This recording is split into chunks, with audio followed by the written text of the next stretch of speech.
Ring? Please stop having that be so repetitive. I'm doing all right.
I may be cute, but I am also having the apparently issues getting not VTube, hits to connect to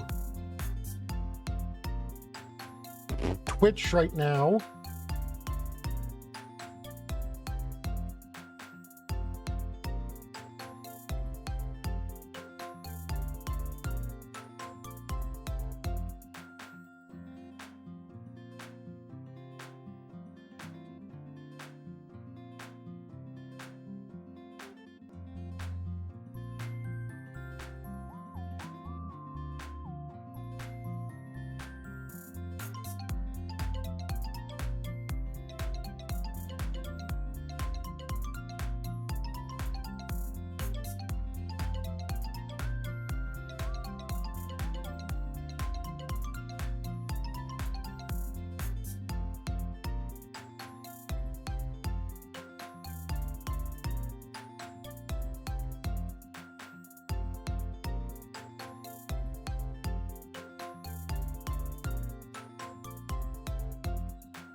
Okay, now why is it, how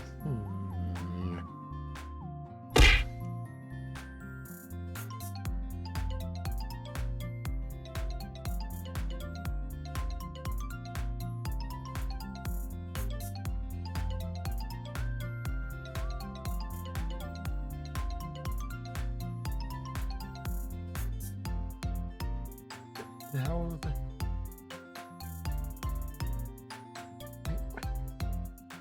Why are you being the way that you are?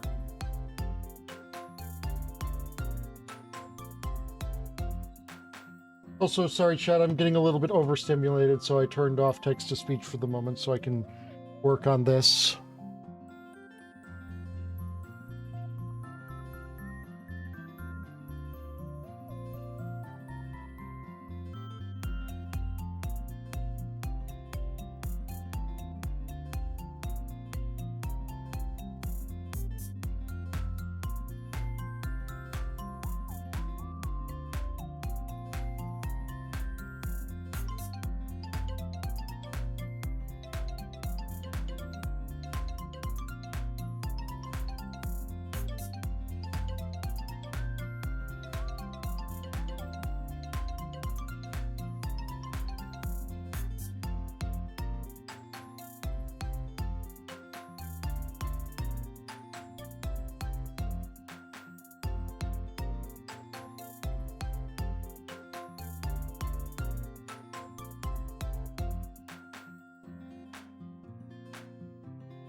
Come on. Come on. Please work. Work with me here. Okay. You've done that. Good job. Do this part.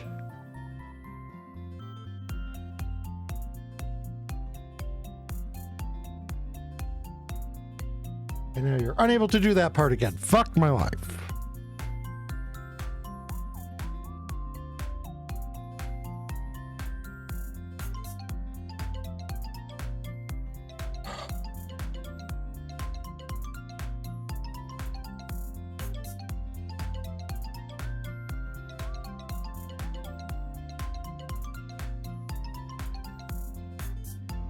You know what?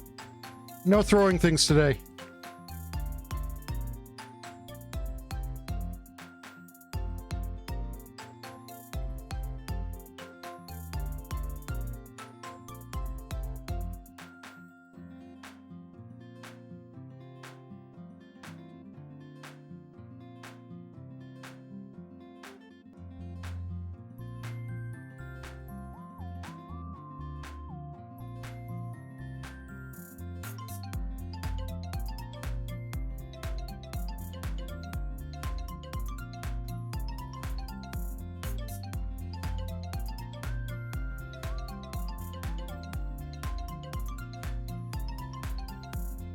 Someone explain it.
And sorry this is taking so long, Chad. I'm still...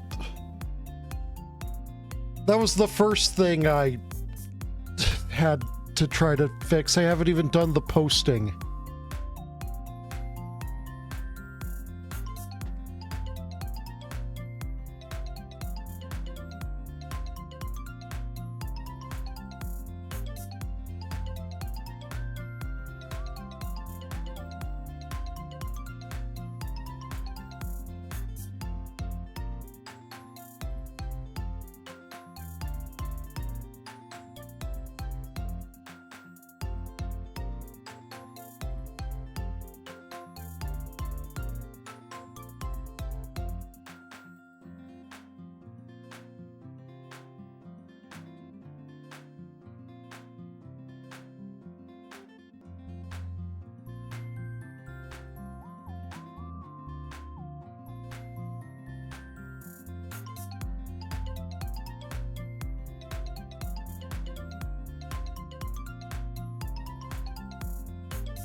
You're my friends, which means it's not okay if I wind up disappointing you.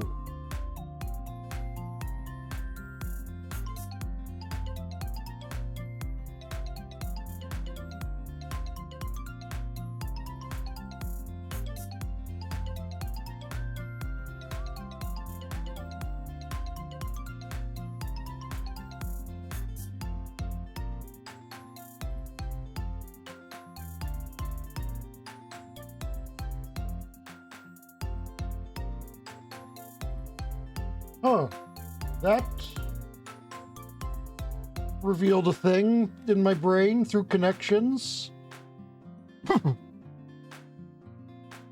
Hey, so it turns out that if you pull that I'm not mad, just disappointed thing enough on your kid, it turns out it can actually leave some pretty deep wounds regardless.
Delta. It is to the point where there are several memes about it, including this one.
Trying one more thing to get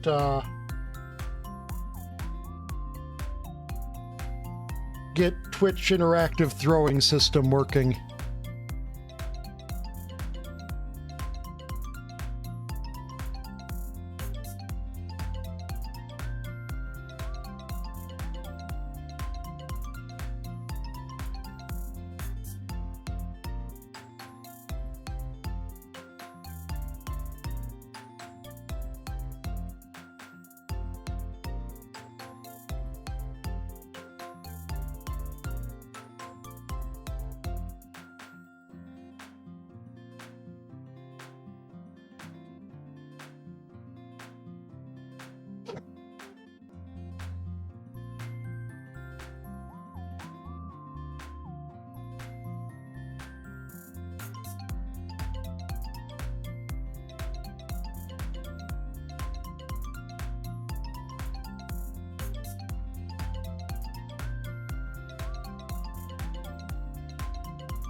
Smole, why couldn't the bicycle find its way home?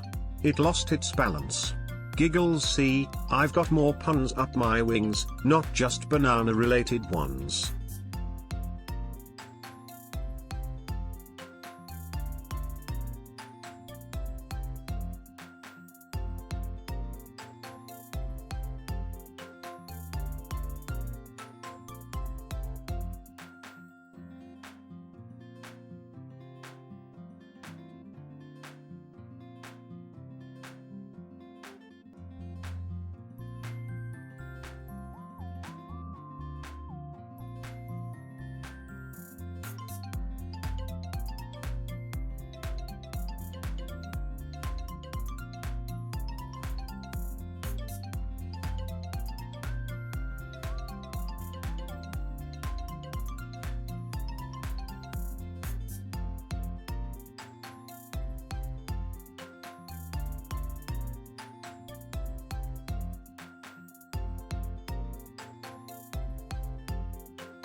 Loaf.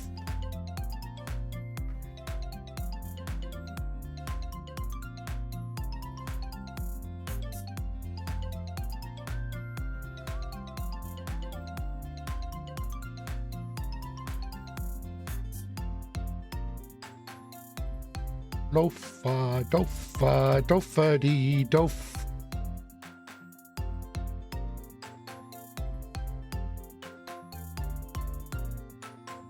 Yep, nope, that did not work. Okay.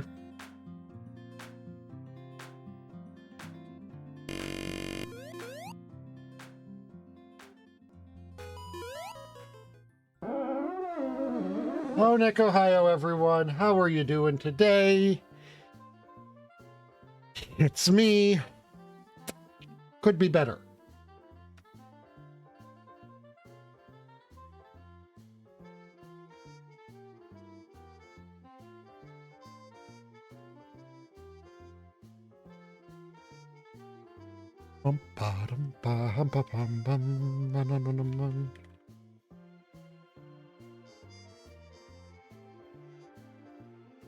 No, but Delta's cat is doing a loaf.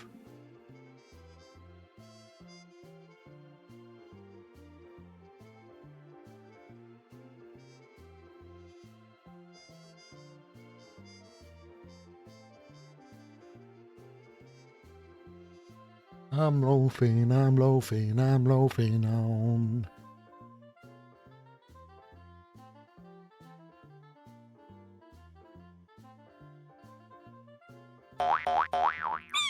I'm loafing, I'm loafing, I'm loafing on.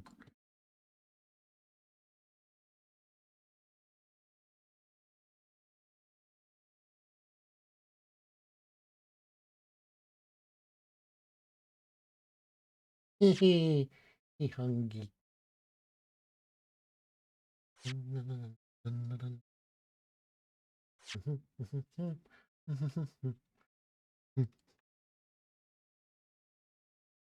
We're actually capturing. Good.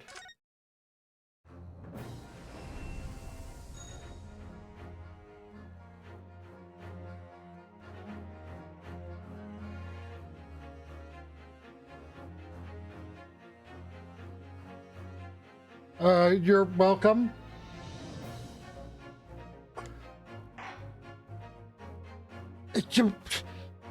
Things are like pointing towards Strongheart at the moment.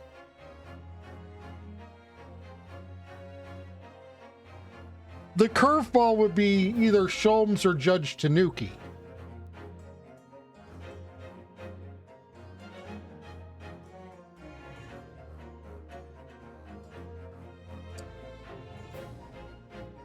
Which means the person who did it is definitely Maya Fey.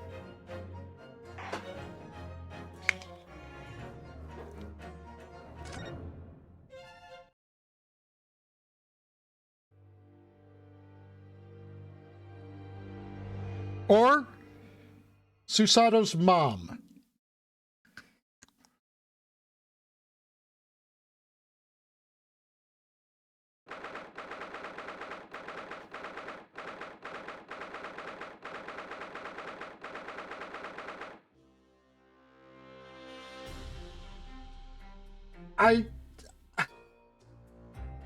I think Sholmes is just trying to keep a national secret or something. It is the Queen. It is the Queen of England who did it.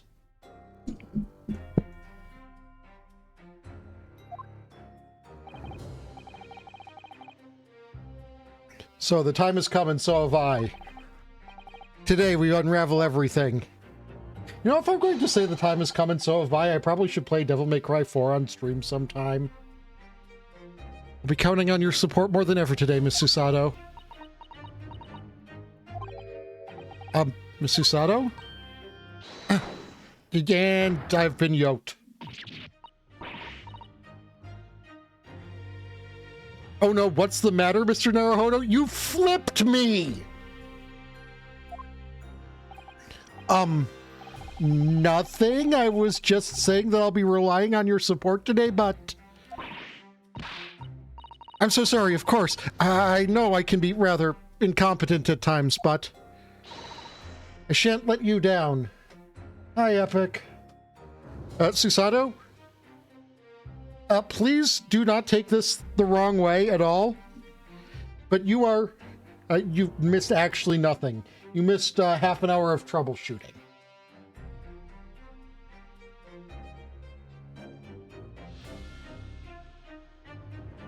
But Susato, please do not take this the wrong way. You are the second most competent person I know. And that is not a dig at you because I just know Iris.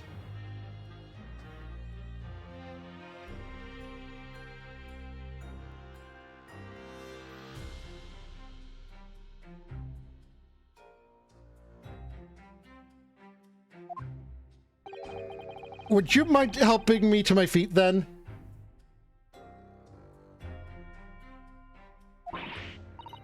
Oh dear, I'm really very sorry.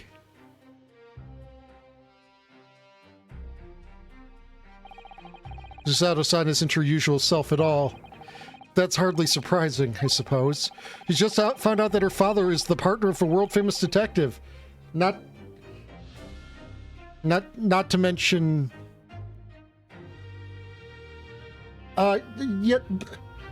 Yes, Judge Tanuki is probably number 3.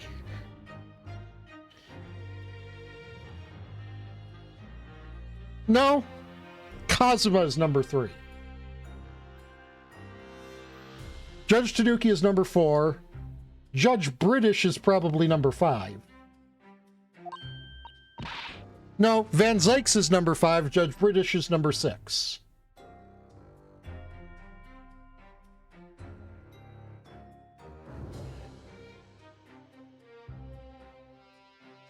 Good morning, sir. Lord Van Zykes.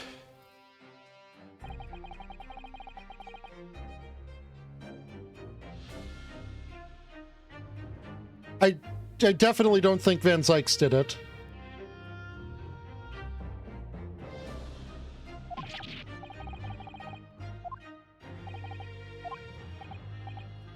Wait, what's he freaking out about? What did... Thank you for all your efforts yesterday. Okay, he's freaking out that Van Zykes thanked him. I really can't make this man out. His face says I hate you, but his words are almost jovial today. Ryu, this isn't a phrase that this is a phrase that won't be invented for like another century. Please understand, he just has resting bitch face.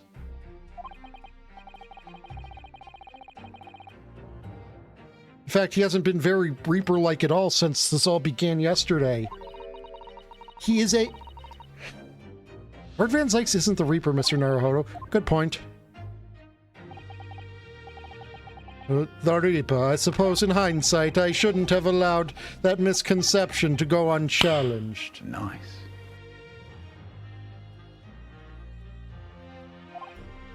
Huh? It was my tacit acceptance of that pseudonym. My failure to stop the Reaper becoming something more than a mere legend, that led to all this. But you're not to blame for that, Lord Van Zykes. It's only because serious crime in the capital dropped off so sharply when the public started calling you that. That's why you didn't say anything, isn't it? To be frank, I'm not sure that was the sole reason. What do you mean? There was a rumor at the time that the Reaper was really the ghost of my late brother. That having been slain by that evil killer, Clint's restless spirit returned as some sort of demigod to wield a deadly blade of justice where I, by dint of the law, could not. Yes, we've heard that story too. When I lost him. I felt as though I'd lost my guiding light. I didn't know where to go or what to do, and so, in some small way, I wonder if perhaps those rumors made me feel his absence a little less keenly. Capcom? Bravo for actually writing a person?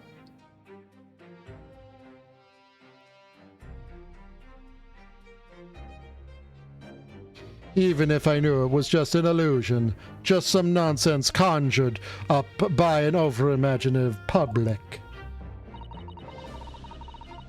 It was obviously extremely important to you, Lord Clint Van Zykes. Well, what's important now is Oh, sorry, this is for you. What's important now is uncovering the truth. That's all that matters. I know you didn't take anyone's life. And I intend to prove that beyond a shadow of a doubt in court today. And then I intend to probably do things for many more hours in order to find out who did it. Because proving you didn't do it beyond the shadow of a doubt isn't enough. I never thought I'd say this, but I can see it in your eyes. That burning desire to cut through all the lies and deception. I can't deny it any longer. You are loyal of absolute integrity. Thank you. Now tell me, why do I detect the scent of expensive tea leaves in the air?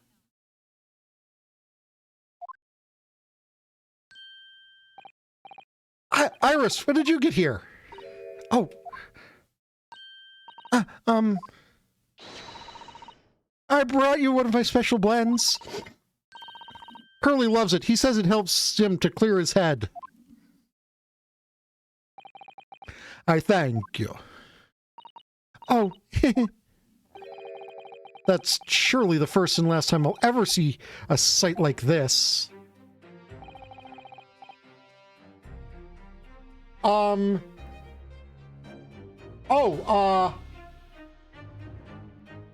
That's kind of the thing, Epic. We did learn more about Wilson, and it turns out that she found out her father's name was John H. Wilson because she compared it to the signature on an autopsy report that was conducted by the chief medical examiner. And, or no, she didn't compare it to the signature. She compared it to the writing on the autopsy report that was prepared by the chief medical examiner, John H. Wilson. But it turns out that in Britain, it's actually the chief medical examiner's assistant who writes it up, and the chief medical examiner just signs off on it. The man who actually wrote that was Eugen Mikotoba. It has not yet been precisely confirmed, but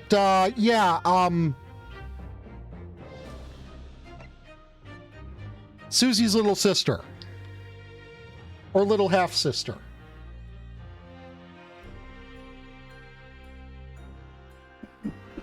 You seem different today, Iris. Oh? Sort of subdued, I suppose. I am not. What happened yesterday is obviously still playing on her mind a lot. She's clearly very troubled about having stolen that autopsy report from Dr. Shee's laboratory. I think that the bigger concern is that the man she thought was her father might not be her father. All right, then. Good luck to you both. I have to make a move now. Oh, you're not staying? I thought you'd want to watch today's proceedings. Well, I'd like to cheer you on, obviously. But I've got lots to get ready. Get ready for what? Oh, yes. Would you take this? Isn't that one of the little dolls that you usually keep dangling from your knapsack? Yes, it's a lucky charm. A little Hurley that I made once. A Hurley? Looks more like a Harley to me. For some reason, you completely run out of options. If for some reason you completely run out of options in the trial today, then just pull this little Hurley's ears as hard as you possibly can. What? Pull his ears? That's right. It's a way to bring good luck. I think you might need it. So, what piece of vital evidence is stored in the fucking rabbit?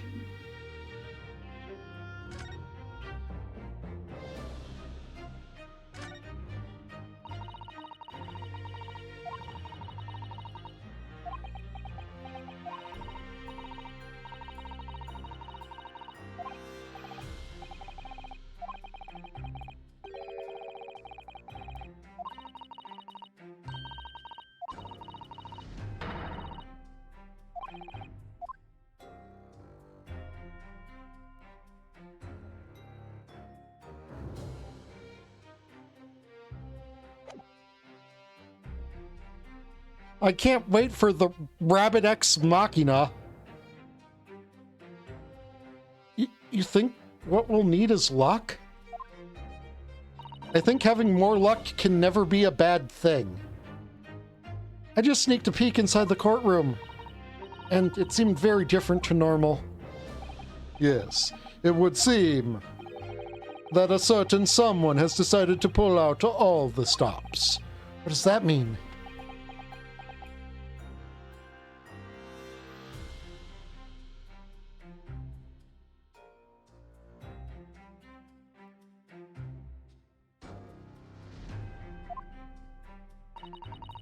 What about Mr. Sholmes, Iris? I don't know. He was out all night and he hadn't come home by the time I left this morning. Oh, I see. Was Professor Mikotoba out all night too, do you think, Mr. Sato? Yes, it would seem so. I telegrammed the hotel this morning. And apparently they didn't come back to their rooms last night at all. They? Father and Judge Jigoku, I mean. Judge Jigoku too? That's right. Nobody appears to have seen either of them since yesterday. Counsel for the defense of the defendant. Court is about to be in session. Make your way inside the courtroom at once. Hold on, I need to check something real quick.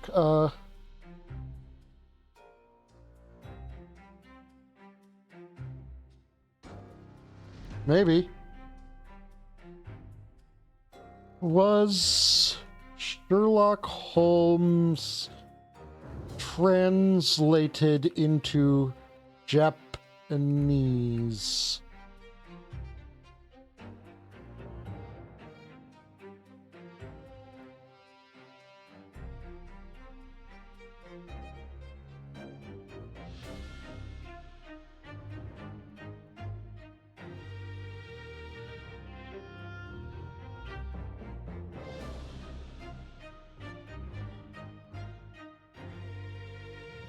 Sherlock Holmes characters' names in Japanese.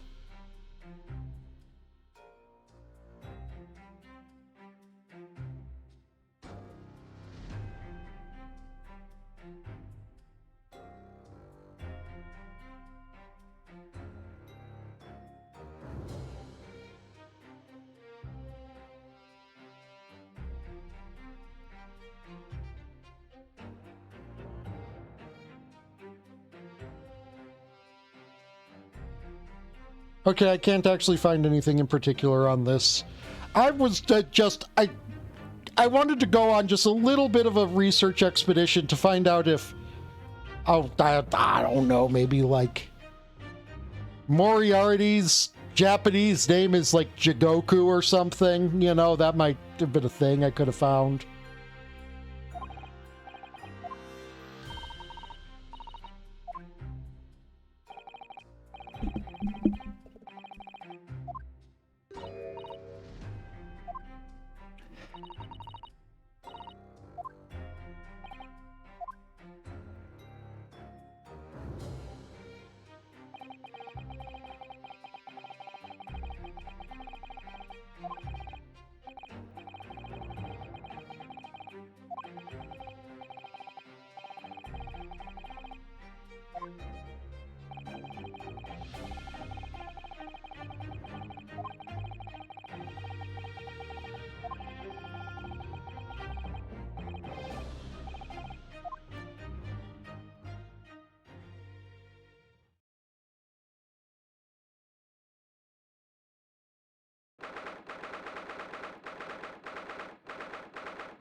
November, 9:30 a.m., the Old Bailey courtroom.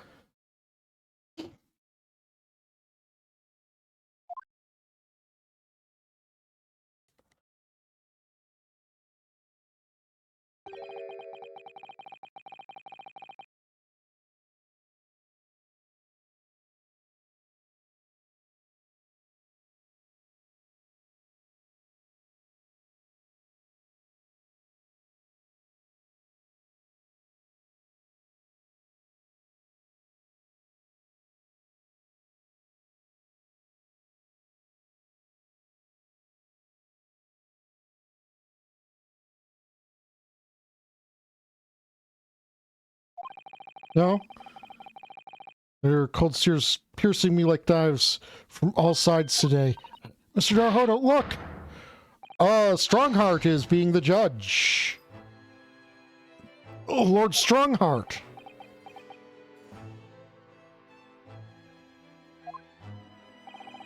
Kazuma must have known beforehand. The ramifications of this trial now extend far beyond the murder of one Scotland Yard inspector. In fact, events have come to light that threaten to rock the very foundations of our country's legal system. The escape of a condemned criminal on the night of his execution, the subsequent unlawful shooting of the man, and the revelation that the prison staff must have been complicit in the jailbreak. Britain is currently hosting influential members of the judiciary from countries all around the world. It is imperative that we uncover the truth in these proceedings to avoid an international embarrassment. By royal decree, this will continue to be a closed trial, and one over which I, male Strongheart, exercise total and unequivocal authority.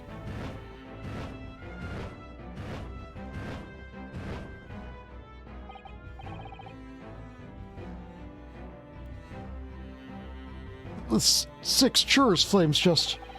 As was the case in yesterday's proceedings, those here present in the public gallery are distinguished members of our judiciary, assembled to bear witness to a fair judicial process.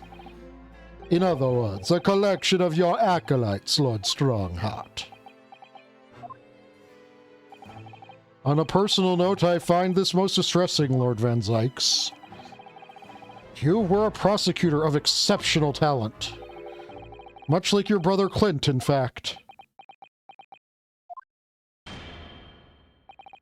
In the name of Her Majesty the Queen, I hereby declare this court to be in session for the trial of Barock Van Zykes, who officially stands accused of murder. Counsels for the prosecution and defense, are you in full readiness to proceed? The defense is ready, my lord, as is the prosecution. Yesterday's proceedings brought to light a shocking and disturbing fact. There was a side to the victim, Inspector Tobias Gregson, that was unknown to his superiors at Scotland Yard. Yes, he was carrying out operations in secret, which Scotland Yard knew nothing about. And in those clandestine operations, he had an accomplice. Mr. Daily Vigil, who would be given the inspector's identification and present himself around the capital in order to establish credible alibis for Gregson.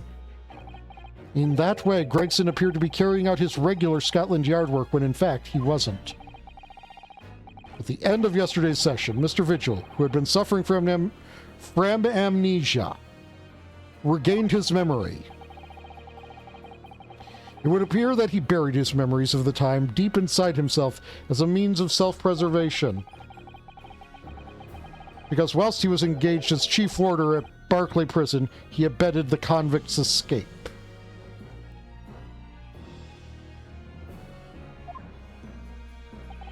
Mr. Vigil is currently recuperating at St. Sinner's. He's recovered enough to give a signed statement about his movements on the day prior to the incident. He's formally admitted to posing as Gregson whilst investigating the Red-Headed League. Which brings us to the crucial issue of the victim's time of death. The defense yesterday proposed a suggestion that the victim may have been killed one day earlier. This was based largely on discovery of the victim's pocket watch, which had not been wound. The prosecution has something to report on that subject, my lord. Really? Go ahead, Prosecutor Asogi.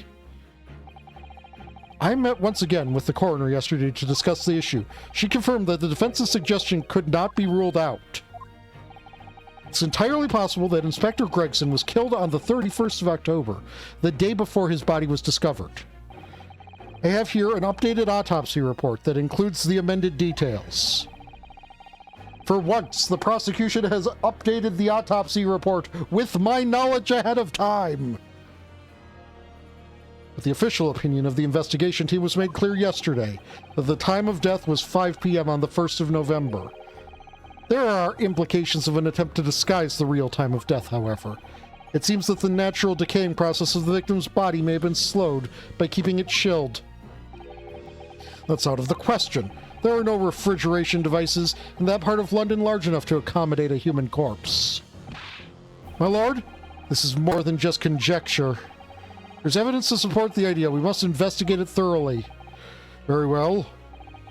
The court will accept the new report as evidence. However, if this updated report is deemed to be accurate, it would give renewed significance to the movements of the victim the day before the Fresno Street incident.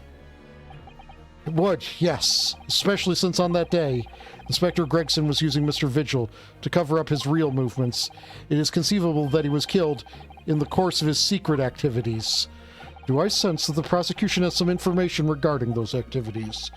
Scotland Yard put an enormous effort into investigating that precise matter yesterday. I think we should begin by presenting the results of that investigation work. So the prosecution calls its first witness now. Hi, Gina. Hey, you said that the Daily gave a signed thing. Can I have that in the court record?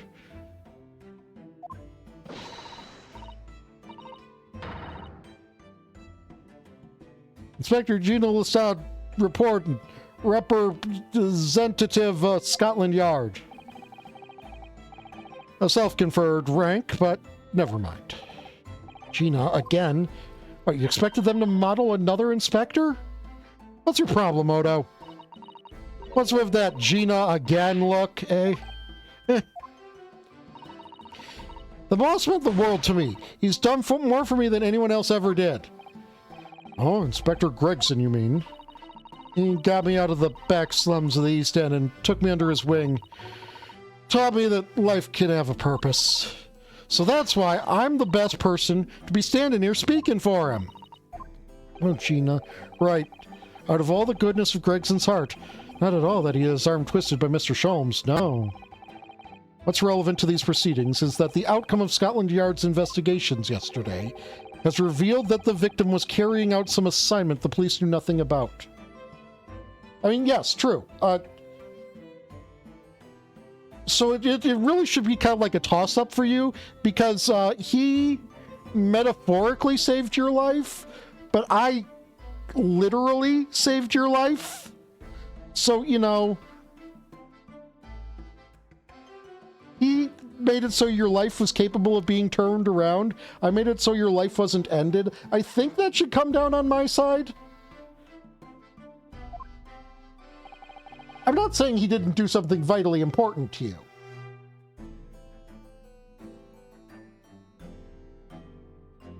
Very troubling. That face. Lord Strongheart knew. So, Inspector Lestrade, let's hear exactly what it says in that report. Coming right up, sir. Gina, can you please present it all in full and present all of the evidence that you have?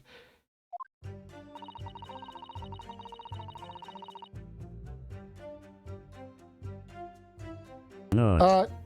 Gina got called to the stand. Strongheart is the judge.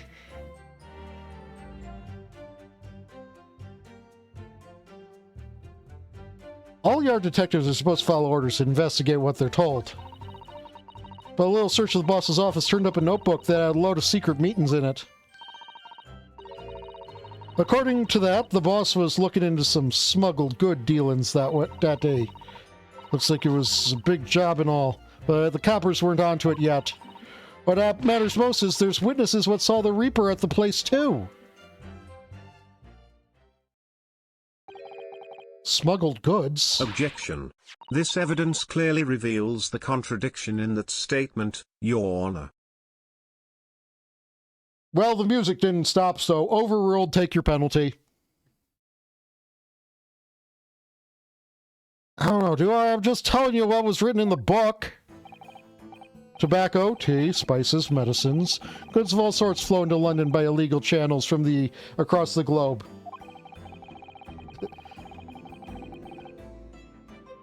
I also could have gone with, overruled, your statement was vague and didn't bring up a picture of a piece of evidence in the first two text boxes.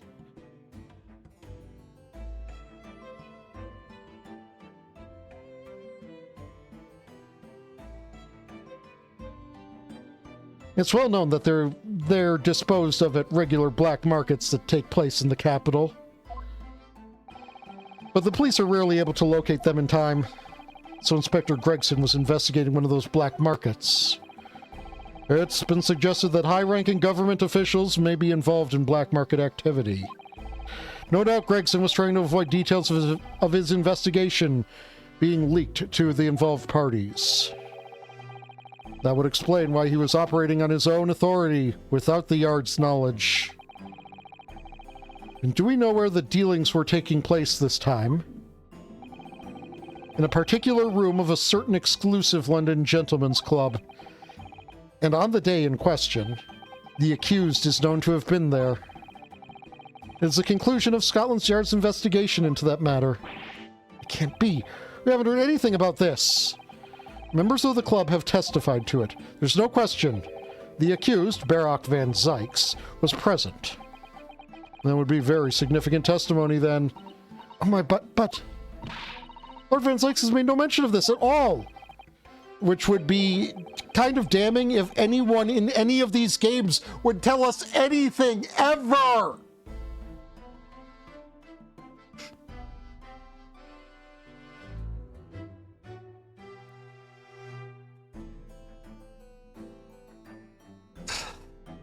Like, as a lawyer in this world, I would be able to do miraculous things by just going to my client and saying, hello, yes, I would like a list and times as best you can remember of everywhere you went in this past week.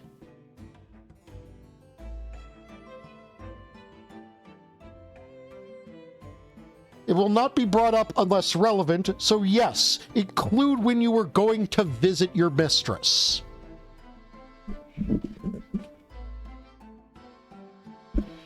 In fact, the more you want to keep it hidden, the more you should include it, because I'm sure that's involved somehow.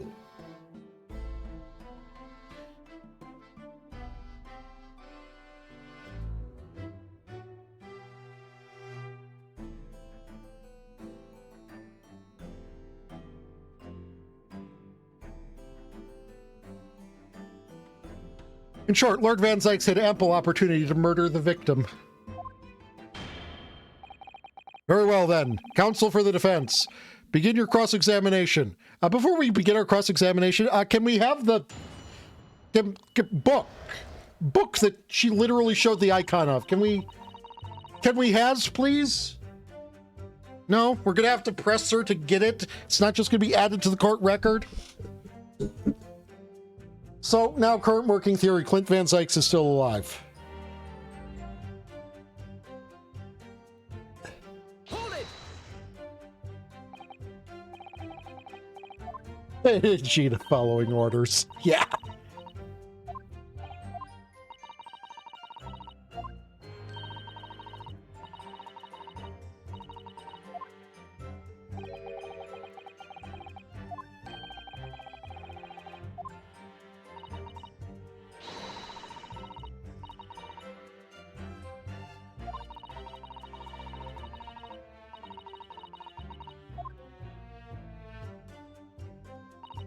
Yeah, can we have that added to the court record, please? Hold it!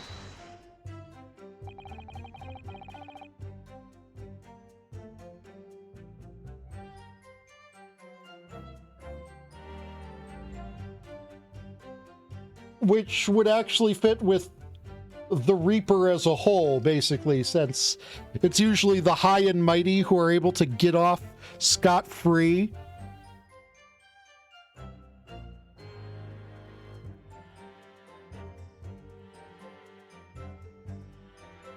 So you went through Inspector Gregson's things. Yep, it's part of the independent Lestrade investigation. I'm sure your superiors would be delighted that you're taking the initiative. So I snuck into his office when no one else was about. Cause if anyone at the Yard had seen me going in there, they'd have turfed me straight out on the street. This is sounding less and less like an investigation, more and more like something else.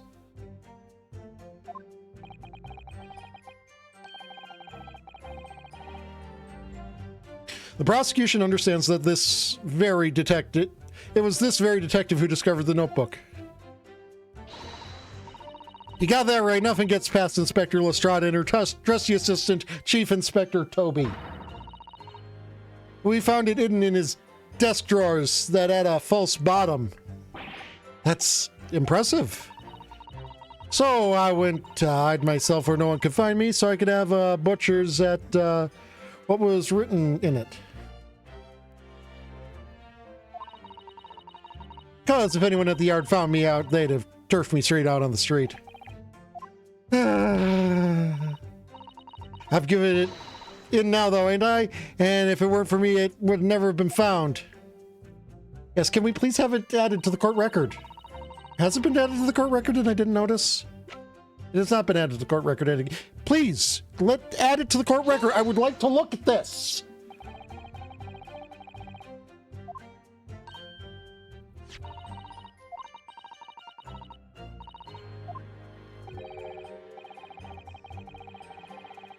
A gentleman's club. Yes!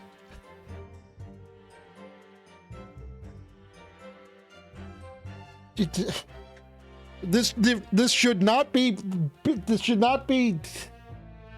this is remedial stuff, Kazuma. Yes, it will.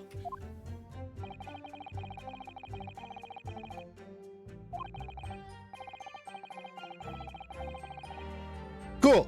The prosecution has been asked not to reveal the name of the proceedings. Hey, Gina, what's the name of the fucking club?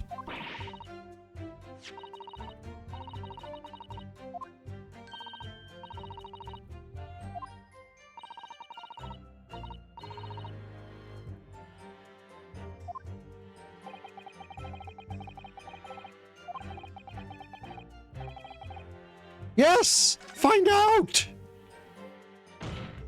The defense has not been instructed to not find out, so the defense does not give a singular fuck what the prosecution has been told.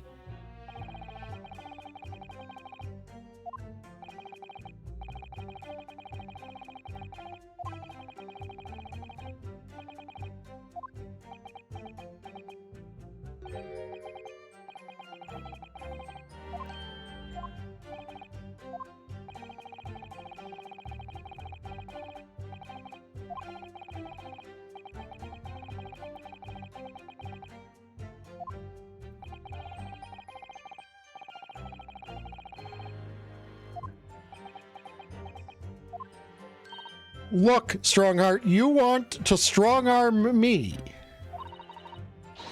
You're gonna have to do it personally.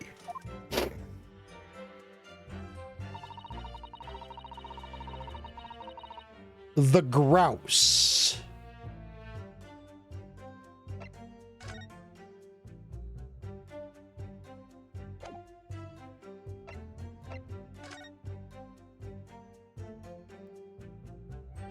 Wait, hold on.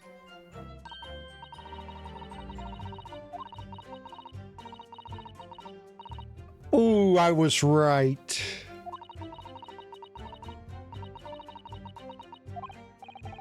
Ooh, okay, that's...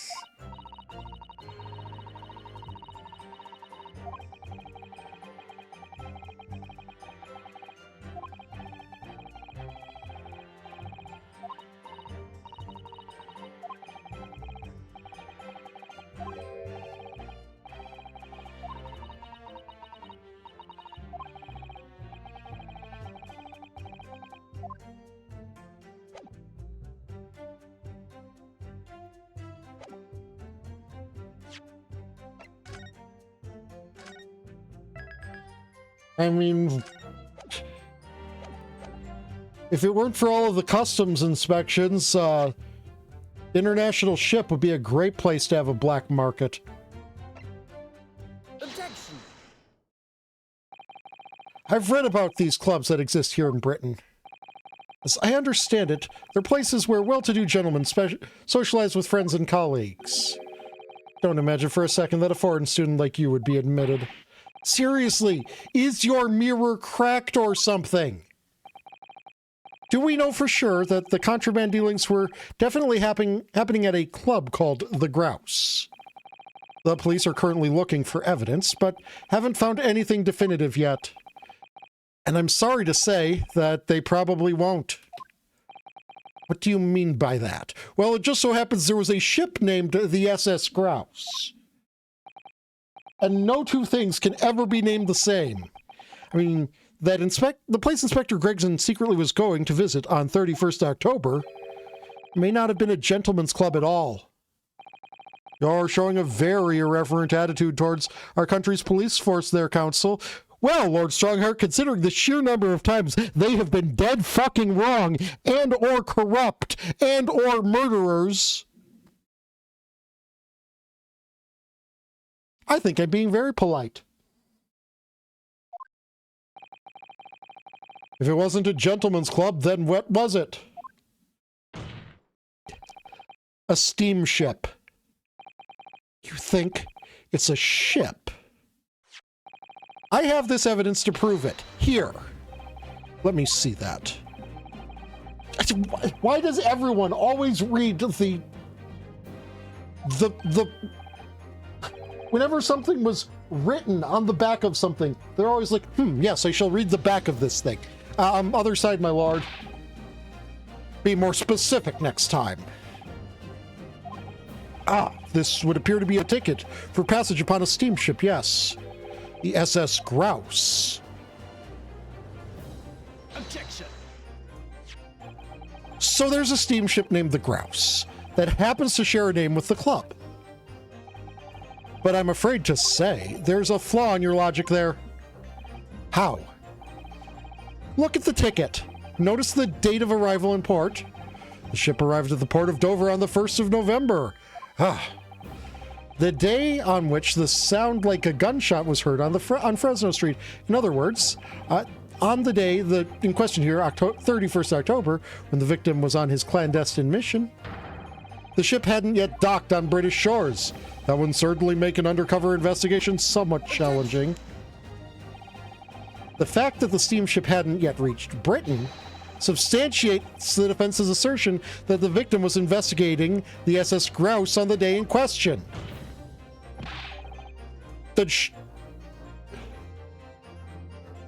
Then show your evidence for that assertion. Very well.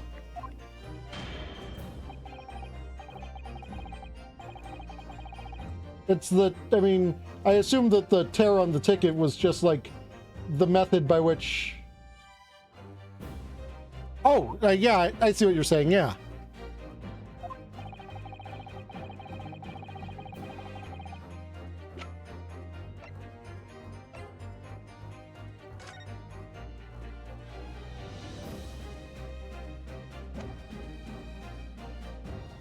I think it's the passport, because it says within 1 week of that day. Take that! What's that? A passport for travel issued to the victim. Dated 31st October. What are you suggesting? I'm suggesting that just 1 day before the inspector's body was discovered, there's a distinct possibility he wasn't even in the country.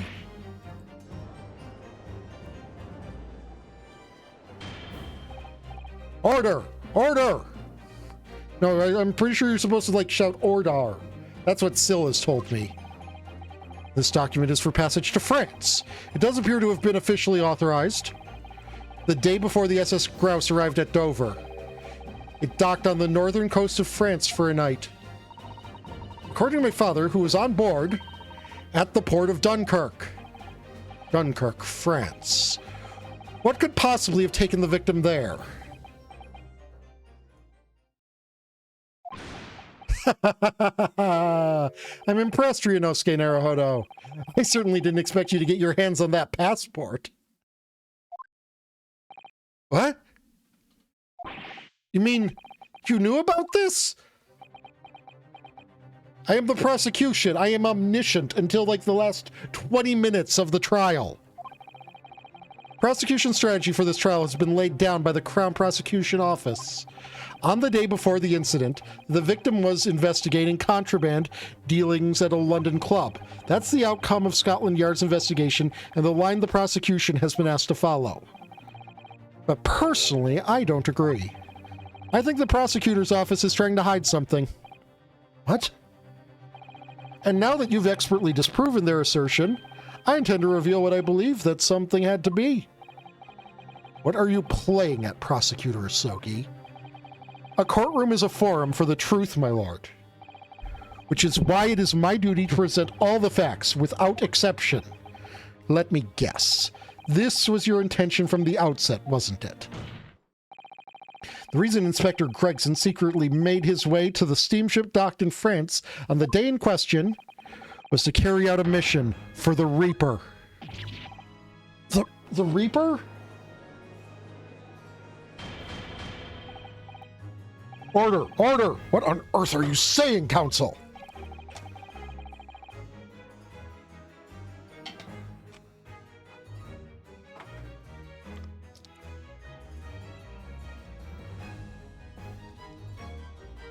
I'm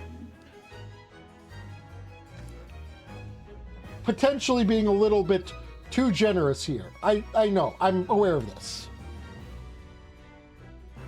But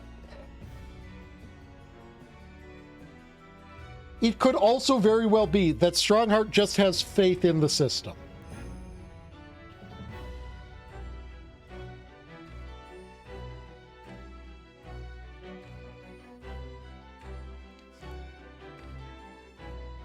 This is what Scotland Yard found.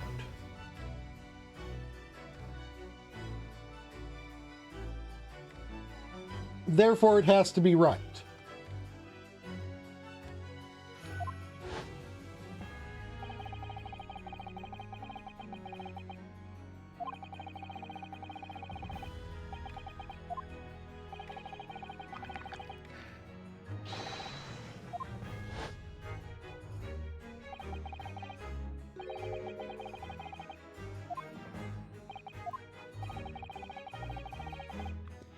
Inspector Gregson wasn't investigating the Reaper at all. He was, in fact, acting for the Reaper. So you're saying the mission he was undertaking was obviously an assassination. Barak Van Zykes never carried out any of the actual killings. Whenever the Reaper's victims lost their lives, he always had a cast iron alibi, which tells us that he must have had an accomplice. And you claim that was Inspector Gregson. What the hell do you think you're saying, eh? My boss would never done nothing like that. And yet, when you consider all the facts, it all makes perfect sense. Also, the fact that he was willing to reveal confidential information on a crime scene in order to perform a secret deal with a murderer, you know. No, it can't be.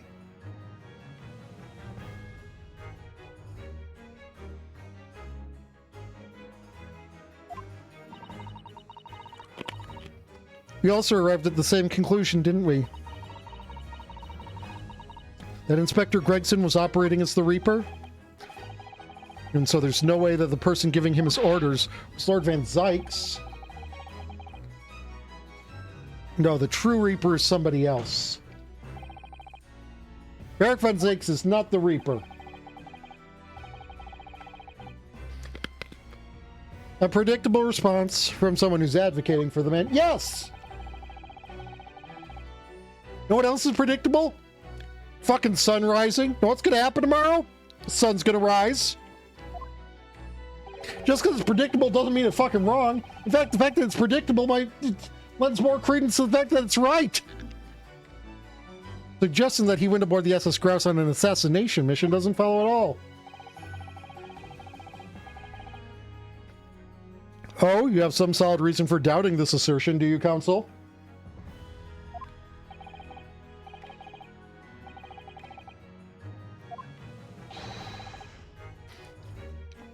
Nobody was killed aboard that steamship.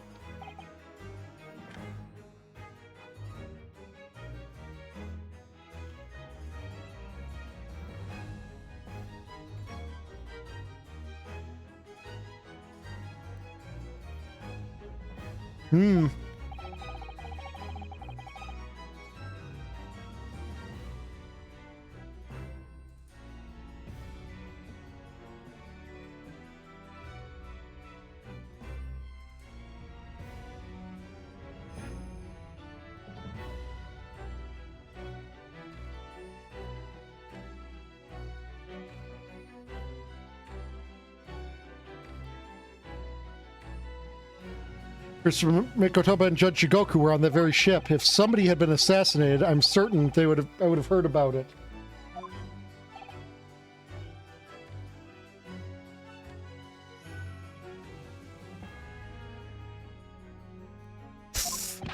What's so funny? You're right, of course. No suspicious deaths were reported on board the ship.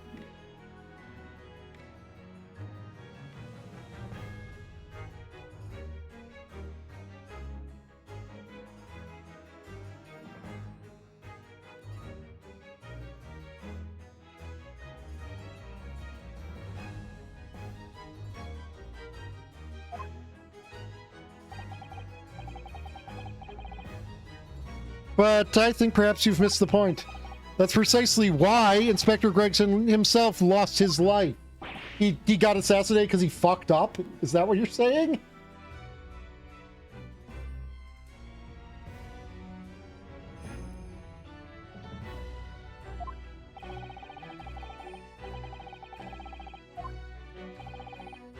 His mission ended in failure. Oh, this isn't wrong, because Shigoku's name was on the thing.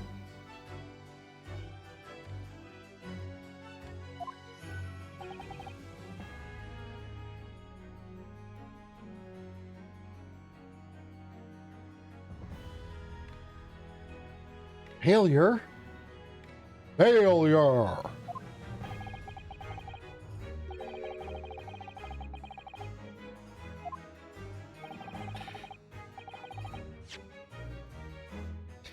Seems the defense hasn't yet grasped a very important detail here. Inspector Gino Lestrade. Eh? What? The victim's notebook that you read an excerpt from earlier. That doesn't contain details of secret investigations at all. It describes 10 years of assassination plots to be carried out by the Reaper of the Bailey.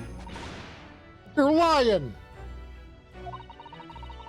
Even with all them bludgers what got taken out had it coming. The boss weren't the Reaper. Poor Gina. There's no question that Tobias Gregson was heavily involved in the Reaper's activities. You may just be an apprentice, but if you've spent any time at Scotland Yard, you must have heard rumors. I ain't heard nothing. I don't believe a word of it. Then testify again as a representative of Scotland Yard. Consider it your chance to defend your boss. I don't...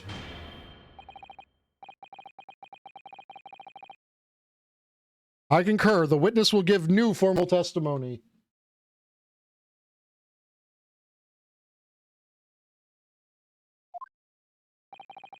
Miss Lestrade, you will tell the court everything you know about Inspector Gregson's secret notebook.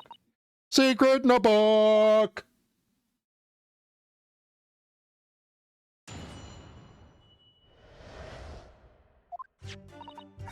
Yeah, this notebook does have a load of stuff about the Reaper got up to these past 10 years. Names of victims, dates, and places and stuff. And last entry there was 31st October. It said grouse for the place on the date, and then the name of the mark. There's a note about him being a criminal what got away from the Reaper in court 10 years ago or something. But honest, the boss didn't do none of it. He was just investigating the Reaper, that's all. Oh, it's Jigoku, isn't it? It's Jigoku. It's either going to be Jigoku or Mikotoba. And we haven't seen Jigoku in a while. Keep personal opinions out of the testimony, witness. We require only established fact here. This must be so hard for her. Can't deny it now, surely, Ryunosuke Naruhodo. What can't I deny? Notebook contained the name of the final mark and the location where the assassination would take place. The defense would like to know the fucking name of the final mark, please. Yes.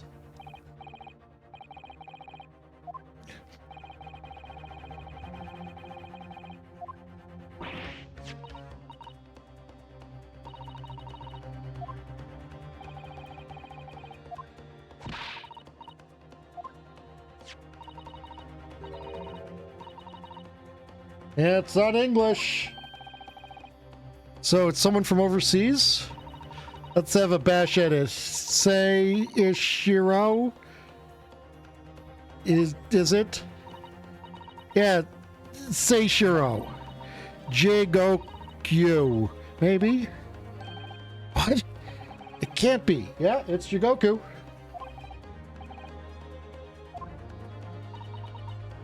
But that's Shigoku, which was one of the names that was encoded on the Morse code disc. Seishiro Jigoku, certainly not an English name, you're right. That can't be right. I know Judge Jigoku, and I saw him the day before yesterday, here in London. So I know for a fact the man hasn't been assassinated, even though he hasn't been seen in the last day. As I said, the Reaper failed. Oh. Gregson missed his chance to kill his mark and return to British shores. But the Reaper wouldn't tolerate the mistake, so he killed the inspector, personally. The Reaper, of course, being the accused. Barak Van Zykes. It's an undeniably logical argument. Kazuma, you planned for the trial to go this way all along, didn't you?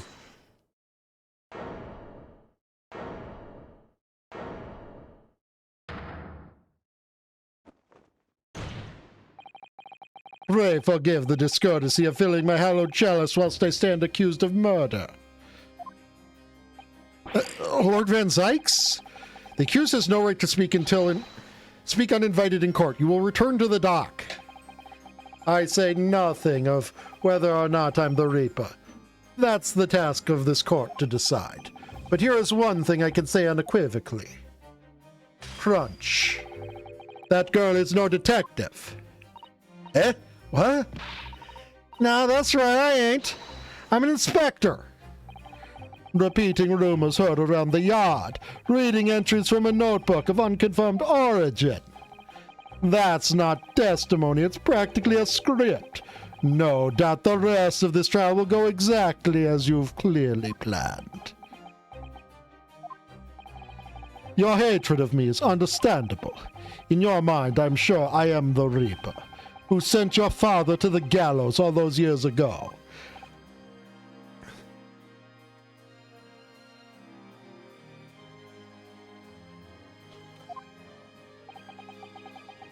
But you're in danger of becoming a far more sinister Reaper yourself, by attempting to have me condemned with this feeble excuse for testimony. What did you say? I said that the theme of this game is people becoming the thing they hate. Clearly, have you not realized this by now? General Hodor, this is our chance. My lord, the defense requests the defendant be allowed to speak. He may be privy to important information relating to the testimony just given by the witness.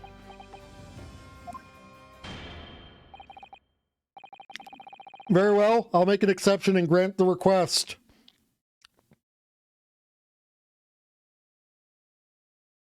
I mean, I'd say the fact that Strongheart is going along with this is indicative that he's not guilty, except for every person in power who gets found guilty tends to do so through their own arrogance.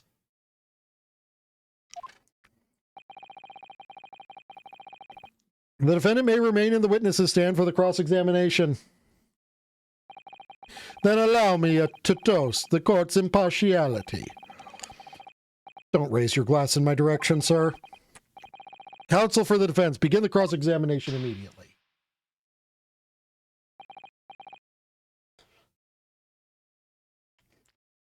At once, my lord.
Is this the first time that the court is hearing that the Reaper's an organization? No, obviously not, because...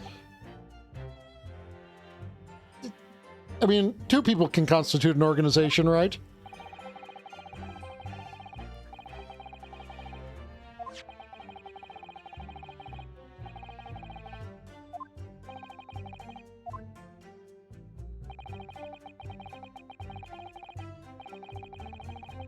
There is a gentleman's club named the Grouse.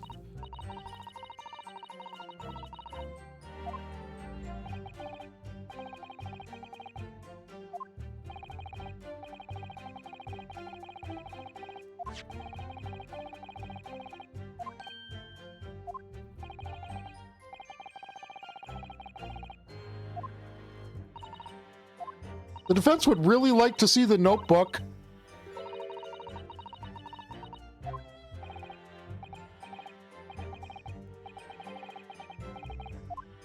Wait, hold on.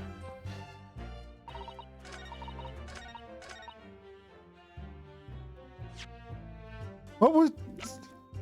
Something about the passport pinged Naruhodo's...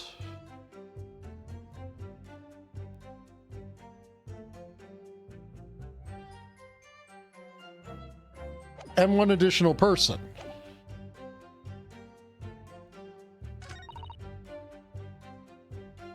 Hold it!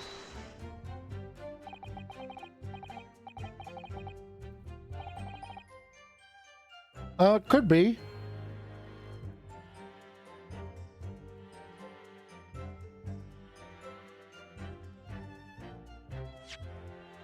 Because the box does have that weird gash in it.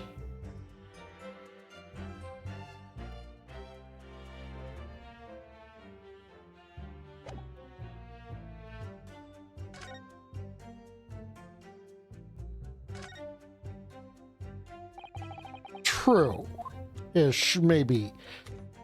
The prosecution gets to be omniscient whenever it feels like, though.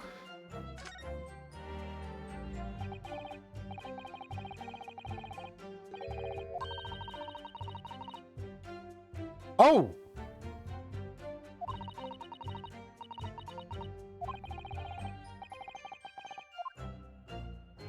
That's going to be important. The fragment of metal is going to be very important. Kazuma?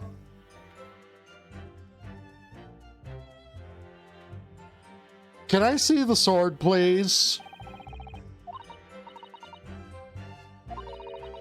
Both of them?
Yes, a friend of mine.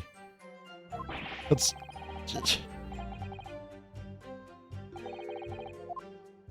Yes, Asa Shin, the assassin.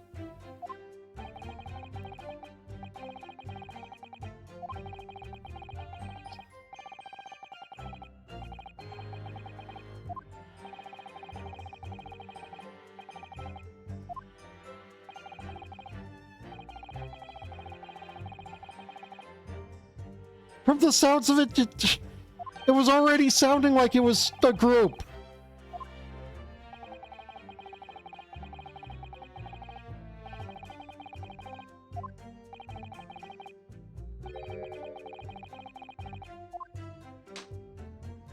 But she's dead.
Yep, it's another thing tied up with the fucking reapery, bleepery, deepery, professory case.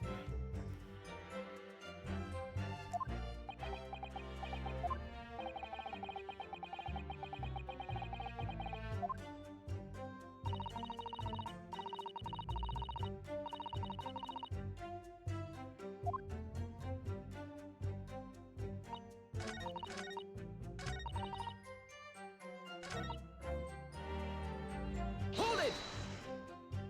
The criminal that got away.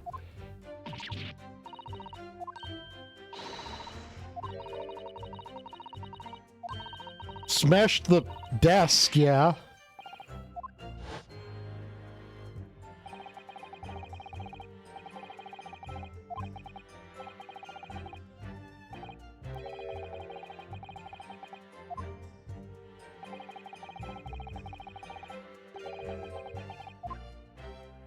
That was the one I was always kind of suspicious of in the first part of this.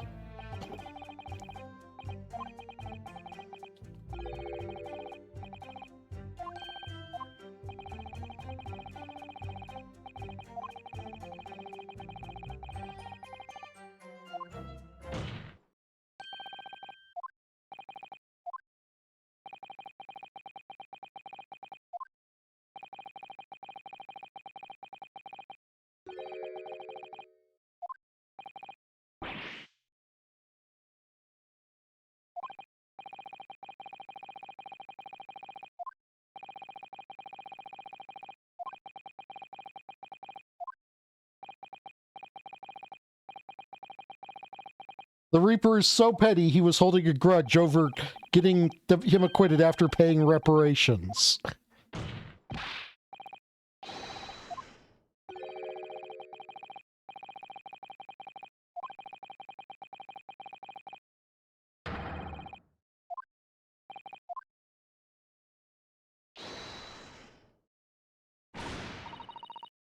Right, I've had just about enough of this.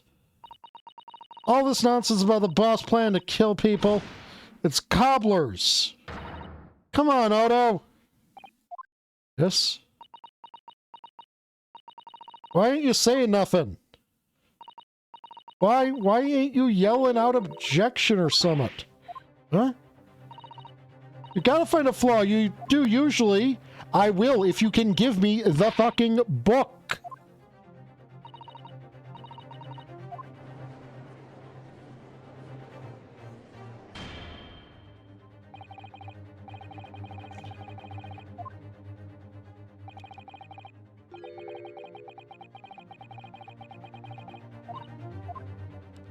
Dude, don't be a dick.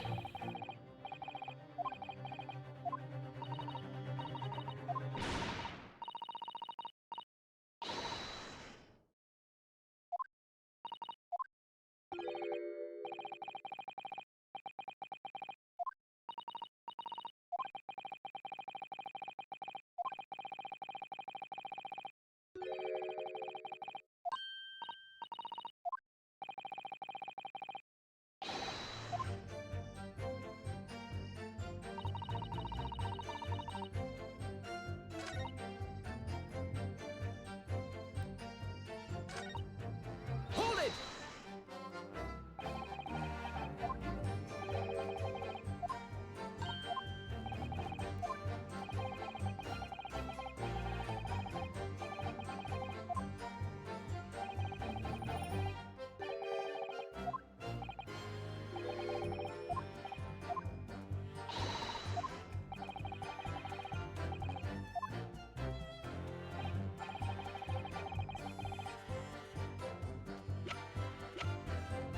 Yeah.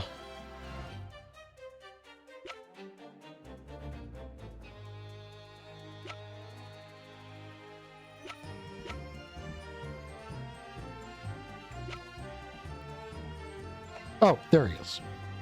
Take that! By you, Kazuma Sogi. Me? Is this some attempted filibustering counsel? Prosecutor Sogi has given no testimony. What are you suggesting I said that was inconsistent? You let something slip. that you shouldn't have.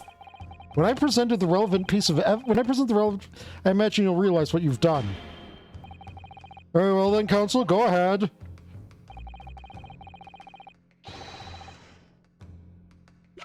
I mean, it's probably going to work if I present either the passport or the box. Take that! This is a trunk that belonged to Inspector Gregson. A metal construction, is it? Certainly very heavy. What's this? A blood stain? A relatively fresh one, too. What? You mean that ain't grease from all the boss's fish and chips? Fresh blood on the inspector's trunk. That suggests that the victim was traveling with that luggage when he was killed. That can't be. There was no mention of any trunk in Scotland Yard's report. Yes, there's a reason for that. Immediately after the inspector's body was discovered, one of the street peddlers made off with the trunk.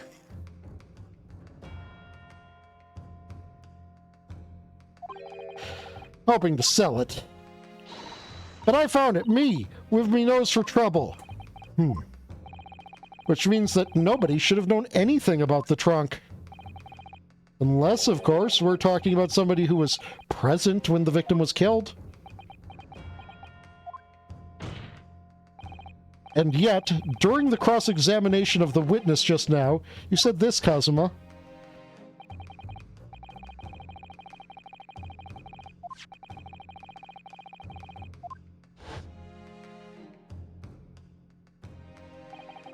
So the question is, how did you know about the inspector's trunk? We know the man went on a trip to France. Where else would he have put his passport? But you knew it was a metal trunk. Answer me honestly, Kazuma. On 31st October, where exactly were you? At the port of Dunkirk, on board the SS Grouse. Is that the answer you're looking for, Ryunosuke? Kazuma, what did you... I hadn't considered the possibility before, but if Kazuma was there on the ship, then it can only have been for one purpose. Oh no, Mr. Naruhodo, surely you don't think... Come on, Ryunosuke, you know the rules. The only thing that really talks in the courtroom is hard evidence. As I understand it, Inspector Gregson always took that case with him when he traveled. So as it stands, you've proved nothing. Kazuma, are you challenging me to prove it beyond all reasonable doubt? That you were there that day, in the same place as the inspector. He was there, with Gregson. There's a clue you've overlooked. A secret the trunk can tell us. Can't be sure at this point, but I'll need to verify it. But I have a nasty feeling that I'm going to be right. The accusation being made is deeply disturbing, but nevertheless, we must test it. Oh yeah!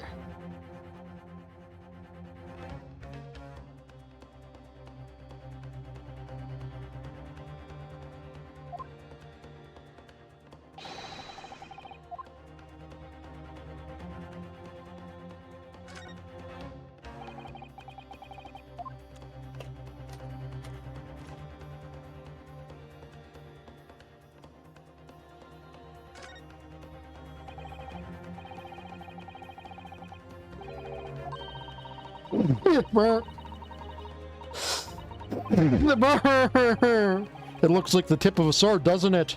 Got it! Small piece of metal lodged in the wall of the trunk here, like the tip of a blade. Eh? A blade? Yeah, I sneezed. I sneezed, Floopy.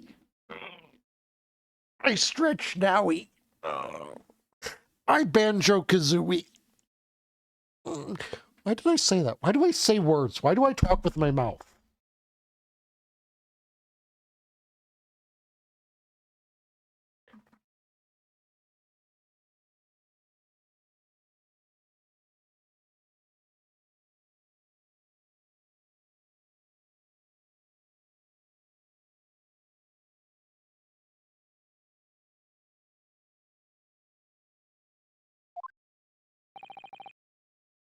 is the esteemed Blade Karuma.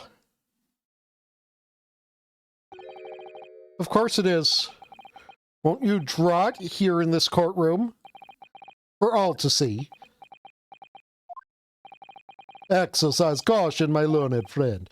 That man is the son of London's most notorious killer. That won't be necessary.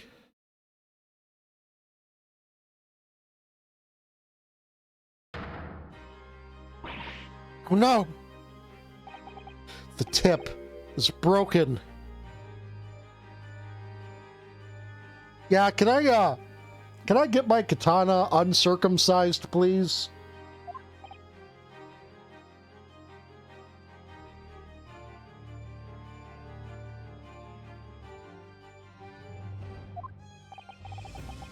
If a fragment of metal from the trunk fits together with the end of the sword, the question of who was there with Inspector Gregson will be answered.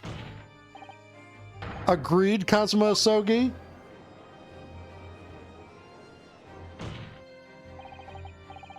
Expertly done, Ryunosuke. That's a point to you, and well deserved. Do you mean to tell the court, Prosecutor Asogi? Yes, on the 31st of October, I accompanied Inspector Gregson to Dunkirk in order to carry out a mission. So the additional person authorized to travel was me. The mission was the assassination of the Mark. Huh? What? You mean you're the killer whose name was omitted from this notebook? You were following the Reaper's orders to dispatch Judge Jigoku? Let me make one thing perfectly clear. I have killed no one. Explain. I accepted the assassination mission, yes, and I accompanied Gregson to Dunkirk, but I never had any intention of carrying out the plan. You were never going to do it? We can believe Kazuma-sama, I'm sure. After all, Judge Jigoku arrived safely in London the following day. On the 31st, I boarded a train from London with Inspector Gregson. We traveled to Dover, from where we crossed the channel to Dunkirk, then boarded the SS Grouse and made for the cabin deck, as indicated in the plan. You went to Judge Jigoku's cabin? Exactly. He wasn't there, though. We had decided to wait, but you already told us you had no intention of going through with it anyway. I didn't come to Great Britain to take anyone's life. So I left Gregson and disembarked from the ship. I spent that night at a boarding house in the town and returned to England the following morning.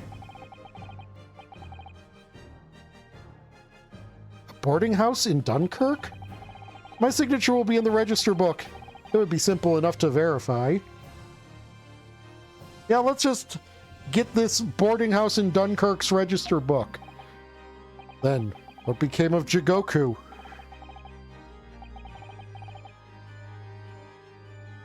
Gregson was no assassin, so the mark was spared. I'm sure it's easy enough to imagine what happened after that.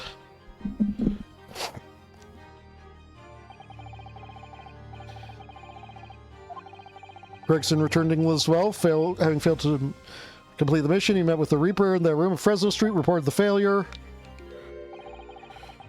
causing the infuriated mastermind to pull the trigger and end his wretched agent's life.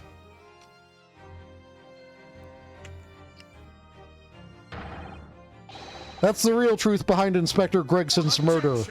That's, But if you did nothing as you claim, how did the tip of your sword come to be lodged in the inspector's trunk? Yeah, that's a very valid question for the both of you. I don't need to answer that. Yes, you McFucking do?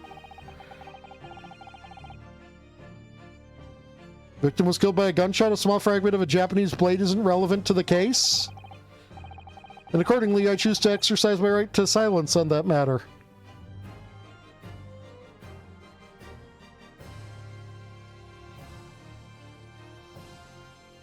I'm sorry, did the British have a Fifth Amendment?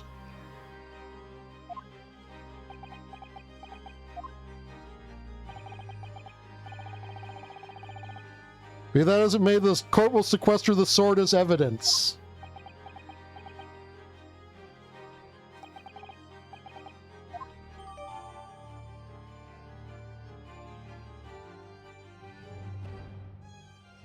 I mean, in America they can, yes, the Fifth Amendment, the right not to incriminate oneself.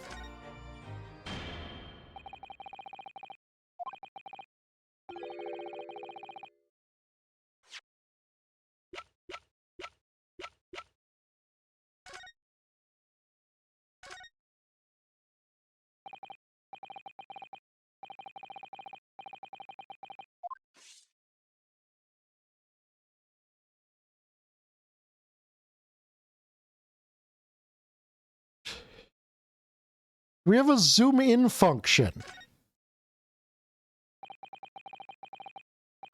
That's what I'm concerned with.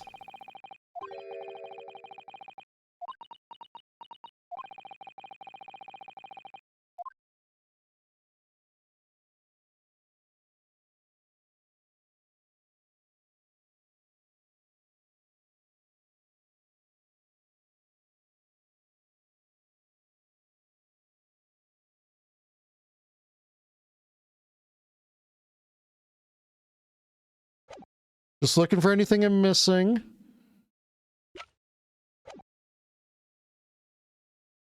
Yes, we need to find Jigoku.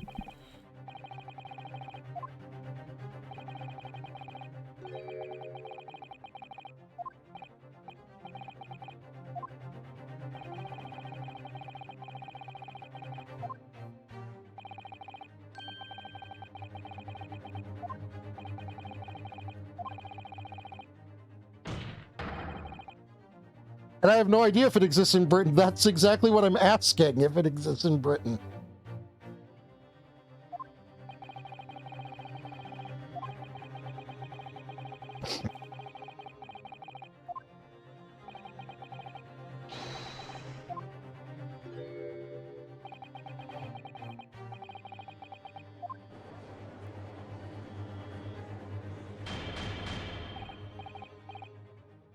You know, your unicorn staff makes a fucking awesome gavel. I'm going to agree.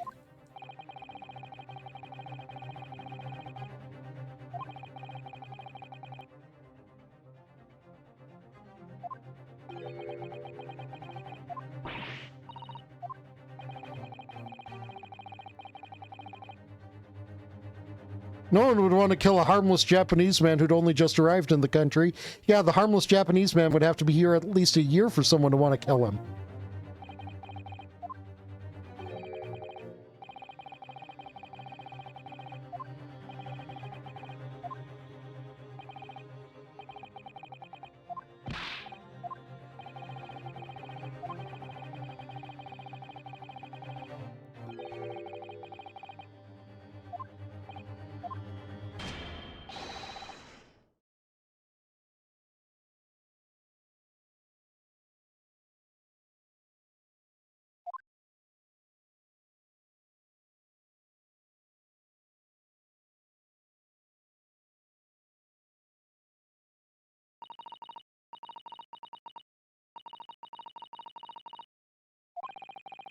Possibly.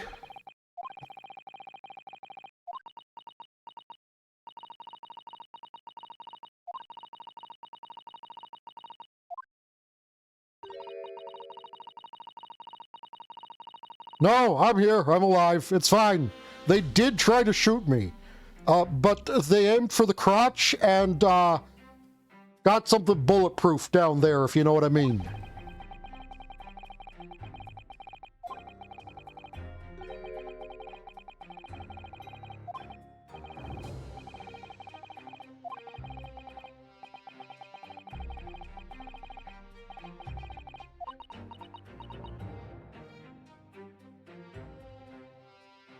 Did you know that the term for bulletproof actually does come from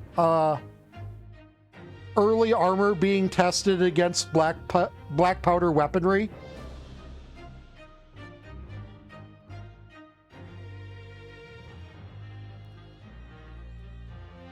And it is quite literally exactly what it says on the name of it.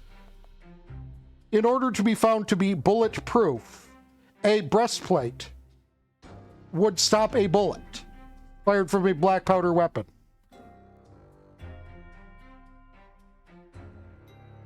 And therefore, the dent in the breastplate was, well, the bullet proof. As such, after the invention of black powder weaponry, if you were buying armor and you were buying a nice shiny breastplate that hadn't been damaged at all, good chances you were actually buying a shit breastplate. Because a blacksmith who was confident in his work would have fired a gun at it to prove that it could in fact stop a bullet.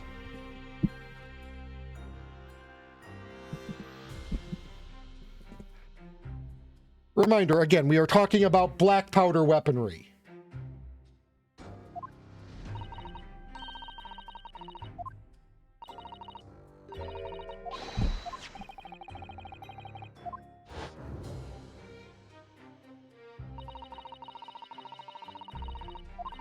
I fucking swear, when this rabbit becomes a vital piece of evidence, I am going to shit myself.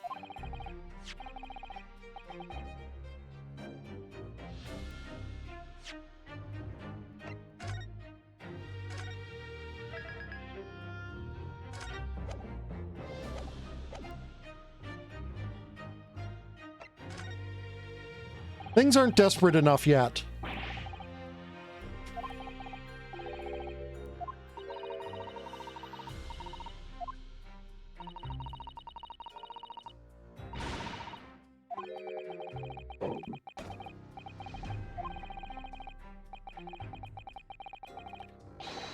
Okay, I guess we're pulling it anyways.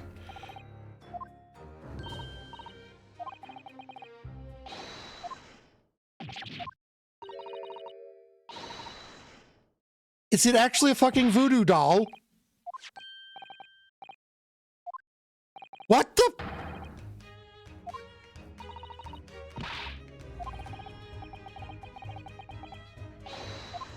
Begging your McFucking pardon. What?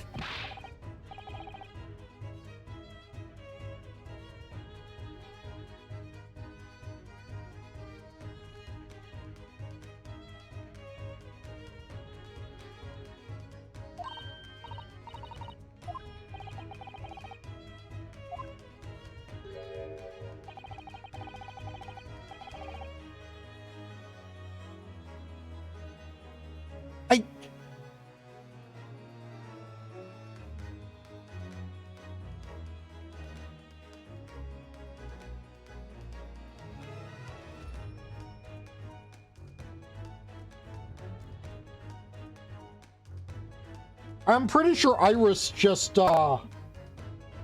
broke tech levels by a good 30 years or something. Oh my fucking god, if we put the plushie on the goddamn stand, oh no, it's possible. It's fucking possible. It's possible. They're one-upping the parrot! They're one-upping the fucking parrot!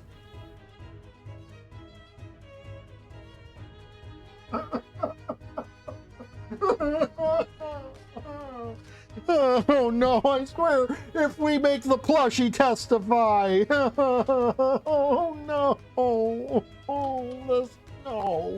No! No! No!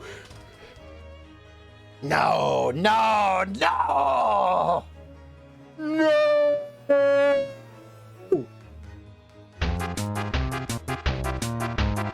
Hello, music lover, how are you? I swear if we make the plushie testify, I am going. No, I don't. If we make the plushie testify,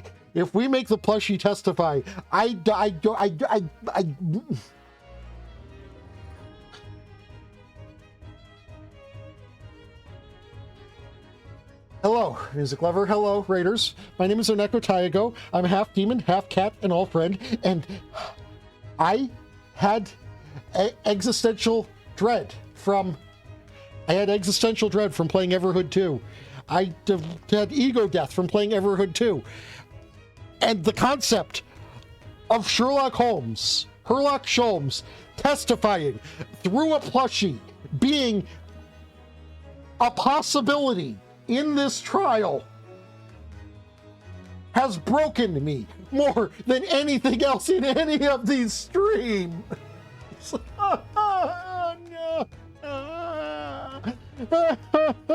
Please, no. Please do not make me make the plushie testify. Please do not one-up the parrot.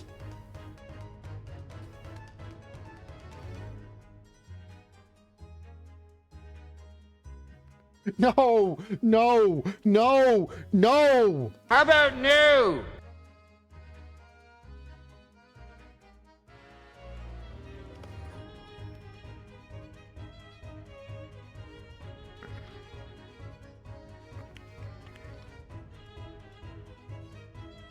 Hold on a second. I also need to check something. When were long-range wireless radios invented?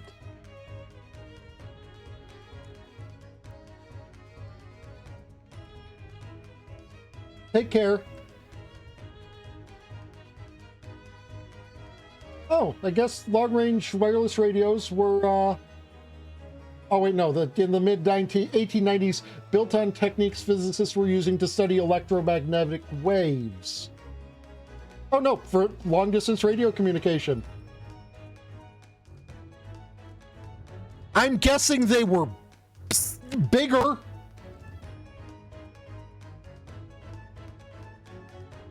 Yeah, that's a giant fucking machine. And it requires a giant fucking tower. No, I don't wanna. I don't wanna. I don't wanna.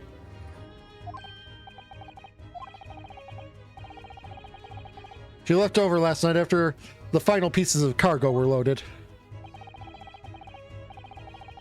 They are currently docked in Dunkirk, but due to be underway again in half an hour. You've taken a ship to France? Please, even with my athletic prowess, I would struggle to jump the Straits of Dover. After we left Baker Street last night, we hurried by cab to the station, and by train to the port, in order to board this vessel in time. So you mean you'd already worked it out? That the steamship was where everything really took place? Mr. Naruhodo, pray, what is my name? Sherlock Holmes, world-famous great detective. Recited to perfection. Well done. You're a genius, Mr. Holmes. That's the only word for it. Ow, ow, ow, ow, ow, ow, ow, ow, ow. Miss Susato, gently with this genius's ear, please. Oh my, I'm ever so sorry. If I may, Holmes. Ah, there you are, Mikotoba. You may remember that it was in fact I who made the connection to the SS Grouse. At Scotland Yard yesterday, when we examined that notebook, and I recalled my steamship ticket. But of course it was, my dear fellow. And not once did I controvert the fact I merely had our court-bound companions under my name. Yes, you did, didn't you? We've just entered a recess. The trial resumes in 30 minutes from now.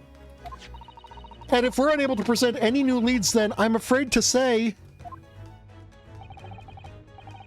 Please do not fret. It's for precisely that purpose my partner and I have made this journey. I have no doubt we shall have welcome news for you within the half hour. Thank you, Mr. Sholmes. That would be wonderful. Until later, then. Yes, you'll be hearing from us if you're not in touch first. Ow, ow, ow, ow, ow, ow, ow, ow, ow. I shan't be hearing anything if you keep tugging my ear in that mindless fashion. Whatever was the idea behind making a receiver operated in that way in the first place, in that place, Sholmes? Why the deuce would I know? It's Iris's invention, not mine. I am fully supportive with this method of communicating with Herlock Sholmes. I would like to use this to communicate with Herlock Sholmes, even when he's within the same room. You know, I am pro methods of communicating with Sholmes that injure him.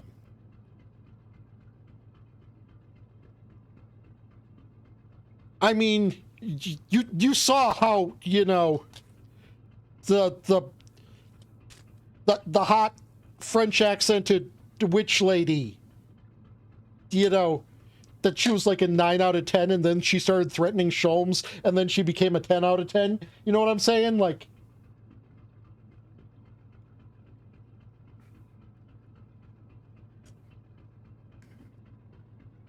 I also know how much you enjoy being the hero of the hour, Sholmes.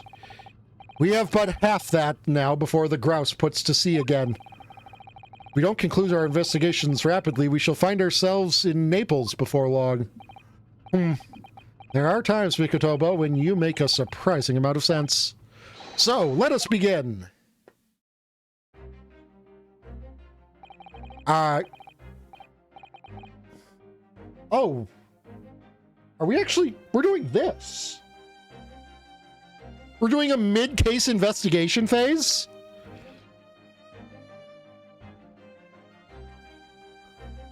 First class cabin number 2. Yes, this is the one. But I don't believe an investigation of the cabin is going to be plain sailing.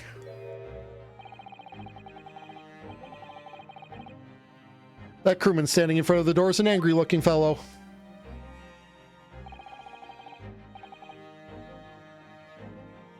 Why are you loitering here? Who are you?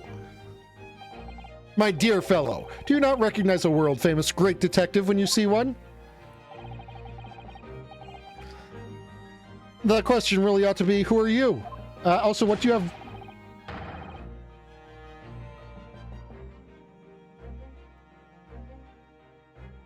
Why do you have Sholmes written on your arm? Do you not recognize world-traveling great sailor Chicken Stroganoff when you see... Yeah, his name is Chicken Stroganoff, because of course it is. Because we have beef stroganoff on the previous boat. Because of course we... I fucking hate these games. Great detective. Ha! I don't think so. No, it was Biff Stroganoff on the previous one. Do you see that, Mikotoba? It would appear that this man is a devoted follower of mine.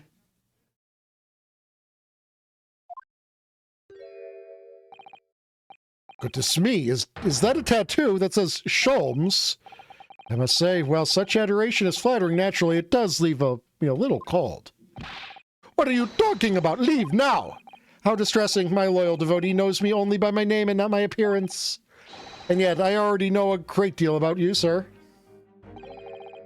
You have a brother, I believe. Like yourself, he's a shipman. Currently traveling the world aboard a Russian steamship, in fact. How could you know this? It is brother of the other guy, just confirmed. Elementary, my dear Mikotoba. I'm sure it was.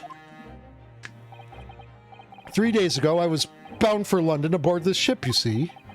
We're looking for one of my fellow passengers, a man by the name of Jigoku. There is no one with this name on board. But we know he purchased a ticket for passage. Ah, you mean Eastern man. He left ship 2 hours ago. Here, at Dunkirk. He said something about emergency, I think. What? Are you sure? So, Seishiro's realized we're after him, has he? Ooh, that phrasing. This cabin is the one behind you. We should like to investigate, please. No, I have orders not to let even mouse inside. I have said that one of the options is that this is the way they're going to get us to prosecute a judge. Mikotoba, be a good man and draw the sailor's attention away, would you? Make up some excuse so he leaves the area. Doesn't great detective see that even sailors have ears, both left and right? Curses! The plan is ruined! And you have only yourself to blame, I'm afraid, Sholmes. He is playing a good Watson by referring to Sholmes as Sholmes whenever he gets the chance. Forget it. Cabin door is locked. Even if I am not here, you cannot get inside. Mikotoba, I'm sure you haven't forgotten my special talent, have you? Opening any lock? Within a mere 5 seconds. So if you be so kind as to afford me the requisite time, old friend, in your typical accommodating manner. How could I refuse such a typically unappealing request, old friend? So I need to distract the burly sailor for 5 seconds, do I? Good man, so! The game is afoot!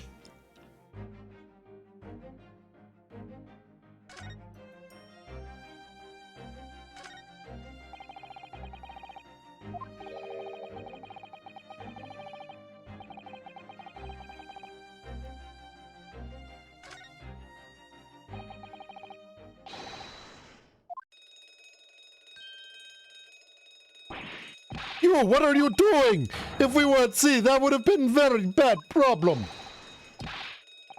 What's going on down there? Seaman Stroganoff, report at once. Sorry, no, these guys are Russian. What is going on down there? Seaman Stroganoff, report at once. I have now, no. That thought is no. Go away, thought. Thought, you are not allowed to exist. I'm not going to say it aloud, but this thought is not allowed to exist. We're moving on.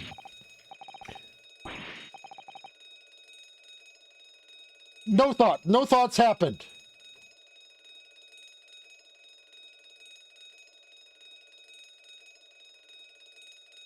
Zero thoughts. No thoughts. Head empty. Head absolutely empty. No thoughts have happened.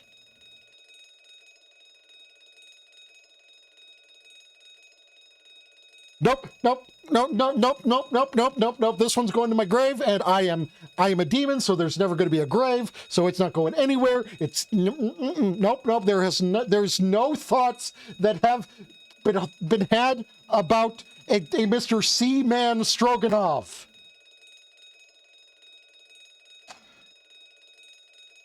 Sour candy. Blah.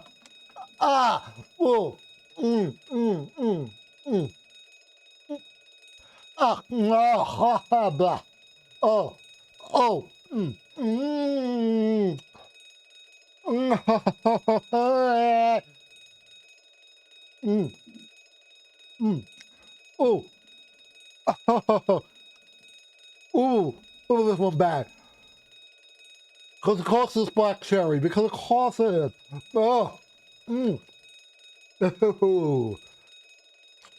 No, not by me, by world famous. No, as I told you. Now, Sholmes, now! Done. Hi, Def. You've missed me having,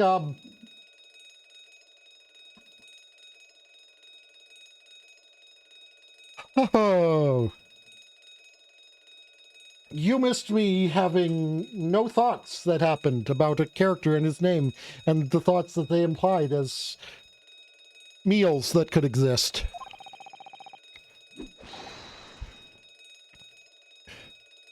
You also miss me losing my absolute shit at the concept of a plushie being called to the fucking stand.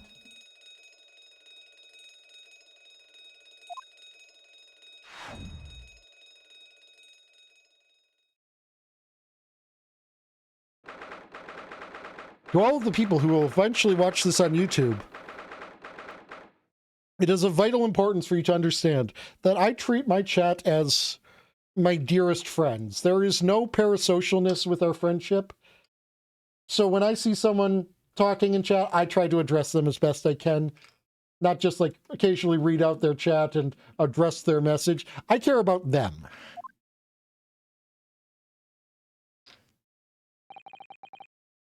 Okay, first thought, something's behind that warning, because warning's been moved.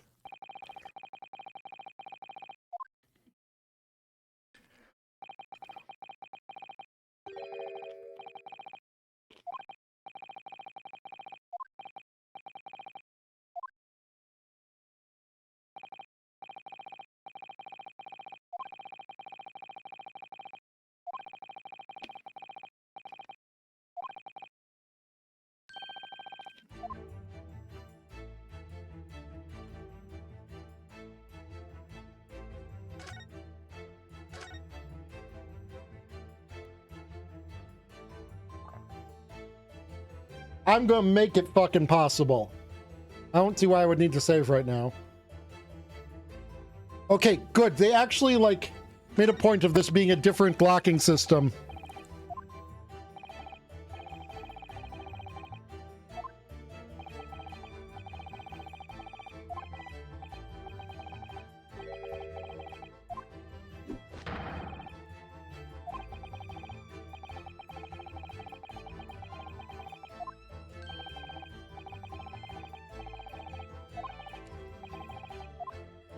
Okay. This has been moved.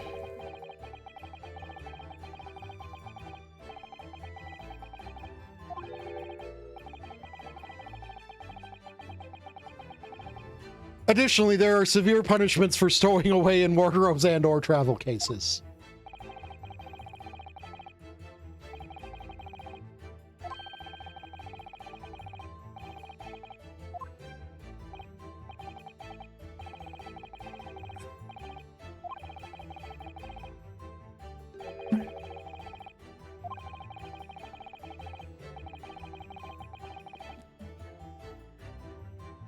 The trifling details are...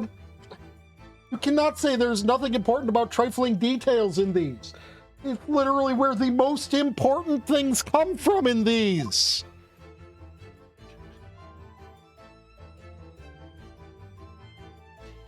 They got out of the ruined car from the right side after it was flipped over. Yes, because the left side was pinned to the ground.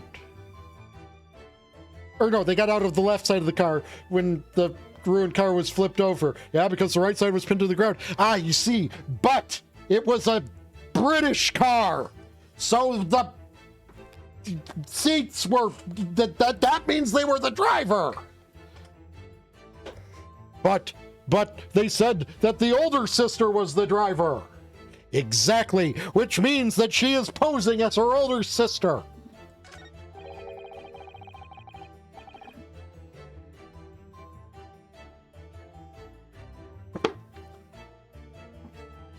Oh, this is the fun kind of crazy, don't worry. I'm actually trying to be more like this in general, just more animated, more entertaining for everyone. But I will take a stretchy and a sippy.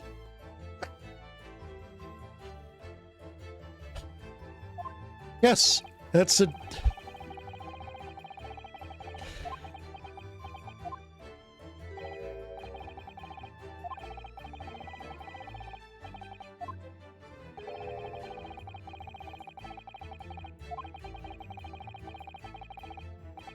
I turned those off.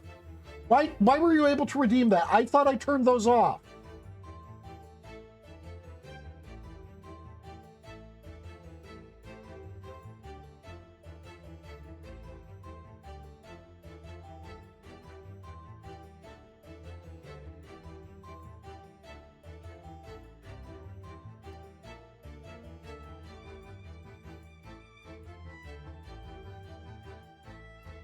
Because I missed literally that one of them. Also, I've just now realized that Funny Sour Candy Noises has an incorrect capitalization. Is it still broken?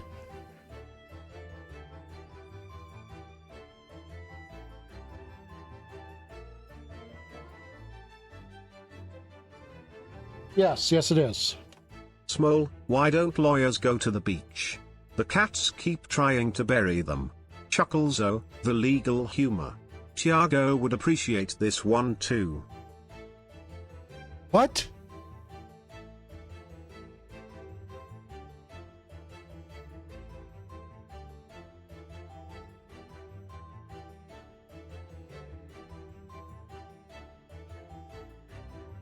What?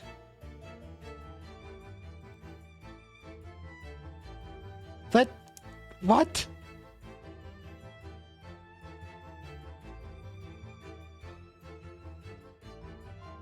The only part of that can make sense is things get buried in sand.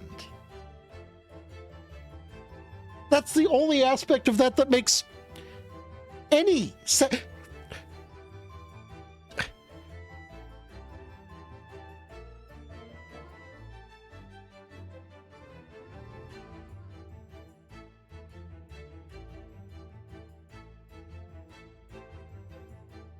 Is there... Okay, hold on a second. Hold on.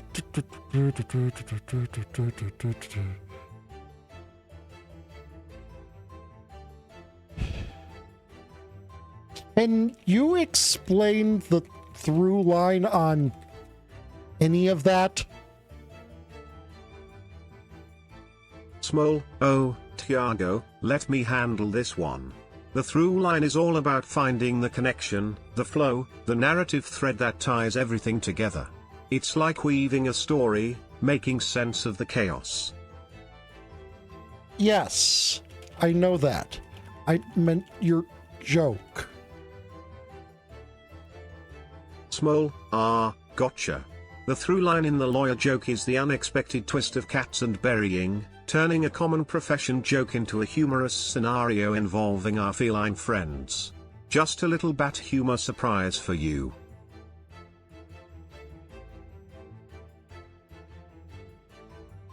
Wait. Are you calling lawyers poop? And the idea is the cats think it's a litter box and they need to cover them?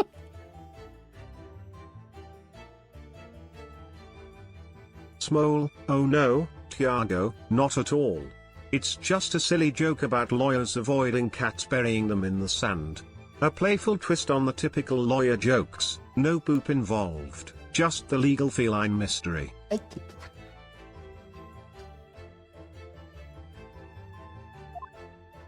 I like my interpretation of his joke better.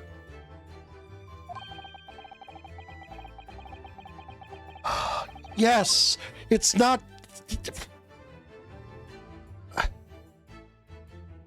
That was...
come to a conclusion about something. Hold on a second.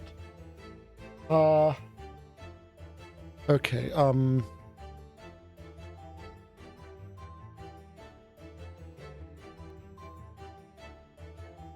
so, let's just...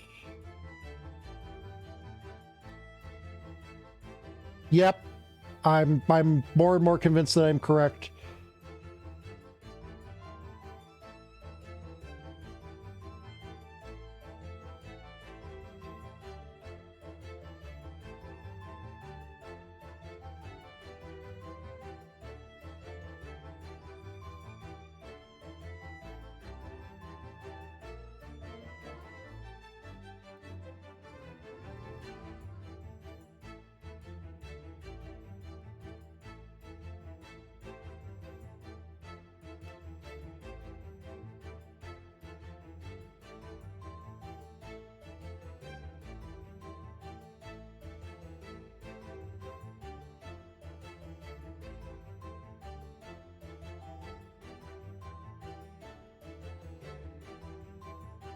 Is this an accurate recreation of what was written on the seaman's arm?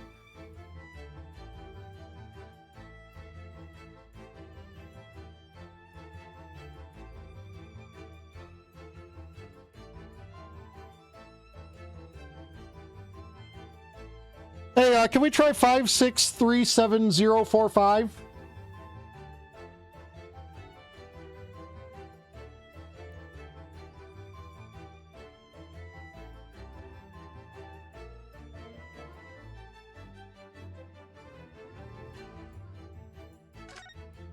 No, we literally can't until the story lets us.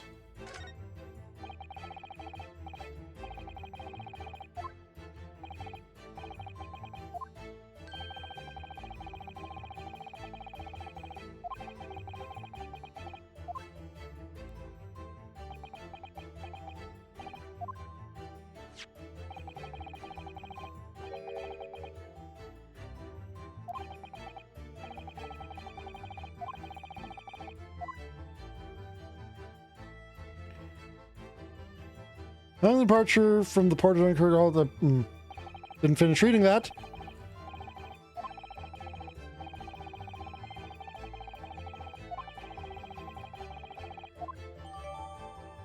Okay, cool. Don't know how this is going to be... I can't even access the court record here.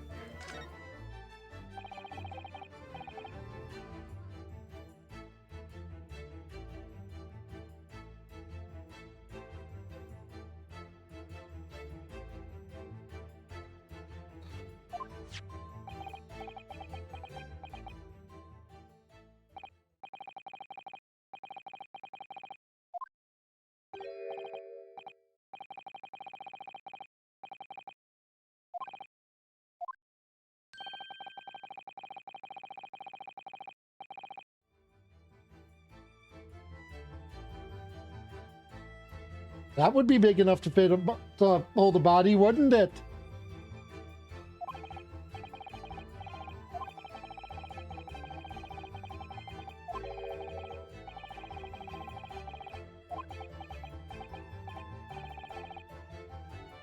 I don't know, but...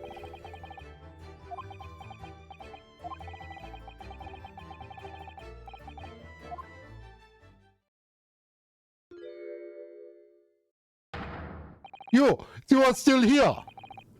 Ah, Able Seaman Stroganoff. Hello again. Welcome back, Nev. We're not going to discuss this person's name.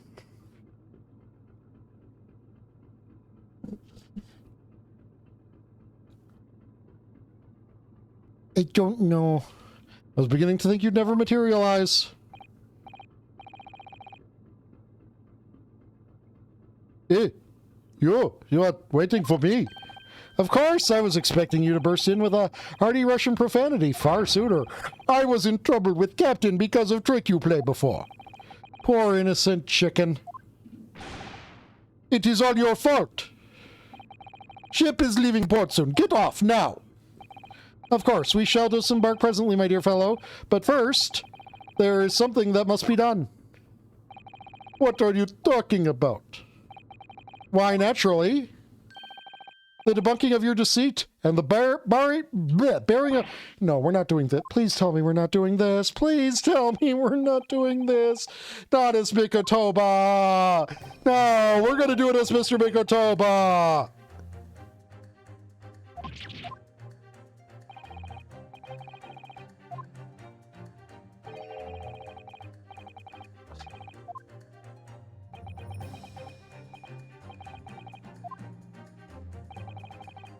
No, no, we're gonna do the thing, aren't we? It's gonna be done. It's gonna be the thing.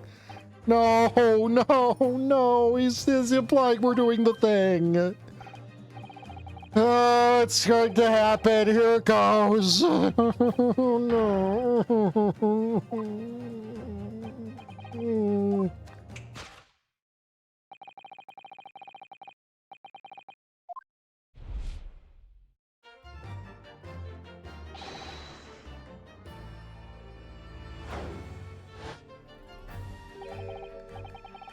Exactly. There's nothing suspicious about that name at all. No horrible ideas come to mind from that name.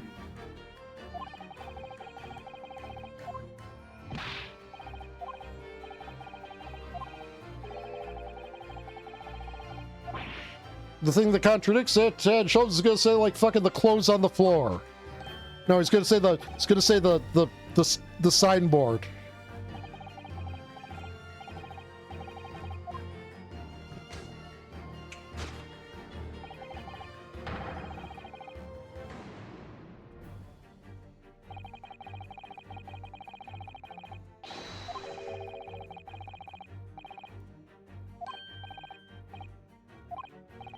What are your minds doing?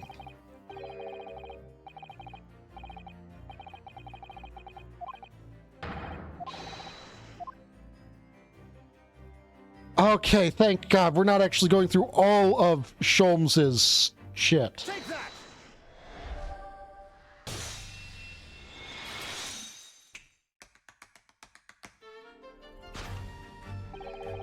Perhaps you should have cleared away that glass. How curious that the ice shouldn't have melted despite it being abandoned 2 hours ago. It would appear that the man was here in this very cabin until moments before our arrival, with his well-chilled glass in hand. Get your mind off of the refreshment, Sholmes. One might even conclude that somebody informed him of our boarding. Wouldn't you agree, Mr. Stroganoff? But why would Seishiro run from us? Before we consider that question, allow me to confirm one small matter. Would I be correct in saying that these first-class cabins of the SS Grouse are the same ones in which you and Mr. Jigoku were accommodated on your voyages from Japan? That's right. They are. I was in the cabin next door, and Seishiro was, yes, 50 days in this very cabin during our voyage, as I expected. For you see, there are traces in this cabin of a dark secret that Mr. Jigoku had to hide. What traces? I know nothing about this. This is news to you, is it, Mr. Stroganoff? Sholmes, what exactly are you getting at? As I said, there are traces in this cabin of some nefarious activity. Something that appears out of place, which I'm quite sure won't have escaped your notice. Something out of place in here. That's the key to this, Mikotoba. The remnants of the dark deed that took place in here are being masked by something quite... I must say, I didn't foresee ever doing this dance of deduction with you again, Mikotoba. No, quite, but life is full of unexplored twists and turns, we well know. Now then, let's see if I can't uncover the truth here. Yes, you have the floor, my dear fellow.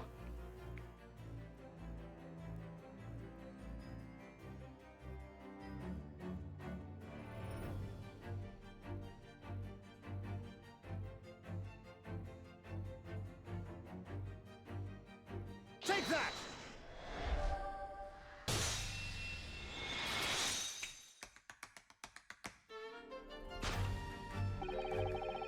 It's the rules of passage in this frame here. They're obviously out of place.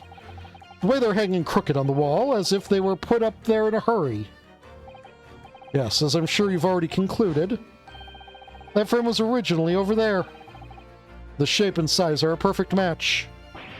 No, you're right. When did frame move? Hardly the most observant of crewmen, are you, Mr. Stroganov? I would think your captain is quite justified in having his reservations about your reliability. Urgh!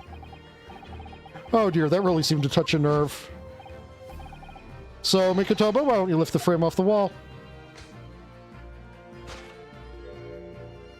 That is a bullet hole. That looks like a bullet hole. What? Who has been shooting walls? I see, the projectile has been removed. Clearly, the careful occupant of this room has already disposed of it. Now then, Mr. Stroganov, I have the distinct impression that you're attempting to shield said occupant. I don't know what you're talking about. Why would I try to protect Eastern Stranger?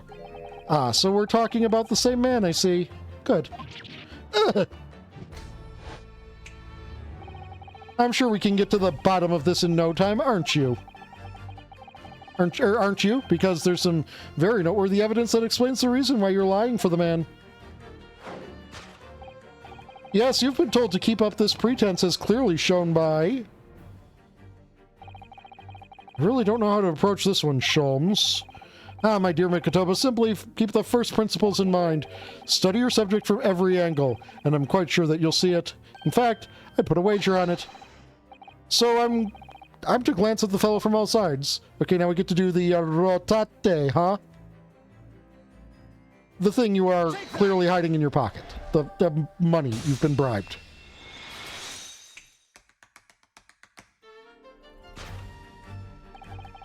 It's almost too obvious for words. Quite the universal language of the world. Money. Ah! And I'd wager that the Eastern fellow in question is Seishiro Jigoku, yes? Yeah! So, I presume you realize what this means. There are clear signs that a crime has been committed in this cabin.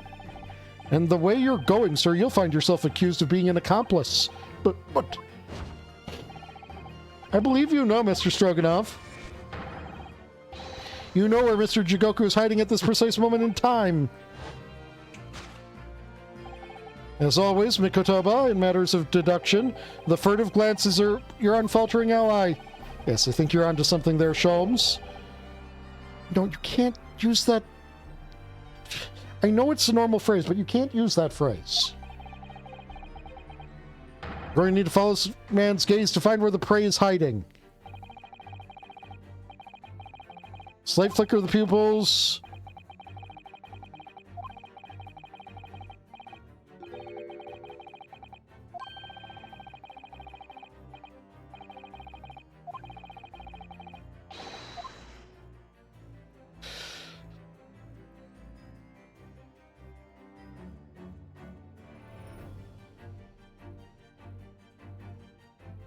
Take that!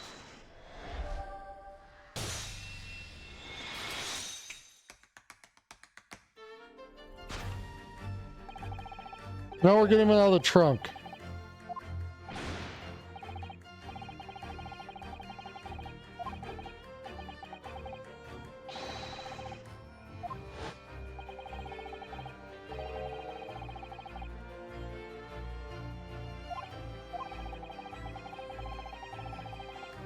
I imagine he didn't count on us making a nuisance of ourselves for quite so long.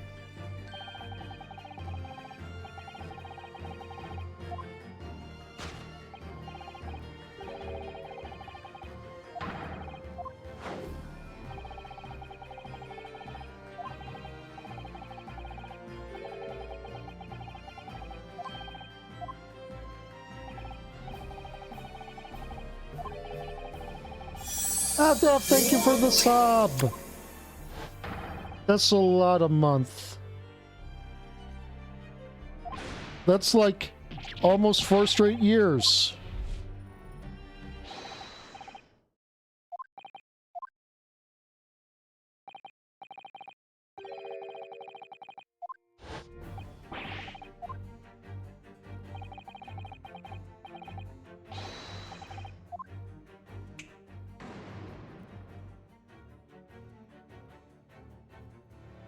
Oh, do I...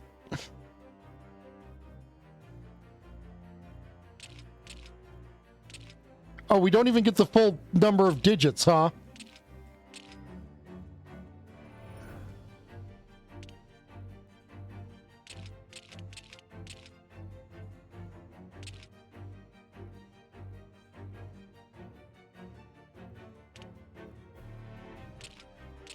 Wait, that's... Oh, I guess that's probably a 1 then.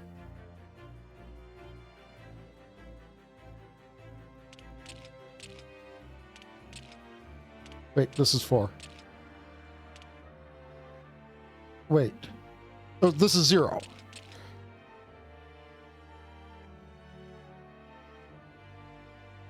Take that! Did I get it backwards?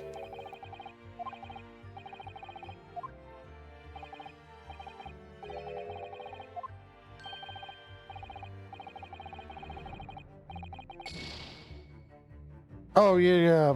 Wait, but that's not an applicable number. Wait, what the...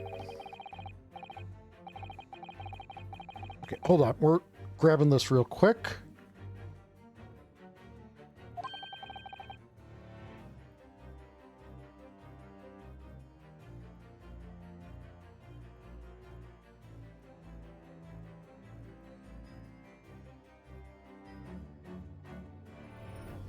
Yeah, but there, I couldn't pick a 6 or anything.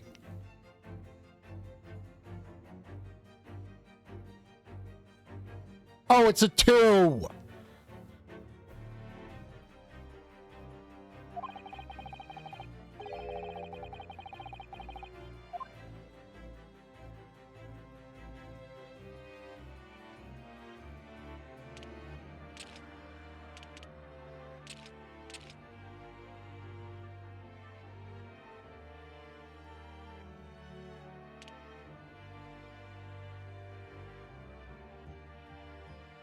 Take that!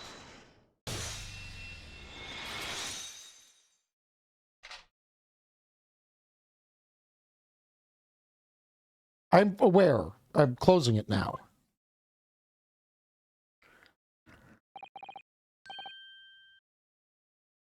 Yeah, kinda. You had to meddle, didn't you?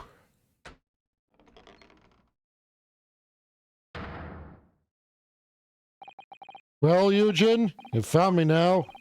Say Shiro.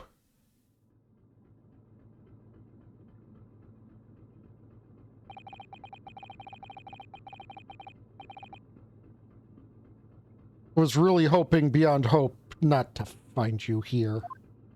But you're not entirely unsurprised, I take it. No, quite. I just wish it were some other way. Well, are you ever going to introduce me? Ah, your reputation precedes you, Mr. Sholmes. I've read stories of your many exploits. Excuse my manners, Sholmes. This is Mr. Jigoku, my old friend and traveling companion. The devil is in the details, Mikotoba. I believe you meant to say your old friend and traveling companion. Wait, what?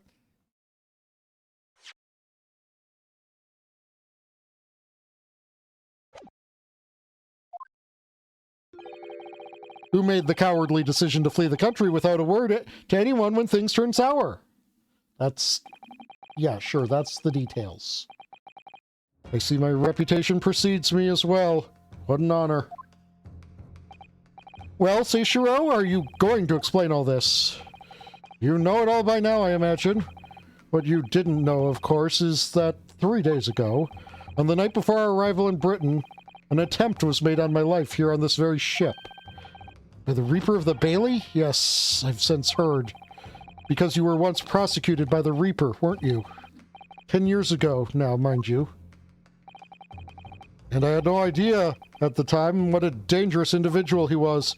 Anyway, when we arrived in London to find the symposium was postponed until goodness knows when, it became all too apparent to me that I might very well be targeted again.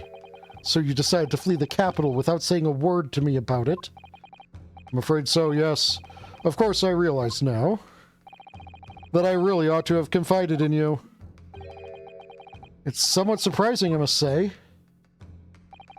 What is? Well, first-class cabins aboard luxury steamships are in very short supply. It's more than a little hard to believe that this one just happened to be available. So says the protagonist of some colorful short stories. Well, I don't care for your opinion. The cabin did just happen to be available, so I purchased a ticket, and here I am. I've just seen for myself the obvious remnants of that incident in this cabin. So you've already purchased your return ticket before we even docked in Dover, had you?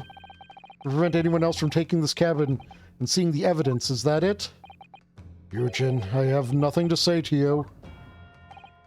Well, in a mere 5 minutes, the ship will set off on its onward voyages, not make port again until Italy. I'm afraid we must insist you disembark with us at once. You have no jurisdiction over my movements. We have this, Seishiro. Take it. What is it? It's a subpoena from the Old Bailey. How do you have this? You're a man of the law. You know what the ramifications of ignoring a document like this from the British courts would be. You came prepared then, Eugen. Come on, let's go. One moment. What is it, Sholmes? Inside Mr. Jigoku's trunk. I found this rather fascinating trinket. Ooh, that's part of the watch. What is that, Seishiro? I can't help you, I'm afraid. Some small component from something. But what? I have no idea. By the look on his face, I think he genuinely doesn't know. Well, let us pocket it as a small souvenir of our brief sojourn in France.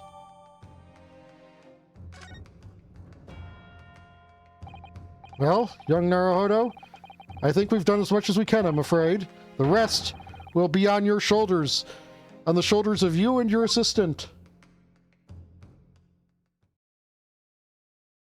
I mean, it can very easily be argued that he killed Gregson in self-defense with what we have established right now.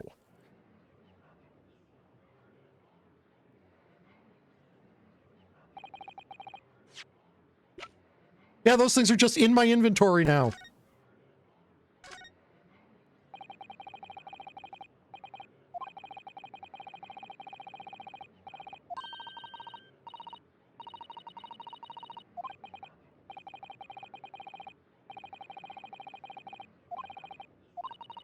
Yes, it's part of the pocket watch.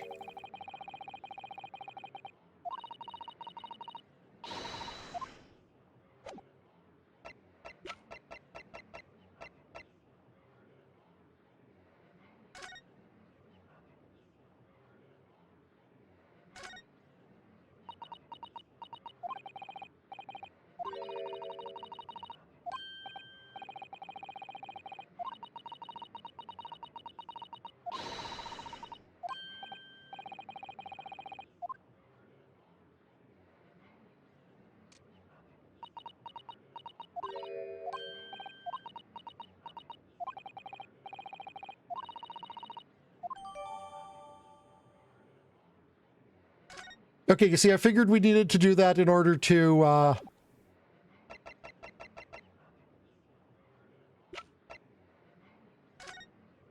Following departure from Port of Dunkirk, all crew members are required to assemble on the main deck at 10 p.m. in order to review evacuation procedures. The drill will take 20 minutes.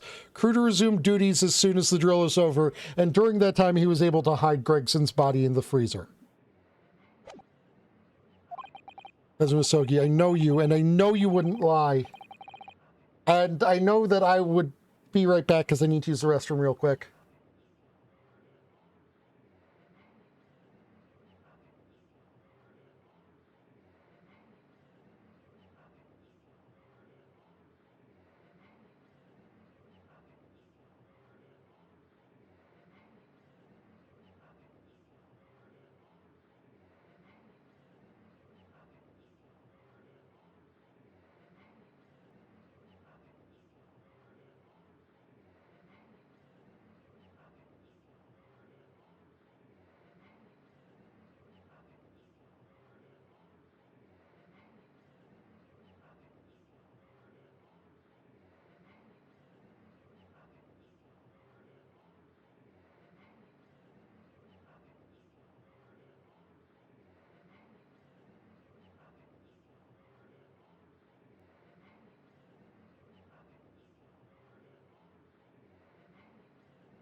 Okay. I am back, but we're going to wait out the ad, and I'm going to try to order food while that happens. Stop recording what my clicks in the...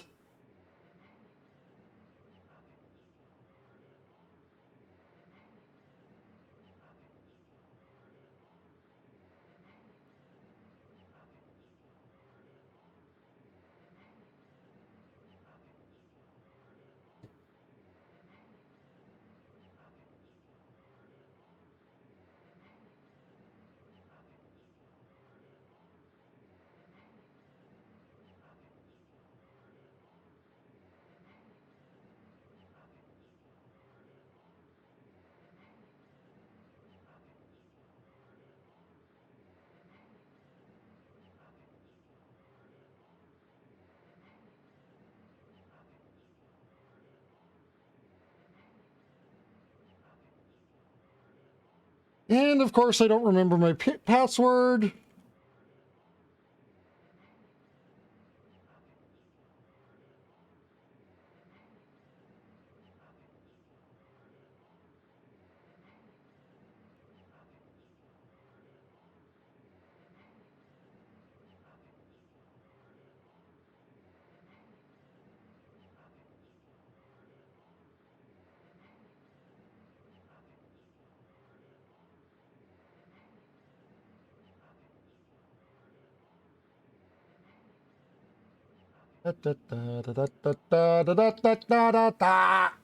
Why does everything I touch break?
No, really?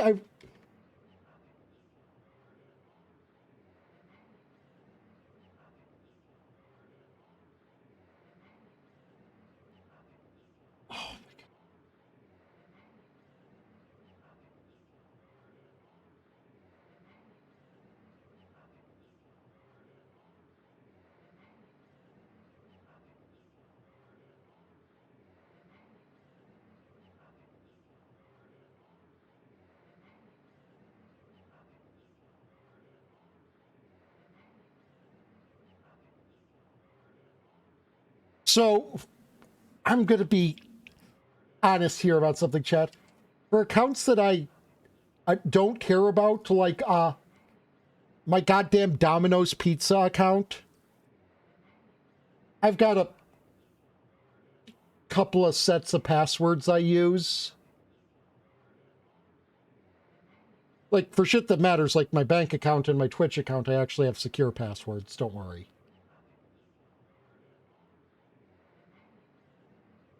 And I apparently had, like, my quote-unquote securest permutation on my Domino's account.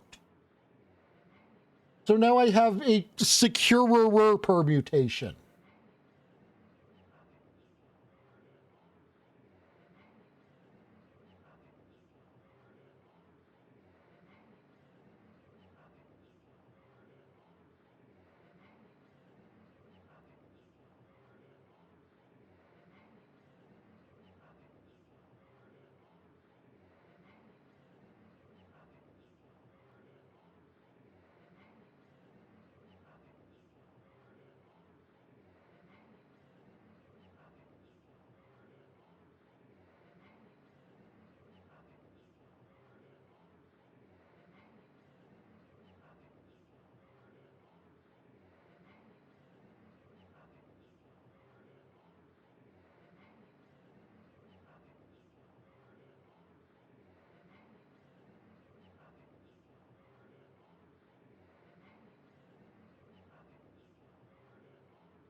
And I know it's not the best to go about doing using the same password on multiple sites. But every single fucking thing in existence needs an account now. And my brain is relatively smooth. And at least my password isn't password 1 or ABC123.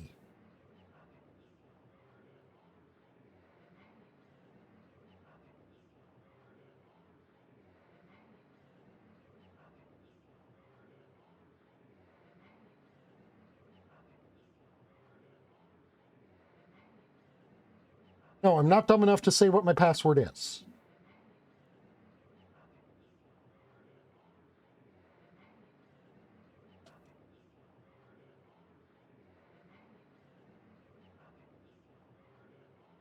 No, I get the one that there's a coupon for, so I can get it for cheap.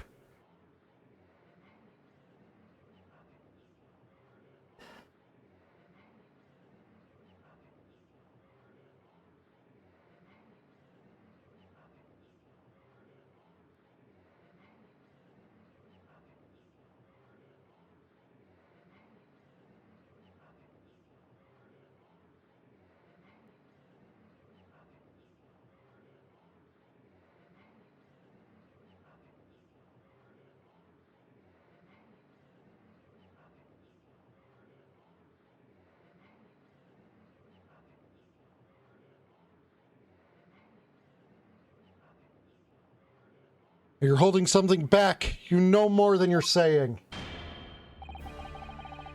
During the past 30 minutes, while this court was adjourned, all possible efforts were expended. But sadly, Mr. Jigoku's whereabouts could not be ascertained. You must accept the unfortunate conclusion that the Reaper has already done the deed. We could not find this man in London within 30 minutes. Clearly, he is dead.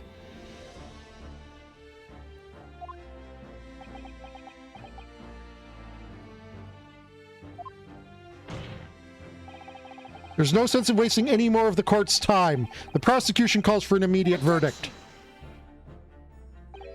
No, the trial cannot end now. You're a Japanese man, Ryunosuke. You should know when to lay down your sword. And you should know never to presume when the battle is won. The court has already been presented with all the evidence and heard all the relevant testimony. There can only be one conclusion, that the accused is guilty. All relevant testimony, far from it. There's still a crucial witness, from whom the court has yet to hear a single word of testimony. In that case, call your witness to the stand at once, counsel. No. Oh, yes, my lord, tomorrow, if possible. The witness is already on his way, and scheduled to arrive tomorrow. Who on earth is this crucial witness? Seishiro Jigoku, the very man allegedly murdered by the Reaper. Judge Jigoku, you found him? Yes, it turns out that you may need more than 30 fucking minutes to find someone. In an era before the internet. But the investigations of every policing resource in the capital suggested Jigoku is already dead. How in the name of God did you find the man? He was located in France during the recess, at the port of Dunkirk. Thanks to one of Mr. Herlock Sholmes's famous deductions. Herlock Sholmes? Inspector Gregson almost certainly met with Mr. Jigoku on the night of his death. Because along with Prosecutor Asogi, Gregson was on a mission to assassinate the man. Which means that Seishiro Jigoku is the sole witness who can clarify exactly what happened aboard the SS Grouse on the 31st of October.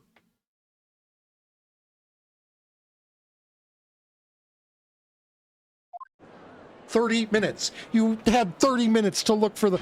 I can understand if you had like a day to look for the man, maybe pulling that off, but 30 minutes? Fucking hell. Well, it would appear that it's too soon to move to adjudication at this point. The prosecution concurs. The court must hear Mr. Jugoku's testimony. No judgment should be passed until all testimony has been considered. In that case, I hereby call the end of today's proceedings. Court will reconvene at the same hour tomorrow. No objections from either side? No, my lord. No objections, my lord.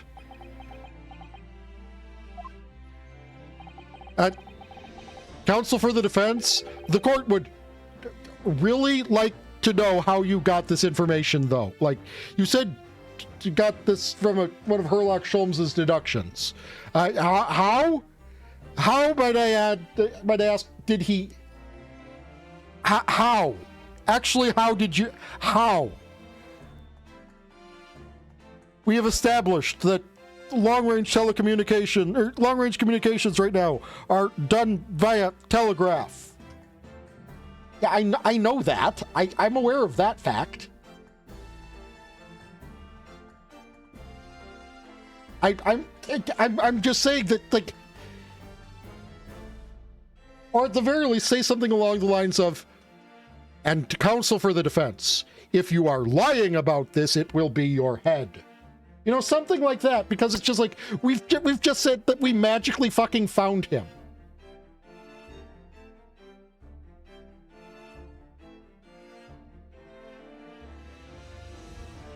Counsel for the defense, why did you not reveal this information earlier? Because the prosecution keeps whatever the fuck it likes in its pocket until it's ready, so I thought I'd do the same. Fuck you. Why did you not tell us when we were spending these last 30 minutes looking for him?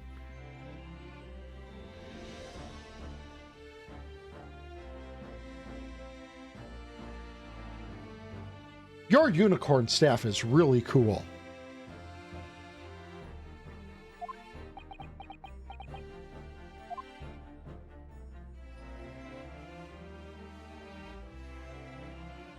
Now, Your Honor, I would like to present this magically teleporting evidence.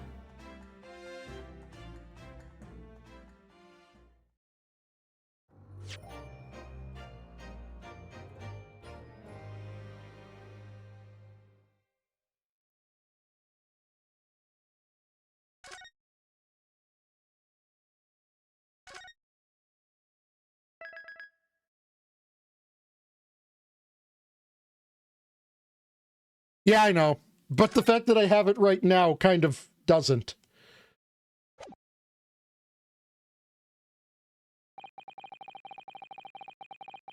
The unexpected halt of proceedings sent a clamor around the courtroom. But outside the Bailey, where Londoners knew nothing of the secret trial within, it was a typical still night. Then, at a little past 8 o'clock that evening, Mr. Sholmes and his partner returned to Baker Street.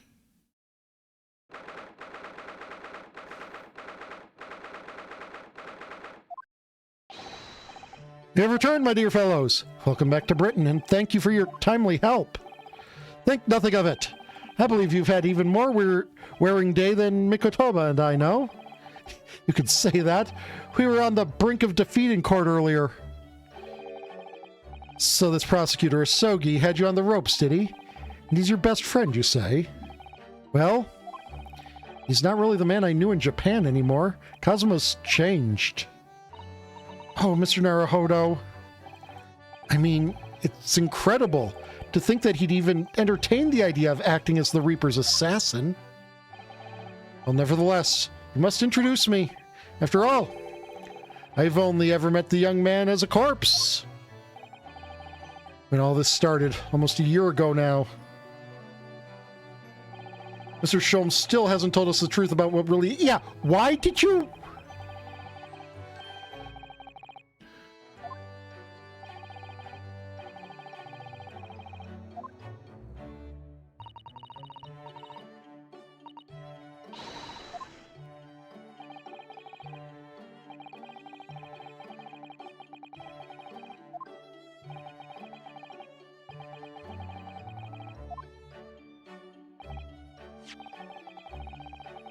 I picked this up at the telegram office on our way home. What is it? Surely you haven't forgotten already. I put upon you for the matter only yesterday.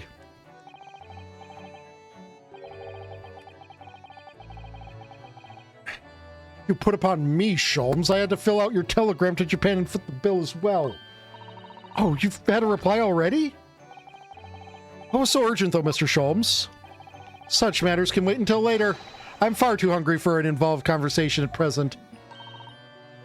Well, that's good news because supper is ready, everyone. And what a feast it is! If I were none the wiser, I'd think the trial were won already. Roast beef, kippers, stew, steak, and kidney pie, Yorkshire pudding. Tomorrow could be a very long day, so eat up. In that case, I think I'll seat myself just here.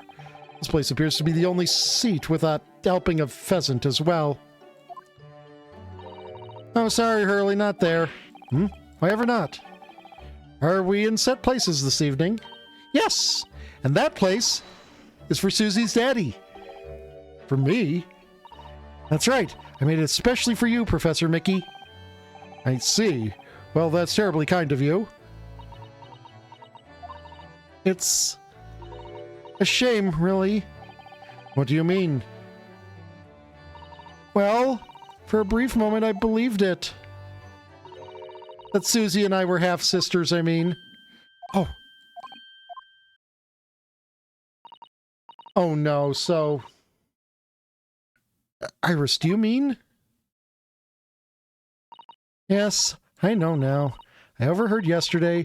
I secretly listened to the conversation you had after I tricked you all into thinking I'd left. What? What?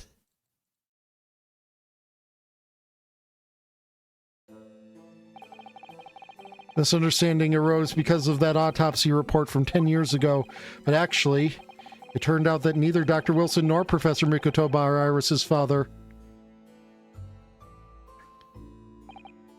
Yes, about that, Iris. You know, I know. You can't tell me at the moment. Oh, Iris. Nope, not yet. The pheasant is by way of an apology. I'm sorry for eavesdropping. Oh, no, that's quite all right. Then why don't I get any apologetic pheasant? You received the traditional apology salmon, Ed boy. Rolf is horrible. So just who is Iris's father? I suppose that's not something we'll be finding out today. So then, let us dine, while our largely pheasantless plates are still piping hot. A fine idea, Sholmes. Yes, Ryunosuke is her father, definitely. A fine idea, Sholmes. It all looks absolutely delicious. Okay, let's just see here. I think it would be a big giveaway if someone here had fucking pink hair, so, you know.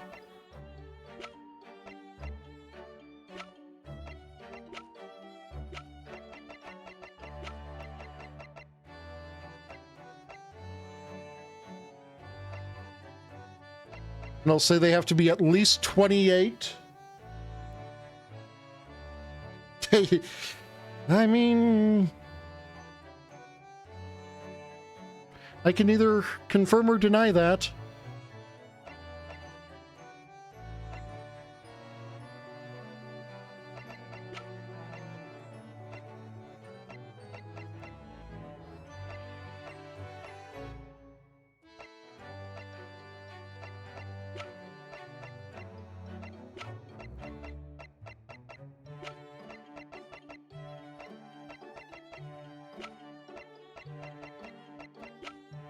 I mean, we've got no way to really go with anyone here that we can predict.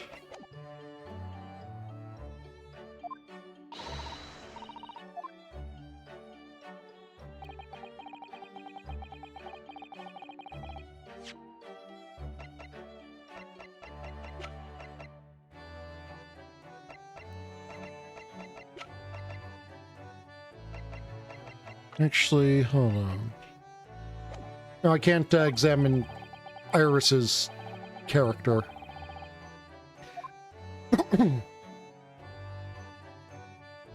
I was going to look for emblem type things, you know, like... Of course, her emblem type things would probably be all heart-shaped anyways, wouldn't they?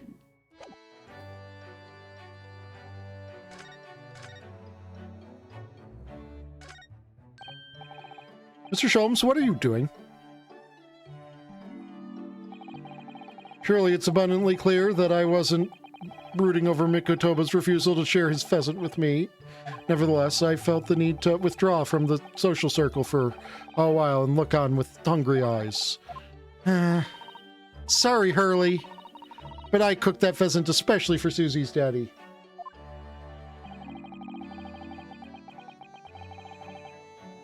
Even though I've played the role of father to you for far longer. Mr. Sholmes, could I discuss some things with you? Certainly, my dear fellow. I find myself quite in the mood for a spell of conversation. No doubt. You're hungry to learn more of my deep love of game. Yeah. There is definitely a child in this room, and it is not the 10-year-old. I can probably contain my curiosity on that one. You didn't look at me in that fashion. In what fashion? It seems that before we discuss the pheasant, we have some rather unpheasant matters to discuss.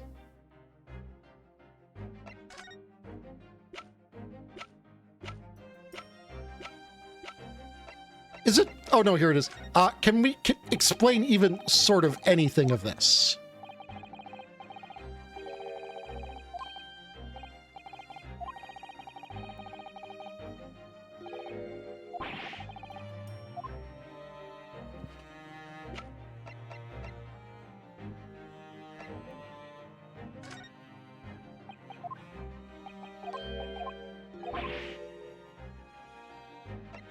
Oh, I'm guessing I probably just don't present evidence at him right now. Okay,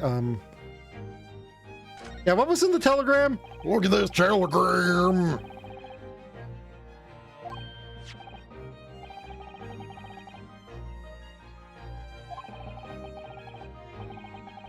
Record found is indicated. Duplicate follows. K. Asogi, A. Shetton, T. Wilson, J. Wilson, T. Gregson, J. Wilson.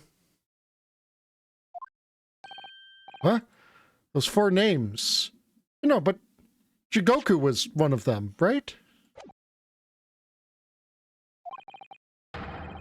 We've come across that same exact list before. Wait, no, but...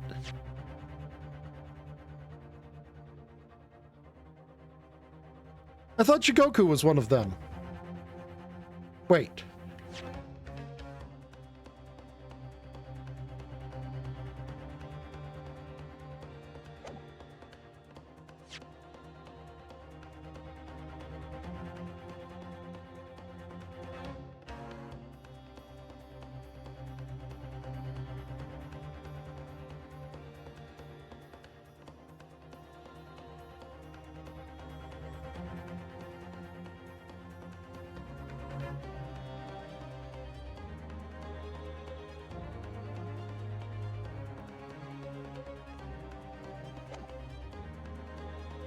Clearly, the Reaper is the Russian ballerina.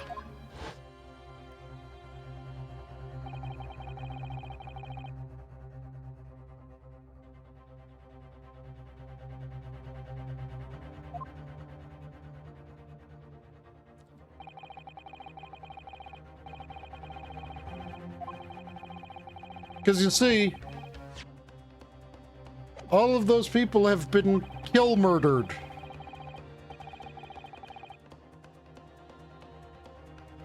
Wait. Alternate look at this. 3 of these people have direct ties to the Reaper.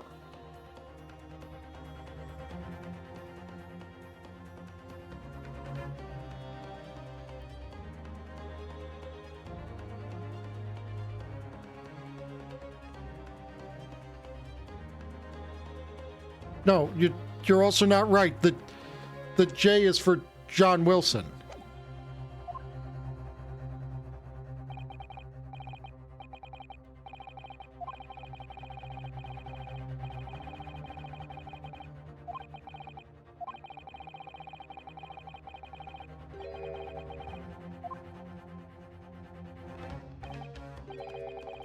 Small, oh, Ringtail I don't 99, need to give don't you mercy. worry. You didn't I'll go spoil easy anything. on Tiago with the jokes.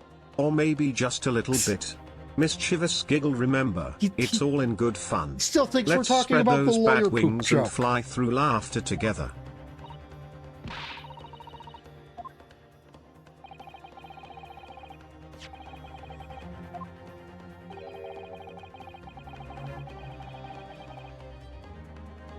Jigoku was the one receiving the names.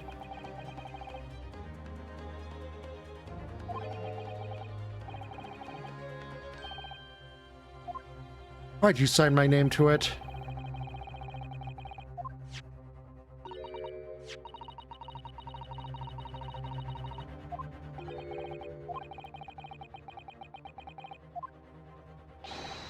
Oh, this go... Wait, but then that wouldn't make any...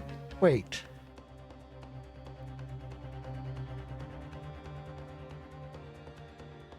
No, wait, that wouldn't make...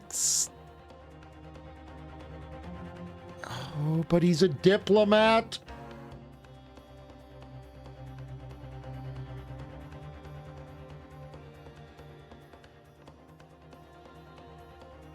He's a diplomat, which would mean that he could travel abroad if he needed to.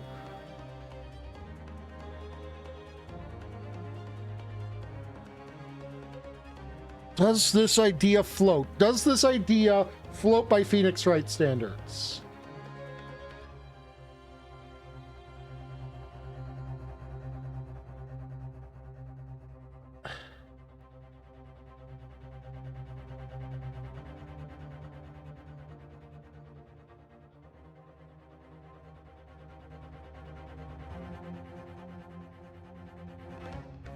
Is there a way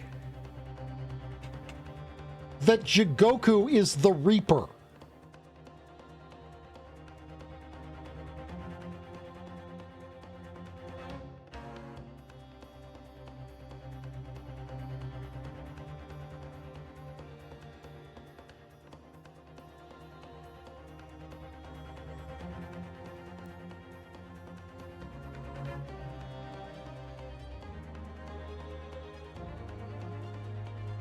Maybe.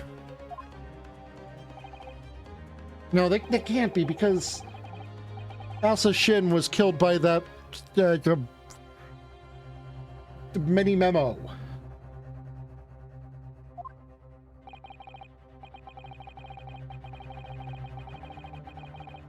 But we know that Jigoku was related to the intel leaking.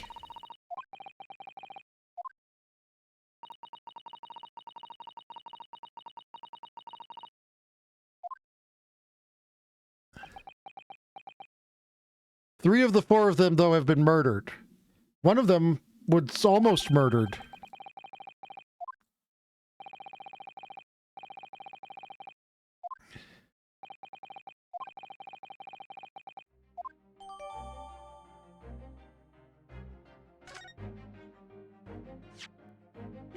Is it just,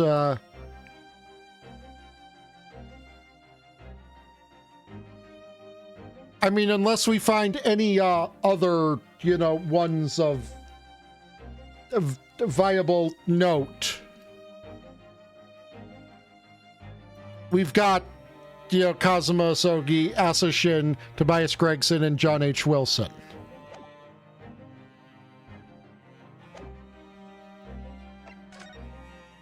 So why did you lie saying Kazuma was Dai?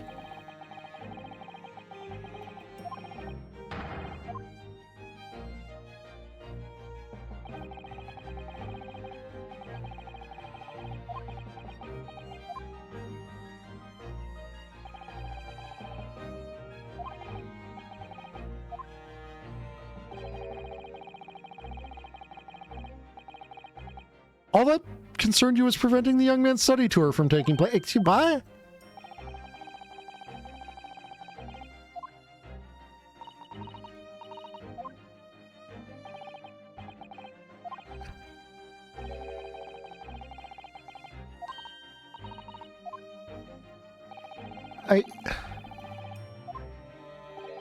Explane.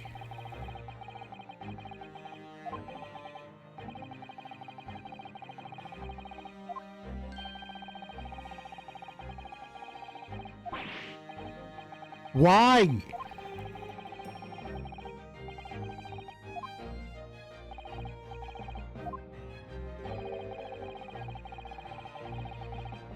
Yeah, you did. I'm aware. Oh, wait, no. Wait. It was Tosanaga? Or no, no, he guessed, yeah. No, yeah, Sholmes did. Okay, yep.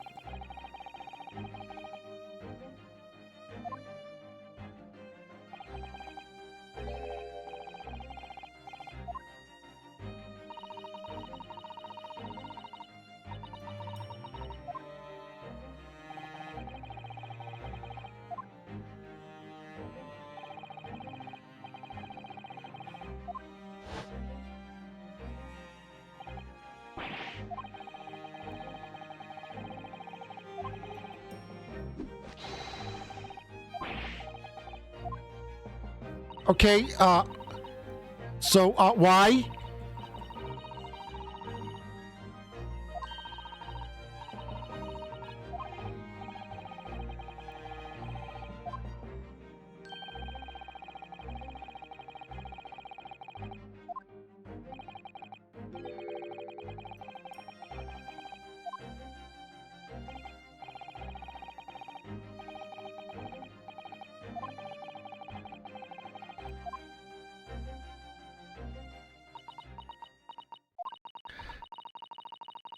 Yeah, you have explained the what, but you have not explained the why.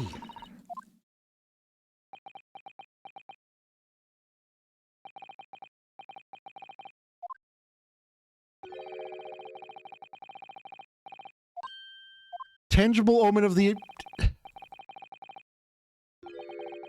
Oh my god, please, stop being vague.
So... your goal was to... what? Prevent a Kayasogi?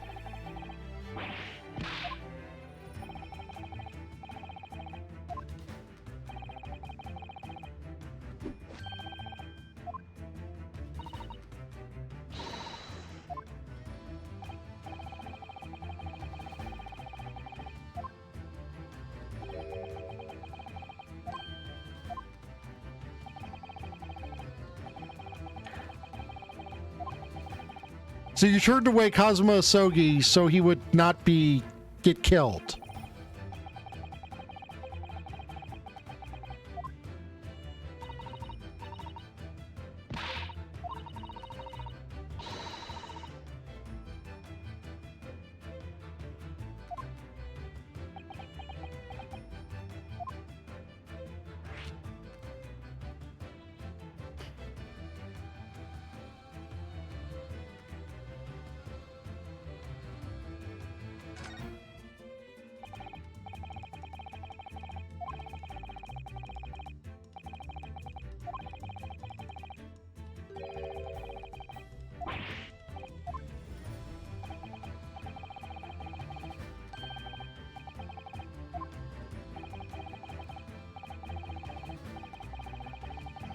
No, she wasn't recently deceased, though.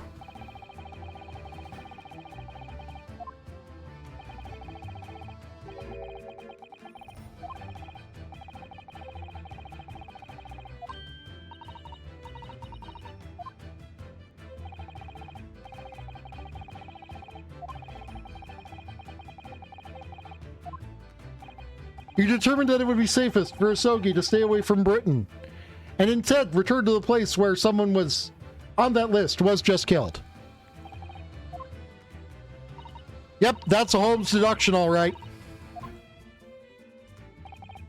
Or Sholmes,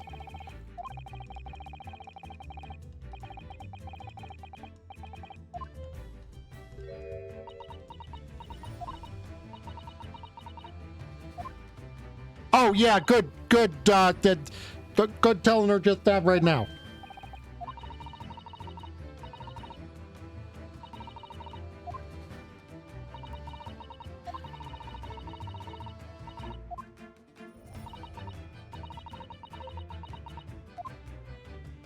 Yeah, that's gonna hurt her more.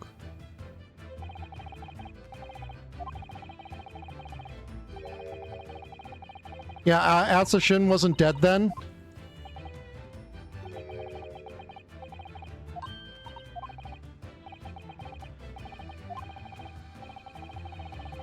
And she was the one who killed Wilson. I mean, there's another reading of this that... No, wait, no, wait. Yeah, there is another reading of this that could be possible.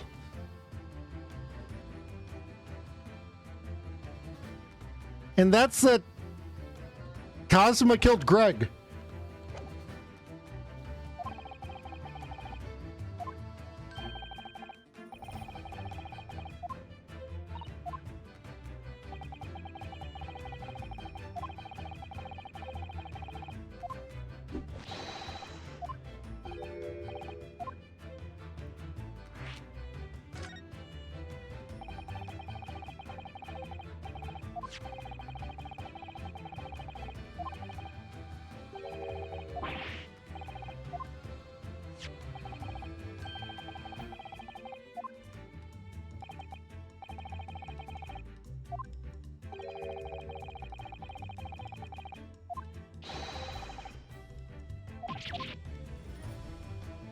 Yeah, so this would mean that Kazuma is specifically here to kill Greg?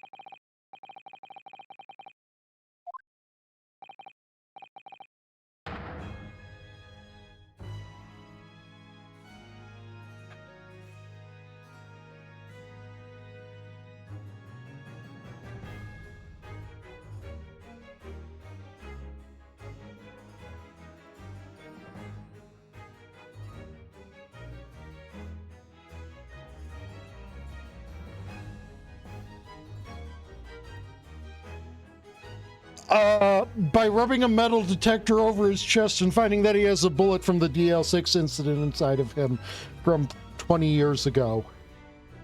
Oh, wait, that's the other time we found the prosecution guilty. The time it works by finding out that he stabbed her with this branching sword, so that he could protect the younger sister of his old lover.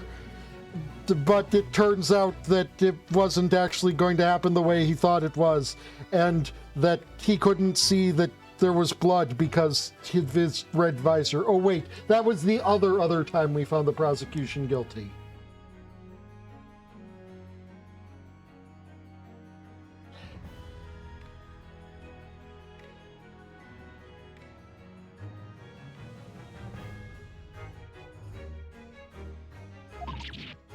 Also, my food is here. They didn't ring the doorbell.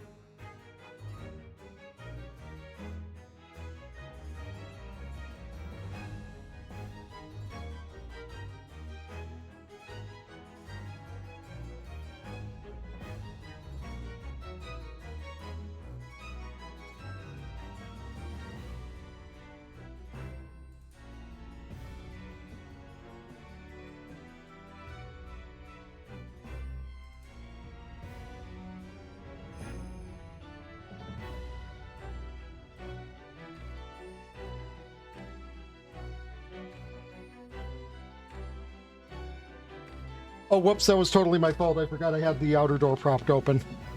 So the doorbell was blocked.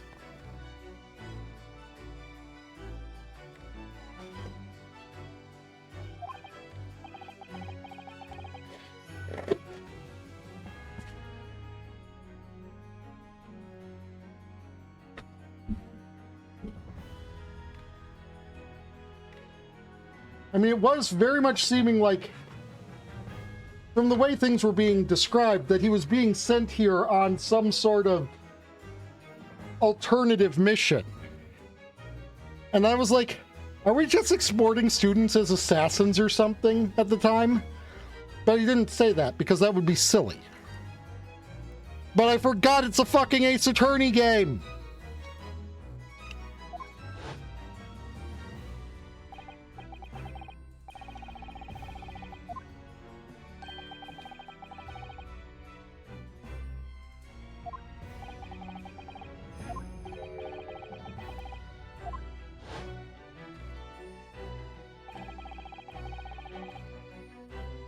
I can't remember if it was Mikotoba or Jigoku who was talking at him ominously.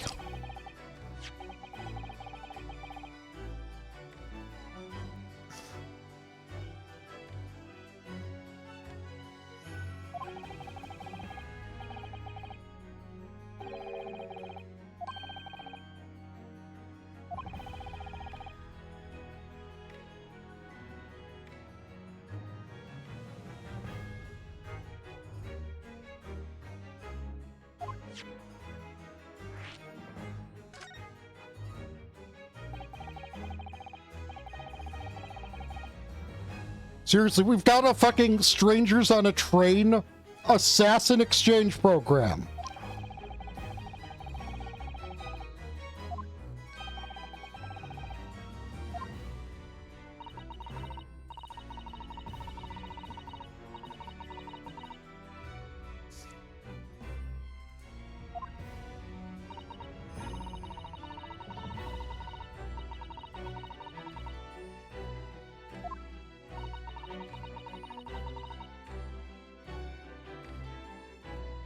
So who in Britain wanted Wilson dead?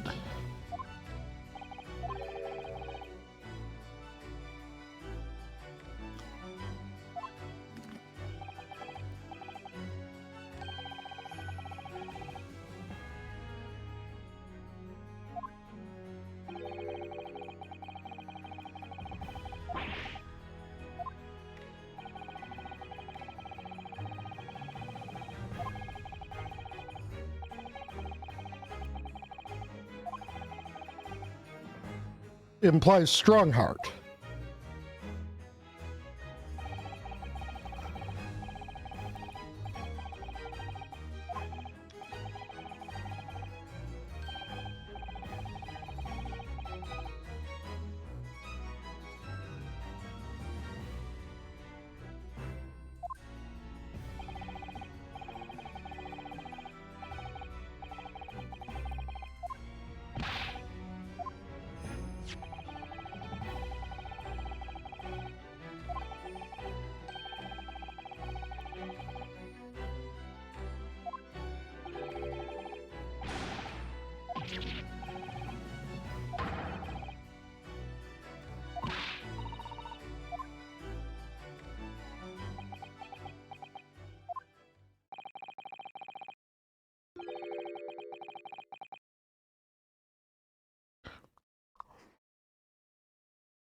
Van Zykes' gun is missing.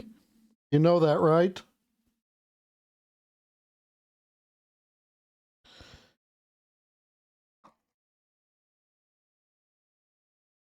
Maybe something his apprentice might have been able to pick up?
Okay, hold on. I need to,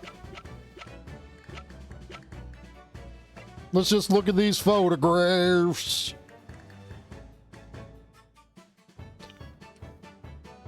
See if there's anything that makes me laugh.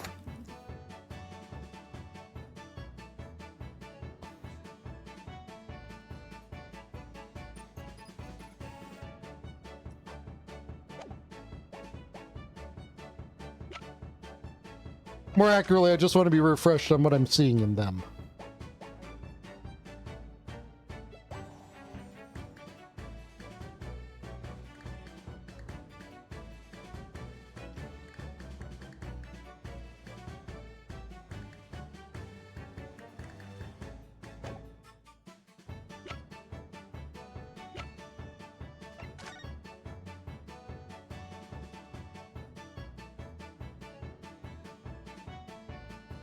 The dude on the left is Clint Van Zykes.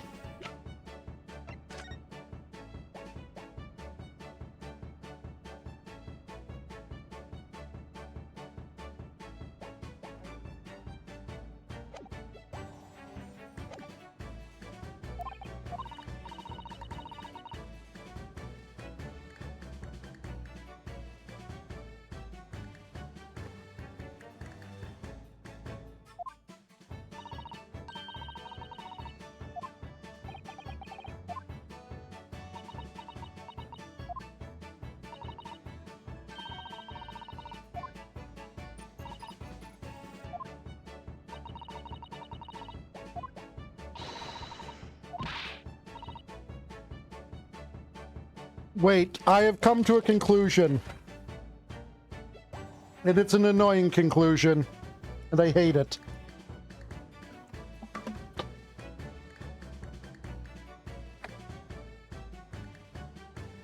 And it involves someone doing a humble brag. And I hate it, and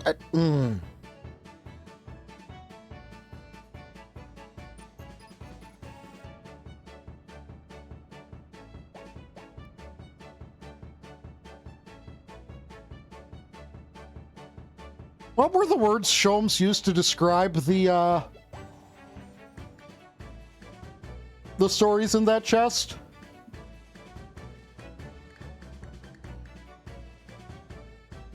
Probably something along the lines of the tales of the great inspector and your father, his assistant.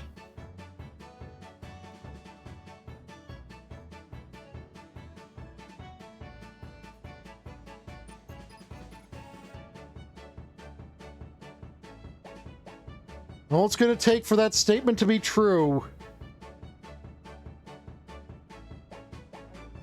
is Sholmes telling Mikotoba that he is, in fact, the Great Inspector.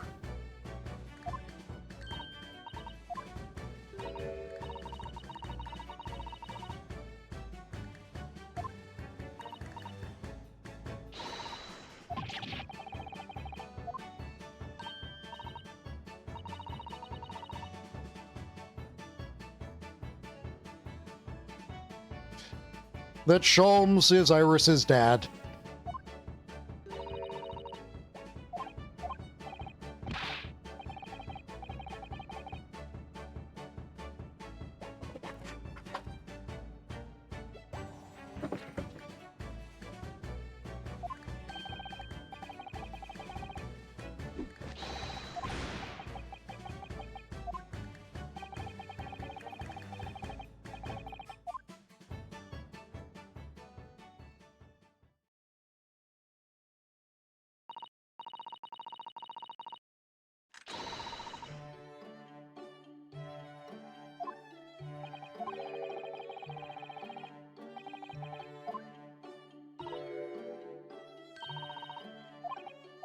Can anyone not, like, try to keep me in the dark for 2 seconds?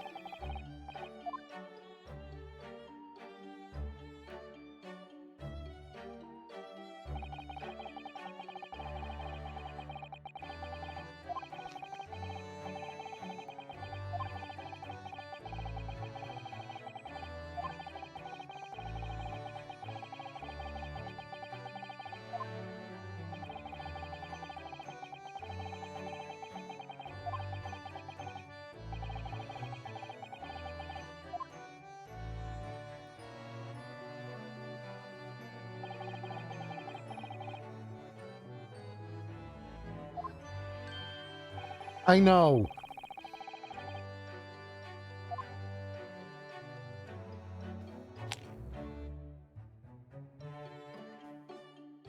I mean, if you'll have just looked at that picture, Mikotopa was standing behind Sasato and Sholmes was standing behind Iris.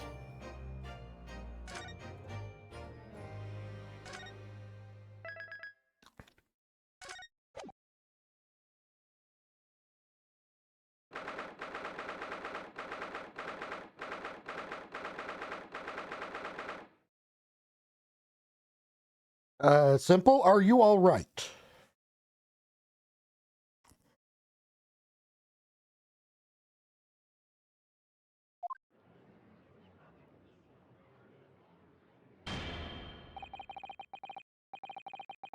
Before we begin today, I have a very brief announcement. As with the closed trial 10 years ago, some astonishing facts have come to light in these proceedings.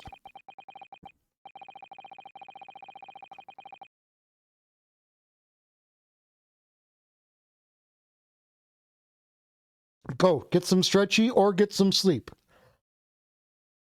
The revelation that the well-known Reaper is actually an organization illegally executing its own brand of justice.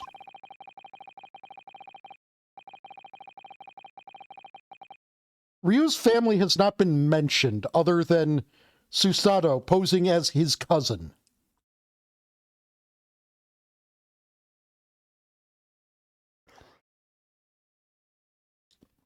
And the discovery that a respected yard inspector was at the heart until he himself perished in an assassination plot.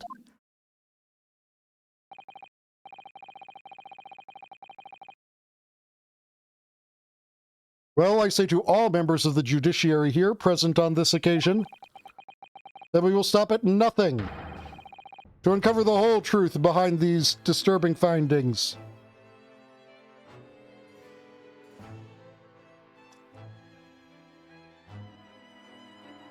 Oh, wait, we've been sending students over there for a bit now, haven't we?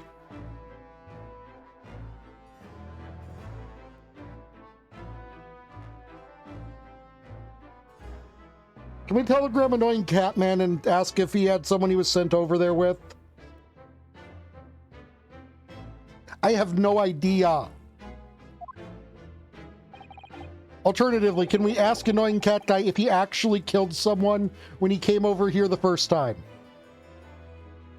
But not one of the people he was accused of.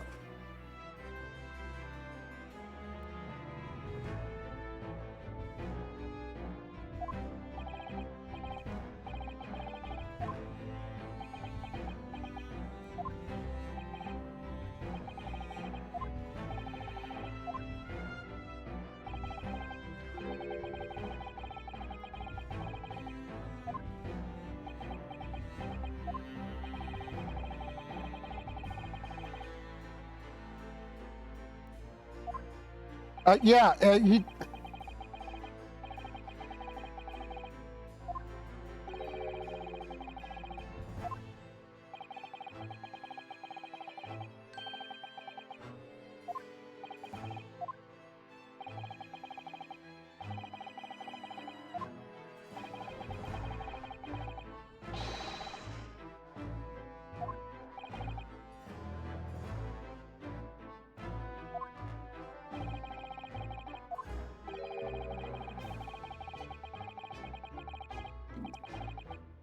Tell me you're not doing this to fall on your own sword, Kazuma.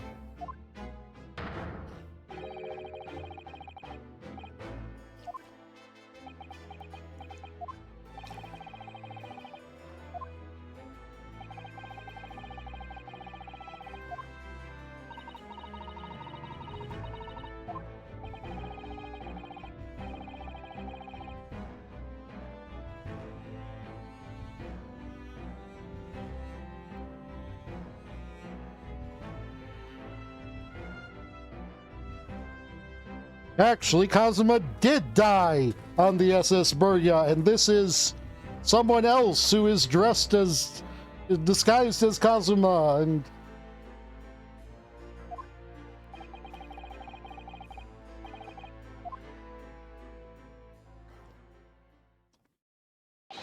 It's that Phantom Assassin from Apollo Justice 2!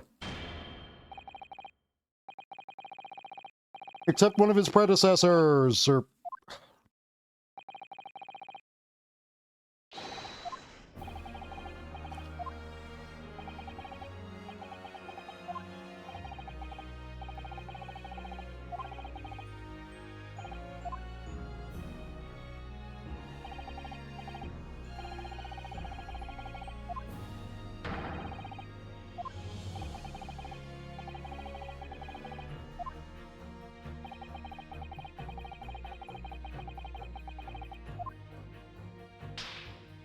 Let's get Judge Tanuki on the stand, please.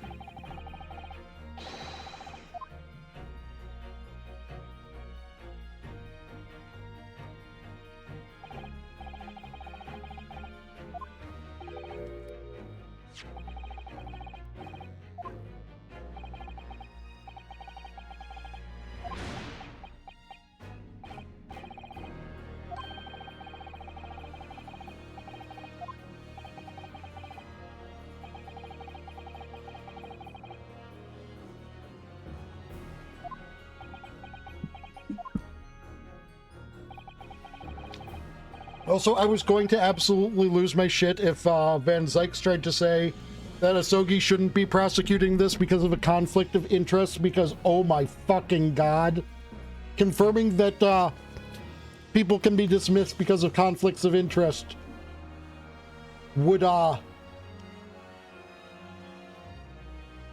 Jesus Christ.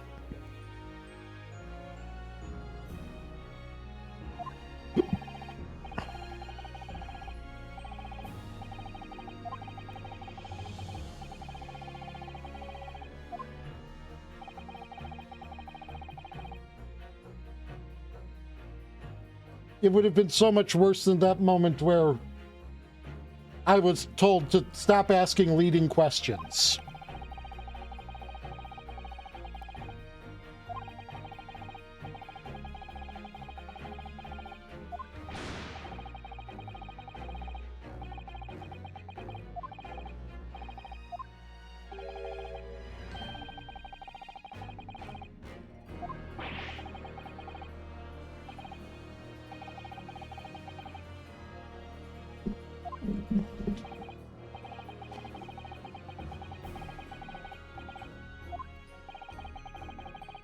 Judge Tanuki is being a bit of an asshole.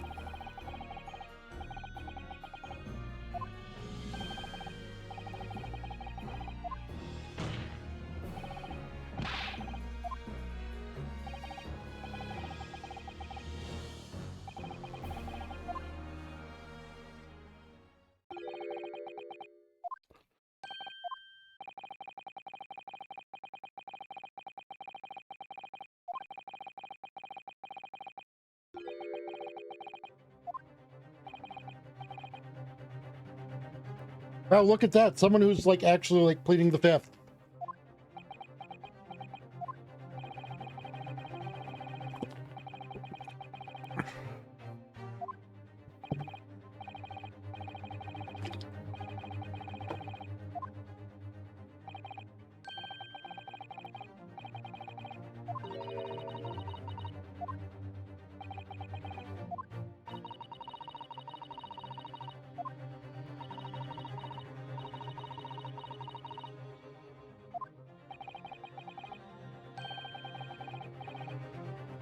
Yes, the murder of Dr. John H. Wilson, which will be tied to the Reaper, which will be tied to the Professor.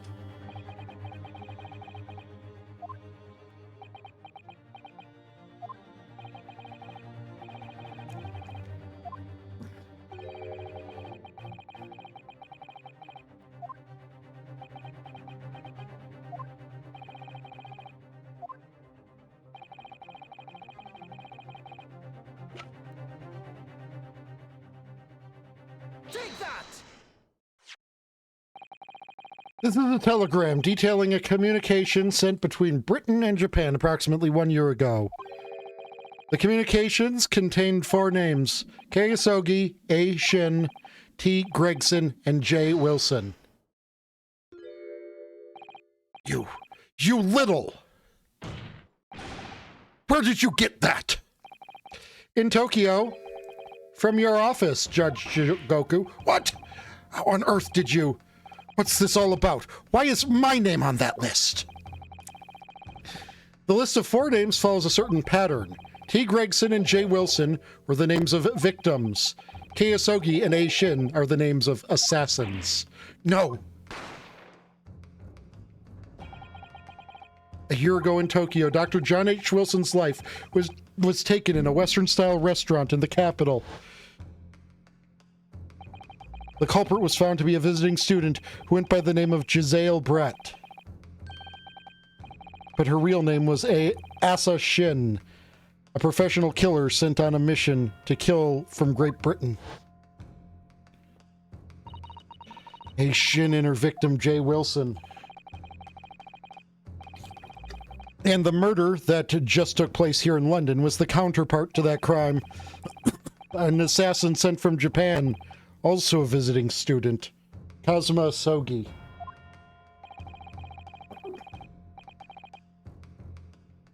Welcome back, Simple.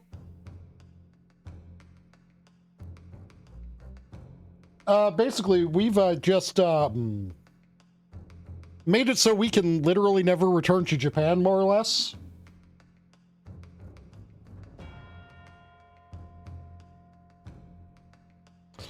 Whose victim was the British Police Inspector Tobias Gregson, K. Asogi, and T. Gregson. One assassin from each country to kill a target residing in the other. What exactly is the defense suggesting? These 2 cases of murder, one that took place in Britain and one in Japan, were masterminded by a pair of individuals from each country as a form of assassin exchange. And the telegram the defense has acquired is proof of this international contract to kill. What?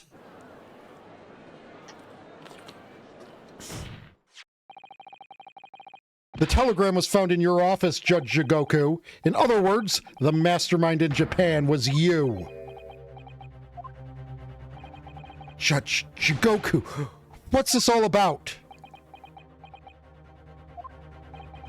And you, Kazuma, you lied. During yesterday's proceedings, you acknowledged that you'd accepted the assassination mission, but the mark wasn't Judge Jigoku at all. It was T. Gregson, Detective Inspector of Scotland Yard. It's shown by the name on the killing contract. Very impressive, Ryunosuke. But actually, I didn't lie. The name of the target I was ordered to kill never passed my lips yesterday. The idea that Seishiro Jigoku was the mark came entirely from you. You deliberately avoided saying a name? The defense claims these four names indicate some sort of international assassin exchange. I'm sure I speak for all present when I say the very idea seems utterly absurd. Well, Mr. Jigoku, what do you have to say for yourself? His silence only goes to prove his guilt. That is not how that works, Ryunosuke. There's another very important point that this new development brings to light. There's now a distinct possibility that the scene of Inspector Gregson's actual murder was in the witness's cabin aboard the SS Grouse. Judge Jigoku, you have to testify now. To refuse would put you in contempt of court. Ha ha ha ha ha ha. There's no need for quite such a vicious stare, young man. Very well then. As a parting gift to you all, I'll tell you everything I know. It seems this Japanese gentleman has information that the court must hear about the alleged assassin exchange and the events of the night of the 31st October. Present your formal testimony now. As you wish, my lord.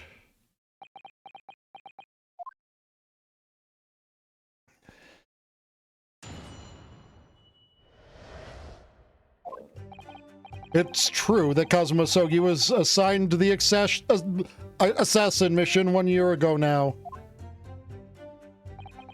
The target was Inspector T. Gregson. That was a condition of the British study tour. However, in the end, something happened that meant the young man was unable to carry out his mission. On the evening in question, a member of the crew was on duty outside my cabin at all times. If there had been a shot fired, the crewman would have heard it, so clearly I can't be involved.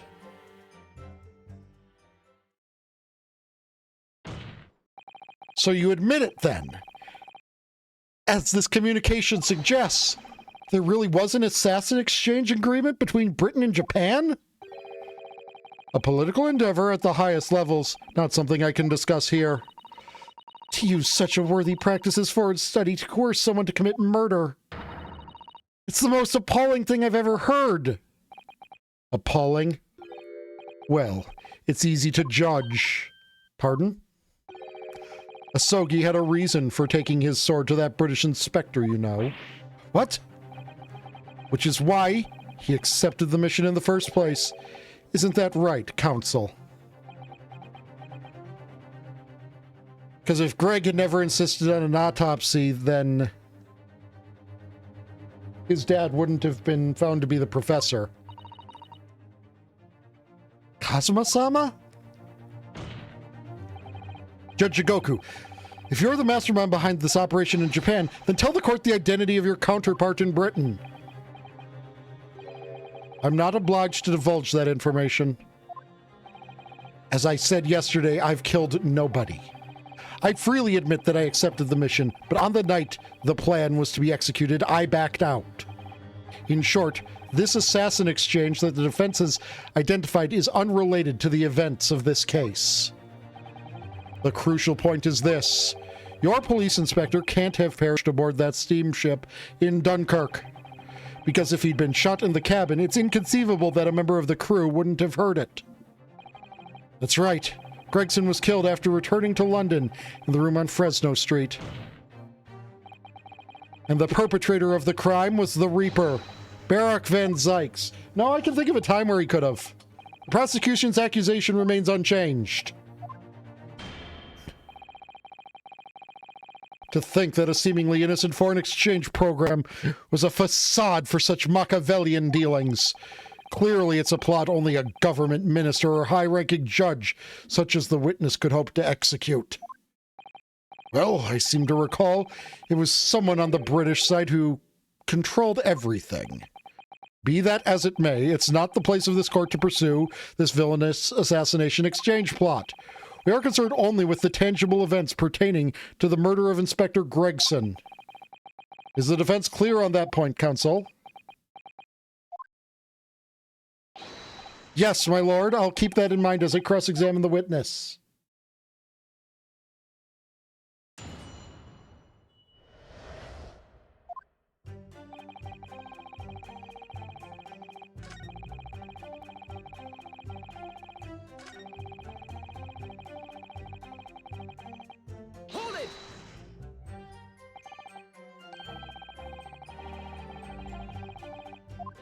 Oh, right, that's where...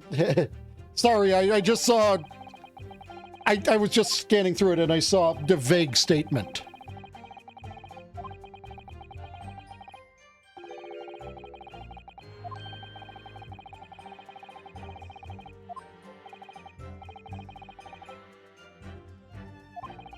Yeah.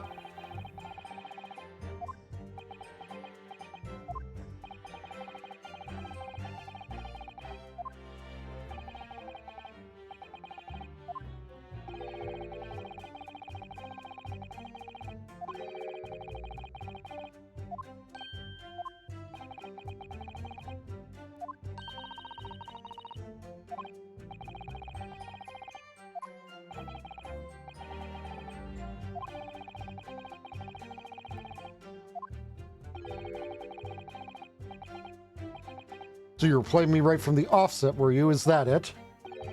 I'd sooner be guilty of that crime than taking someone else's life. I was prepared to do whatever I had to in order to get myself here to Britain. This line of questioning has gone on long enough. All the court should be concerned with is about the testimony given are the details relating to his relationship with Inspector Gregson and the victim's murder. In that case, as I've already made perfectly clear, I had no connection to the man or his death. And you have some means of substantiating this plea.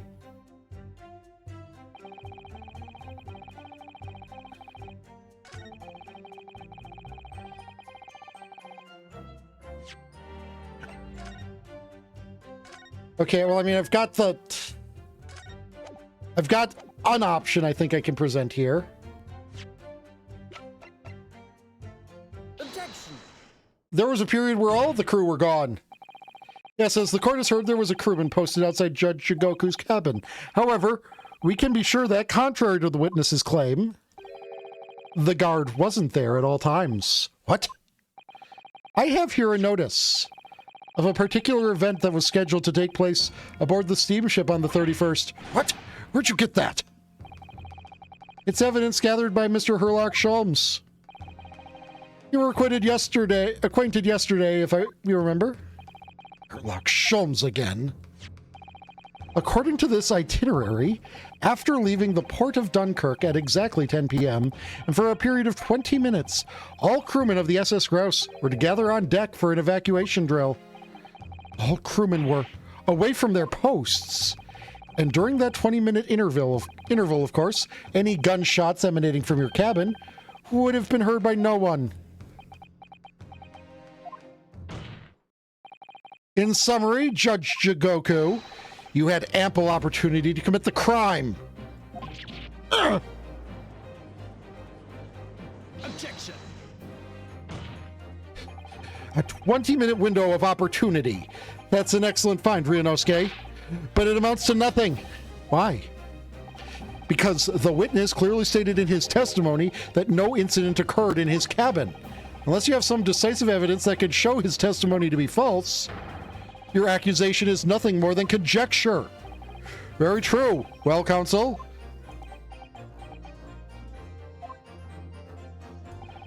Inspector Gregson was killed in Judge Jigoku's cabin that night. I'm certain of it. Because the defense has the evidence to prove it. You will present the evidence for the defense at once, counsel. What proof do you have that the victim's life was taken in Jigoku's cabin on the 31st? Take that. Judge Jigoku, this was found in your cabin yesterday. What is that? The crown of a pocket watch. A pocket watch?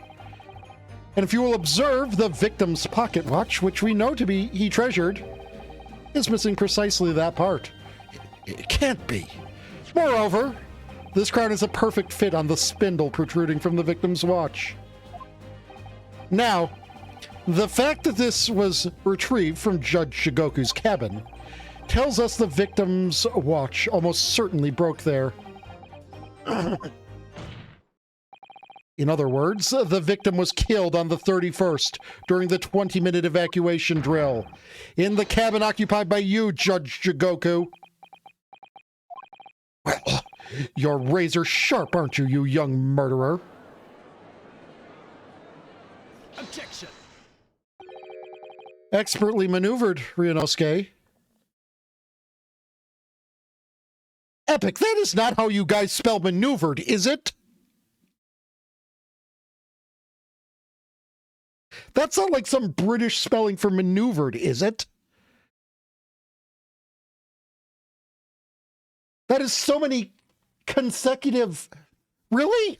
That is so many consecutive vowels that I would assume that it was French.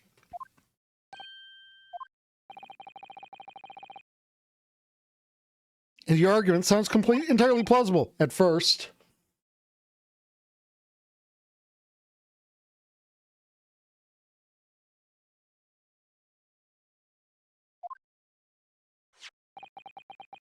But rather like this pocket watch, it's full of cracks. What? And I believe Judge Shigoku feels the same way. I was wrong to acquit you a year earlier. Sorry? If I'd known that it would result in anyone having to listen to this drivel, I would have declared you guilty just to spare the world your ridiculous bombast.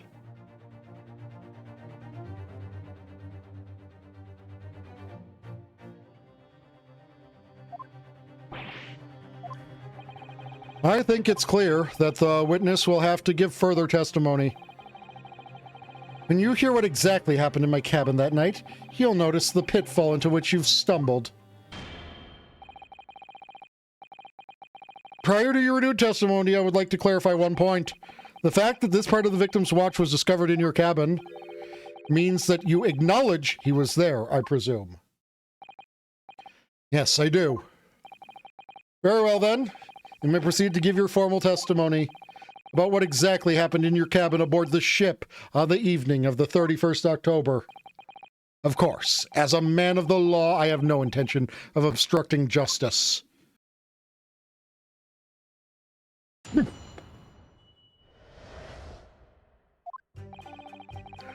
had a guest waiting for me when I returned to my cabin after finishing my evening meal in the dining room. When I walked through the door, a mustachioed Englishman was there, foolishly waving a gun at me. I soon took care of him with an ippon throw. I don't know, though he couldn't wait to run away after. I imagine his watch was broken when I threw him over my shoulder. It was nothing to do with his murder. The inspector was clearly killed, having returned to Britain because his body was found in London.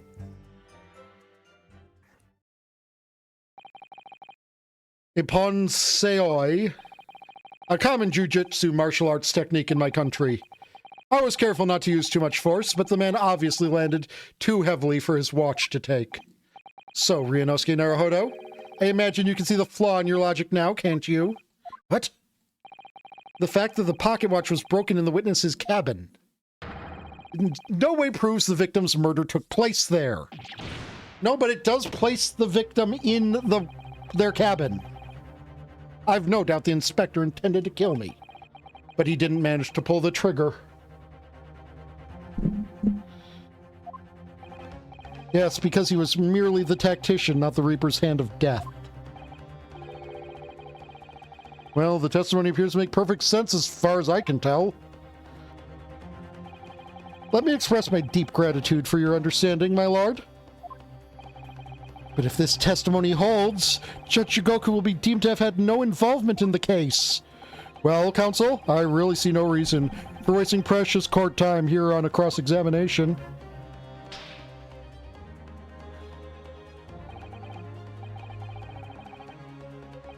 Sorry, my lord, the defense has a right to cross-examine, and I don't intend to squander that. I've thought of something absolutely fucking stupid, which means there's a greater than 50% chance of it happening.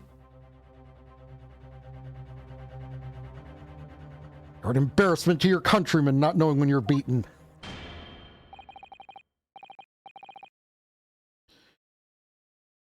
So, he's basically stated that he has taken on the role of the judge and the jury by lighting the jury flames, right?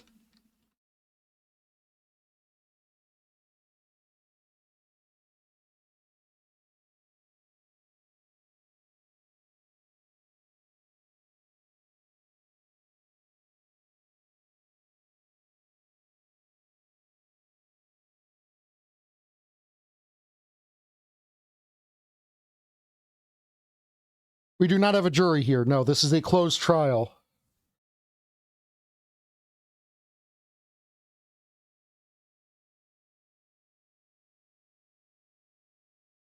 No, no, no, no, no, no, no. I think he is going to find Van Zykes guilty. And then we are going to give him a summation examination. Because he took on the role of the jury too. So we have a right to a summation examination.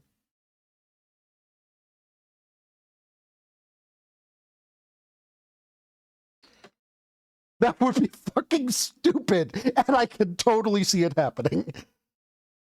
In that case, proceed, Mr. Naruhodo.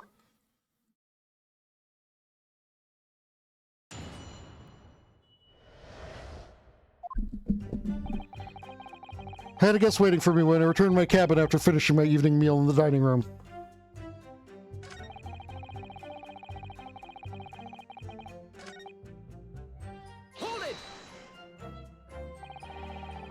Because a so-called guard posted at your cabin door had just let your killer pass, you mean? Apparently, Gregson told the crewman he was a police inspector, which was the truth, of course. He wouldn't have had his identification with him, though. He had his trench coat and mustache, not to mention the bag of chips. I imagine the crewman was convinced that the man accompanying him would have had two swords slung around his waist. You mean me? Who else? Yes, that's true. You would have hoped the sight of a few swords might have set off alarm bells in the guard's head. The point is, I left the cabin before its occupant returned, and I immediately disembarked the ship. Certainly, all I can tell you is only the inspector was waiting for me when I arrived back at my cabin. And you entered without any inkling of suspicion. That's right, none whatsoever.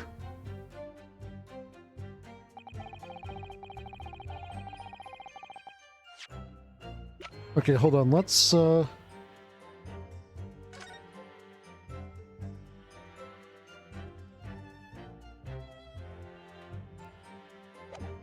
Okay, that doesn't give us anything.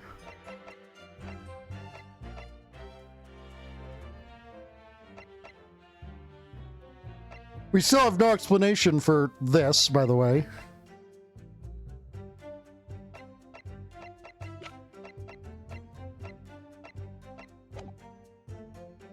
Hold it! Obviously, you're talking about Inspector Gregson. Yes, though at the time I didn't know the man's name. And there was no time for introductions. I value my life over manners. By which you mean that the inspector was there to assassinate you, I suppose. That was certainly the impression given by the gun pointing in my direction, but I've never seen the muzzle of a revolver shake about so much in my life. Anyone would think the man never shot somebody before. Believe it or not, most of us haven't. Anyway, there was no time to call for the help of the crewman at the door, so I dealt with the man myself.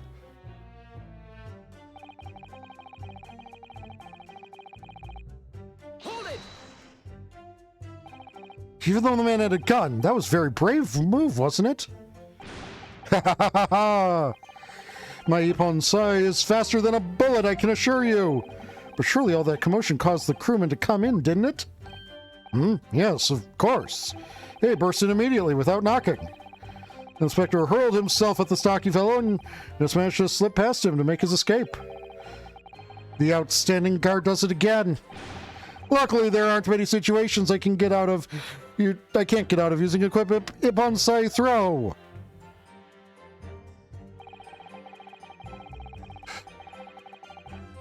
Hold it! Such a shame that the bullet hole hasn't been added to our...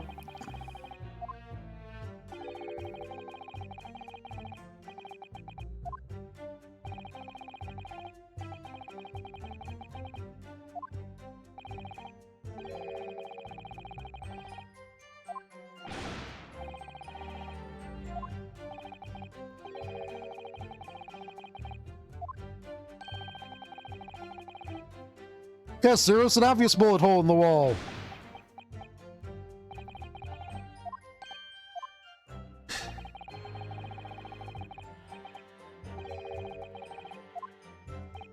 Because he didn't take a fucking photo of it or something.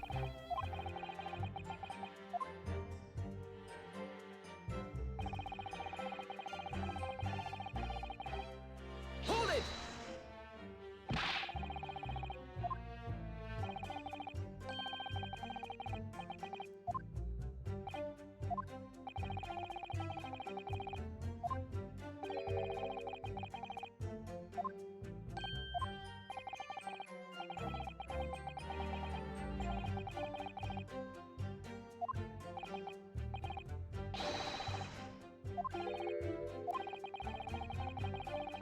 Dude, you got a body-sized trunk. It's proven by the fact that you were inside of it. Oh, all passenger luggage is inspected when unloaded from arriving vessels. And I would like to think the border police would query the corpse of an English gentleman as hand luggage. If the murder took place aboard the ship, you would imagine the body would have been disposed of at sea. There would be no sense of risking being caught by attempting to transport the body back to Britain. That killed the idea then. I still like the theory that the ship's freezer. Upset, Mrs. Sato? We've heard that the first-class passengers were under constant scrutiny by the crewmen posted to guard them, which would mean that the culprit had no opportunity to dispose of the body at sea. Yes, that's true. So, transporting the body to Britain may have been the only viable alternative. Dear me, you really are new to this, aren't you? I thought I'd been perfectly clear, but it seems going to have to explain it in words you can understand. I think I ought to alter my testimony, with your consent, of course, my lord. I have no objection. State your amended testimony now.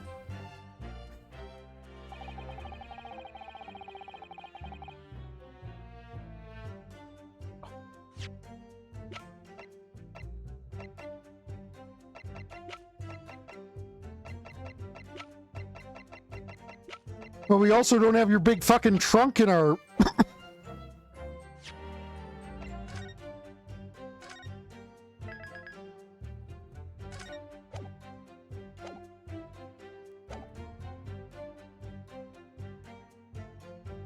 Hold it!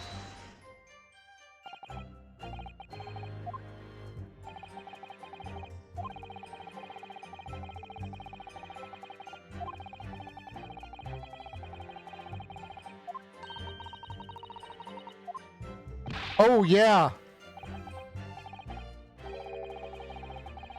Greg's trunk is not large enough, but you are right with picture. The picture we took of them and the big trunk that is there that I said doesn't necessarily mean it should be that.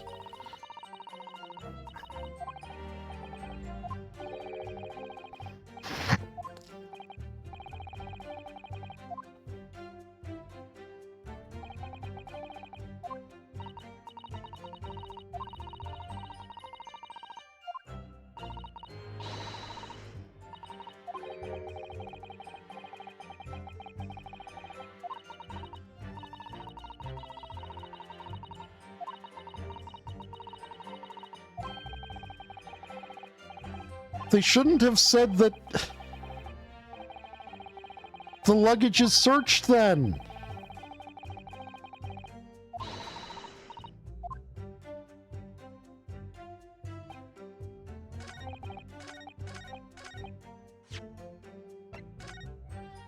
Because that, like, actively throws me off of that.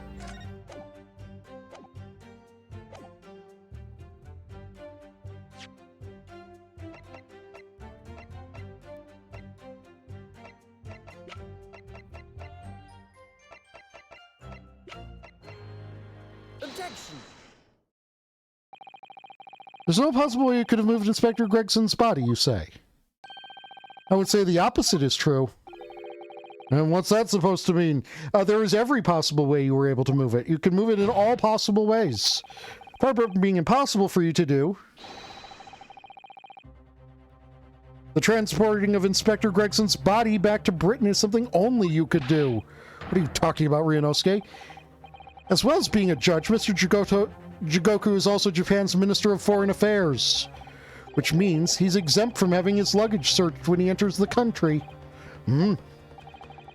We learned that when we first met you upon your arrival in London.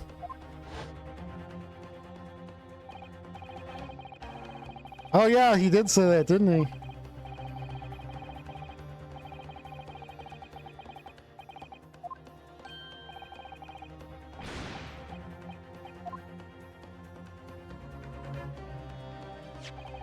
I presume you recall this, Judge Jigoku.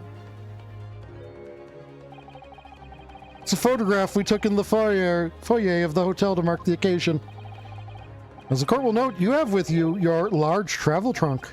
Large enough, in fact, to have a corpse inside.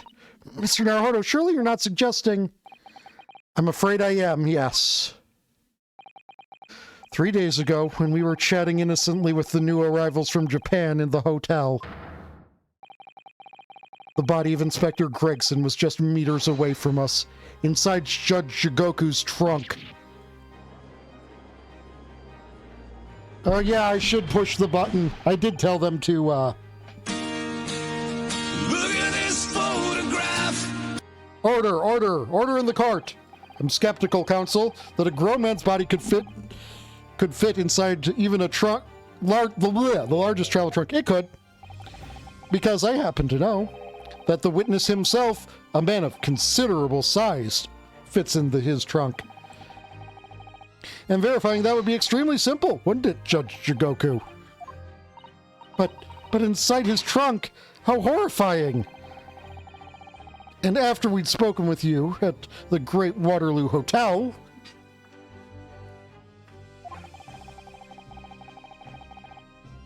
you had the opportunity to visit the apparent scene on Fresno Street, taking your trunk with you in a cab to deposit the inspector's body. I don't have to listen to this nonsense. Dr. Gorey, the coroner who examined the body, has confirmed the possibility. She's acknowledged there are signs that steps may have been taken to disguise the true time of death.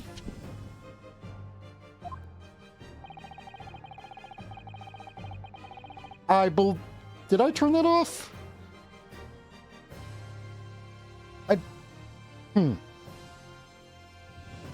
Maybe it was annoying me to do at that time and I haven't turned it back on. The onset of the body's decomposition could have been delayed by storing it in a refrigerator. Counsel, as I remember explaining yesterday, refrigerators... I'm literally just in this process of saying I don't even remember doing that. So the answer for why I did that is I don't fucking know. I don't remember doing it.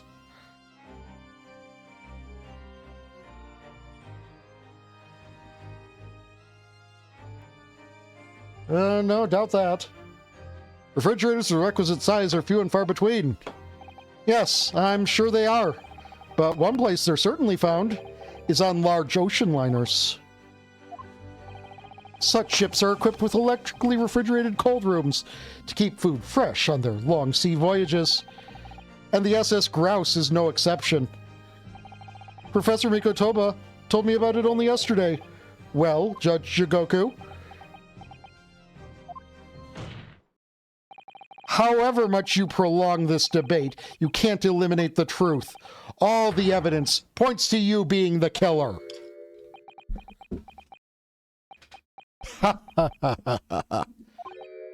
Well, this is all very heartening. I can see that it was a wise move, letting Asogi and you embark on this study tour. What are you talking about now? Logical reasoning, of course. All court proceedings will be built on logical reasoning in the new century. And I can see that you've both laid firm foundations for that already. Judge Jigoku, please stop diverting attention from the issue at hand. The defense has made an accusation against you. How do you respond? Respond? There's really no need for me to respond, is there? Why ever not? Because before you can even begin to answer the question of when the victim was killed, you must first establish one key fact. Where was the victim killed? It's quite logical. The actual scene of the crime. The prosecution's stance is unaltered. The killing took place on Fresno Street where the gunshot was heard. As the accused, Barak Van Zykes shot the victim at point-blank range. Since no tangible evidence exists to disprove the prosecution's claim at this time, the defense's deductions amount to little more than an elaborate fairy tale. I'm afraid that's how the logical reasoning the British are known for really works, young stripling. The victim was shot in that little room on Fresno Street and died instantly. I'm afraid the prosecution's claim, that's the only fairy tale here. How can you say that? Quite simply, because that claim directly contradicts a certain piece of evidence in our possession. Very tantalizing, counsel. I think you had better explain yourself to the court, don't you? Prosecution claims that Inspector Gregson died instantly when he was shot at the scene on Fresno Street. But this evidence clearly contradicts that claim.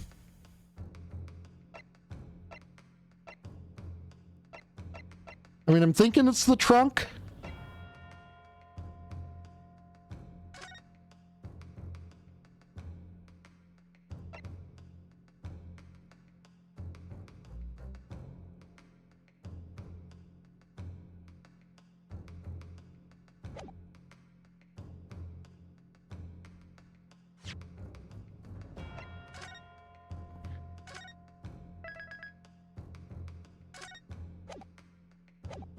Maybe the gun, but I don't think so.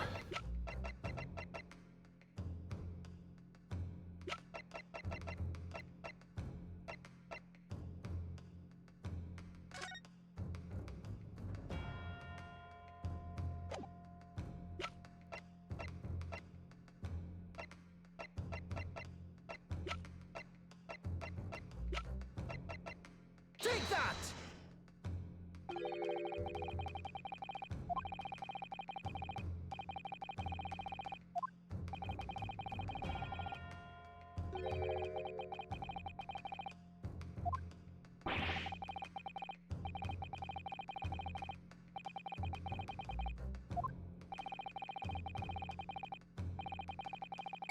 Okay, so it's not the trunk.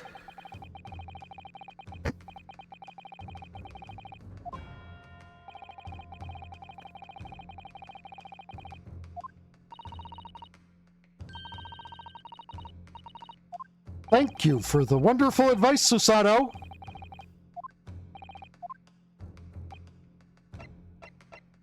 Okay.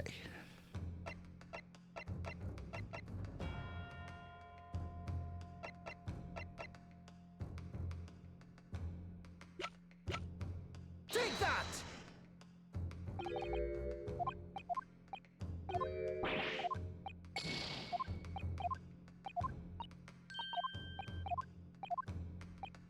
Not the gun either.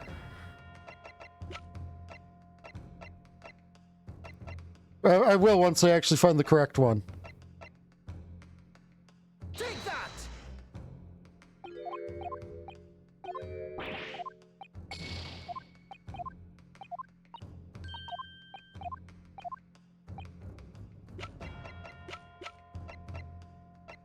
Take that!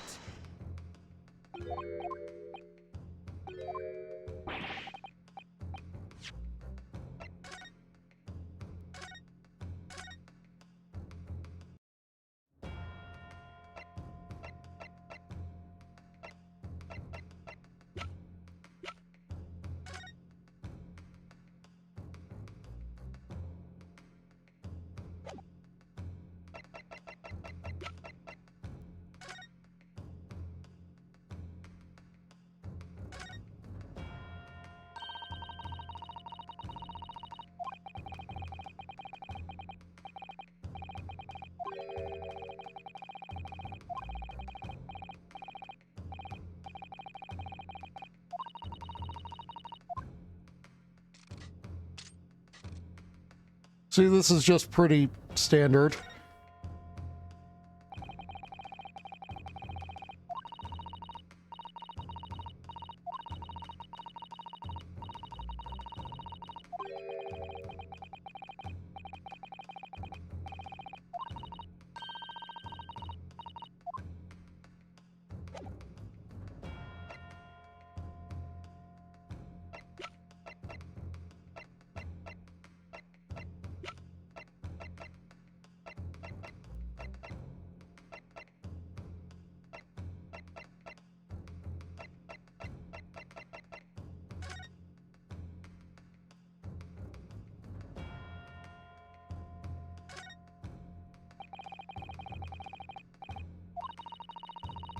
Actually, it could be the watch.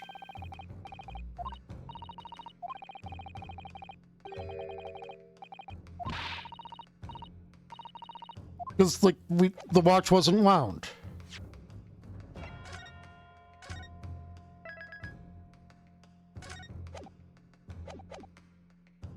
Take that! Nope.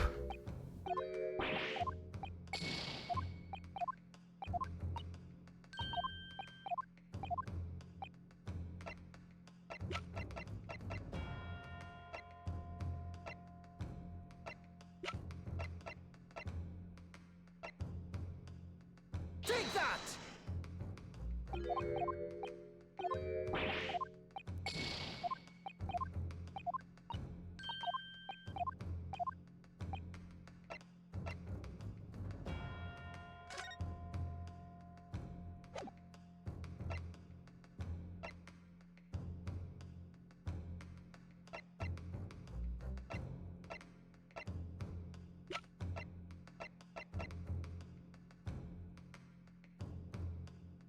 Take that!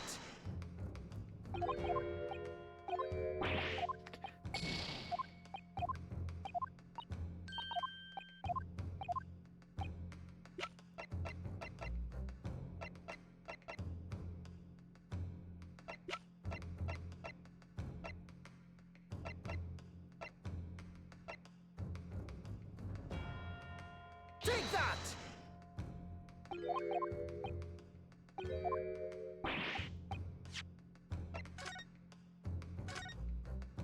I'm at a loss here, chat. No, I tried the sword.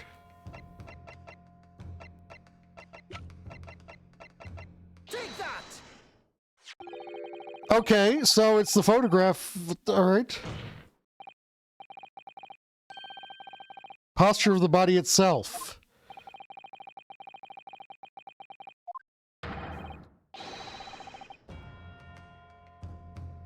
No, it's not. People's bodies can do all sorts of weird things as they fall to the ground.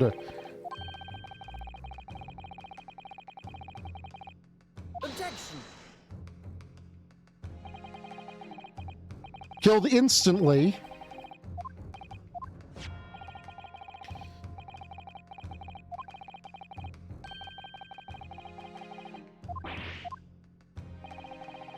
Which is not something that really happens with gunshots.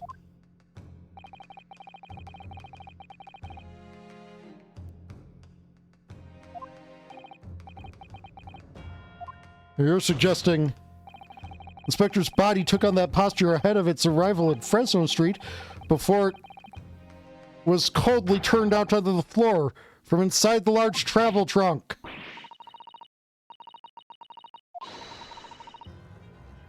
The shape of the body looks exactly as if it had been kept in a confined space. Judge Shigoku, present your trunk for examination. I believe it's very possible that it will contain traces of the victim's blood. Arrgh!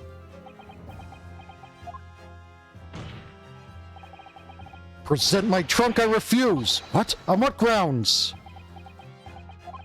I'm the Minister of Foreign Affairs from the Empire of Japan. I shouldn't have to put up with this treatment just because some stripling's baseless accusation. In other words, Judge Shigoku, there is blood in your trunk. I decline to answer that. As the Minister of Foreign Affairs, I have privileges that allow me to... At this moment, you're not a government minister. You are a witness in the trial in Britain's highest court. I don't care who you are or what your status outside this courtroom might be. You will not withhold information. Nothing is more important than the truth.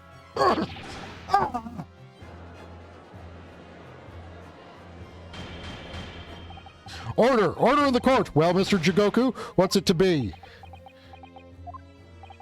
You can't be serious, you did it?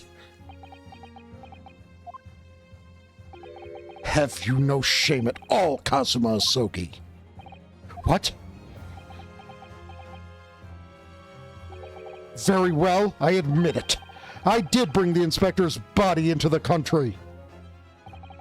inside my trunk, exactly as postulated by the defense. What? You. Dear God, outrageous! So it was you! You admitted to Inspector Gregson's... No!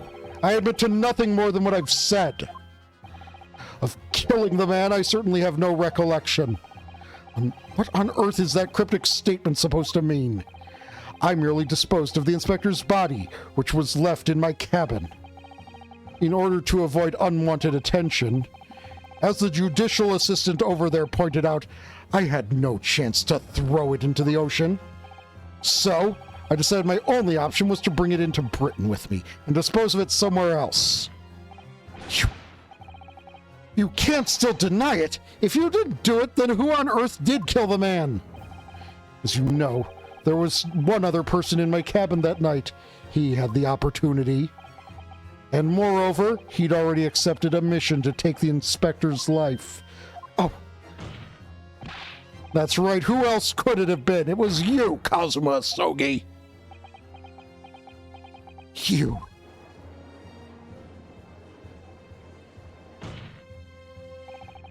I never thought you'd stoop to this, Seishiro Jigoku. You've taken the words straight out of my mouth, Prosecutor Kazuma Sogi. You thought by leaving the body in my cabin you could pin the crime on me, did you? Your Honor, the defense moves for summary judgment of our client.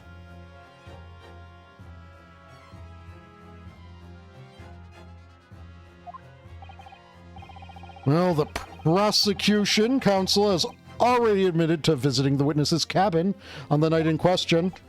Yes, on an assassination mission, no less. You wouldn't. So, what do you make of that, young stripling? You've heard my testimony now, and that's all I have to say on the matter. I'll admit to nothing more. I don't believe this. Counsel for the defense, what is your position now? The court awaits your response to the witness's assertion. The assertion on the night in question, the victim's assailant was in fact Mr. Kazuma Sogi. This isn't the dead end, it seems to be. The answer's right in front of me. Comes down to Jigoku or Kazuma. Both of them had the opportunity to kill Gregson, but only one of them did it. And I'm just a step away from proving who. Very well. The defense is ready to respond to the assertion put forward by Judge Jigoku. The idea the victim's murder could have been committed by the prosecutor Asogi is...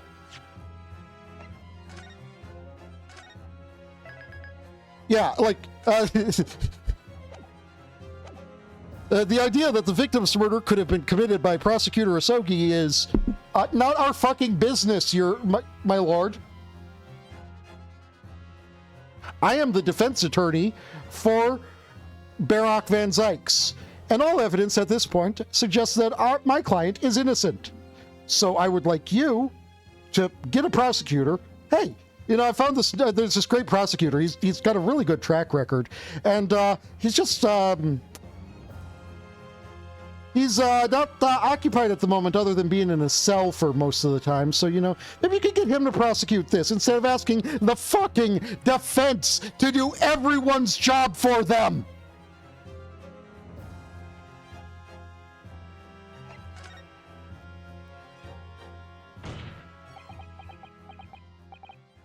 Well, it is possible, my lord. What? How could you? Do you think I want to believe it? But the fact is, I can say with complete certainty what actually happened because I can't say with complete certainty what actually happened because I wasn't there. You disappoint me, Ryunosuke. If I may, Mr. Naruhodo, I think perhaps that's why we form opinions based on evidence. Ah, so true. And actually, we have evidence that can settle this argument conclusively. My lord, the defense would like to present evidence in support of... Before you plow on, feigning ignorance of what just occurred, counsel. You must be penalized for that short but embarrassing "ah" you uttered a moment ago. I don't... What? I actually got penalized for that?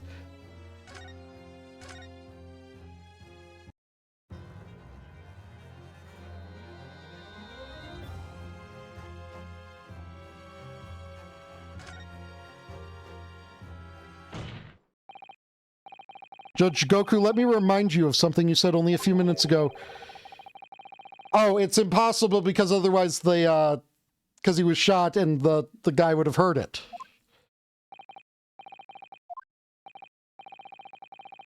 Logical reason can prove something here.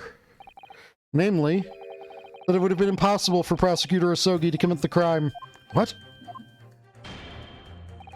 The court will only accept an argument that is supported by compelling evidence. So present what you have, counsel. Yeah, apparently they'll only support one that can be accompanied by compelling evidence. If it's actually the path forward on the story.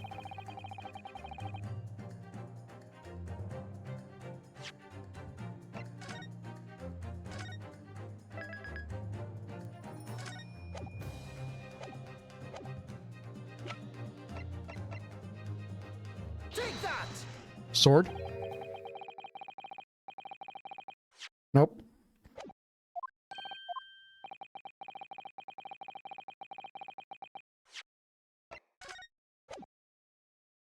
I mean, it is very logical to say that Mr. Two Swords would have used a sword. Take that! Oh, yeah, he wouldn't have... No, not the gun?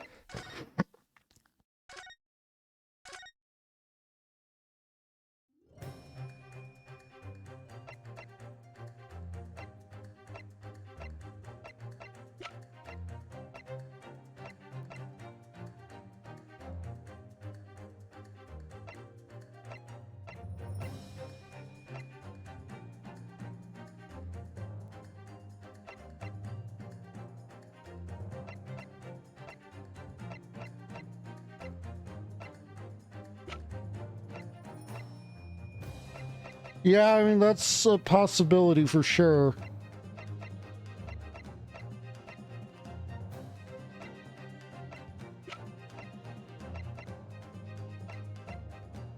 Take that! Yep. This itinerary for crew members of the SS Grouse, my lord. This is conclusive proof. An itinerary? How does that prove anything? Judge Goku, the moment you acknowledge that you found the victim's body in your cabin, this itinerary suddenly became much more significant.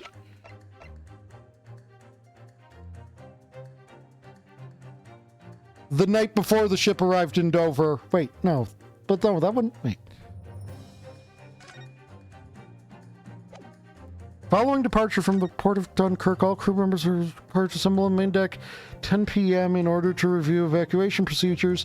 The drill will take 20 minutes. What? Why? On the night in question, as always, a crewman sentry was on guard outside your cabin door.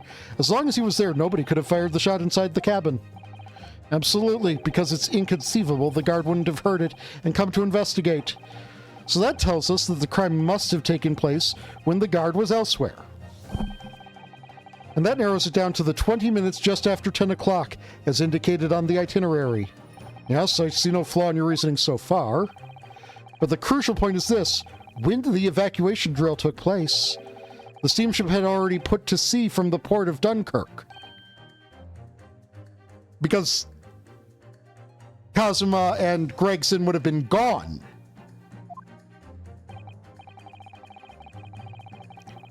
Now, clearly the murder could only have been committed by someone who was aboard the vessel at the time.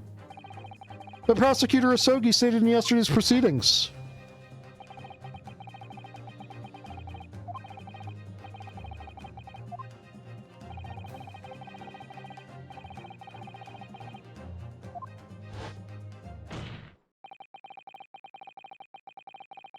I mean, Kazuma would have been gone, yeah.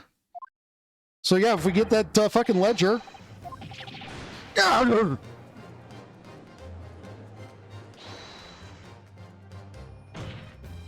No, absolutely not. I don't accept that at all. What do you mean? The boy's just saying that to exonerate himself. We can't trust that he really disembarked the vessel. Obviously, after he left my cabin, he hid himself somewhere nearby on the ship. Just waiting for his chance to come back and... No, that's not the question. Isn't it, Kazuma? As the defense rightly recalls, I disembarked the vessel and spent the night in a boarding house in Dunkirk. And as I said yesterday, I signed my name in the accommodations register book. All extremely easy to verify and undeniable proof. No, There's no escape this time. You can forget that you're a judge or a government minister. It's time you gave the court an honest answer as a common man. You killed Inspector Tobias Gregson and transported his corpse back to Britain. Then you dumped the body in the room on Fresno Street and made it look as if the murder had happened there. Which is what really happened, isn't it, Seishiro Jigoku? He meant it. Okay, now here's the question. How the fuck would he know how to dump the body there? Was that damn trial 10 years ago? Looking back now, my fate was decided that day. I was doomed already.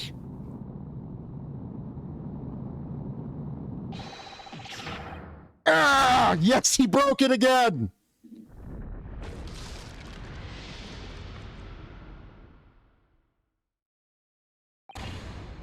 It's over. Life is over.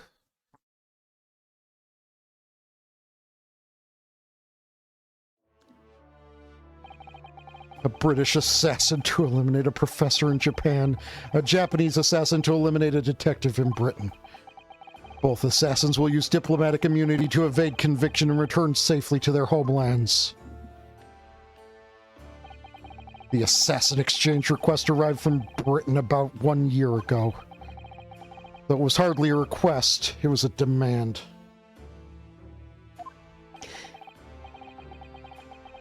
I did too! I was like, oh my fucking god, he's powering up!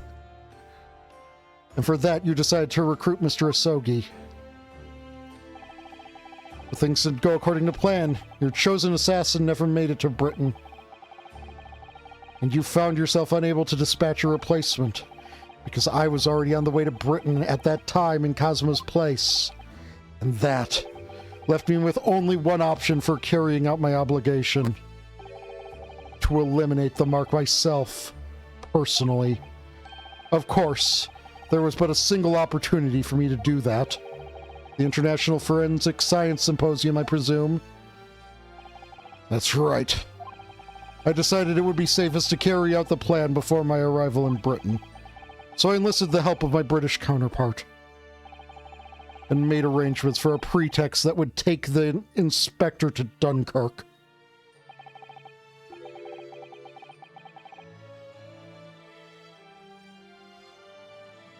To lure the man in, he was given a sham mission by the Reaper.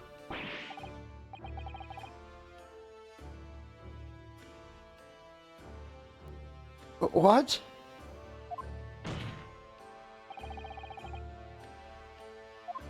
Whoops, hold on.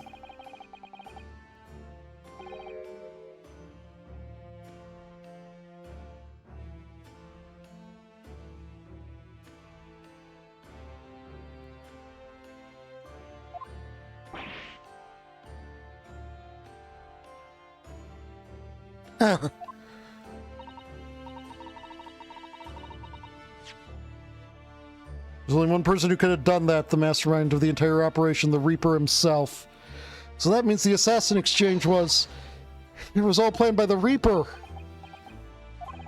I'm not at liberty to say anything about my British counterpart. Anyway, the inspector accepted the Reaper's mission and dutifully infiltrated my cabin on the steamship.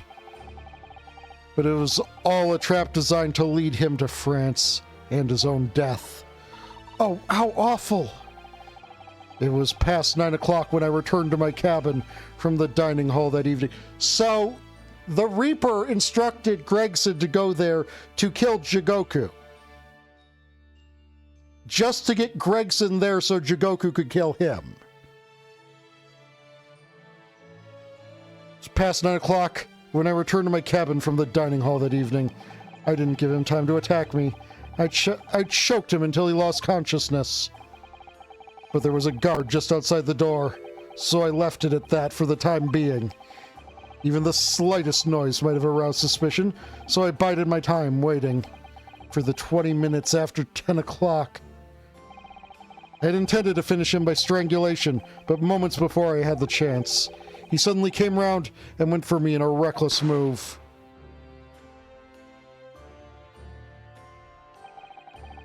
I'd received the British-issue gun 16 years earlier, being a member of the judiciary as a visiting student. I never imagined I'd have to use it for something like that. So the revolver belongs to you, does it? Then the victim was killed inside your cabin on the SS Grouse, which begs the question of why you arranged for his body to be discovered in the room on Fresno Street. The young judicial assistant over there has already answered that question. There was no way I could take the body up on deck to throw it over the side. That's precisely where all the crewmen were gathered for the evacuation drill. So before the first-class cabin sentries returned, I took the corpse to the refrigeration room. And then on arriving in Dover, you concealed the body in your trunk in order to smuggle it past the police. I knew I needed to take steps if the police were to be convinced when the body was found in London. In that case, you must have known. You must have had intimate details about Inspector Gregson's intended schedule. Yes, my British counterpart sent me everything I needed to know. The inspector was due at Fresno Street at 5 o'clock that afternoon in order to meet a man by the name of Hugh Boone, from whom he would take back his police identification. I decided the man would be the perfect person to set up as the culprit, so I took a hackney carriage over there with the body still in my trunk. That must have been just after we took this photograph with you at the hotel then. Yes, I wasn't expecting a welcoming committee. I was more than a little nervous. On Fresno Street, I spotted a young girl selling little firecrackers. Miss Venus, of course. I conceived of the candle trick there and then.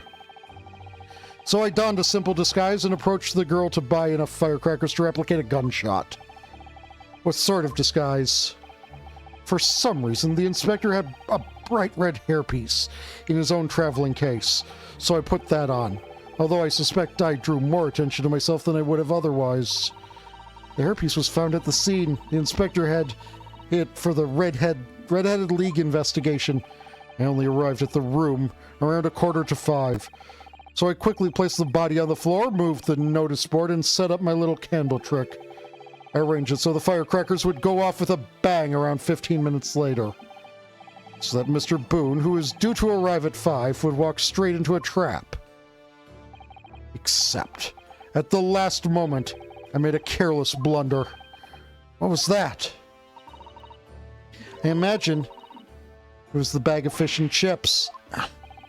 I didn't notice that it had fallen out of his overcoat pocket when I moved the body to the refrigeration room. Put it back in his pocket the following morning, but... well, it seems the warmth of the heated cabin had accelerated the decay of the fish. Anyway, that's everything. All the sordid details of what I did.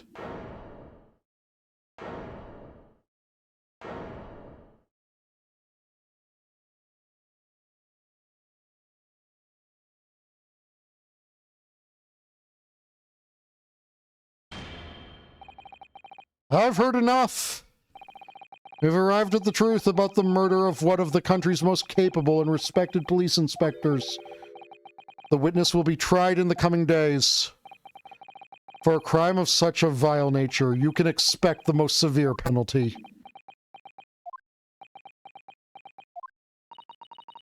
An exchange of assassins. What a foolhardy idea. Mr. Jigoku, one last detail. Who was your counterpart in Britain? Who was the mastermind behind the assassin exchange?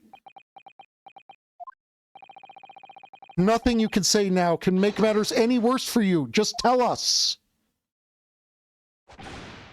Enough!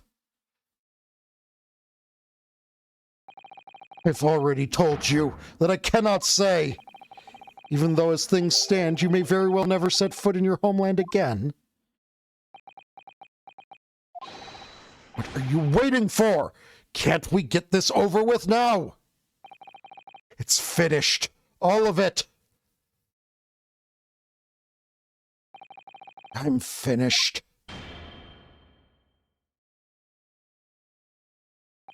Then, in the name of Her Majesty the Queen, I now pronounce the findings of this court. This man before us has admitted to the willful murder of Tobias Gregson.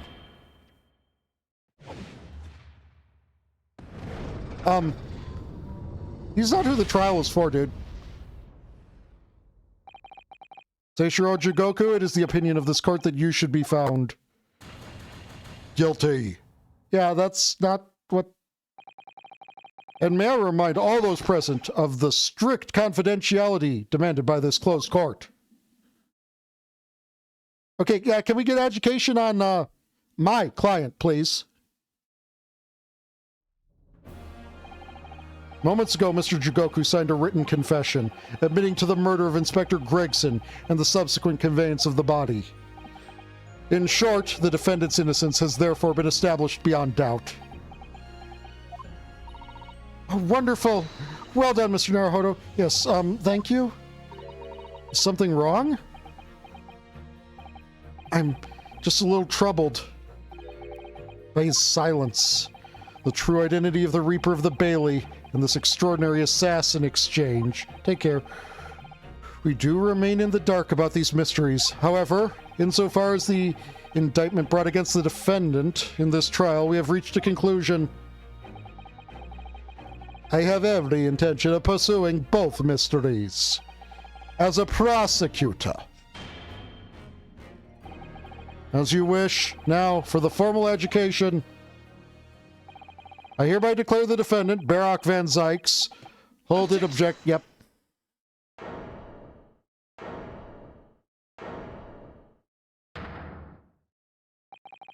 The prosecution calls for education to be deferred. Counsel? The accused's innocence hasn't been fully established at all, and therefore it would be wrong to deliver a verdict at this time. That is the prosecution's unwavering position. What? But Judge Jigoku has already confessed. Nevertheless, Barak Van Zykes has committed crimes for which he must be punished. Well, it would appear you have information that the court needs to hear, Prosecutor Asogi. Actually, it's information that Scotland Yard needs to hear, so they can levy charges against him for those crimes, because this is specifically for the trial of killing Tobias Gregson. Certainly, the murder of Inspector Gregson was actually carried out by Seishiro Jigoku, but it's clear from the witness's testimony that he was coerced into complying with the plot, into this sick, merciless assassin exchange. Yes, and if Barak Van Zykes is guilty of that, is accused of that by Scotland Yard, then he will be brought up on charges of that. That may be true, but... So what I want to know is who coerced Jigoku? Who was pulling the strings? The victim went to France, having been ordered on a mission for the Reaper, only to be murdered. In other words, the mastermind behind the assassin exchange is someone in a position to give such an order. As we've already established, the Reaper himself. Well, certainly, that would appear to follow. The prosecution hereby formally accuses the man in the dock, Barak Van Zykes, of being the Reaper of the Bailey, and furthermore, I'm going to prove his guilt beyond all reasonable doubt. Well, unfortunately, he has stated that they already tried to get him on that, and he was found not to be the Reaper of the Bailey, so double jeopardy, get fucked.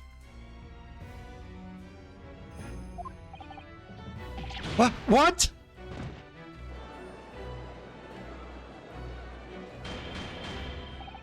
Order! Order! Order! The Reaper of the Bailey. It's a long-standing mystery, Counsel. Are you suggesting you have some new information with which to build a case? Scotland Yard has investigated Lord Van Zykes very thoroughly in that regard. They found no evidence whatsoever to substantiate the claim that he is the Reaper. Perhaps, but circumstances have now changed. What do you mean? It's already been established that the assassin exchange was negotiated with Jigoku by the Reaper himself. Which means we now have a new line of questioning by which to identify definitively the man's identity.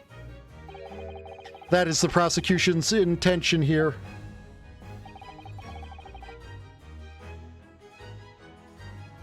It does.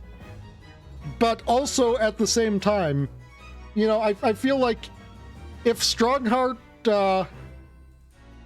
were involved in this, he'd, you know,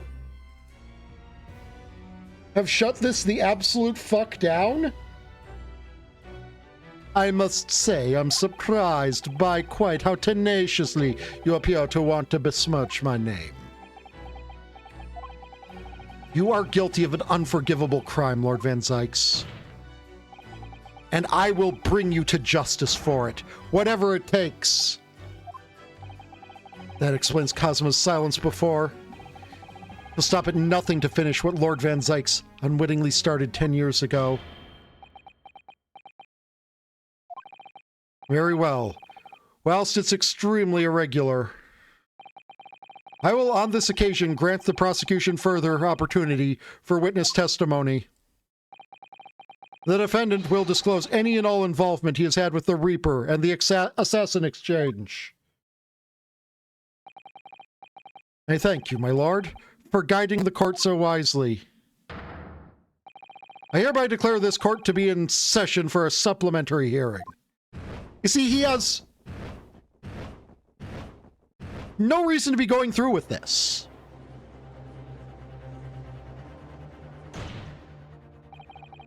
Pray turn a blind eye to the discourtesy as I verify that this vile and unremitting accusation hasn't soured the contents of my hallowed chalice. Lord Van Zykes, I first had to suffer the pseudonym of the Reaper 10 years ago now. And ever since that time, I've endured the weight of the implied guilt that's gone with it. Crunch. So I welcome the chance to testify now and crush those allegations once and for all. Good. I can't say I assume they've got more of them in the back somewhere, but maybe they got one in from a different courtroom. Prosecution seeks to begin building its case by calling the accused to the stand as the primary witness in order that he may answer the accusation brought by the prosecution that he is the Reaper of the Bailey.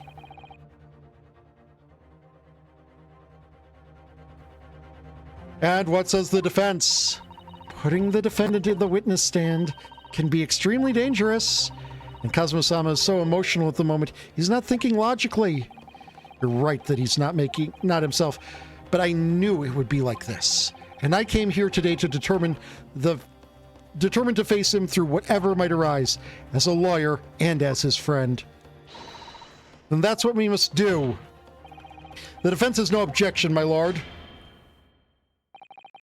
Very well, defendant. You will take the witness stand and give formal testimony on the subject of your involvement with the Reaper and the assassination exchange. As you wish, my lord. I'm going to be right back. I need to grab a new water bottle.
Breast meat ring. I gathered as much.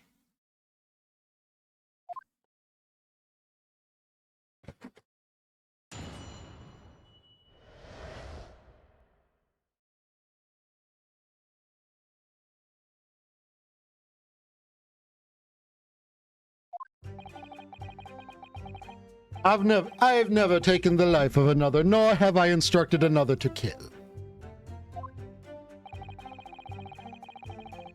I've been investigating the truth behind the Reaper for years, and I was aware of Gregson's involvement.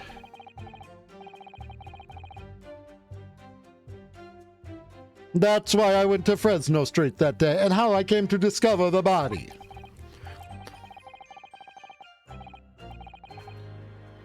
The point is, no common thread exists between myself, Gregson, and Dr. Viss. Why did you...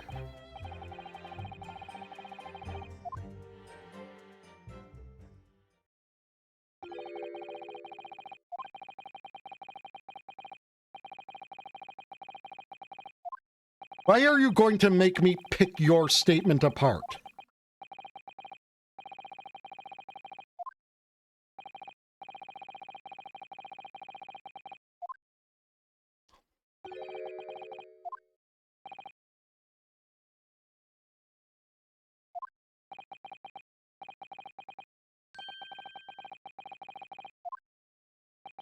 To find the truth, obviously.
Not only is there one, it also links you to Kazuma. Objection! What is this? An autopsy report? Wait, this is 10 years old. From the autopsy of Lord Clint Van Zykes. What? My brother's autopsy report? I'm pleased to see the defense doesn't intend to run from the undeniable truth.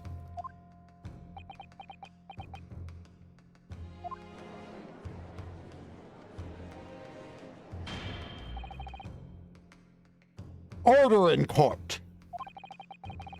What reason do you have for presenting a 10-year-old autopsy report here, counsel?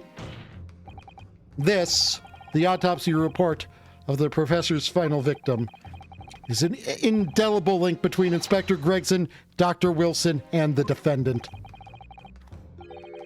Not that accursed name again, the professor. I've personally researched all of the court records relating to that case. I know that at the time the autopsy was considered sacrilege to the victims' souls. But Shonk has a fucking emote?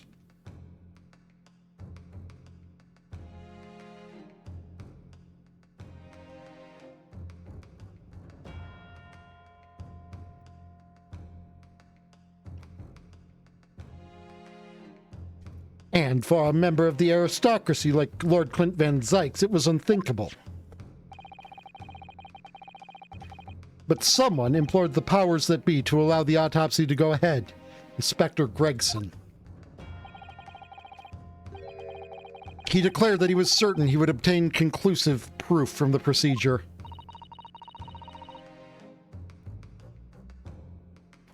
And it was Dr. Wilson who conducted the autopsy. His signature is clearly visible on the document.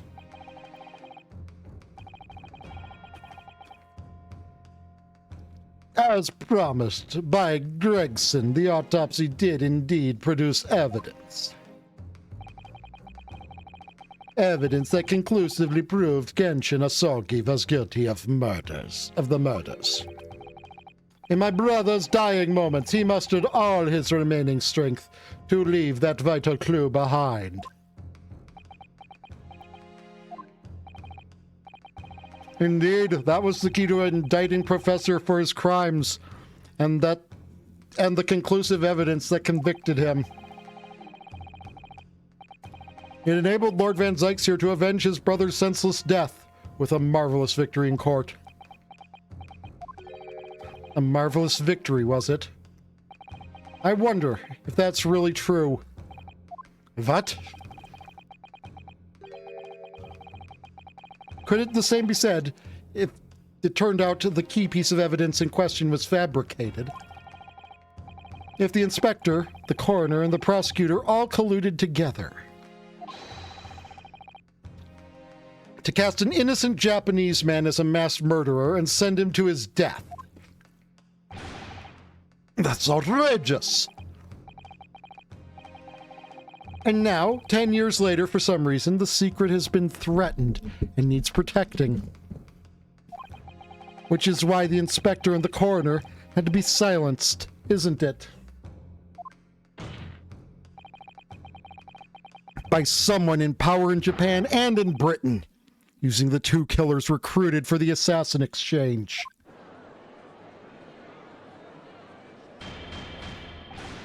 Order! Order at once! 10 years ago, my father was convicted in this very courtroom as a mass murderer, to be sentenced to death. But it was all a sham, and I swore to myself that I'd prove it. Which is why I had to come to Britain, whatever the cost.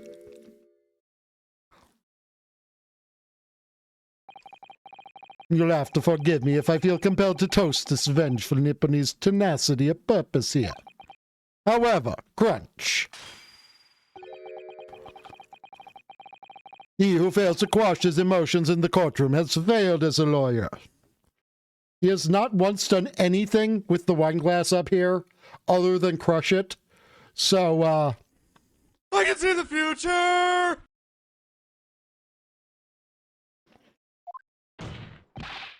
Come on, Kazuma, you know this won't wash. You're claiming your father was misrepresented in a trial that took place a whole decade ago. You must see that without evidence, there's nothing more than wild accusation. As it happens, I have evidence. What?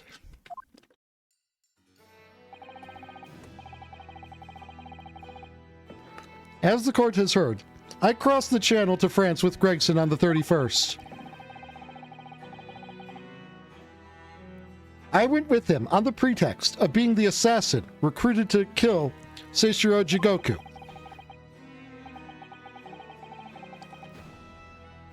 But my true intentions were to make the inspector tell me the truth.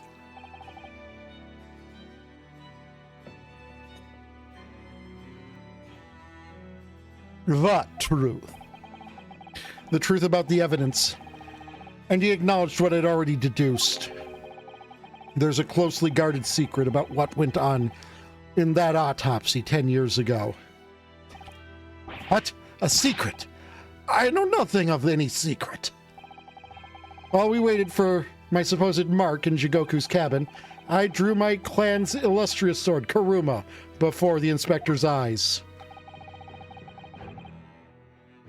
He very quickly understood what my true motive was.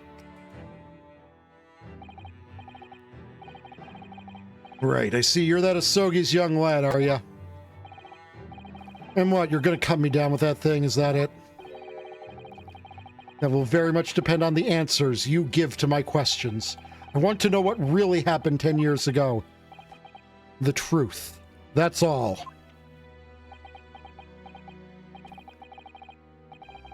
Before we get into it, let me make one thing clear. I still believe your father was the professor. There's no doubt in my mind. But unfortunately, back then, we didn't have the evidence we needed to make the crime stick. So you admit it then. The evidence used in my father's trial was fabricated. It was for the good of the country. Anyway, I was just following orders. Orders? What exactly did you do? Speak! I'm not saying another word. Even if your life depends on it? That's right, even then.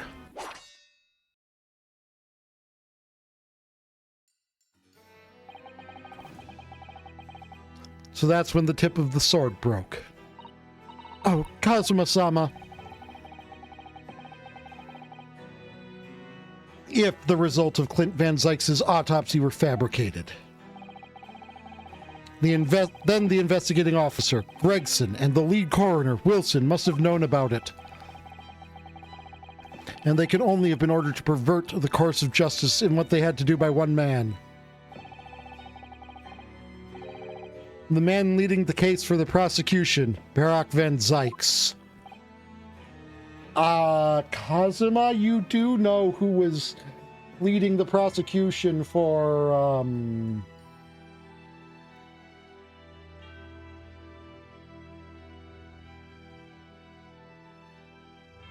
most of that, and who got wheedled by Van Zykes to take over, right?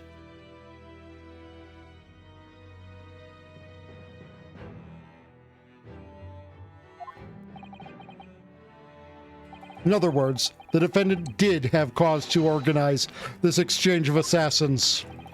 Exactly. And as was established earlier,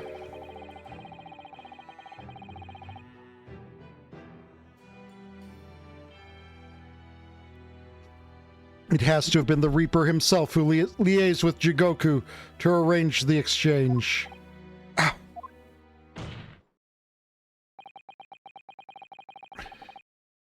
So it follows that the Reaper's true identity can only be that of the man who stands accused in this courtroom today, Barak Van Zykes.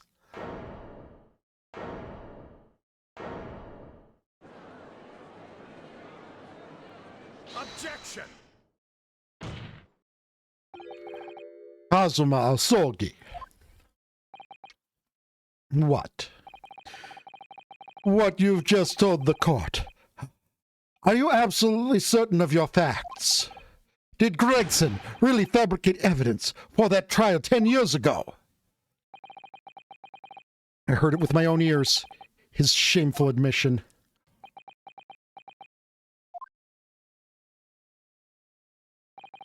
In that case, I know the name of the Reaper. What? What? Lord Van Zykes? I gave no such orders. I know that for certain. Which narrows down the remaining possibilities to one. If Lord Van Zykes isn't the one behind all this, then yes, there is only one other person who could have done something like that. I believe I know who it is too. I just had a feeling this name was going to come up.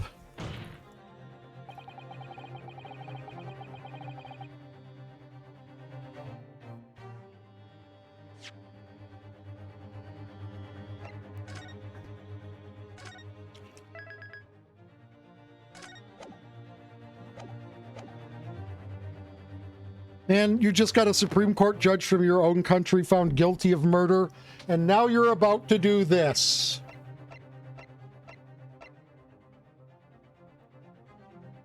Take that!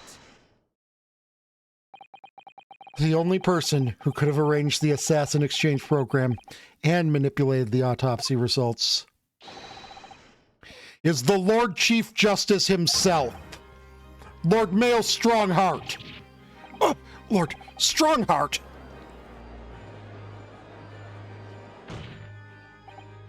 Yes, it's true that 10 years ago the defendant handled the prosecution of the professor in court.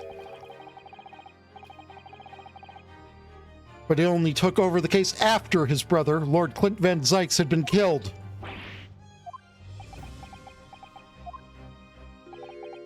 I can only assume that this is the most inappropriate joke in British judicial history. Well, Lord Van Zykes, 10 years ago, I was very new to my profession. But I had a burning desire to avenge my brother's death, so I pleaded for control of the case.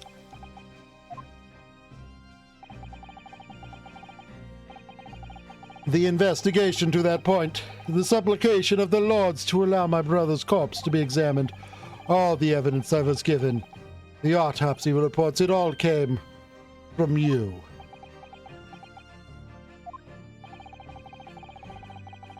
I've spent my life since then believing I was in your debt for the way you stood aside and let me handle the trial. But I see now, I was very much mistaken.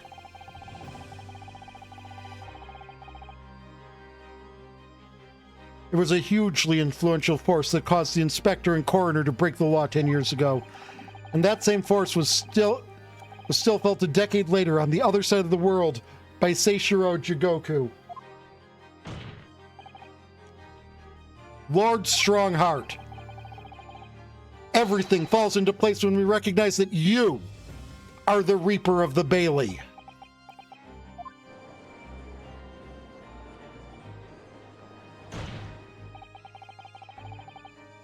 The court awaits your response, my lord. This may well go down in British judicial history, but I assure you, it is no joke. Consider this a formal accusal by the defense. It doesn't warrant a response. A formal accusal? Don't be absurd. I don't know. The defense's claims are utter nonsense, a wild fantasy at best. Again, no, I was also hoping he wasn't evil. He kept saying, like, borderline evil things, but, like, for the best possible reasons. And it was like, he kept walking up to the line, glaring at it, and then walking away.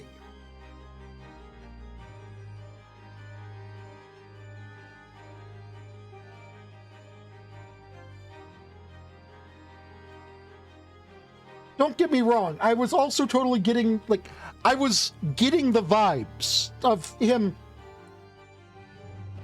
puppet mastering things from the very beginning. By all means.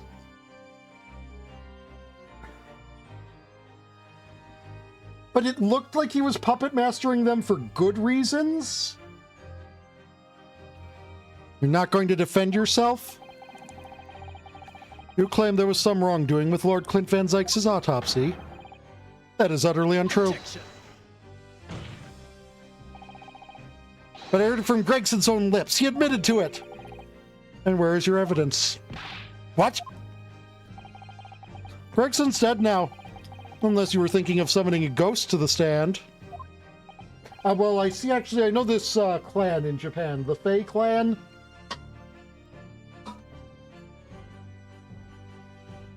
You mean to say...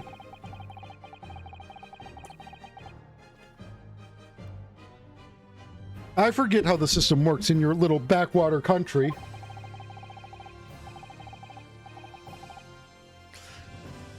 But in the courts of the British Empire, without evidence, there is no case.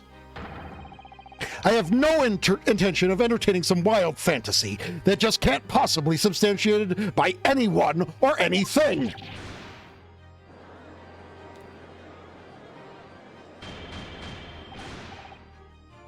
Order in court.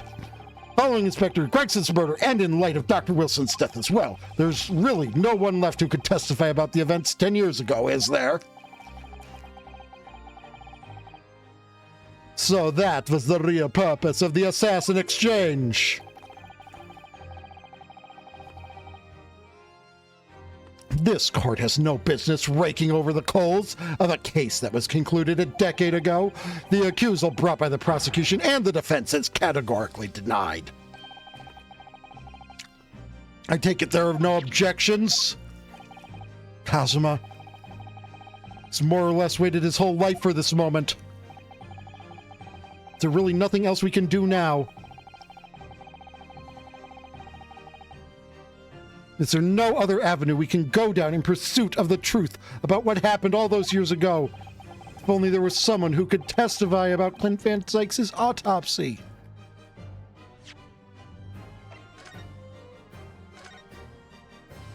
There is. She's in jail right now.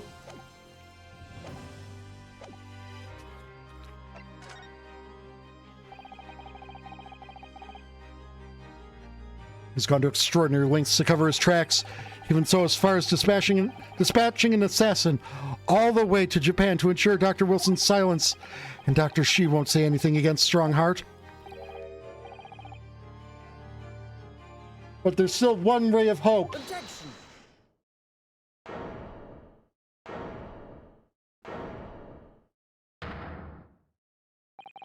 Actually, there is one person. One person who could still testify about that autopsy. Don't be ridiculous. There's no one left. Who? Ryunosuke, who? Tell me! Kazuma, Please, this trial can't end. Not yet!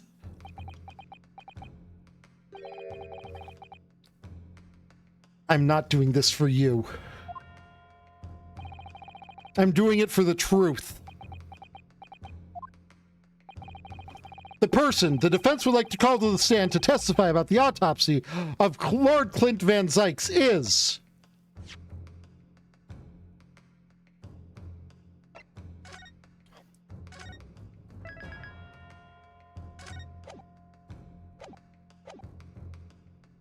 No. We've already dismissed that. But you're also not wrong, I don't think. Take that! Denied. What? I want to know why. I don't want to know what you're proposing to call such a witness with a look of utter desperation on your face. In other words, you're wide on the mark, Ryunosuke. Okay, so it's not Sholmes, despite the fact that he knows like a whole lot about everything forever. But yeah, I guess we are calling Mikotoba. Heaven help us, another Japanese! An expert in forensic medicine, my lord. Professor Yujin Mikotoba, 16 years ago. He came to London with Seishiro Jigoku and Genshin Asogi as a visiting student. And what could his testimony possibly tell us? Professor Mikotoba was the primary assistant during the autopsy in question. He was also the person who actually penned the report. Incorrect. The autopsy was carried out by the coroner, Dr. Wilson. The report carries his signature. It was the primary assistant's duty to keep a written record of the coroner's work during the procedure. In actual fact, the coroner merely read over the report at the end and signed it. In other words, Professor Mikotoba witnessed the entire autopsy, from start to finish.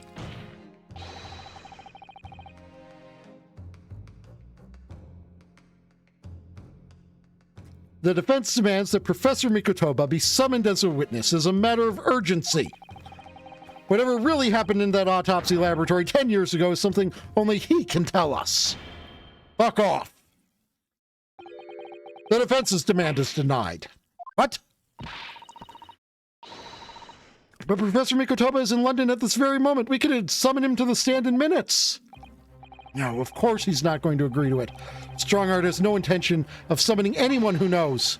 He's too concerned about protecting himself. Prosecutor Asogi, let me refresh your memory, as you seem to have forgotten the prosecution's stance. Only minutes ago, you accused the defendant of being the Reaper and mastermind of the assassin exchange. I did, yes. So present your evidence for those claims and make your case complete. At this time, I don't have the requisite evidence, but that's exactly why we need witness testimony. The professor case is closed. There are no clues in the distant past that will bolster your argument today. I'm afraid to say, Prosecutor Asogi, that you would appear to be possessed by the spirit of your late homicidal father.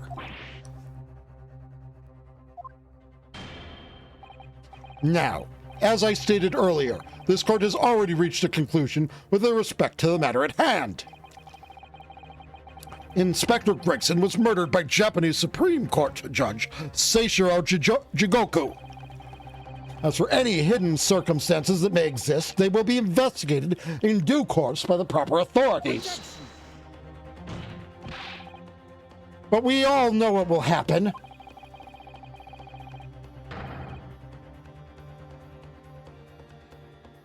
That'll just give the mastermind the whole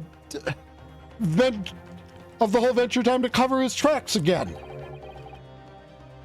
By which you mean me.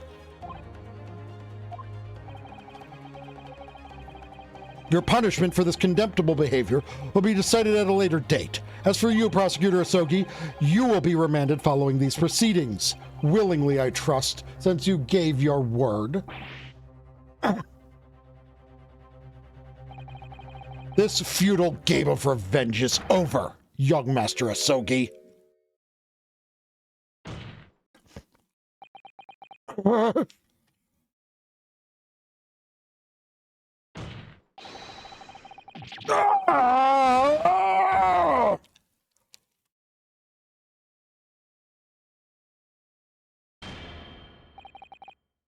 That will be all. I hereby declare this trial to be over. Court is...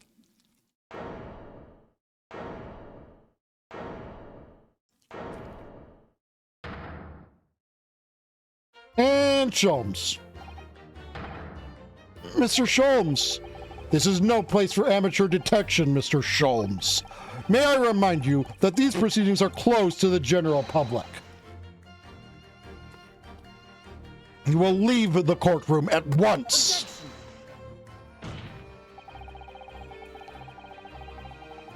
Mr. Sholmes was instrumental in the apprehension of Seishiro Jigoku before he fled the Empire. The court should hear what he has to say. Lord Mayo Strongheart, it's imperative that you refrain from bringing this trial to an end at this stage. Is it really? And why would that be?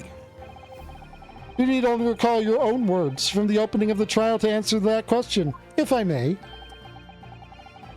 We will stop at nothing to uncover the whole truth behind these disturbing findings.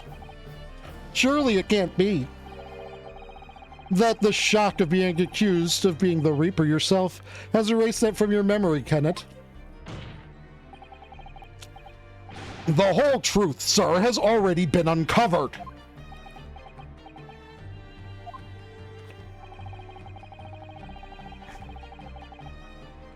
It would seem that we have a great many important members of the judiciary present here today. I put it to you, my dear fellows, should the trial end at this juncture? After all, why have you been invited to attend? To nod along at the prevarications of your superiors?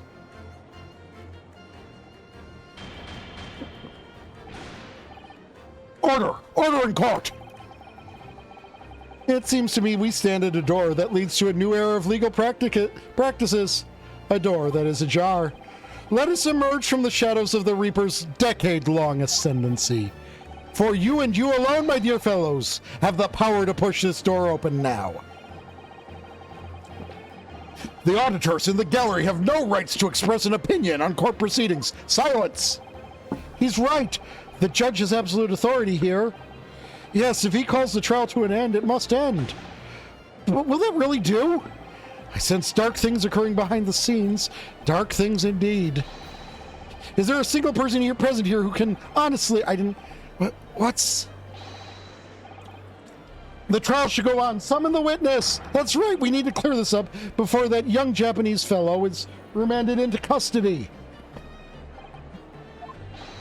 My lord, you assured those present that you would uncover the whole truth here. Vindicate yourself of this outlandish accusation. The truth, the whole truth, and nothing but the truth. That's the very foundation of British law. A toast to my dependable colleagues in the gallery. Testify! Testify! Well, my lord, you hear the voice of British justice, I take it. I think you'll find it will be rather awkward to silence.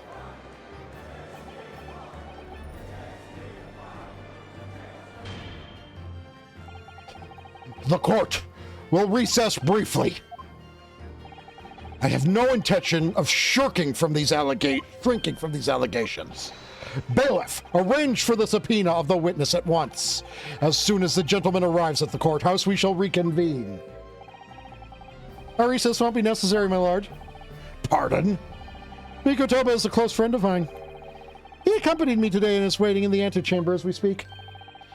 I do believe he's been enjoying a little trip down memory lane, in fact. What? Professor Mikotoba is here in the courthouse. Mr. Sholmes, you didn't know this would happen, did you? My dear fellow, no one is in a better position to answer that question than you, Shirley. I wasn't just asking for the fun of it, you know. Well, I must thank you for your assistance in this matter, Mr. Sholmes. However, you are of no further use here. Kindly leave the courtroom at once. But of course, in truth, I find myself rather busy now as a result of these developments. Mr. Naruhodo! Yes? I trust you have Iris's little lucky charm with you. Absolutely. It's still in my pocket. She sends her regards. And a reminder, if you find yourself at a dead end, the ears are at your disposal. Just one tug, if you please. Oh, of course. In that case, the trial will continue without delay. Bailiff, show the witness to the stand. So it's Lord Strongheart. He's the Reaper of the Bailey. Where exactly is this trial going to take me, I wonder? Just how deep am I about to get plunged into the blackness of the abyss? Well, I'm ready. I'm ready to head into the heart of this maelstrom and confront what... Oh my God, that's it. And confront whatever horrors it tries to drown me under. From the very beginning, I was like, okay, his name is clearly reminiscent of Maelstrom. Maelstrom's heart.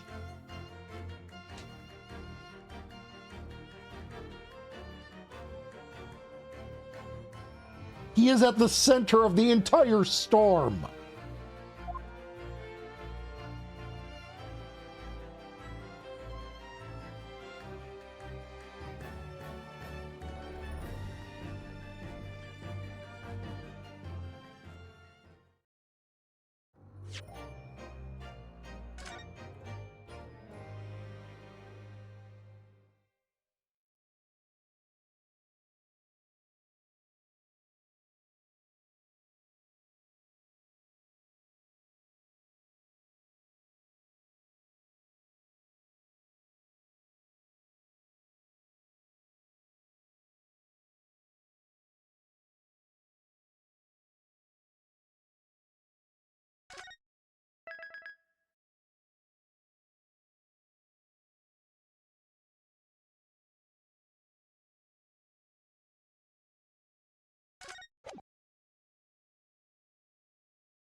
So, witness, please state your name and occupation for the court.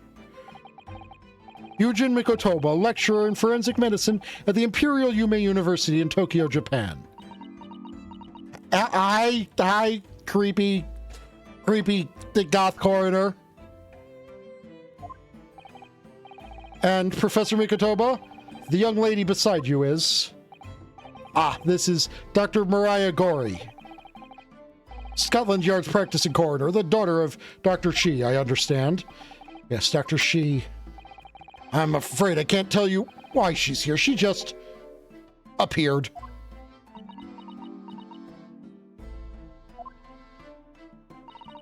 You summoned this strange Japanese man as a witness to that autopsy. But you don't summon Mama. That makes no sense. She was there too. That's about the size of it. I've had her eyes boring into the side of my cheek constantly, whilst in the antechamber too. Poor man. The idea of it's making me shudder.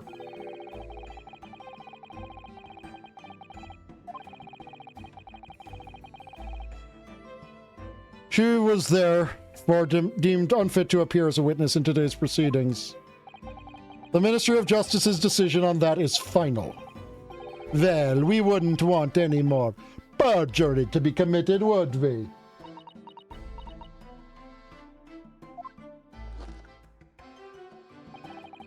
Ministry of Justice? Some questionable strings are being pulled, I think.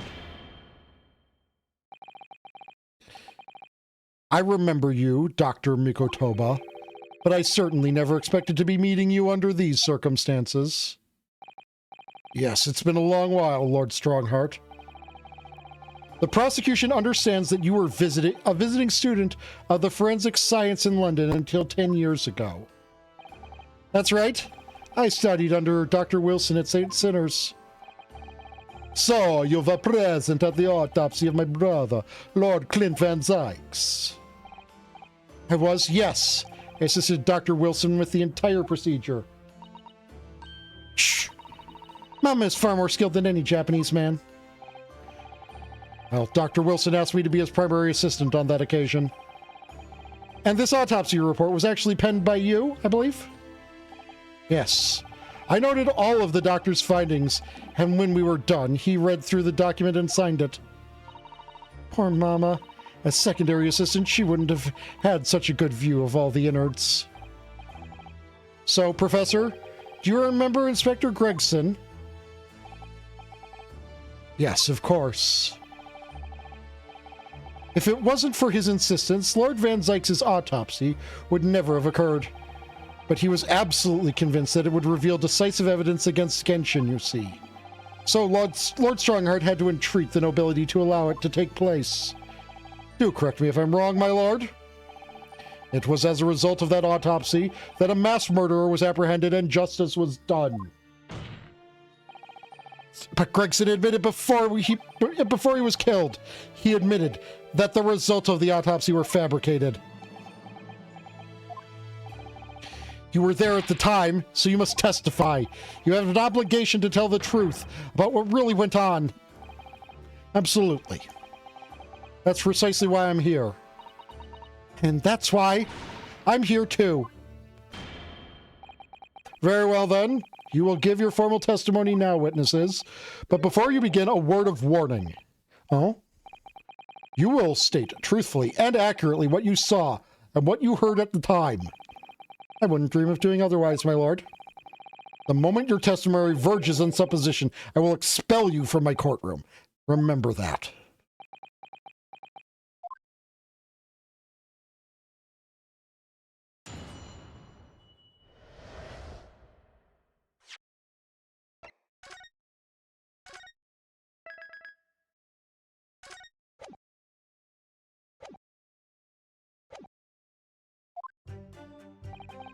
From my own observations, I couldn't say there was any indication of the autopsy results having been fabricated. Death resulted from a wound made by a Western-style sword, transfixing the heart. That I found a little strange. There were no other signs of internal injury, nothing questionable at all. It was just that beautiful but dangerous piece of evidence removed from the man's stomach. Presumed to have been swallowed by the victim as a way of posthumously identifying his assailant. No indication, nothing to suggest fabrication? Professor Mikateba, are you certain about that? Well, nothing I could positively identify as such, much less swear to in testimony.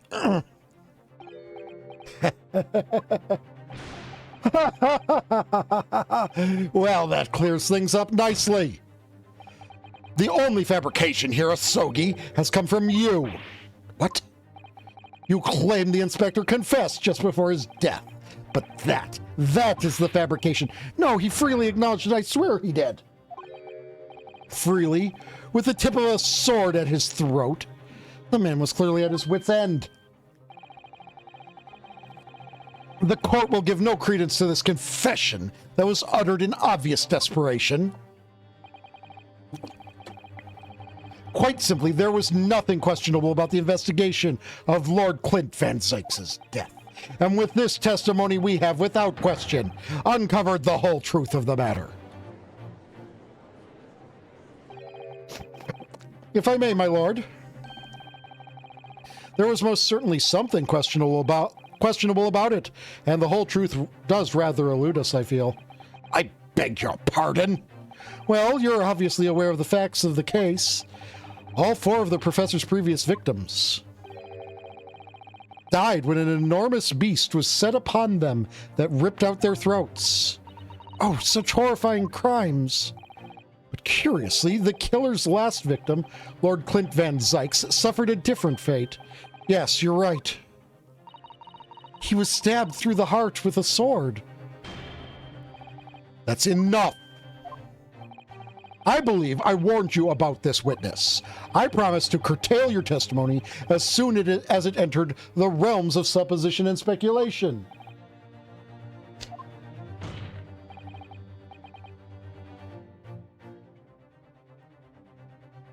Very well, my lord.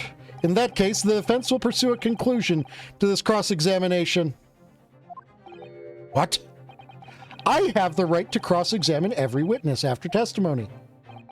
And I fully intend to exercise that right. Ryunosuke, I'm afraid that even the presiding judge has no authority to contravene the letter of the law, as I'm sure every member of the judiciary present in the gallery would agree.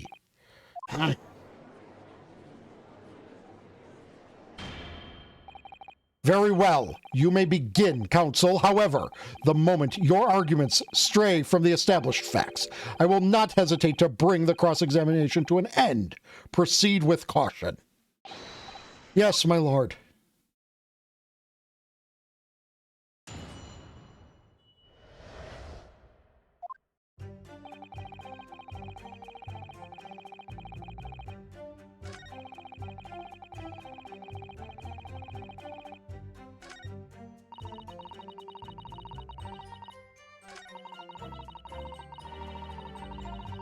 Hold it!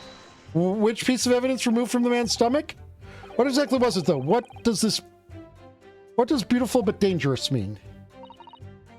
Well, it was sparkly and round with a hole, as if it might slip over a finger, perhaps.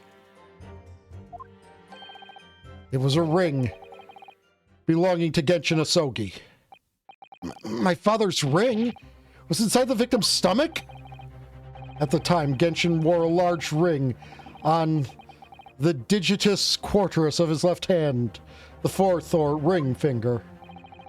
I understood it was some sort of keepsake. When my father left Japan for London 16 years ago, I was 8 years old. But I remember that ring. Do? My father's possessions were sent to our family home in Japan after his death, but the ring wasn't among them. Obviously not. It was a key piece of evidence. It remains under lock and key in the stores at Scotland Yard to this day. After the autopsy, Genshin was summoned by the police to check for the presence of his ring. It wasn't on his hand, of course. Moreover, there were deep abrasions on the finger where it had been pulled off.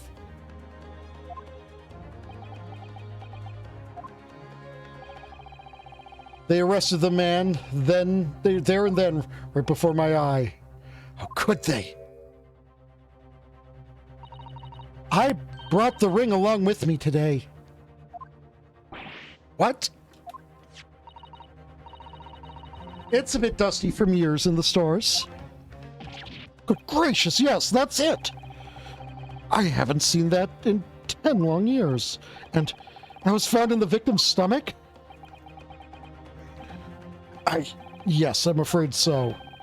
You hesitated there, Professor Mikotoba. Should we read something into that?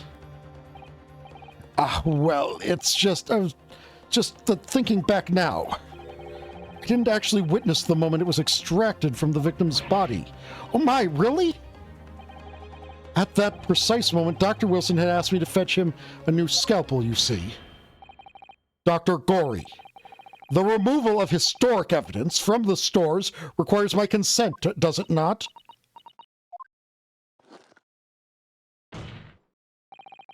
However it came to be here, the court cannot deny that this is crucial evidence for today's proceedings. Very well, you may submit it.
I see... Wait.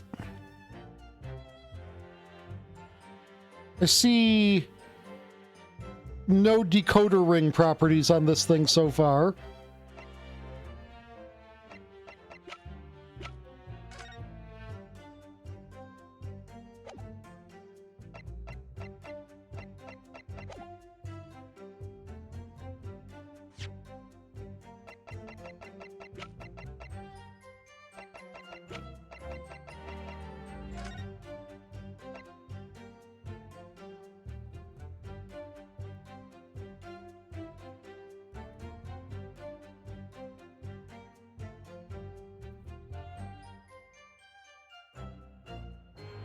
Ink stains visible on the little ring fingers of the right hand.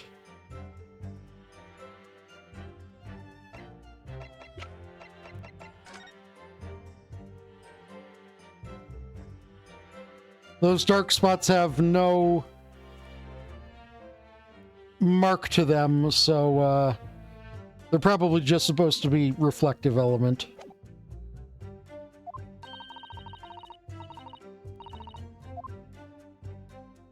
Okay, she says we must inspect it very carefully indeed.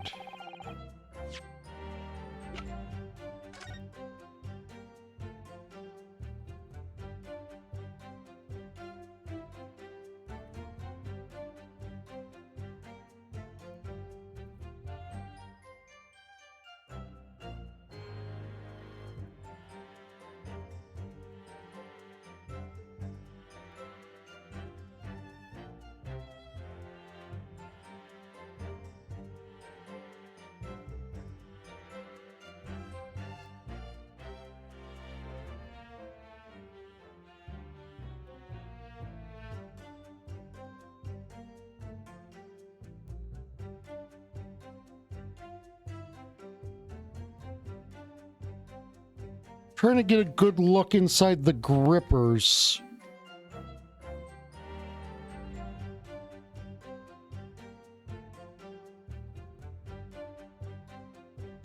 But I'm not getting anything.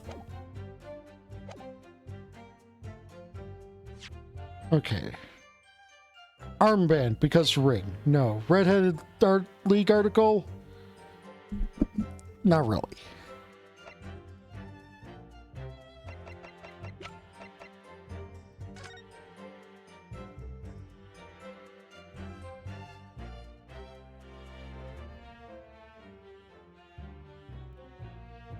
No one there is wearing a ring.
Wait, hold on.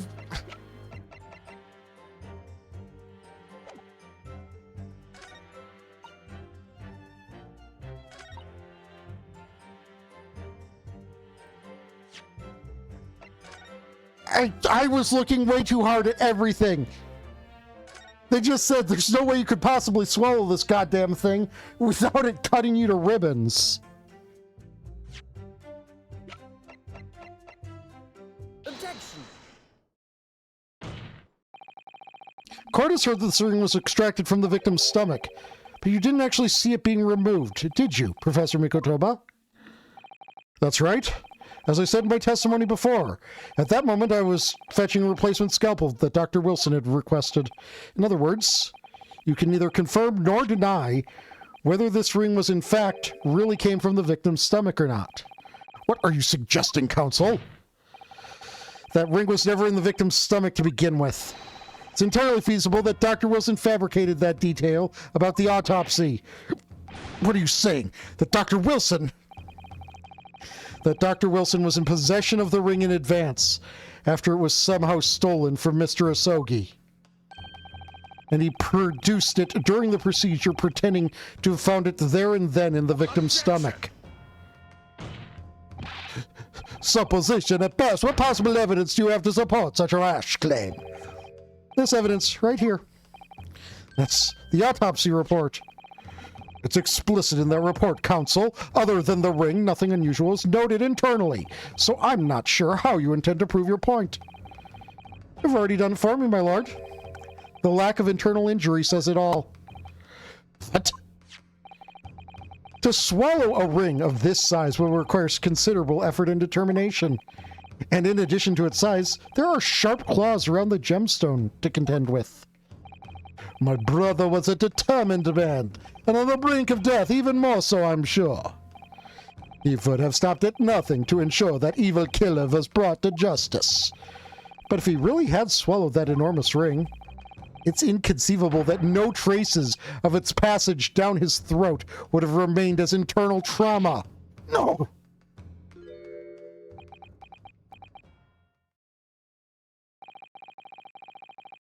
And there you've arrived at the sticking point. That's precisely why I had my doubts about the findings myself 10 years ago. Then why didn't you say something at the time? I did. I still remember the conversation I had with Dr. Wilson in the laboratory that day. Look at this! Now this is a very curious thing to find in a man's stomach, wouldn't you say? But isn't that rather peculiar, Dr. Wilson? What's that now, Mikotoba? Well, if he swallowed a ring of that size, with those sharp metal claws that it has, surely you'd expect to see damage to the throat and esophagus. Torn mucous membranes at the very least. Dr. Mikotoba, may I remind you that I have vastly more experience than you. I'm terribly sorry. I can think of plenty of ways to explain why no injuries would be seen. No, let's say this. The victim would appear to have ingested the item as evidence to identify his assailant. Go ahead, write it down.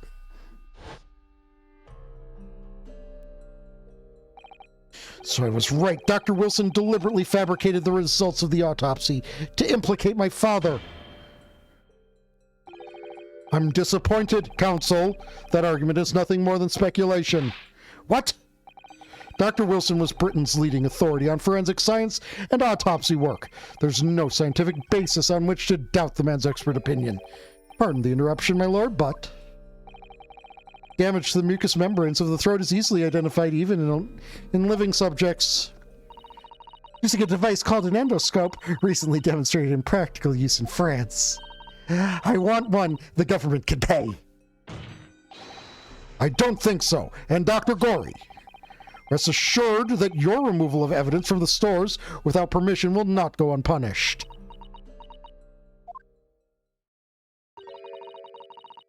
We open up the dead to find the truth. I beg your pardon? But Mama, she chose to stitch her corpses up with all her secrets inside. That's wrong. Dr. Gorey, it's looking as though she's chosen to walk a different path to her Mama.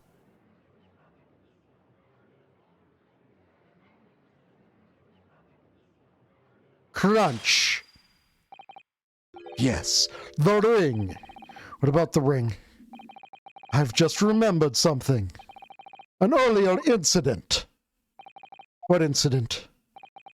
The one I recounted to you before about a memory I have. Of Genshin Asogi saving my life. What? My father saved your life?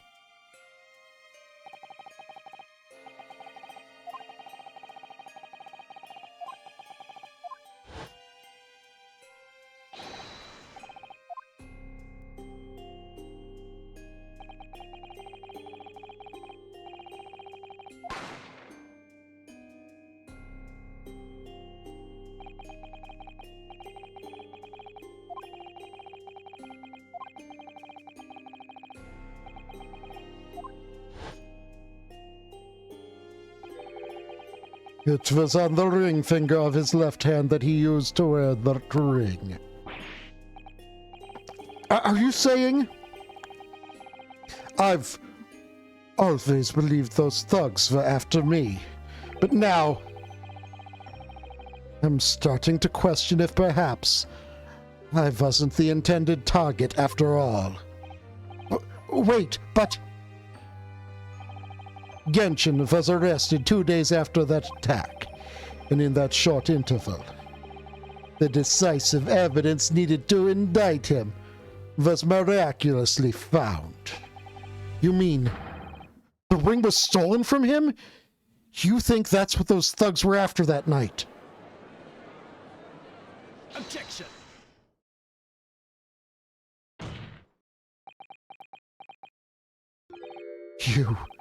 You pathetic coward! You expect me to believe you weren't involved? What do you mean by that? It was you, wasn't it? You're the one who took it. You stole my father's ring. You set the whole thing up so you could paint him as a mass murderer and have him arrest. Kazuma, open your eyes. Ryunosuke, you must know deep down. The truth can be completely obscured even when your judgment is only slightly clouded. But at the moment, you seem to be floundering through a dense fog. Is that why you were so insistent that I should present in this trial? To see you like this?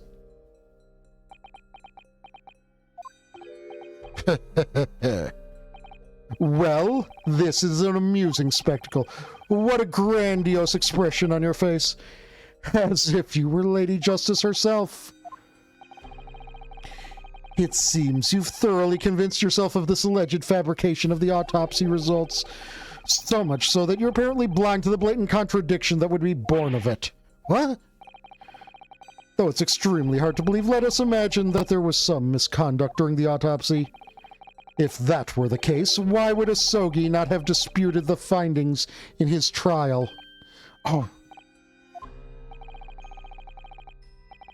In the closed court hearing 10 years ago, the defendant never once denied the claims against him.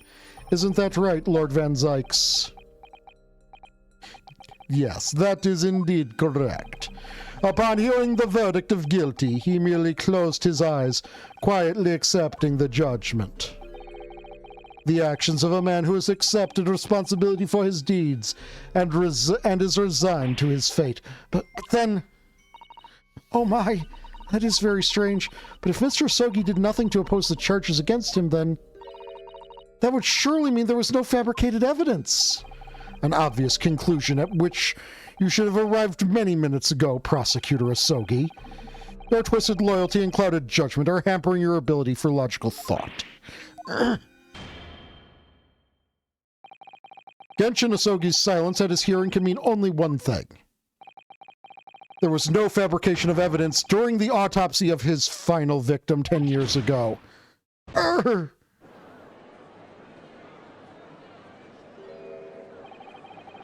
But if that autopsy was all above board, there'll be nothing to stop Lord Strongheart bringing this trial to an immediate conclusion.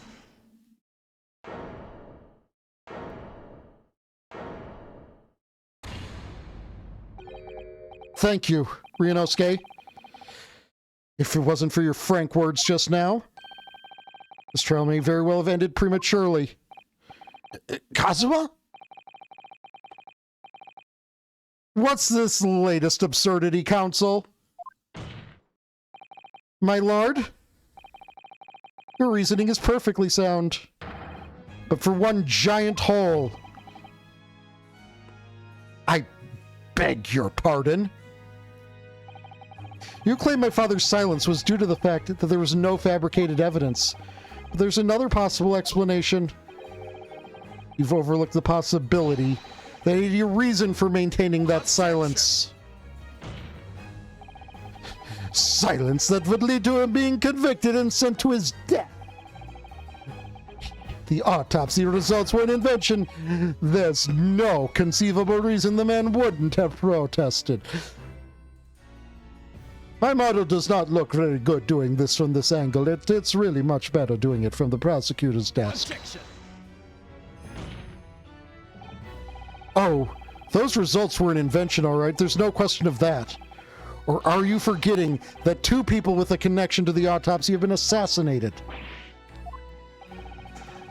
If I force the grievances I feel from my mind, I start to see you in a very different light. I think perhaps it's you who's been living in a delusion these 10 years. Me? Kazuma-sama has created one last chance for us here, Mr. Naruhodo. If we can only show there was a reason for his father's silence in his trial, reason why the man would have said nothing even though he was innocent. Could it have been part of some negotiation, perhaps? Enough rhetoric. The court must be shown evidence. What proof do you have that could possibly explain Asogi's silence in court?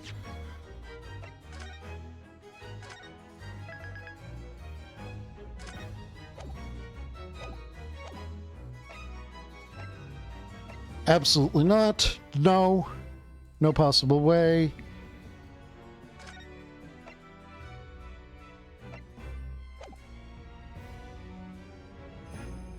Take that! It's true that Genshin Asogi's silence during his trial resulted in his conviction. But that didn't actually lead to his execution. On the contrary, it led to his escape. An escape that was only possible because he'd been sentenced to death. Although I find it hard to believe my father would have negotiated in that way. The defense is correct. A fake execution, falsification of a death certificate, and a jailbreak inside a coffin. Clearly, such an elaborate plan couldn't have been carried out by my father alone. He must have had the help of a collaborator from the judiciary.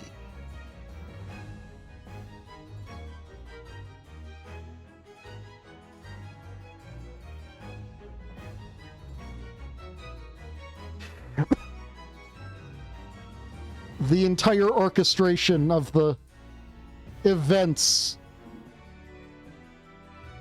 of the professor's escape. That was why he remained silent.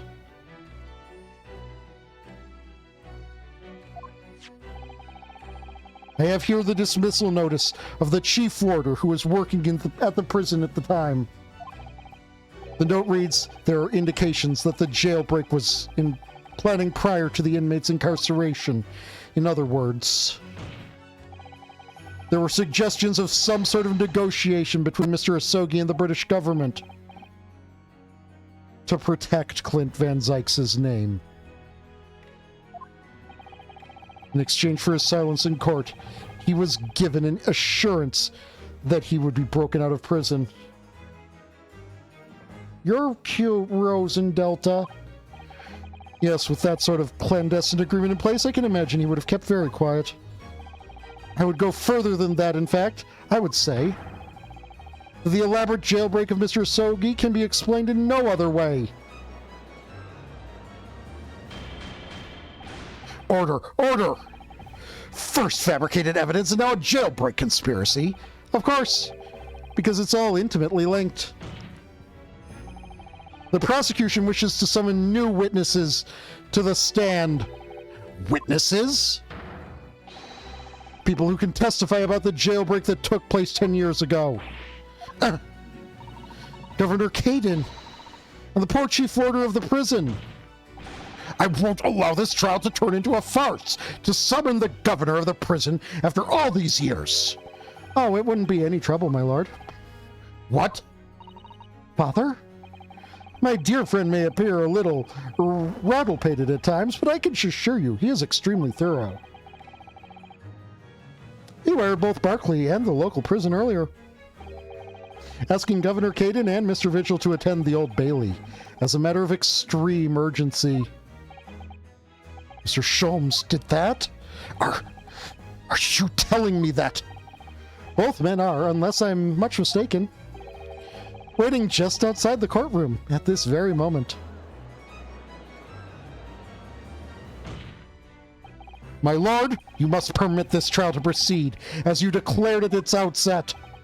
You promised that we would stop at nothing to uncover the whole truth behind these disturbing findings. Very well, bring in the witnesses. Make no mistake, I too would like nothing more than to lay this business to rest once and for all.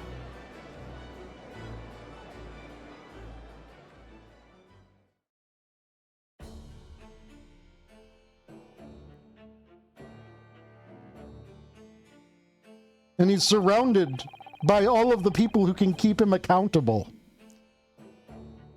Would the new witnesses state their names and occupations for the court, please? Hey, Barry Caden, governor of Barclay Prison. Everyone calls me Gossip. I sell jaunty little tidbits to passersby. Your other persona, if you don't mind. Oh, I do beg your pardon. Of course.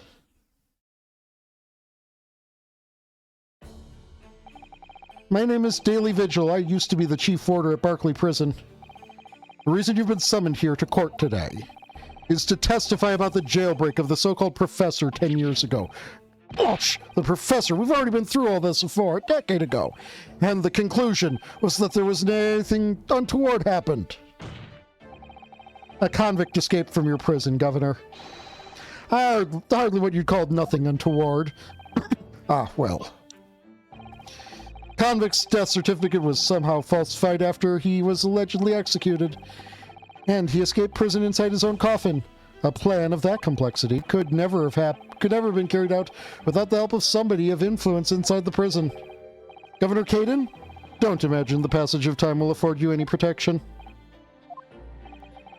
If it turns out that you were involved in the plot to break Mr. Asogi out of your prison, then of course, the consequences will be very serious. In all likelihood, a capital punishment.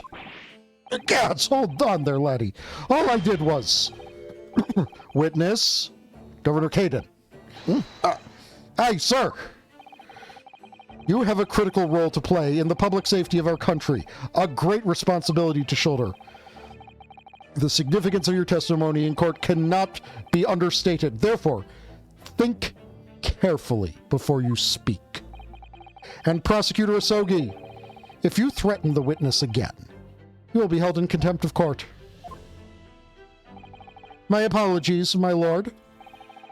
There's no disputing the fact that an intricate jailbreak plot was enacted 10 years ago. Clearly, you were both involved in some way, so you'll testify that before the court and explain exactly what took place. Very well. Let the witnesses give their formal testimony. Tell the court everything you know of the plot to break Asogi out of Barkley 10 years ago.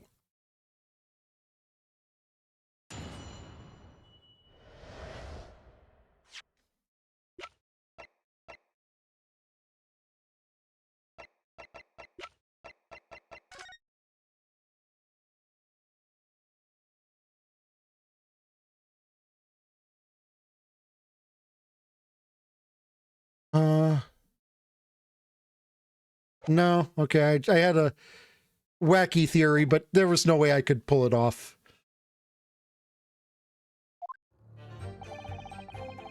It was the day that Japanese jock was found guilty. Directive came from the prosecutor's office. I assigned the convict to the chief order of vigil here and put the plan into action behind the scenes. I was responsible for Asogi right up until the night of his execution, but I knew nothing of any plot. I didn't care if there were some negotiations between the convict and the prosecution's office. All I did was carry out my duty for Her Majesty's Great British Empire. A directive from the prosecutor's office. Are you saying that was the jailbreak plot? Aye, that's right. Who sent it? Who authorized that plan? I didn't ken that. You're saying you don't know? Listen, there wasn't a thing about the professor case that wasn't unusual in some way. I didn't ask any questions. I just did what I was told to do. More than that, I cannot tell you. I see. But if the jailbreak plan originated from the prosecutor's office, then one thing is very clear. As suspected, there were clandestine dealings going on between Mr. Asogi and that office. The jailbreak was promised in exchange for Mr. Asogi admitting to the crimes he didn't commit. Thank you for the that follow, Franziska von Karma. You're like you're like one of the only prosecutors who I haven't found guilty of something.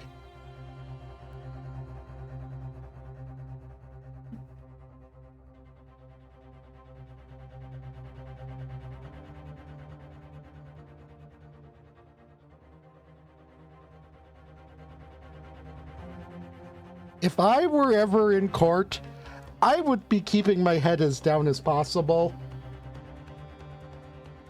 I'm not good at sass people who can maximize my sentence to set an example.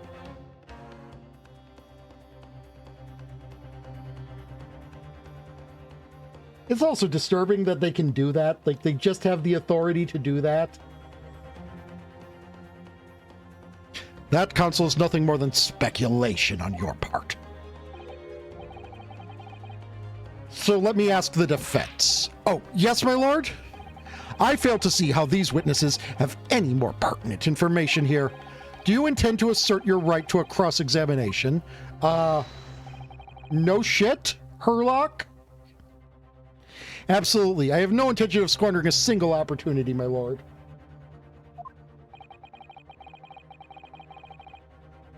It seems all you Japanese are fiercely tenacious.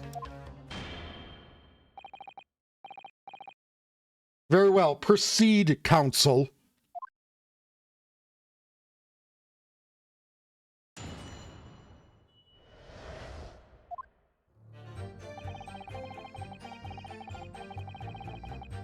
Hold it! And you say you don't know who actually issued the directive. Aye, that's right. All I can be sure of is that it was official.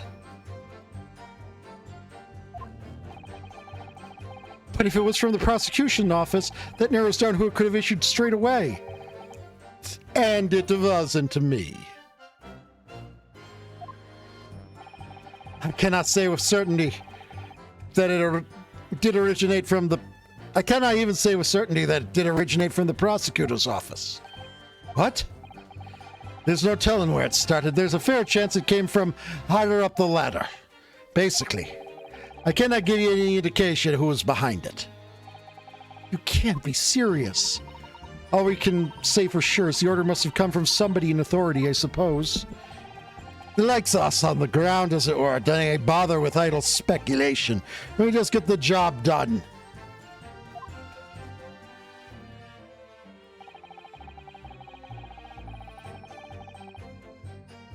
Hold it! So, Mr. Vigil, you didn't know anything about it at all? That's right. My only role in this scheme was as a scapegoat. That's right, isn't it, Governor? Some poor beggar had to take the rap for it. All right, then. Who else knew about the plan? Who else did know about the plan?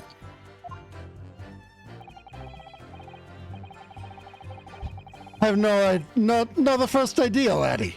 My part in the whole business was basically just deal with the aftermath.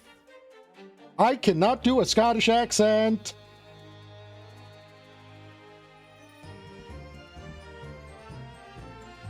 Should have seen about ordering some iron brew or something. Well, I would not be surprised if there were other folk in the prison service who have been given similar orders. So you don't know who else was involved. Aye, that's right. All I can tell you is that the night it actually happened, the person at the reins was Dr. Stevens. Dr. Courtney Stevens? Or Dr. She, as she's known now? Why did I have to get caught up in such a terrible business?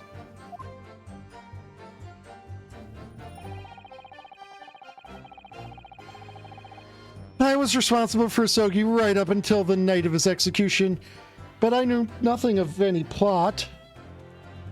Hold it! Did you notice anything unusual happening in the lead up to that night?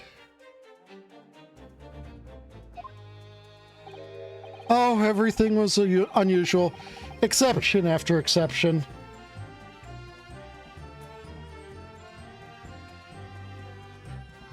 Which is, I guess, what would happen if, there were a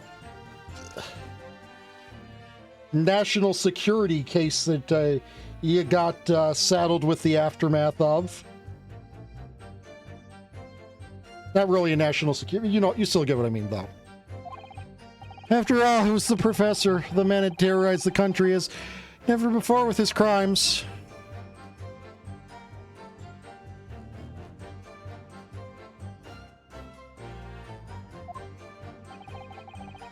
In order to hide his identity, he was forced to wear an iron mask over his head. Hideous treatment. That fellow was surprisingly docile for someone who'd taken the lives of 5 of the country's nobles. Being the chief warder, I was the one person permitted to approach his cell. I can still hardly believe that I was duped by my own country. I believe you jumped from the window of the governor's office when the jailbreak was blamed on you, didn't you? I like some head pats.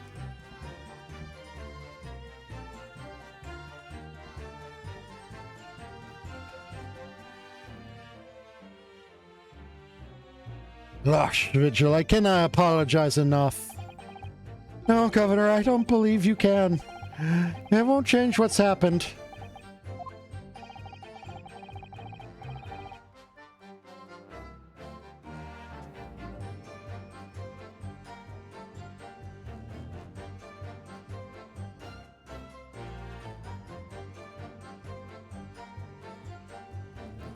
Oh, what the heck? There we go. I turned numlock off somehow. What else can you tell us about the situation, Governor Caden? I did a can if there's some negotiation between the convict and the prosecutor's office.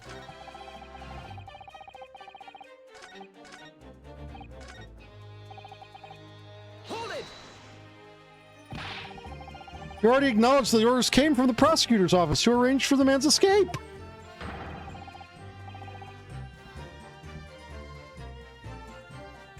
There must have been some sort of negotiation. It's the only explanation.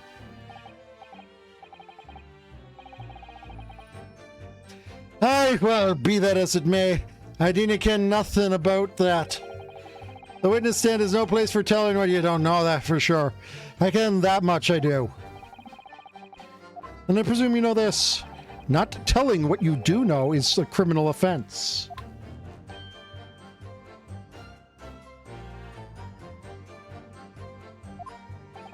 So you were just following orders? Is that it? I'm afraid that won't absolve you of guilt here. No, that was only dismissed as a reasonable excuse for doing horrible things about 40 years from now.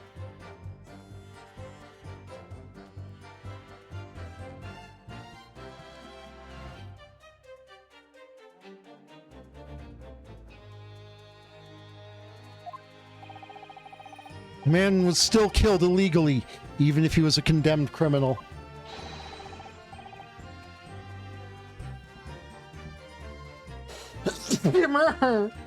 You may very well be found complicit in murder, Governor. So that's what it's to be, is it? Even with the threat of conviction, you won't break your silence.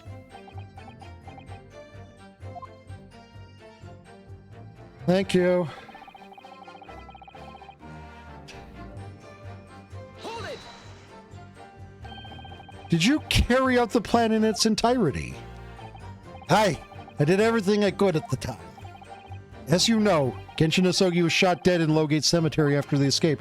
Tell me, was that part of the plan too? My instructions were to do with getting the jock out of the jail and nothing more. I cannot tell you anything about what happened after that, only. Personally, I believe his death was the last part of the plan. Excuse me. Mr. Vigil, is something wrong?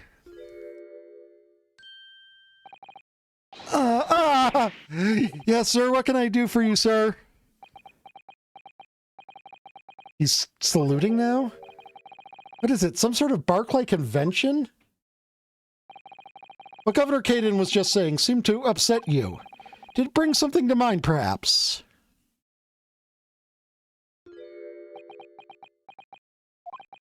For the last 10 years, I've completely blotted out the memories of that time from my mind.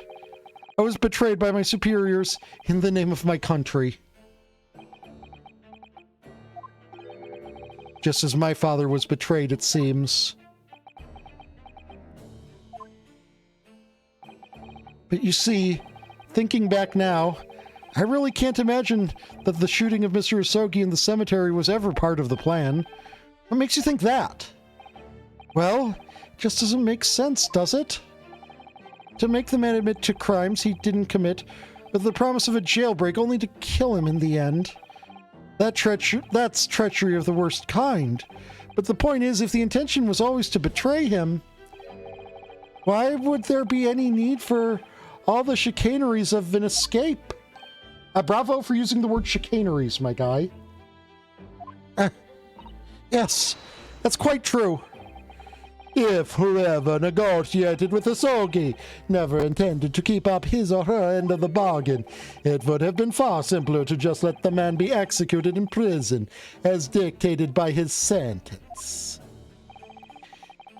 It all happened in that vast chamber of secrets that is Barclay behind the high prison walls.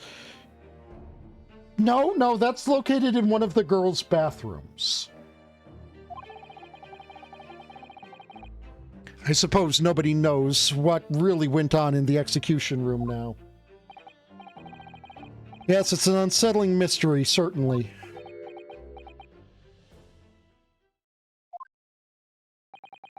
truth be told, there's a wee matter that never quite made sense to me. If you believe there's some kind of negotiation behind the jailbreak between a Sogi and a body at the top, it doesn't quite add up, does it? Governor Caden, I must insist that you explain these doubts you have by amending your formal testimony. Yes, aye. Go on then.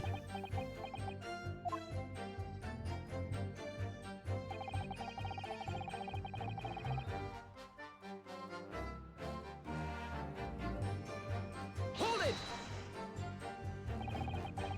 Admitting to the crimes, that was what you had to bargain with, surely. I cannot see that myself.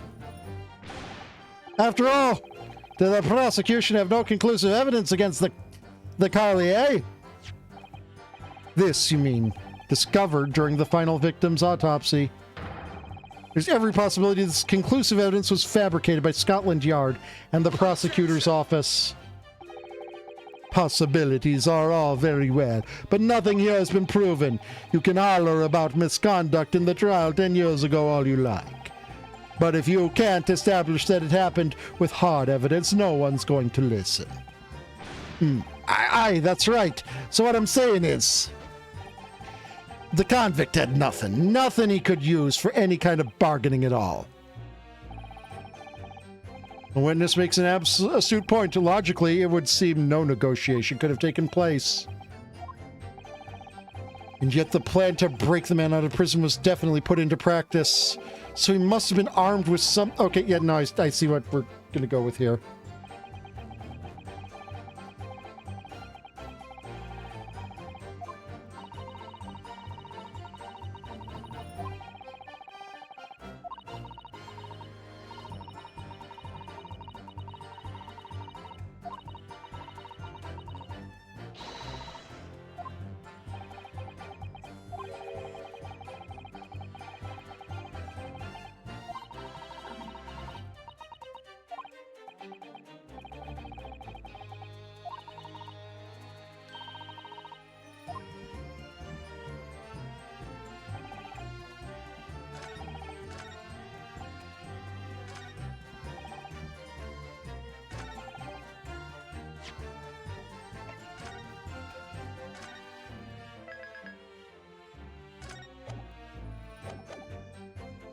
Okay, so... No. Probably no. No. No. Hey, hold on.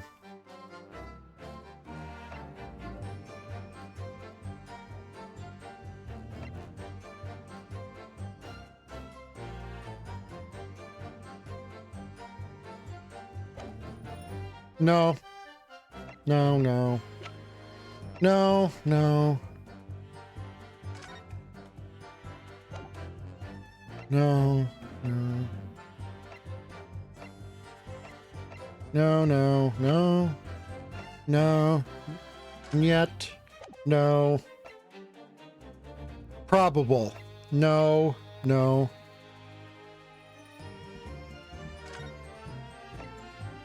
Possibly. No, possibly.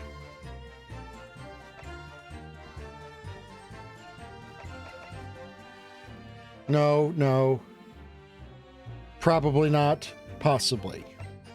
You got 4 possible options.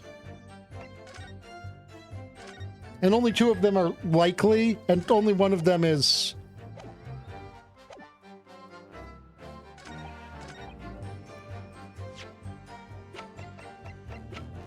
Now, we actually got an updated autopsy report at the start of this.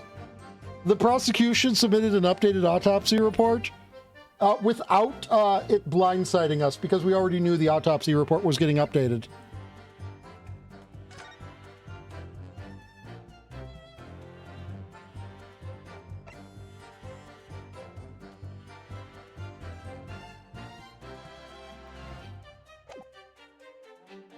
Objection! Confessing under oath to murders he didn't commit on a verbal assurance of later being broken out of prison.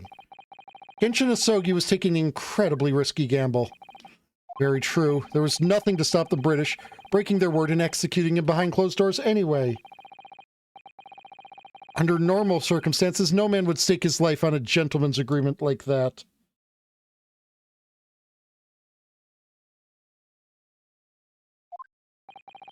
Which means, Mr. Asogi, you must have had a trump card.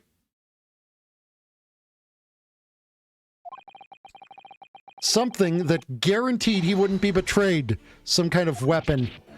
Havers, that fellow couldn't possibly have anything like that. But you know that he did, Governor. The Asogi Papers, the name given to the last will and testament of Genshin Asogi. Ah! It turns out that Mr. Asogi was hiding his will in his cell at Barclay.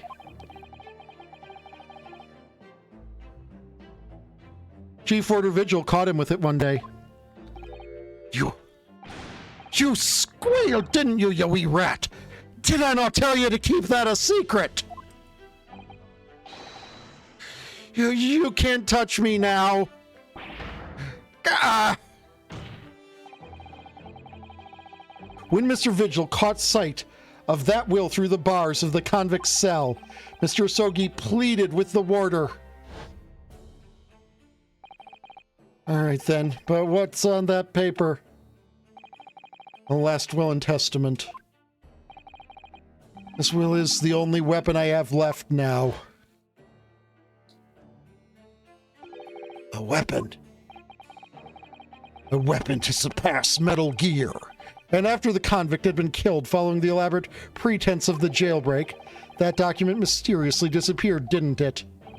Well, yes, all the prison warders searched through the belongings in his cell, but that will was just nowhere to be found. As I understand it, the exhaustive search was made for the document, which became known as the Asogi Papers. Governor Caden, I believe you ordered your prison staff to find it at all costs, didn't you? Would I be right in saying you knew? You knew that the so-called Asogi Papers had the potential to make great waves somehow. Jinx, what in blazes are you blathering about? The will was found right and proper. In the fellow's cell where I said it would be. But how can that be? Where in his cell? We all searched the place from top to bottom. Well, you didn't do a proper job, you peely-wally galoot. Props to the Scottish for their insults that just do not consist of words. You can't criticize me now. I showed it to you afore, did I not, you lawyer? Yes, you did. I have the document here. It's written in Japanese and reads, The Last Will and Testament of Genshin Asogi. Which means everything is as it should be. Not quite, my lord. You see, there's an undeniable inconsistency here. What? What inconsistency? Mr. Asogi described this document as the only weapon he had left, and yet this will contains nothing of significance at all. Nothing that would have given the convict any leverage. Are you suggesting, my learned friend, that the last will and testament stored in Barclay prison all these years is actually a fake? As has clearly been demonstrated already, what went on at Barclay prison was far from above board.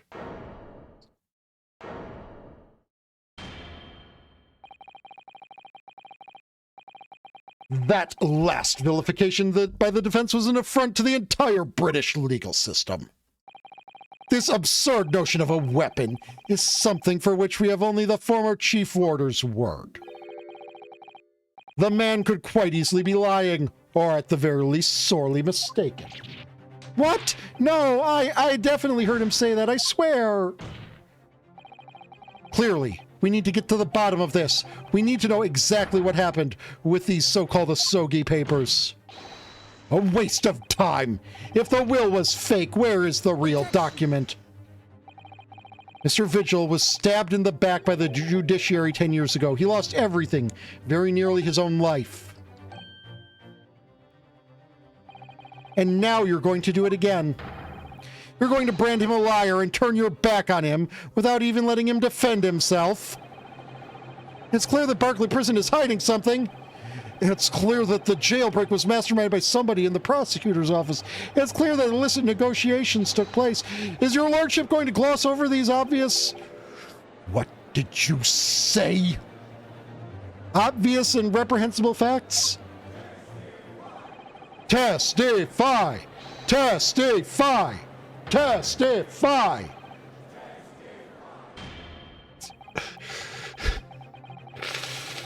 It would seem that a vocal few here are utterly blind to the truth. Very well then, let the witness testify again. Tell the court precisely what you think you saw of the convict's last will and testament. Yes, sir, my lord.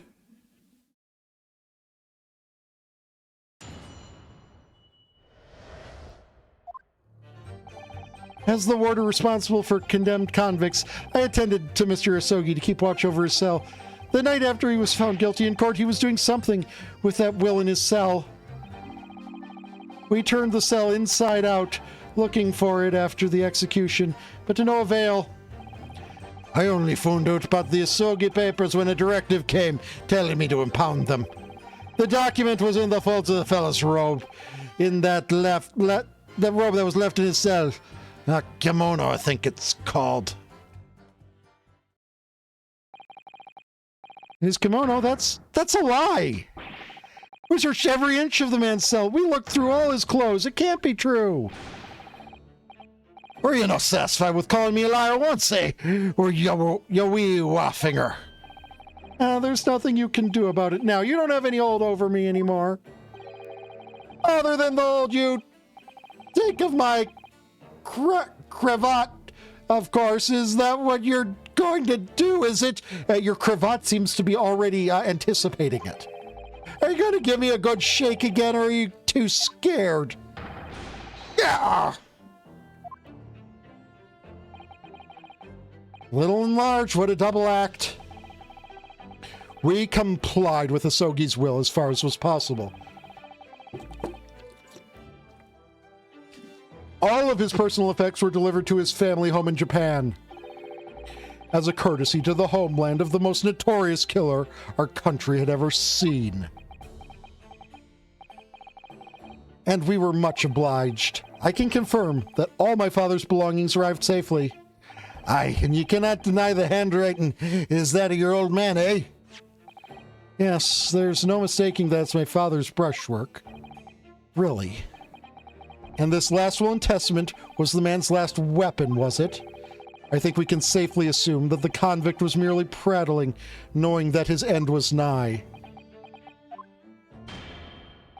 So, counsel for the defense, your cross-examination, please. Yes, my lord.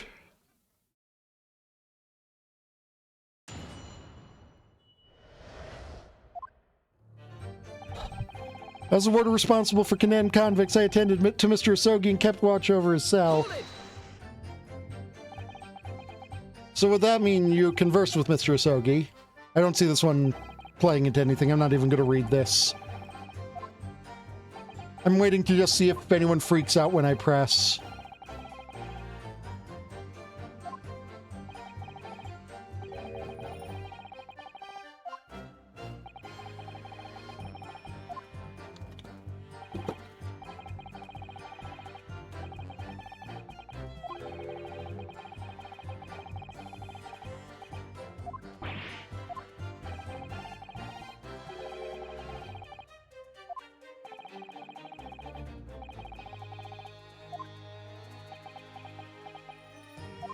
I'm still pretty sure that Clint was the professor.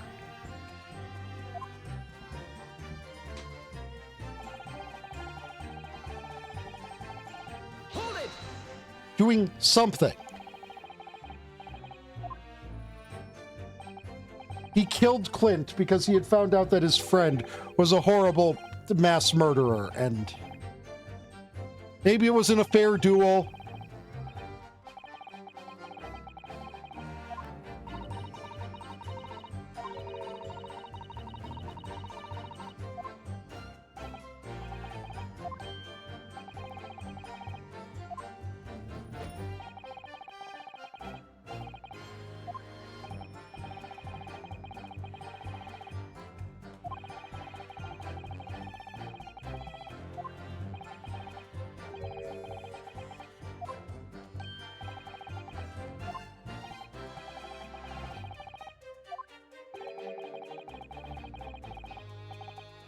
That's true. Why did he take it with him there?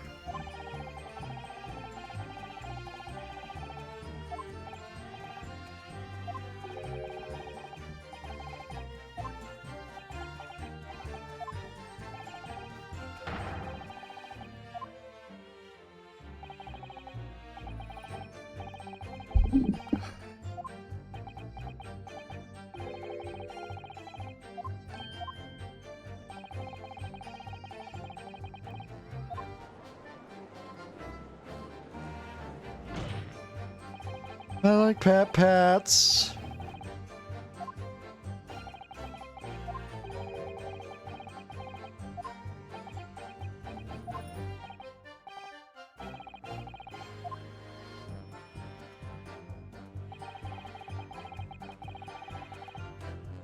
Hold it!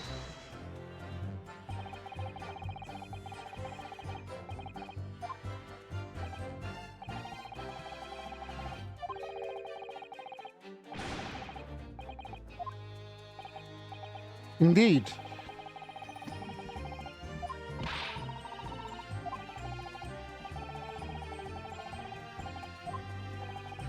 I assume so, yes.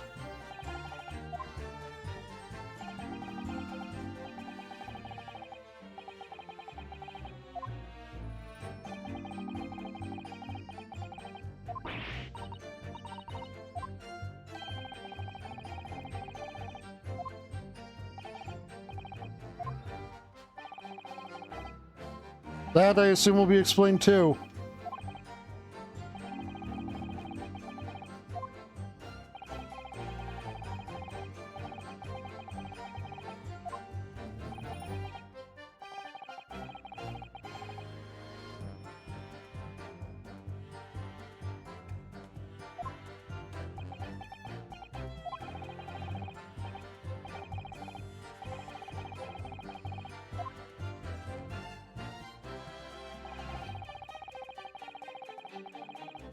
Hold it!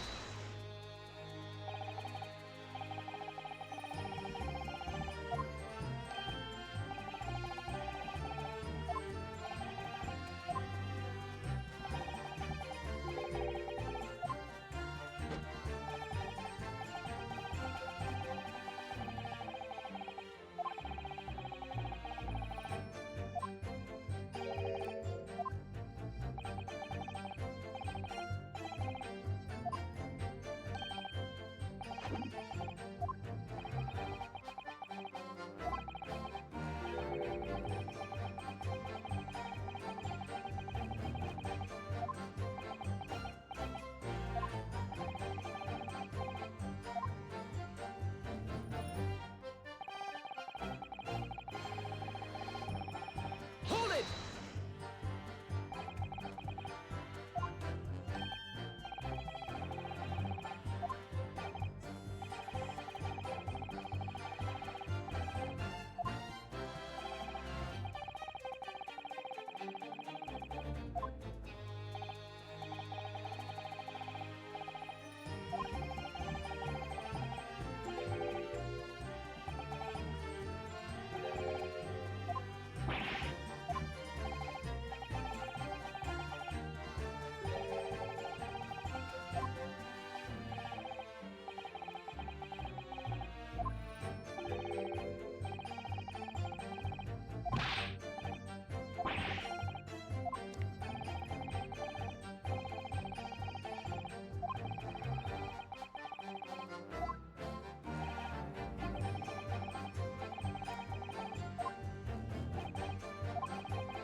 Is that right?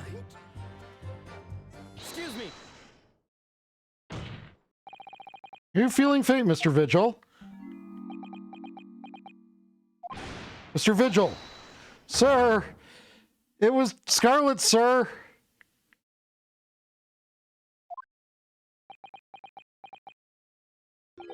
What? Yeah, I was going to say, by letting him keep his sword and him being alive. Technically, he did have a writing instrument.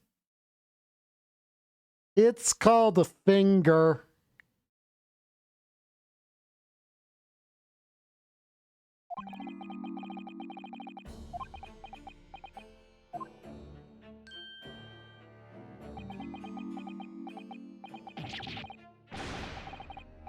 I mean, I would have called the sword the source of ink there, but yeah, I mean, Simple's onto the same wavelength I am.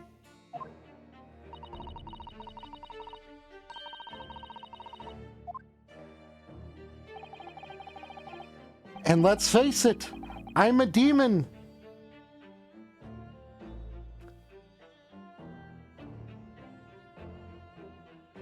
If there's one thing you can associate with demons, other than, you know, like hell and evil and stuff. How do we like our contracts signed?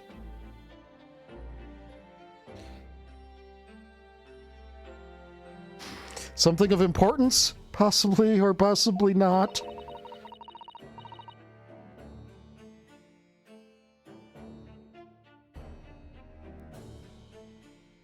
Unable to tell which way he's leaning, I'm afraid. My lord, the defense asks Mr. Vigil to be permitted to supplement his testimony with this possibly or possibly not important detail. Permission granted. Go ahead, Mr. Vigil. Yes, it was Scarlet. As I remember, the document was written in scarlet ink, but perhaps I'm mistaken. Scarlet, yes. Ink, no.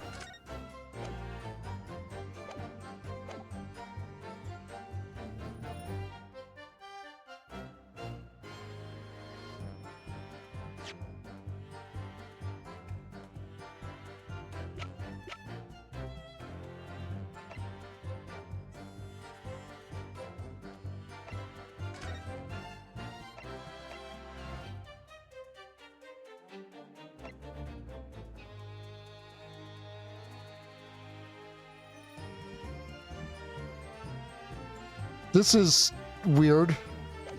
That's like related, and I'm not sure if this is where I do this. I guess it is. Music stopped.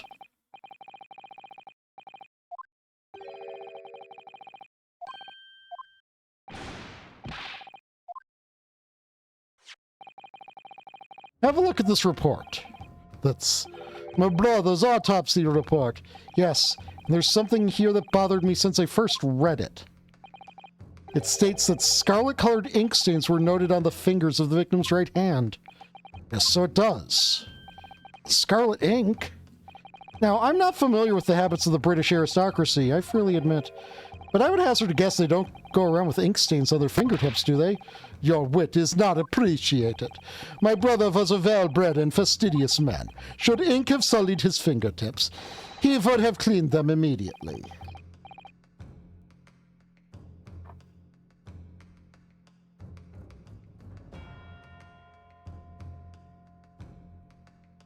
What is your point, counsel?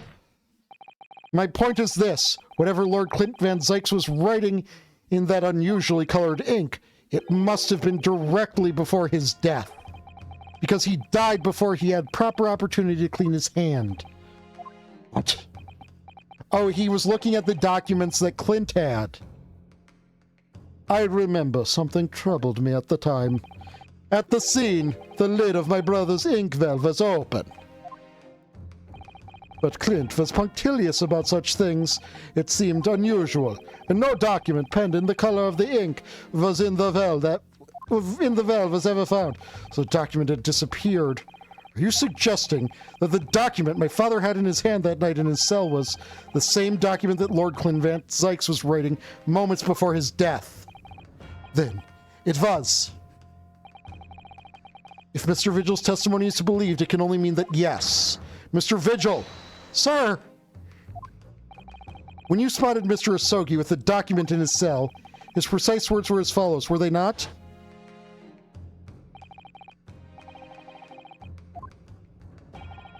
A last will and testament, not my last will and testament. last will and testament. If the conversation really did go as Mr. Vigil says, then what we now know completely changes the meaning of what Mr. Asogi said. Do you really think? Mr. Vigil did indeed see the convict with a will, but it wasn't the will of Genshin Asogi. It was the last will and testament of Lord Clint Van Zykes. No! What? Objection! This is madness! This is Britain! My brother's last will and testament! That would mean he had chosen to die. That is what it would mean, yes. So it wasn't a duel.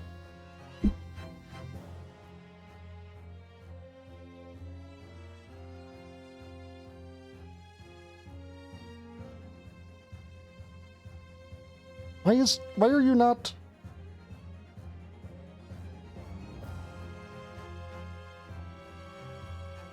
Hello? Why do you not reposition?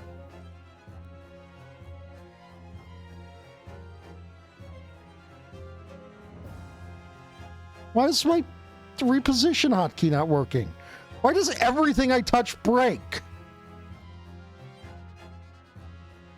There! What the fuck? Why did I have to press it like 5 times? That is what it would mean, yes. No, impossible! That is utterly out of the question. Lord Van Zykes? Clint was pursuing the professor! Doomed him day and night, whatever happened. He would never have abandoned his investigation before its conclusion. Never!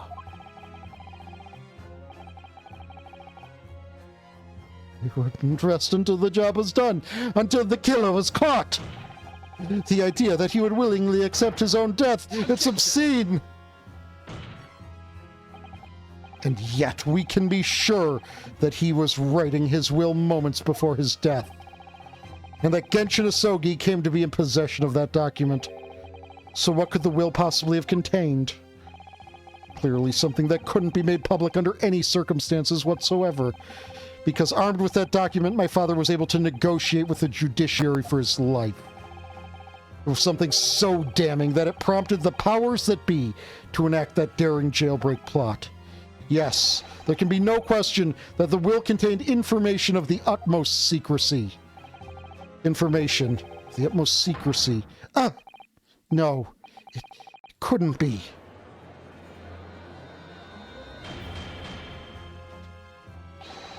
I've heard more than enough. Pursuing this notion of a phantom will nobody can attest to having seen. It serves absolutely no purpose. No, my lord, that's unacceptable. What did you say, counsel? The last will and testament that Genshin Asogi had in his possession was that of Lord Clint Van Zykes. All the testimony and evidence presented to the court has logically led us to that as a possibility. We have a duty to pursue the line of reasoning to its conclusion. But with no possible means of knowing the contents of the document, there's no line of reasoning to pursue.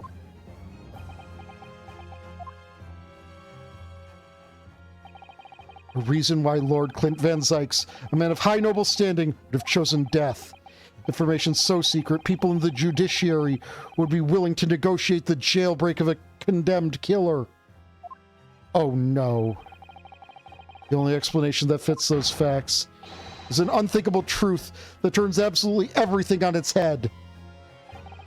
But it's just too hideous, Mr. Naruhodo. However difficult the situation might become, you work with your client in pursuit of the truth. That's what you resolved to do when you entered the courtroom this morning, if I'm not mistaken, Mr. Sato. So hold your head high and keep soldiering on. Yes, you're right. 10 years ago, in his final moments, Lord Clint Van Zykes left behind a will. A will that Genshin Asogi was able to use as a weapon to negotiate his escape from prison. In all probability, the details in the will were related to the Professor case. The defense's last statement is mere conjecture. What are you getting at, man? Yunosuke? As soon as these words come out of my mouth, there's no going back. I believe that the last will and testament of Lord Clint Van Zykes was in fact...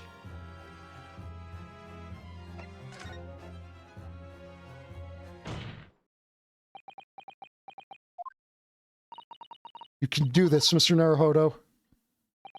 I believe that what Lord Clint Van Zykes actually penned that day was a confession. A confession? Regarding the mass murderer known as the Professor. And his true identity. Enough, Council! What are you saying?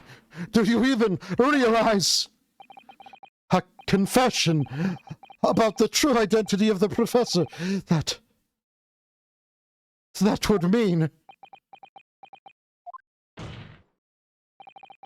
Lord Van Zykes, I appreciate this must be hard to take in. But it's the only explanation that fits. The killer that terrorized London a decade ago and became known as the Professor. The man believed to have murdered 5 members of the aristocracy. Wasn't Genshin Asogi at all. No, you can't be suggesting it was in fact the man believed to have been the 5th victim. Lord Clint Van Zykes himself. Ah!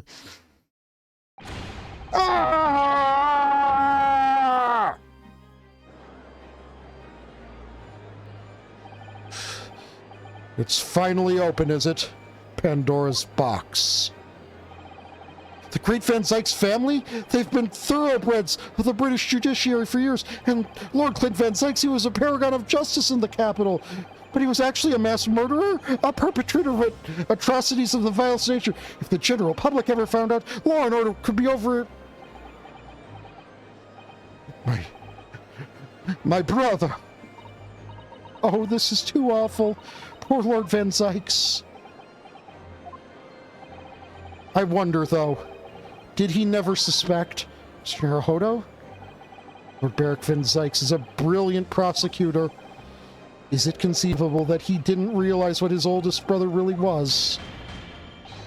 Order! Order! Order in court! Lord Van Zykes. The Professor made use of an enormous hound as his murder weapon. Tell me, did your brother own a dog? Yes, he did. Balmung. He was a well-known hunting dog. People called him a giant. Yo, shout out to my homies on the DGen server. Also a famous sword. And what letter was on the collar? I don't believe this. When my brother would go hunting in the forest, on the grounds behind the house, he always took Balmung. After Clint's death, the creature passed away too. Almost as if he were following his master. He was a magnificent hunting dog, worthy of the jewel-studded collar around his neck. A jewel-studded collar? That's right. Though sadly, some years ago now, it was stolen by a thief who broke into the house one night. Jewel-studded collar, stolen by a thief. I'm gonna... I have no idea to know if we're 15 minutes away from the end or not. It so happens that myself and my colleagues have come across such a collar during our time in London. How could you? There's an old emblem attached to the collar too, made of pure gold. topped with a small crown, and bore an ornate capital letter B. What? An emblem bearing the initial B. Oh my, you know it? It's the insignia of the Baskerville family. What? The Baskerville? Why is that name coming up now? Baskerville is the family name of my late brother's widow. The pure gold emblem was an heirloom which Clint acquired in the marriage. There can be no doubt, then. The collar you've described was Balmung's, family insignia of Lord Clint Van Zykes' widow. There was a considerable amount of blood on the collar when we saw it. Since we know the dog was used for hunting, it could have been from its quarry, of course. But it could equally have been from the human prey. So it's true then? Clint Van Zykes really was the professor? Impossible! These Japanese are making all up this to exonerate one of their own. So in fact, the person responsible for these murders of nobles and royals was the noble himself. And that threatened to be an enormous scandal that would irrevocably destabilize British society. My father knew that too, and was using it to negotiate his way out of the unjust charges brought against him. But at the very last hour, those he'd bargained with betrayed him, slaying him mercilessly on foreign soil. Well, can you deny it, Lord Strongheart? 10 years have passed, and still now the 6 million inhabitants of our great capital rest easy, believing that justice was done. That through his anonymity remains, that though his anonymity remains, the diabolical murderer was caught and executed. Very well then. You may have the truth.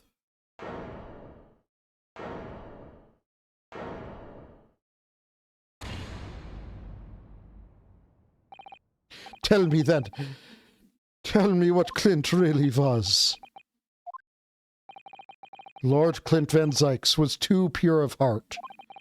When he became a prosecutor and went in pursuit of the black roots of crime, he drove himself into a corner. He came to the uncomfortable realization that to fight the most fiendish of criminals requires one to become even more fiendish oneself.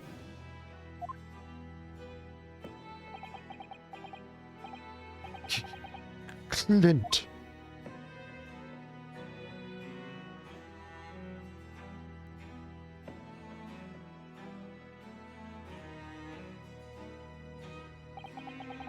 The 19th century was a truly miraculous 100 years for Great Britain, and indeed the whole world.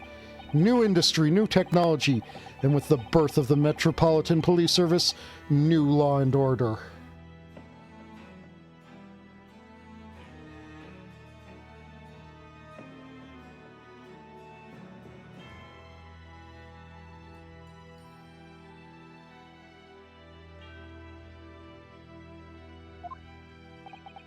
But these dazzling new developments meant even deeper shadows were cast on society. Water sullied by factories, air thick with noxious fumes, and crime growing daily to fill the darkness. Lord Clint Van Zykes made it his mission to combat that darkness. Yep, which really does fit with the whole the doing what you think is right until you find yourself becoming the monster that you swore to avenge the wrongs of. But as time went on, it slowly ate at his soul until eventually it was consumed. It's ironic, really, and somewhat surprising, that the truth has once again been unearthed by a Japanese. Once again? What do you mean? 10 years ago, your father, Genshin Asogi, turned up at my office one night.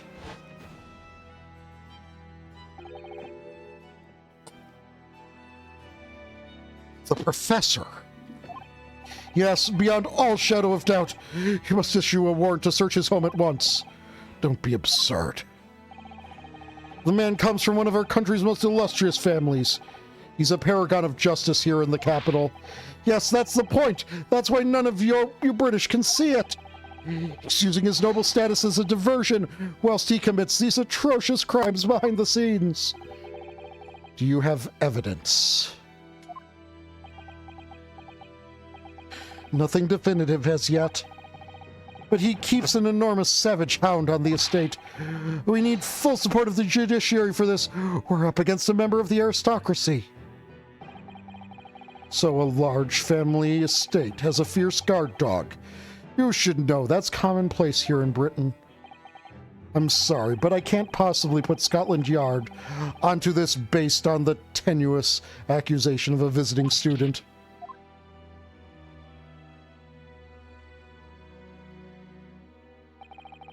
So I turned down Asogi's plea, and as a result, he took it upon himself to visit the Van Zykes mansion on his own. We can only imagine now what happened between the two men. Though we know the outcome, of course, Lord Clint Van Zykes perished. I don't believe this. So, in actual fact, Kazuma-sama's father did. He made the late Lord Van Zykes meet the same fate. He put a permanent end to the professor killings by taking the drastic measure of ending the perpetrator's life. As soon as I hurried to the mansion. When I arrived, it was easy to grasp what had happened. And what about the will? Asogi must have already taken it. Nothing of that nature was found at the scene. We had no idea of the existence of such a document at that time.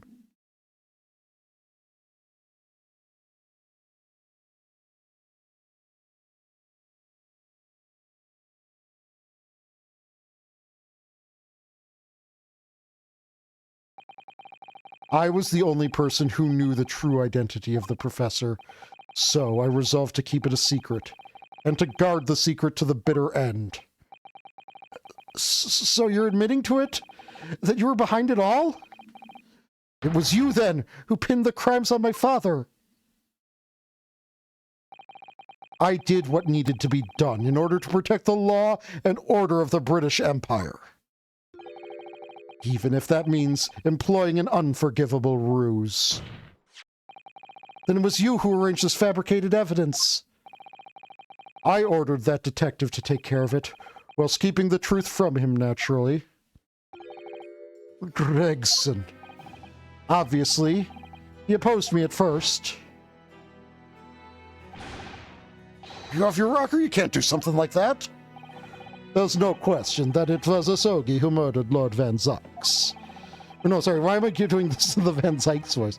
The house staff will have made statements that they saw the man running from the mansion that night. Yeah, well, no doubt it was a Japanese fella. Well, we haven't a shred of conclusive evidence against the man. Worse than that, he doesn't keep a dog, so we're short a murder weapon to boot. And we're short on time, Gregson. We must put a stop to this man's rampage for the good of the country. So we'll use whatever means necessary. Do I make myself clear, Detective? Blimey. So, that night 10 years ago, when I was attacked by those thugs in the back streets, and Genshin's ring was taken. That was him, was it? That was Gregson and some hired help. And the detective handed the stolen ring to Dr. Wilson, who feigned its discovery from the victim's stomach during that autopsy. And in the light of that decisive evidence, Mr. Asogi was found guilty of the charges brought against him. However, behind the scenes, he had actually already struck a deal with his accusers, in which he agreed to silently accept the charges. I just don't believe that part. As far as I knew the man, my father despised such underhanded dealings. It was extremely easy to make him comply. You see, He had one crippling weakness. What weakness? Isn't it obvious? You, Kazuma Sogi. Me?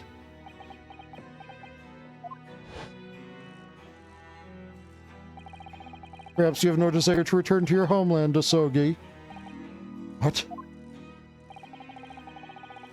Though I hear you have a 14-year-old son. Agree to cooperate and accept your guilt without contention, and you will see Japan and your son again. You scoundrel! Whether you choose wisely or not, it will be a closed trial by order of Her Majesty, and whatever rash claims you might make in court we'll have no trouble stifling them. There's only one outcome for you, Asogi. The gallows. Don't forget that I still have a weapon at my disposal. A document revealing a truth that I know you're desperate to keep hidden. Yes, it hadn't escaped my mind, which is the only reason I'm willing to bargain with you. I only want to protect the country's law and order, you understand. So, what's it to be, Asogi?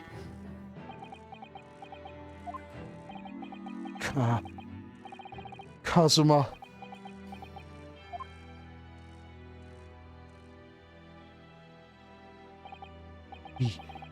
He did it for me. And as I told him at the time, my motive was simply to protect Britain from the damage the truth would do. To protect this country's law and order at any cost. Objection! I've never dared to let myself even consider this possibility until now. But in the light of all this treachery, I have to ask. The mastermind behind the Reaper of the Bailey. Was it you, Lord Mail Strongheart?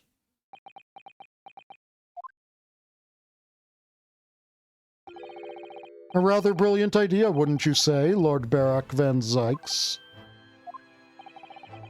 That the spirit of your late brother, the paragon of justice, should return to reap justice for his sibling. Could there be a more appetizing tale for London's masses? I ask you. What brazen... I knew that you'd play the part to perfection, but your role really wasn't that of some embodiment of death. No, you were London's guardian angel. An angel with bloody hands? I think not. Those who had cooperated with me already were only too happy to participate in my plan. Inspector Gregson, Dr. Wilson. My minions worked tirelessly to ensure that the finger of guilt could never come to rest on you. It's all thanks to them that you were exalted as the demigod the Reaper became. But Dr. Wilson left Britain 4 years ago when he was invited to work in Japan. That's right. So I had to employ the services of his young protege after that. Dr. Courtney Shee. Dr. Shee. So, with the execution of the professor and the subsequent reign of the Reaper of the Bailey, I've successfully safeguarded law and order in our mighty capital for the past decade. That is everything.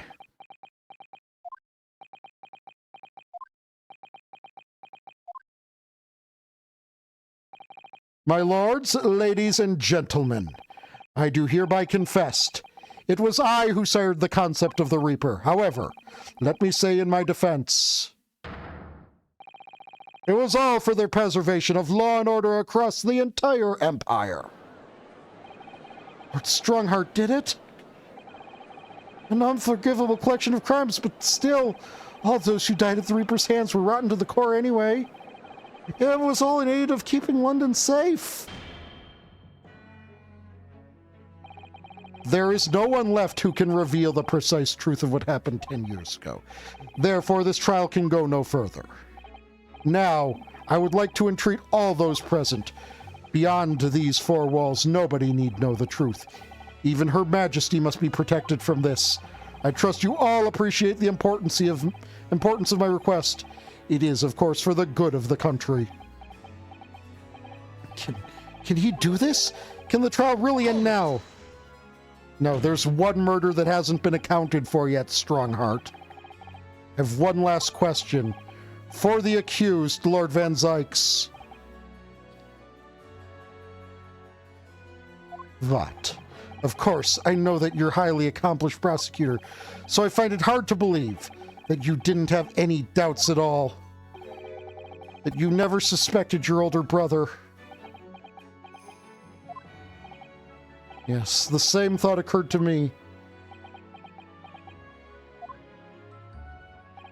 It was only once, but yes, I couldn't say that I never had my doubts. My brother's sense of justice was extremely strong, perhaps too strong, I observed.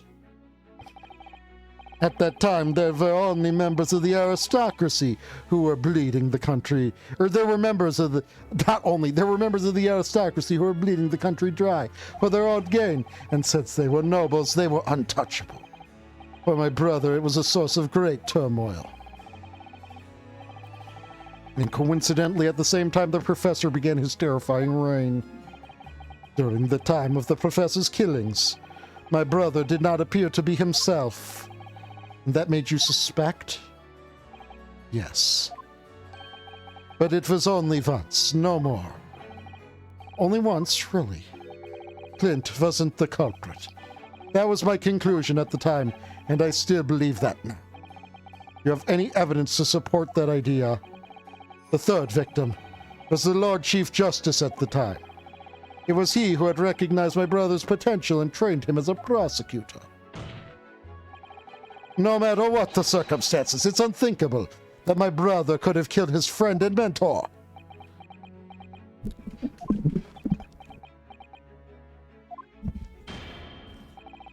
That will do. Neither Clint Van Zykes nor Genshin Asogi still walk this earth. However much we debate this matter now, we cannot hope to reach a conclusion. But there are only two extant pieces of evidence from the time. The woebegone ring that acted as incriminating evidence to condemn Genshin Asogi, and the 3-paged will and testament penned in black ink left behind by the man.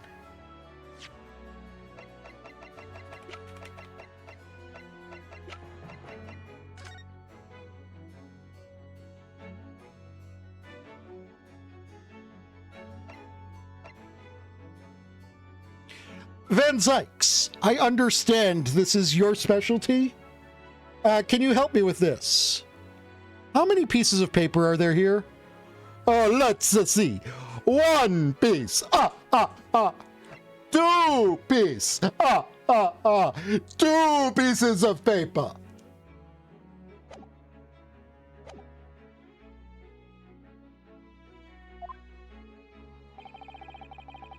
The wretched truth of what happened is exactly as I've explained.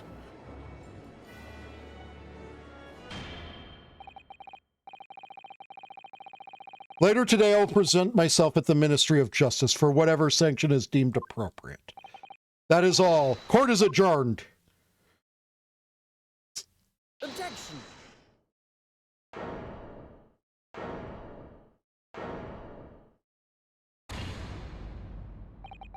Thank you, Kazuma. Me?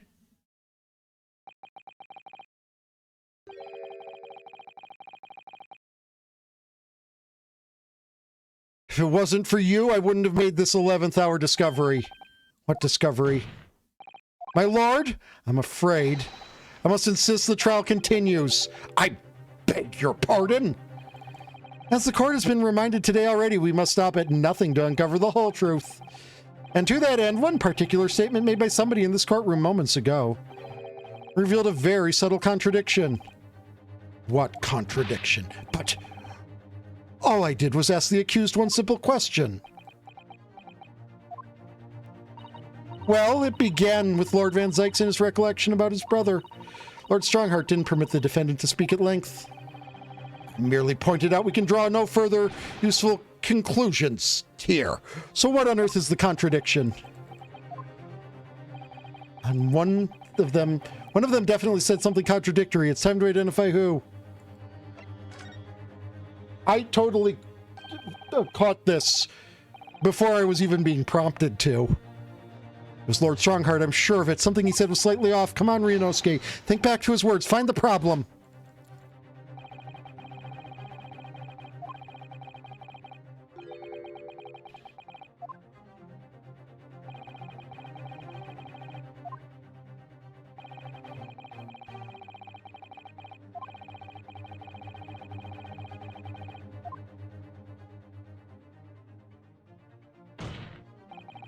Lord Strongheart, would you care to explain? Explain what, Counsel? Among the statements you made just a few moments ago, something you said was inconsistent with a certain piece of evidence we have. Inconsistent. And whilst an inconsistency remains, the defense has a right to pursue an explanation. Ryunosuke, what? Let me warn you about statements you are making, Counsel. They may very well prove fatal. You claim my words contained a contradiction. With which piece of evidence, would I ask? I'm not even saving. I am 100% sure on this. Or as sure as I can be. Take that! This here is the will and testament will left behind by Mr. Asogi. The 2-paged will. What? Yet moments ago, your precise words were the 3-paged last will and testament. Could it be that originally there was a 3rd page? For a moment, I thought perhaps you'd identified something worthwhile. But it's a mere trifle, I see. A trifle? Governor Caden! Eh? What can I do for you, sir? You were present when the Japanese man penned his last will and testament? I was there, sir. I remember the black Weeram Lake scrawls to this day. And I'm quite certain, my lord, there was a 3rd page at the time. What? What? Only the first 2 pages were the actual will, though. If I mind correctly, the 3rd was a message to his lad back in Japan. For legal purposes, we required only his will. And we wouldn't have wanted any uncomfortable words about Britain to get back to Japan, eh? So it was decided the 3rd page ought not to be sent. Objection! How dare you make that decision? I had a right to know what it said, to hear my father's final words to me. The courtroom is no place for sentimentality, Counsel. As it happens, I have the 3rd page of the document with me here now. My father's message. It will be given to you at the end of these proceedings. It'll be too late once this trial is over. We need to know what it says now. And the slightest thing may give us a vital clue. My lord, defense calls for Genshin Asogi's last words to his son to be read out loud before the court now. Your request is denied. The inevitably maudlin words can be of no consequence now. The prosecution agrees the court should know the contents of that message. Every possible piece of evidence must be thoroughly examined. Very well then, Governor Caden. You will read the 3rd page of the document for all present to hear. Yes, sir. Only, I should point out, me lord, that I can actually read Weeram language. This beautiful handwriting. Shame on you, Barry. If I could be of assistance here, I would be happy to translate the words into English for the court. Father! You're still here, Dr. Mikotoba. Naturally, I consider myself a member of the judiciary, albeit a lowly one. But perhaps I should quietly withdraw after I've translated Genshin's message. Your cooperation is much appreciated.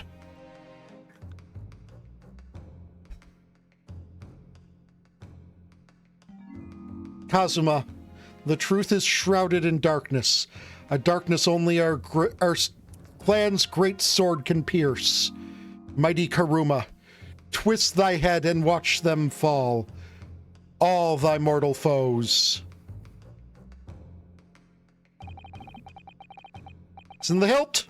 It's in the hilt! The haiku poem, twist thy head. Father, what is Karuma? The name of the Asogi clan's famous sword. A razor-sharp blade known to all, passed down for generations. It embodies the Japanese spirit. It's not known to me. The katana sword that was submitted as evidence earlier in these proceedings.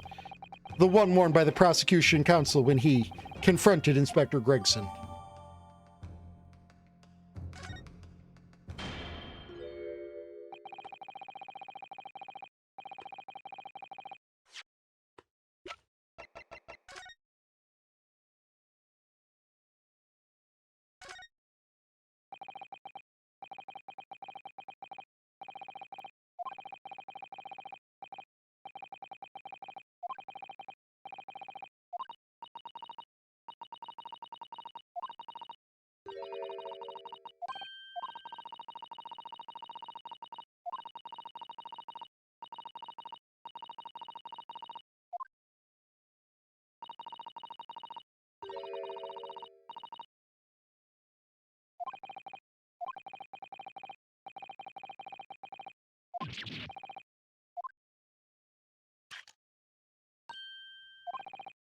What's inside? Is that a tightly wound sheet of parchment? Scarlet ink. It's written in scarlet ink. I penned this, my last will and testament, in the final moments before my inevitable and willing death. This is it, isn't it? Sir Hodo, look at the signature at the end. Clint Van Zykes, and the date, 10 years ago on that fateful night. So for 10 years it's been silently concealed inside Kuruma and nobody knew. Last will and testament of Lord Clint Van Zykes. Wait. Oh my goodness. Look at this. This is unbelievable.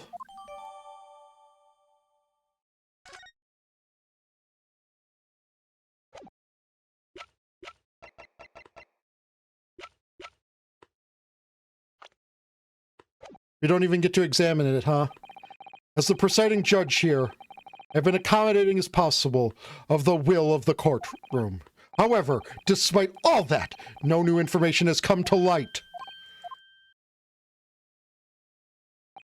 In pursuit of justice, Lord Clint Van Zykes tragically lost all sense of morality. When he murdered his former mentor, clearly he was already devoid of his normal faculties. Objection! How dare you! I refuse to believe that of my brother. Too much time has passed. We cannot ever hope to know more than we do now. Especially since the alleged will that he penned in his final moments appears to have been lost forever. Lord Strongheart, you appear to be in something of a hurry to wrap things up. Wonder why? We've heard you state time and again that during these proceedings, that everything you did was in the interest of protecting British law and order. I stand by that! Without the Reaper, we could never have achieved the reduction in crime the capital has seen. Objection! What about Inspector Gregson, then? And Dr. Wilson. They were no criminals. Well, no, technically they were. Use them to achieve your ends, and then you had them killed.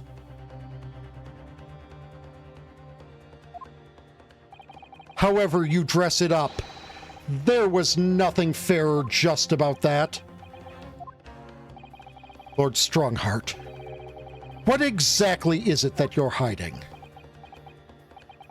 Dr. Mikotoba, were you not to quietly withdraw after the translation of your former associate's will?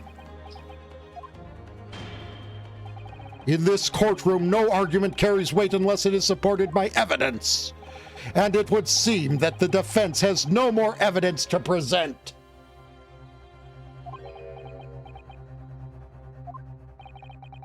In which case, I hereby order all discourse from the proceedings to be struck from the record.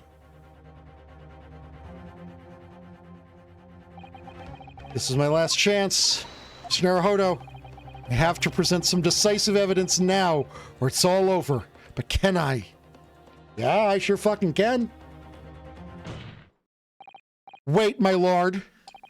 As it happens, the defense does have evidence to present. What? Don't be absurd. There's nothing of relevance remaining from the time. Objection! It's high time you realize something, my lord. This gentleman has an uncanny habit of producing evidence at the final hour that had escaped everyone else's attention. Nonsense. What is it, Ryunosuke? What do you have? I dare say the final, decisive piece of evidence that will reveal the whole truth about this rotten tale. How can you? Decisive? Well, it would appear there's no escaping it now, my lord. Let it be so then. Present whatever you think you have that can settle this decade-old enigma if you're capable.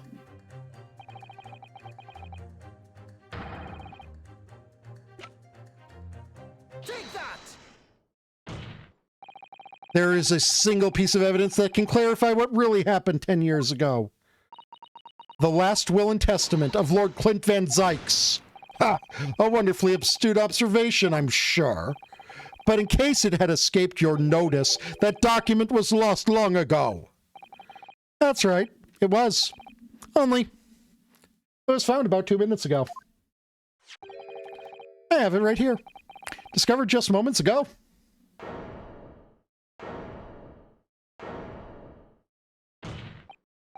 Impossible! That can't be! Everything that's happened comes back to this will. This document is the key that will unlock the entire mystery.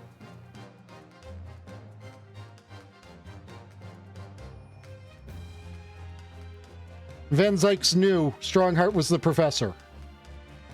He knew that he was next on the chopping block for one reason or another. He knew that if he were to be killed and someone to be framed as the professor, that something, that then the will, and then the everything. Ah! My brother's last will and testament. Where did you find that? It was rolled up inside this. Inside Karuma? Karuma? The ultimate weapon Genshin Asogi obtained has lain undisturbed in the hilt of this sword all these years, just waiting for the right time to emerge and reveal the truth. Signature and seal certainly look official. My God, it's true. It's my brother's handwriting. There can be no mistake. I forbid the contents of that document from being read out. Do you hear me? I strictly forbid it. You can't do that, my lord. The document could explain everything. That document could literally destroy the meaning of justice in this country. I demand that you hand it to me at once. Why? What are you trying to hide? Could it be that you already know what's written on this page? What are you implying? Court is adjourned with immediate effect. Clear the courtroom. Objection! Do that, my lord, and you'll suffer a fatal blow as Lord Chief Justice. I beg your pardon? Forcibly ending a trial without good reason. And not any trial, a closed trial, by order of Her Majesty the Queen. To defy the monarch's will is treason.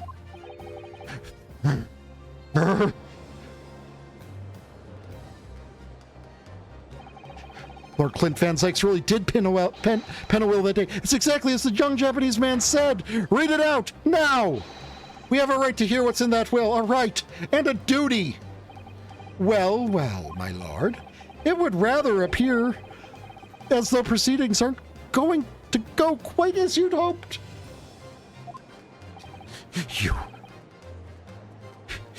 You fools! Go ahead, Ryunosuke, read it! The prosecution gives its full support. Very well, then. No. For God's sake. No!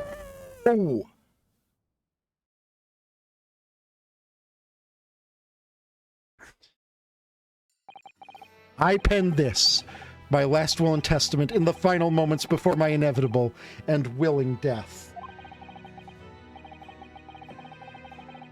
The hour is 11 p.m., and I sit at my writing desk in my office. My good friend Asogi stands at my shoulder. He has expressed his intent to invoke the dying ritual of the duel, that I may depart this world with honor, an honor of which I am utterly undeserving. The Japanese are a truly merciful people. I, Clint Van Zykes, Lord of the Manor of the Van Zykes estate, hereby confess to the following. I am the killer who has come to be known in society as the Professor, guilty of 4 counts of murder. I will not hear discourse. The corruption... I will not hear discourse the corruption rife among the aristocracy, which is to me, as one of them, so apparent. However, 6 months ago, I took the life of a member of the House of Lords at the heart of the depravity, a demon who habitually sacrificed the common man to further his own interests, abusing his position of power. The law is impotent against such vile avarice. Only a fellow demon could rid society of this menace. That demon was my quarry, upon whom I willingly set my great hound. But though I am a hunter of some experience, I am a poor felon, it seems. And he was caught by Strongheart, and then made by Strongheart to kill Strongheart's enemies. My guilt was recognized by another, and I became subject to his extortion. He held over me the threat of exposing my wicked crime to my beloved wife and brother. Under that threat, I have done this man's bidding for months now, killing those he demanded I kill. As I watched my former mentor perish before my eyes at the jaws of the hound I commanded, I realized that I had lost the last shred of decency within me and sunk to the level of a wild beast. There is no path back to the light. Be it I or my dear friend Asogi who dies this night, I am eternally damned. To my extortioner, male Strongheart, may you feel the jaws of the beast at your throat every time you swallow.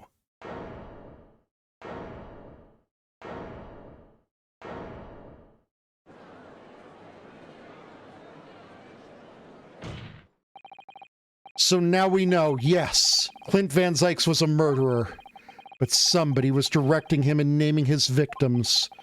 His extortioner, Lord Mail Strongheart, it was you. Lord Strongheart, a moment ago, you claimed that what the court just heard could destroy justice in this country. But you weren't trying to protect justice at all. All you were trying to do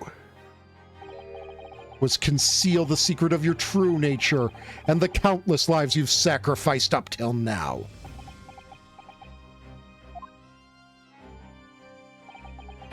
It just didn't make sense to me that the third victim, the former Lord Chief Justice, was my brother's benefactor and a man of lofty principles. As I said, Clint had no possible reason to kill the man. But you did, didn't you, Lord Strongheart, to eliminate the man who stood between you and the office you'd set your sights on. So you used your own hunting dog, Lord Clint Van Zykes, to take him down.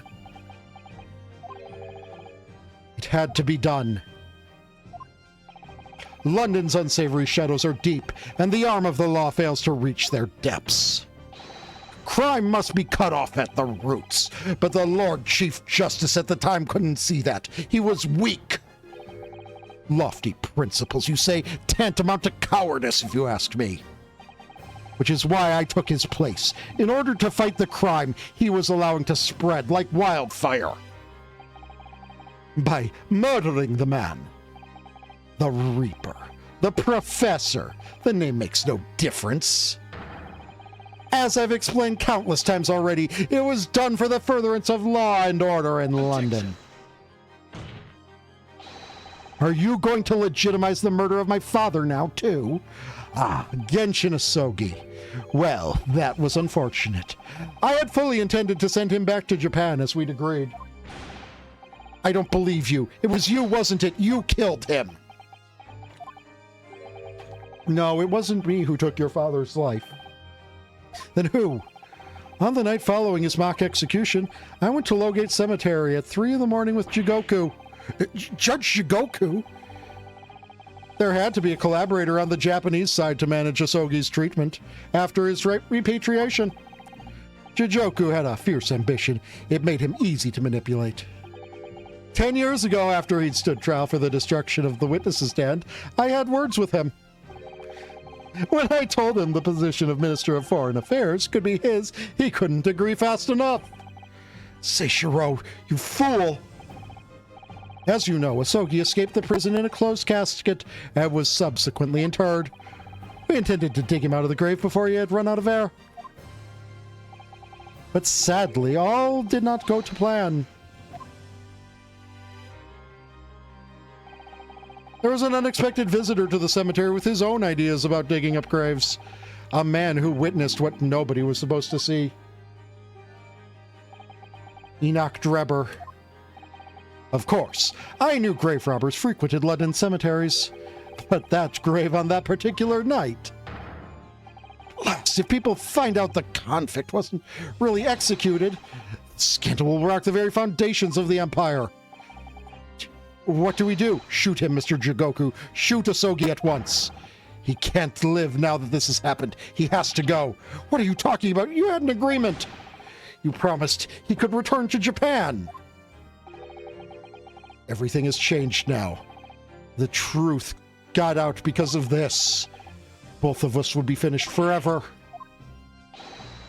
Come on, Jigoku, do it! Pull the trigger! Shoot! Oh.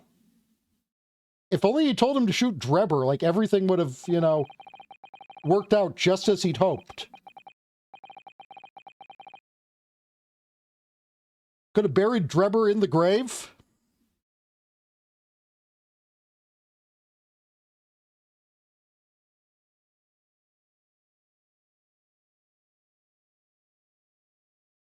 Of course, then he'd have been able to, you know, pull out the will, and then Strongheart might have been screwed, so, you know.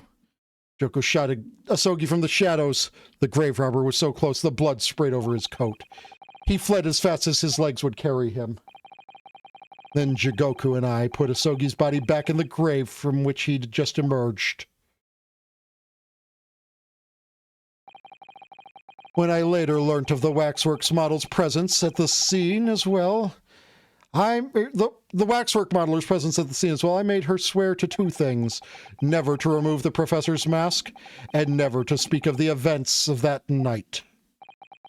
And with that, the secret was buried along with Asogi's corpse. So, now you know what really happened in Lowgate Cemetery that night.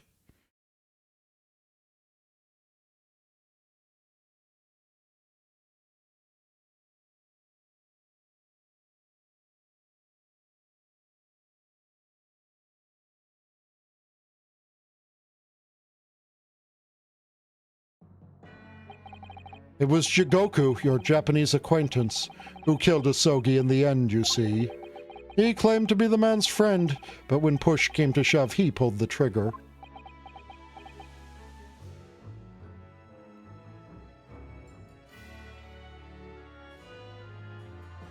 Motherfucker, you are not avoiding culpability for this shit. You pulled the trigger. However, your trigger was tied to Jigoku.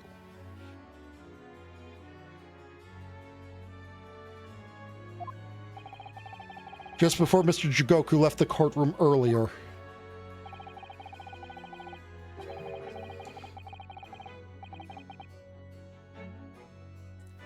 He said that the assassin exchange proposal was a demand from his British counterpart, not a request.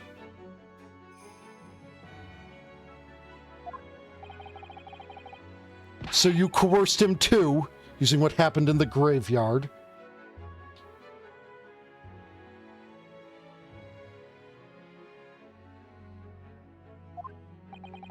By that time, Jigoku was the Minister of Foreign Affairs, negotiating international treaties with Britain. You can imagine what would have happened if it came to light he'd murdered a compatriot 10 years earlier. He would have lost everything. I merely reminded him of that. How do you sleep at night? These past 10 years, I've fought tirelessly with the darker recesses of London's criminal underworld, and I've used whatever means necessary to ensure that justice prevails and law and order reign supreme. That couldn't be further from the truth. The fact is, you haven't fought crime at all. How dare you! I saved Clint Van Zykes from dishonor in his death. Whilst behind the scenes, you systematically buried anyone who stood in your way. And then you made my father take the blame. It was unavoidable. It was the only way to protect our justice system and public order. Let's not forget the others you had killed as well. Setting the defendant up as the Reaper to cover up the truth behind the murders of countless more. That's enough! Do you have any idea of the conniving that led to the acquittal of those wretched criminals? We have to fight fire with fire. Our courts can't function without a Reaper. Can't you see all I've done for this country? This has been my struggle. You've done nothing. It's Lord Van Zykes who worked tirelessly and justly in court, whilst enduring the disgrace of the Reaper name. And Inspector Gregson fraught with anguish for having sullied his hands through a desire to do the right thing. Not to mention Genshin Asogi, who risked his life going in pursuit of the truth you tried to hide. No, the darker recesses of London's underworld were largely filled by you. You little, when will you get it through your thick skulls?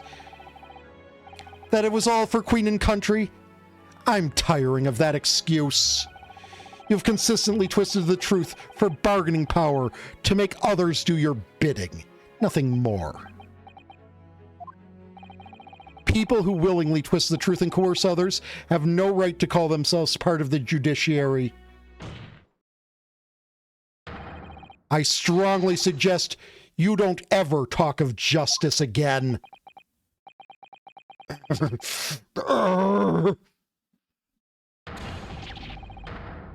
Gog.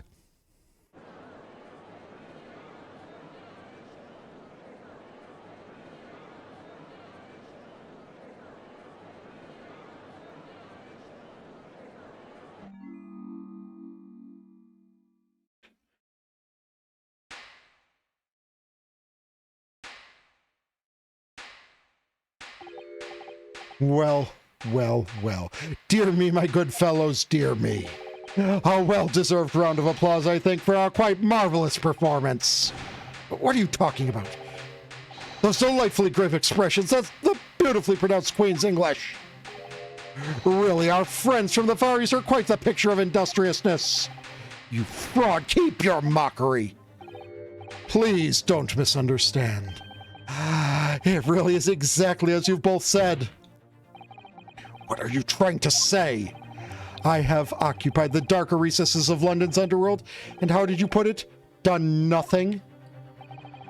I confess it's a little embarrassing to have it pointed out quite so starkly, but yes, I really have done nothing, which means I can be indicted for nothing, no?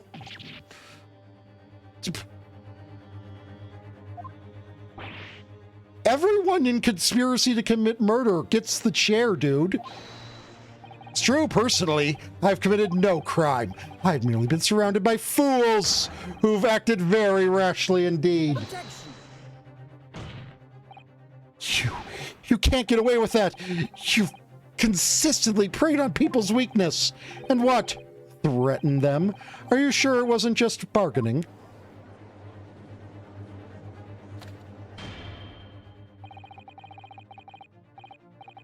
I would like to address all the good lords, ladies, and gentlemen of the judiciary here present. You all know of these darker recesses of our great capital, and deep down, I believe you also know that to fight those who dwell there requires at least some of us to occupy the darkness ourselves. So let me appeal to your good sense now. Consider the situation with me. If this catalog of horrifying revelations were to become common knowledge among the 6 million inhabitants of London, what might happen? To learn that the infamous murderer of royals and nobles was a respected member of the aristocracy himself, that evidence was fabricated in the scapegoat's trial amid secret negotiations with prosecutors to effect a jailbreak, that the Reaper of the Bailey was an organized group of assassins managed by a Scotland Yard inspector, and finally, that it was all masterminded by the Lord Chief Justice himself. If the general public of Britain knew the truth, all faith in the police and the prosecutor's office would be completely lost, without doubt. Public order in the capital would completely break down. We'd be cast back into the lawless days of the last century. Precisely as it was 100 years ago, when 1 in 10 in the population were criminals. Think what we've accomplished since then: a public policing force, a comprehensive set of laws. And if we want to continue to protect this new era of law and order, I say again, we must at all times occupy the darkness ourselves. We have successfully identified and apprehended the man responsible for taking Inspector Gregson's life. That is all that was expected of this trial, and all these other matters that have been discussed will be eliminated from the minutes of these proceedings in the interest of preserving law and order, and to protect Her Majesty the Queen, of course. Well, my lords and ladies and gentlemen, what say you?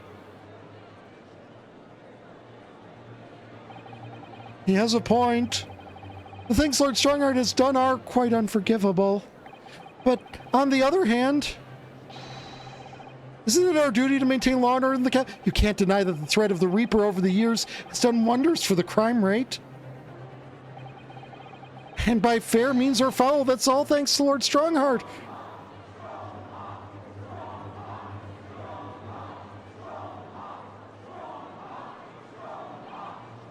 Are you hearing this? This is the will of the British judiciary.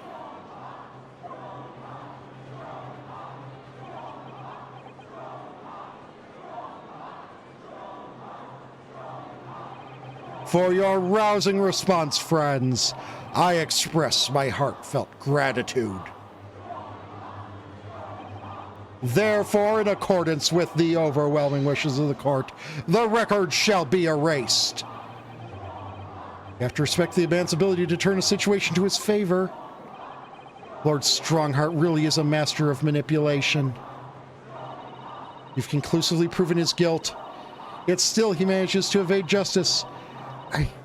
I just don't know what we can do. Ryunosuke! It looks like the trial really is going to come to an end now. I'm almost out of options, I think. There's really only one path left open to me.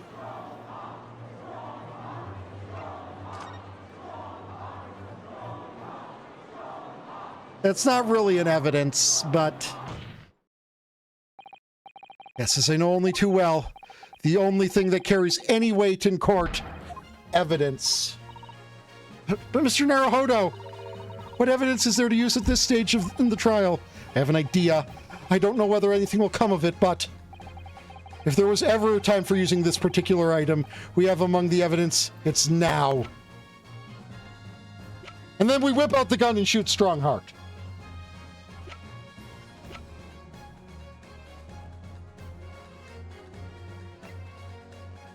Take that!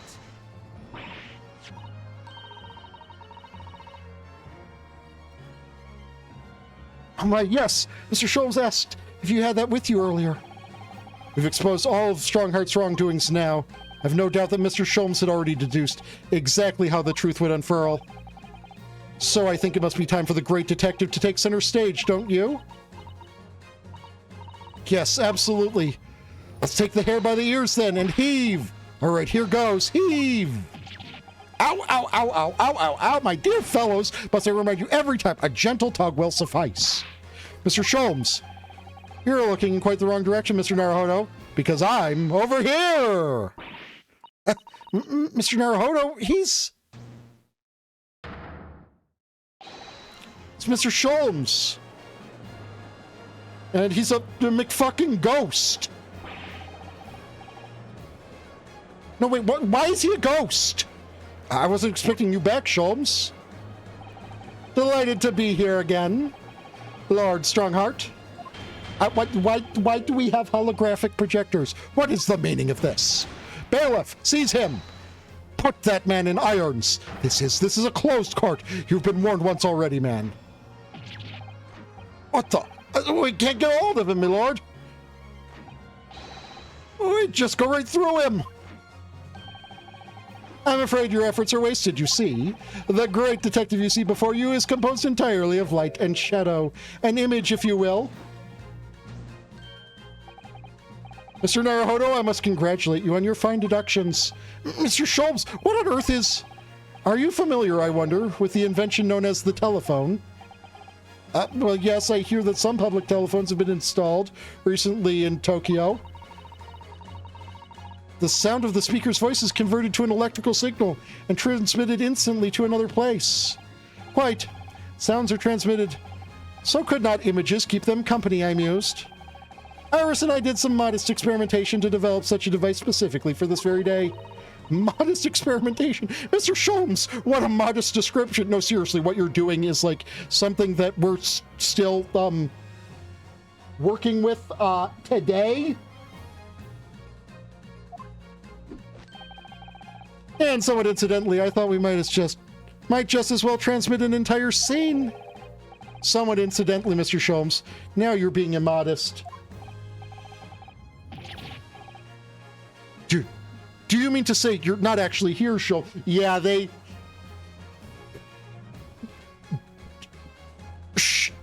Sholmes. No, guys, Sholmes invented getting caught in 4K. He invented getting caught in fucking 4K.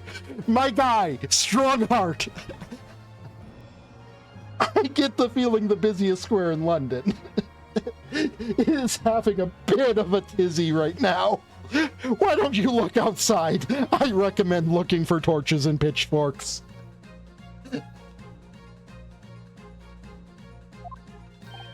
I knew my trusty partner would have no trouble grasping the concept. Except he's grasping the stand to steady himself after your shock arrival.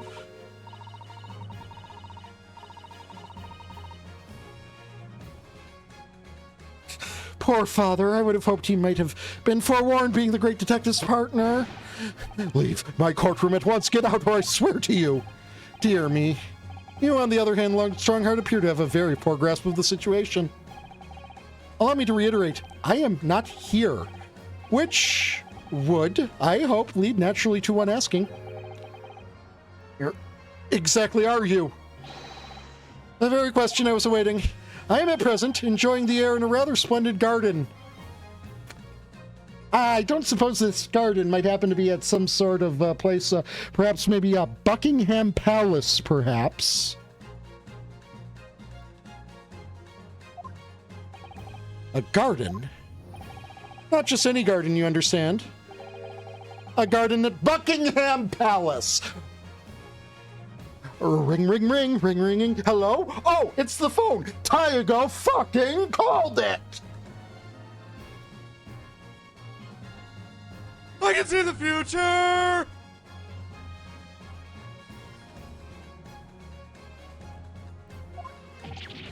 What? You can't be Buckingham Palace. What's Buckingham Palace, Mr. Sato? I've never heard of it. Do you ever read the newspaper, Mr. Naruhodo? Mr. Sholmes?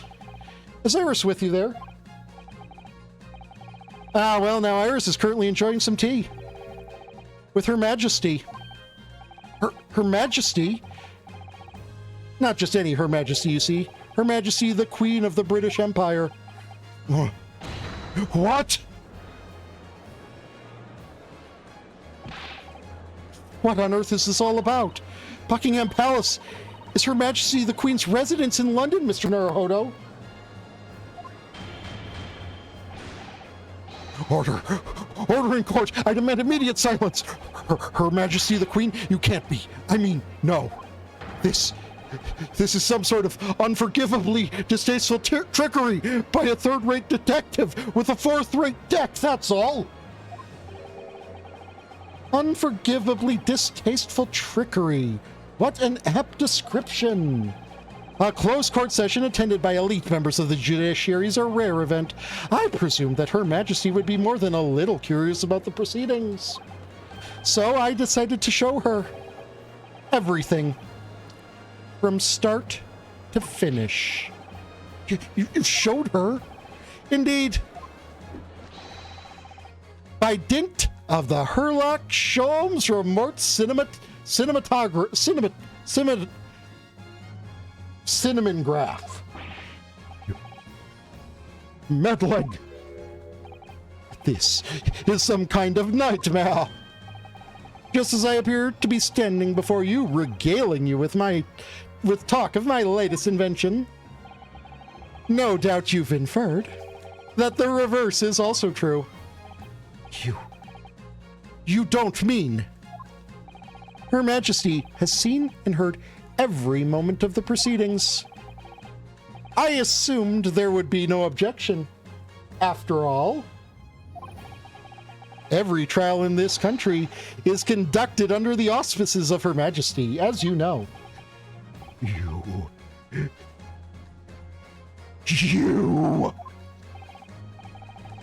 I confess I am quite impatient to hear Her Majesty's opinion about the unforgivably distasteful trickery in which you've been engaged over the past 10 years. No, I was merely...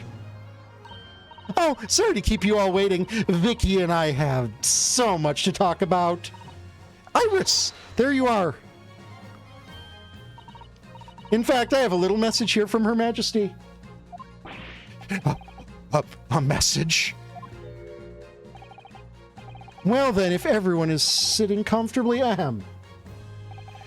Forthwith, and with immediate effect, all authority previously afforded to Male Strongheart is hereby revoked forevermore. Furthermore, he will be prosecuted for crimes against his country in a public trial by jury in the coming days. So, it seems Her Majesty doesn't believe we need to fight fire with fire.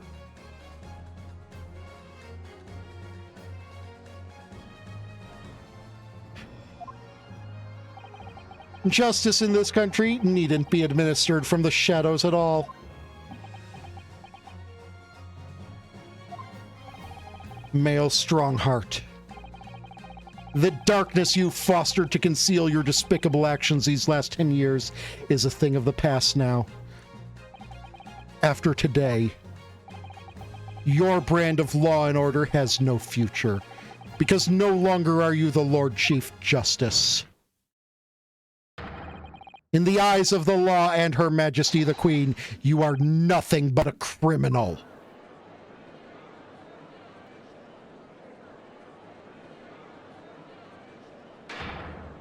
Adjourned! Adjourned! Adjourned! Adjourned! Adjourned! Court is adjourned!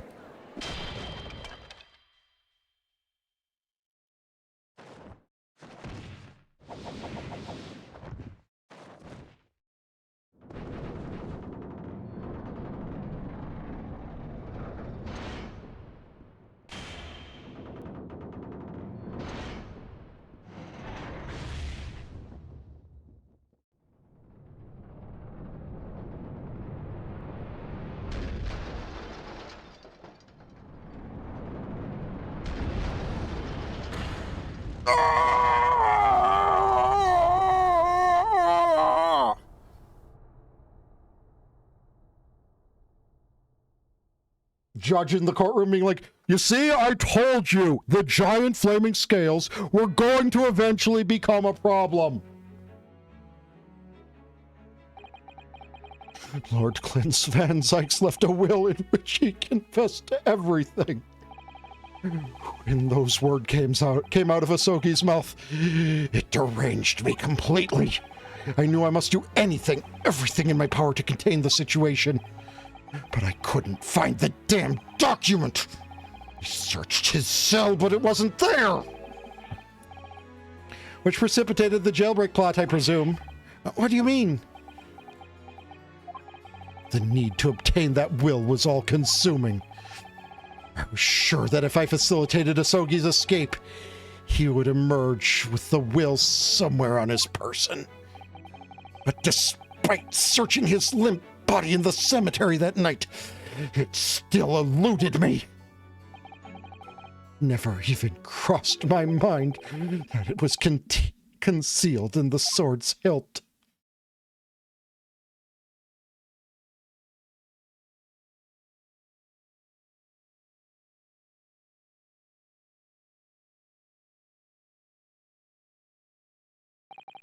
What pains me now is that my brother left this world without a word to me. I'm sorry, Lord Van Zykes. In point of fact, I think perhaps that isn't the case. Sorry? How can that be? There is more to his last will and testament. What?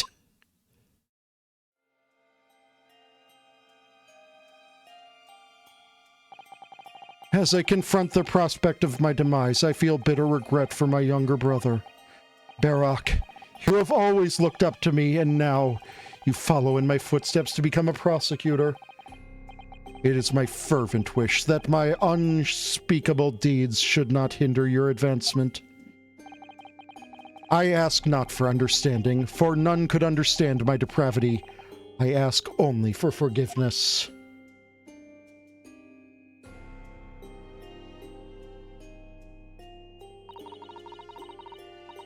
Asogi is a fine detective and a hunter worthy of respect. He has agreed to honor my final two wishes. The first is that this document survives. The second, I cannot commit to paper. I have confessed my sins to my wife. May she find resolution in my death. With my eternal gratitude to my Japanese friend, I rest my quill. Clint Van Zykes.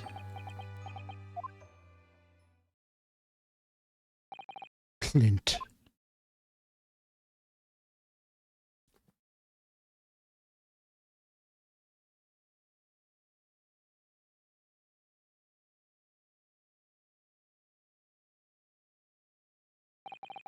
Male Strongheart, you colluded with Seishiro Jigoku in a criminal plot so immense it spanned the ocean.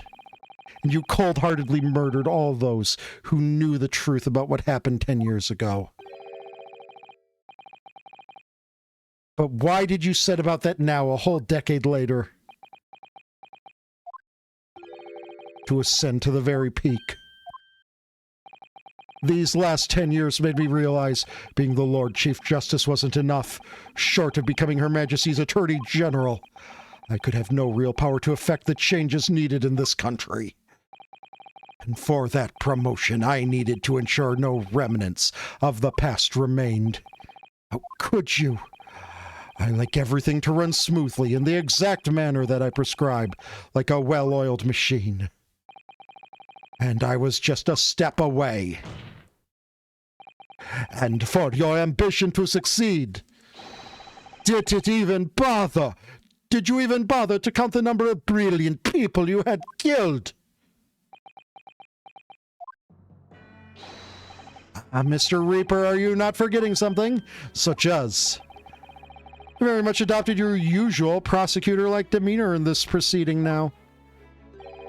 But the reality of the situation is that you are the defendant in this trial. However, the presiding judge would appear to have fallen from the bench, as it were. May I suggest, therefore, that we entrust the final education to an old friend? Seriously, I told you, the scales were dangerous. I submit that these be the last fireworks we use too, guys. My lord. As member of the judiciary, I have been following the proceedings from the gallery, and I must say, I shan't ever forget the extraordinary battle between good and evil that I witnessed here today.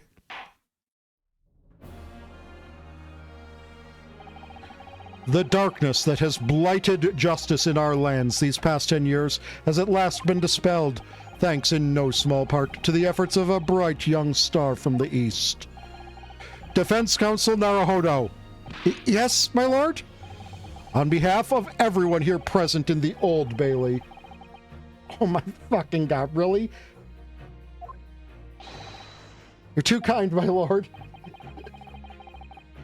The first time I faced you in court just under a year ago now, I had the faintest of intimations that if British justice so warped and twisted over its long history was finally to no change, this might just be the man to do it. But at the time, I wouldn't allow myself to acknowledge the possibility. I couldn't overcome my hatred of the Japanese after the circumstances of my brother's death. Mr. Naruhodo, allow me to apologize for the countless discourtesies on my part. You are a lawyer of boundless talent. Oh, Lord Van Zykes. When I first arrived in Great Britain, I was literally a nobody, certainly not a lawyer. Truth is, my fortunes have entirely been made by the miraculous people I've met. I need another water. I'm going to do that while this rest of this ad plays.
It makes sense. The translations were so iffy back then. That's why Dracula said what he did. He was going to ask, what is a male? A miserable pile of secrets. But they thought that he was not. They thought that that meant male as in man. And that's why they translated it like that.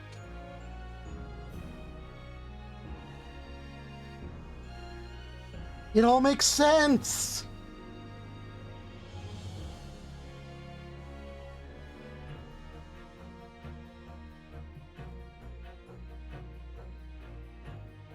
The truth is, my fortunes have been entirely made by the miraculous people I've met. My best friend, Kazuma Sogi, who led me here to Britain in the first place. My loyal and ever-patient judicial assistant, Miss Susato, who helped me study to become a lawyer. The brilliant Lord Van Zykes, who never failed to challenge his Nipponese rival. And not to mention, the exceptional master of logic and reasoning who showed me the art of deduction. He did kind of save the day and mastermind a whole lot of things.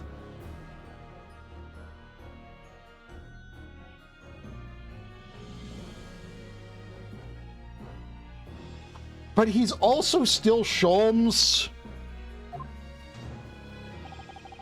Saving the best for last, Mr. Naruhodo. What a relief. I'm well aware that without all these people's help and support, I wouldn't be where I am today. Especially Iris. Really, Iris did a lot more than you, Sholmes. Let's not kid ourselves here. Truth is, a guiding light that always leads to happiness. The truth is a guiding light that always leads to happiness. I've lived by that principle for a long time now, but actually it's not true. The truth can also cause great pain, sometimes even leaving people on the brink of despair.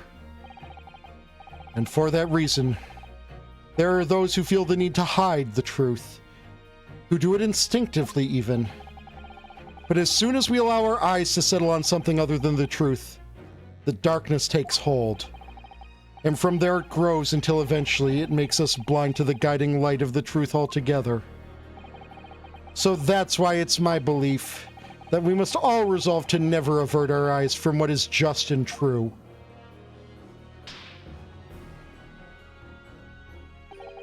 So that we continue to walk the straight and narrow path ahead.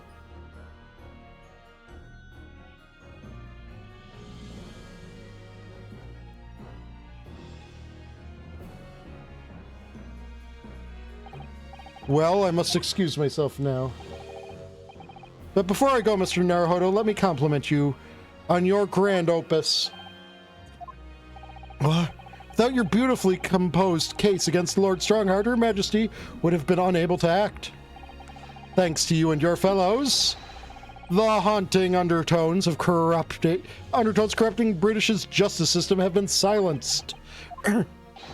Thank you very much.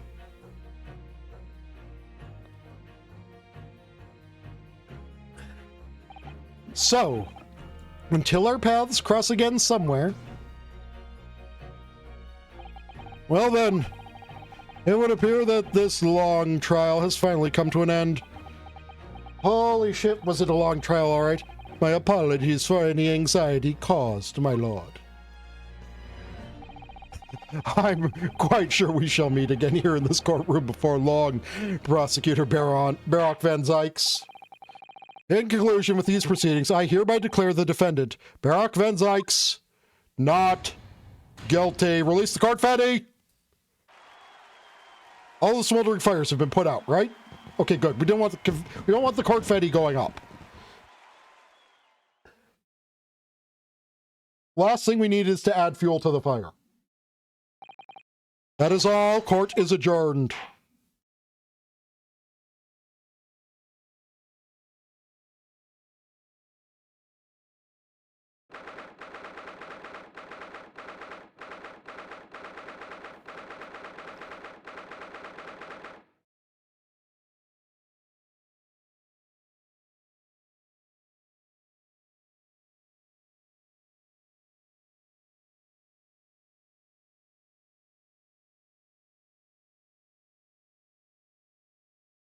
Man, this has got to be the most impactful thing that happened in early November in Britain.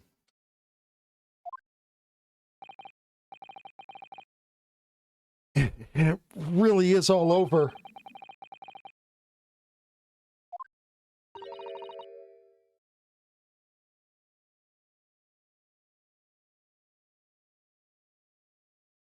Mr. Naruhodo, I really must congratulate you. It was a truly splendid performance. Honestly, I couldn't be happier for you. Oh, thank you very much. What did who sacrifice? Oh. Your kind words mean so much to me.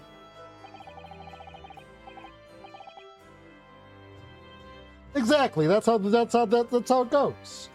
The 4th of November, Strongheart's treason and plot.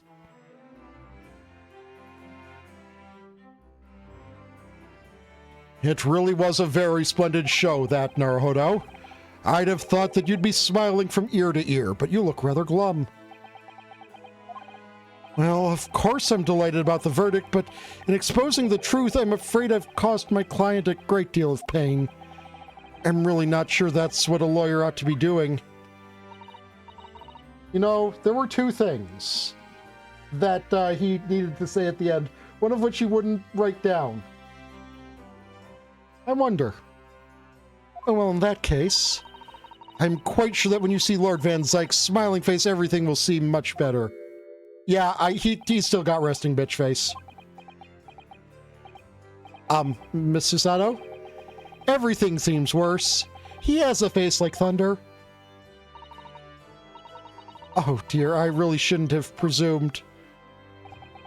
Mr. Naruhodo. Yes? Almost a year it's been now since I first encountered you here in this very courthouse. For you to have risen to the level of excellence you have demonstrated today, well, it's quite remarkable. But I exposed the most unpalatable truth you could ever have imagined in court today. I feel as though I've robbed you of something you held so dear. What was it he said? To fight those who dwell in the darkness requires at least some of us to occupy the darkness ourselves. But that was just the feeble excuse of a coward. Only those with a steadfast eye for the truth have what it takes to fight the dark forces of crime. That was an entire fucking conga line of the most unpalatable truths. You made fine work of establishing the fact in court today. Oh. Well, thank you. What magnanimous words. I'm quite sure that Kazuma-sama would have a smile on his face this very moment if he were here. Kazuma.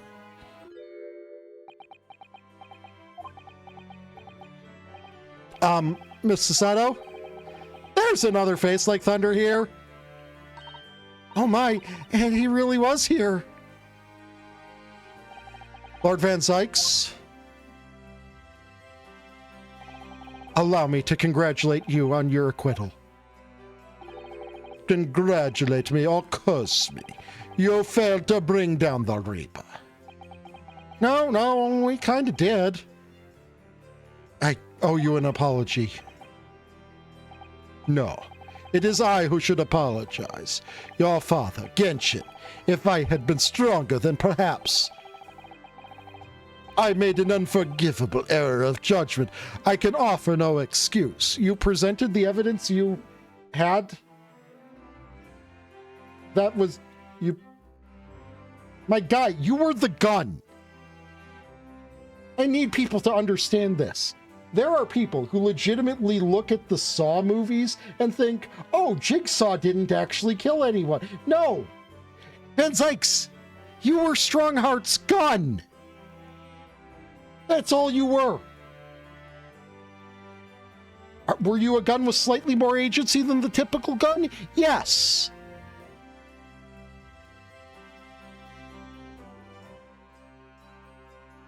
But you were the weapon he wielded. You were not the one who...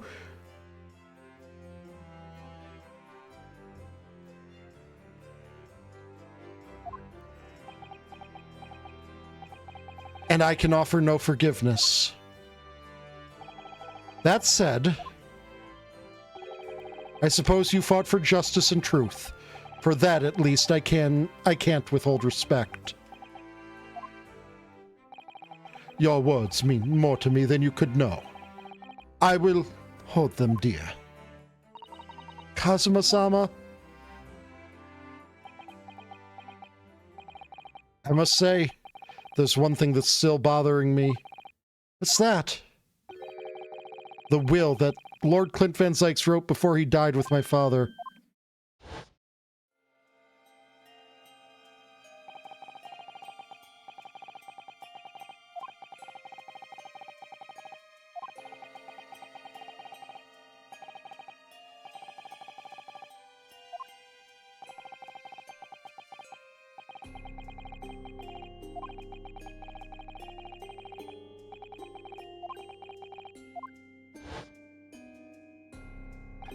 What can the second of his final wishes have been?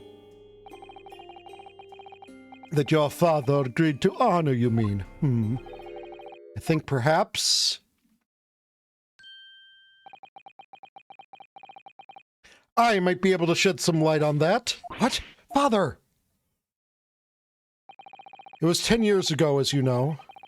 The day before the execution was scheduled, I went to the prison to say my farewells to Genshin.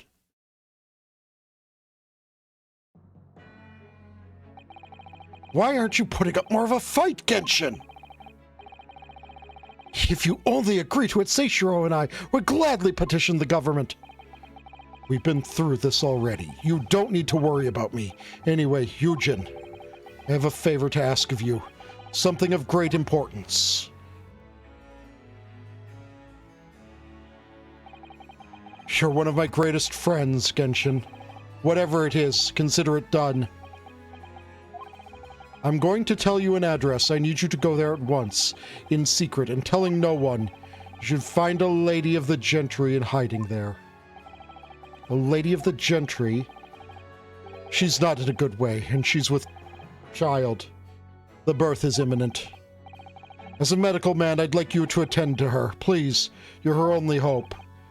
By any chance. Is the child yours, Genshin? Don't be daft. It's a favor that was asked of me by a man I knew, as his dying wish. My goodness. I swore to the man that I would help.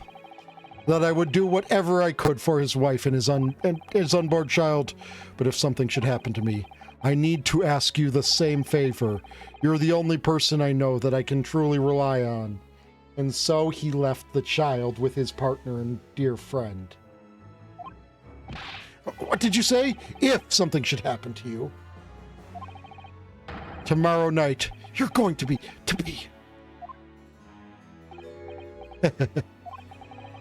You never know, though, do you? What life will bring. All right, then. Tell me the address. I'll head there at once. Seishiro, no, not with him. Pardon? This is a favor I'm asking of you, and only you, Yujin. Right, I see. Very well, then. That very night, I caught a train from Paddington to Dartmoor in Devon. I found the old house in the middle of nowhere. It was. An old hunting hound lay asleep in the grounds. The poor woman was on the floor at the back of a darkened room. She was in mortal danger. I broke her waters to precipitate to the labor before she weakened further, but it was a torturous birth. I did everything humanly possible for her and her child.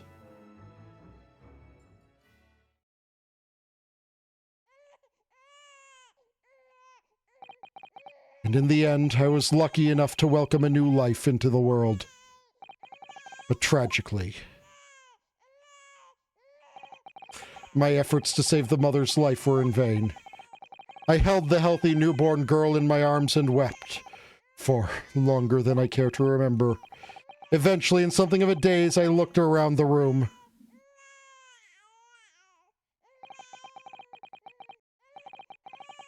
There was precious little in it, but an old travel trunk caught my eye. It had clearly been well looked after all these years, made of top-quality leather with fine stitching. But that was when I saw the emblem on the side of it that everything dropped into place.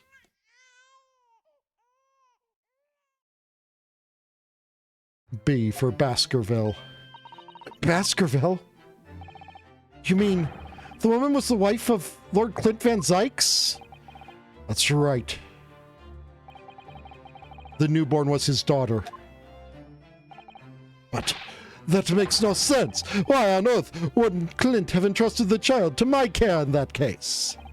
I was completely unaware that he even had a daughter. I suppose he didn't really have any choice. What? Well, your brother said that he'd confessed everything to his wife. So she must have been beside herself with worry for her child. If the true identity of the professor were to ever be made public, the girl would forever be branded as the daughter of the infamous mass murderer. So the only solution was to distance the young girl from Van Zyk's family as much as possible.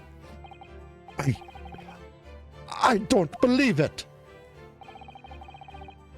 I imagine that in his final hour, Lord Clint Van Zykes made the obvious choice.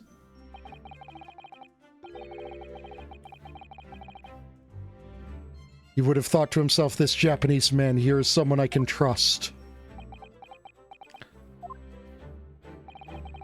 I honored my promise to Genshin, of course.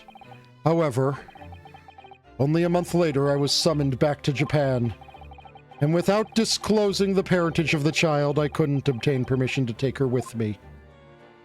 Oh, how awful. I was completely at a loss. In the end, I had to ask my great friend. I asked him if he would be a father to her. That being Mr. Sholmes, I presume. Yes. He took one look into my eyes and agreed to it on the spot. Mr. Sholmes, he has a heart of gold. Really, it all can be said that I did it. All it can be said I did for the child was to give her a name. Oh? When I'd come to Britain, I was trying to escape from the grief of losing my darling wife. So it was her name that I gave the little girl. The wife's name, Professor Mikotoba? In other words, the name of my mother? Ayame Mikotoba. Oh! Ayame. Could go out on a limb here? Or in English, Iris. Yep. Iris. I had no idea. Oh, Mr. Naruhodo, what's wrong? Thing that just pinched me on the behind through my trouser pocket hard.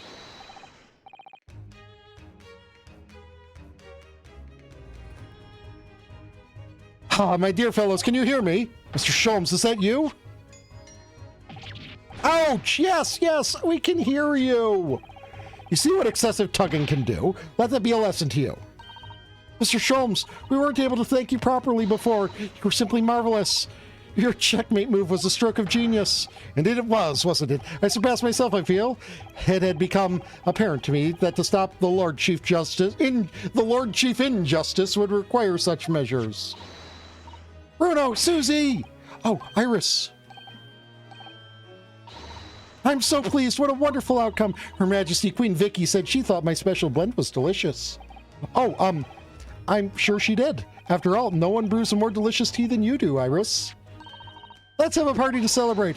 And, Mr. Reaper, you simply must come too. I'm afraid I couldn't. The Reaper of the Bailey, flustered by a 10-year-old girl. No, really? Oh, pooh.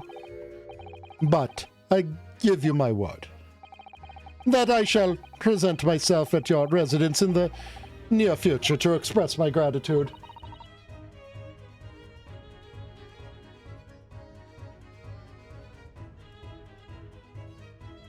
How lovely. You've promised now, you won't forget. Bye for now, then. All right, Iris, thank you for your help earlier. Oh, that was nothing. Just come back home soon. Ouch! One final pinch goodbye, was it?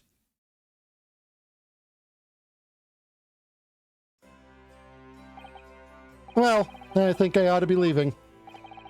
Lord Van Zykes, would you care to accompany me? Certainly.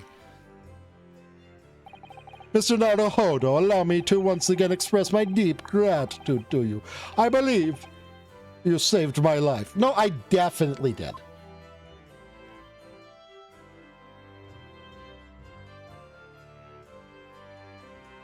There's also a distinct possibility you could say I saved your soul.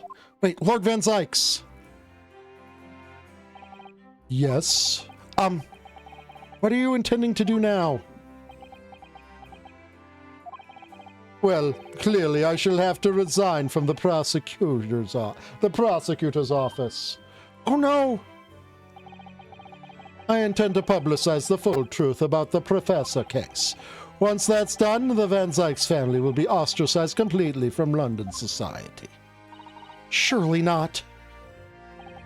So as soon as I am free from my employment, I shall leave the capital. Oh, I see. Don't be a fool. Are those the actions of a man once feared as the mighty Reaper of the Bailey? I beg your pardon. For the past 10 years, you've endured the pseudonym and been cast as one of the darkest forces yourself. Now that you've finally been freed from that disrepute, your battle is just beginning, surely. Well, I certainly never expected to hear those words from your lips. I waited a very long time to come to London. Now I'm properly here, I intend to learn all that I can. Anyway, goodbye for now, Ryunosuke Naruhodo. Kazuma Asogi. Seems as though he's really matured suddenly. He's not the only one who's matured, Mr. Naruhodo. Well, I think we should make our way back to Baker Street. We must help Iris with tonight's dinner. We must.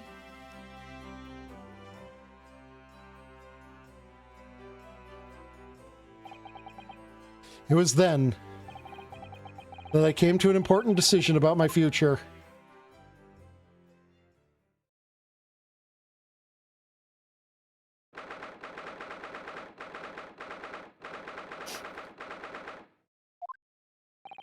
I'm home.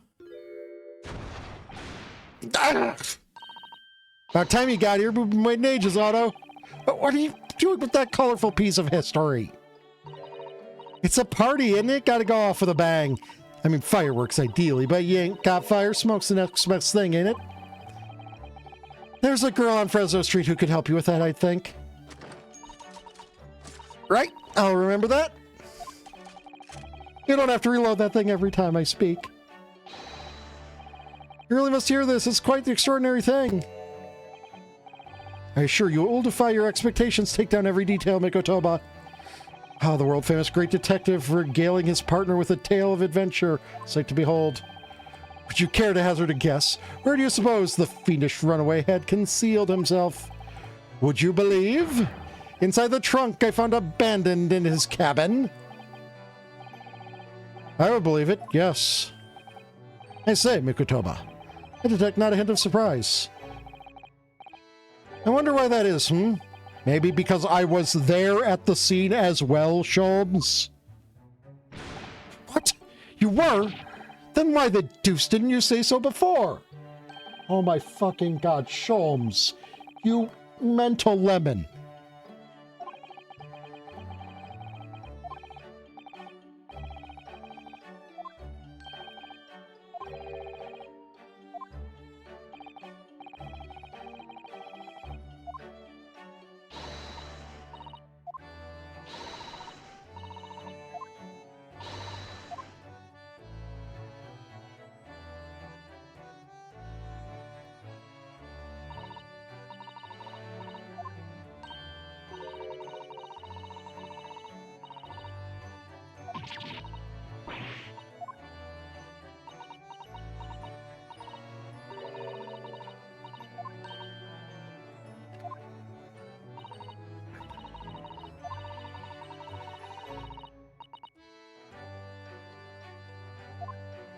Um,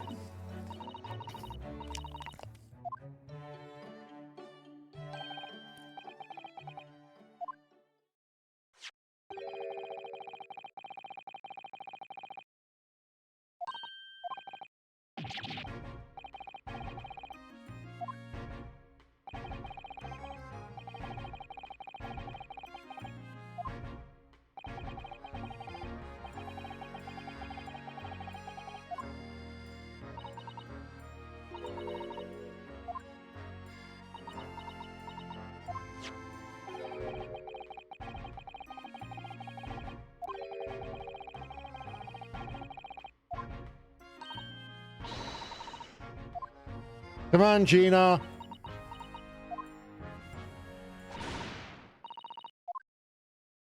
There you go.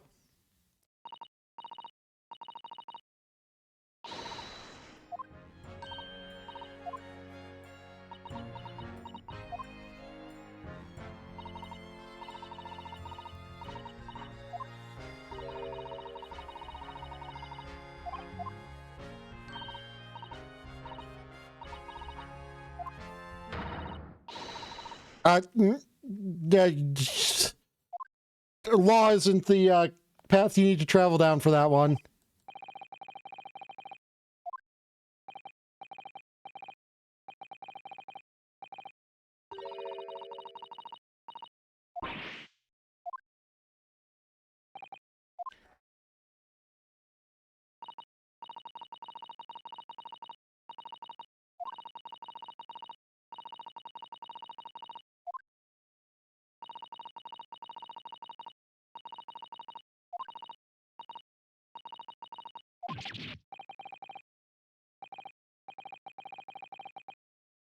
Yeah, but it would require necromancy.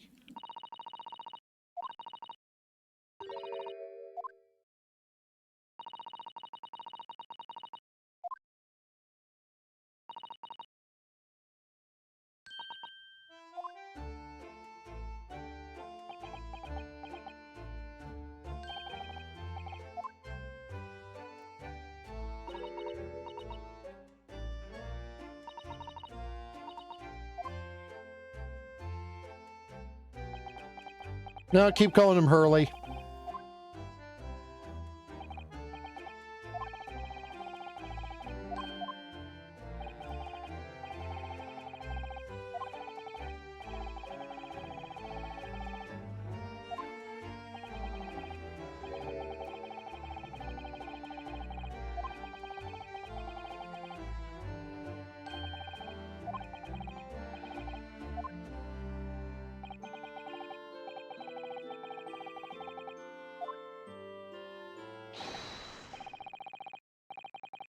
Lengthy violin recital.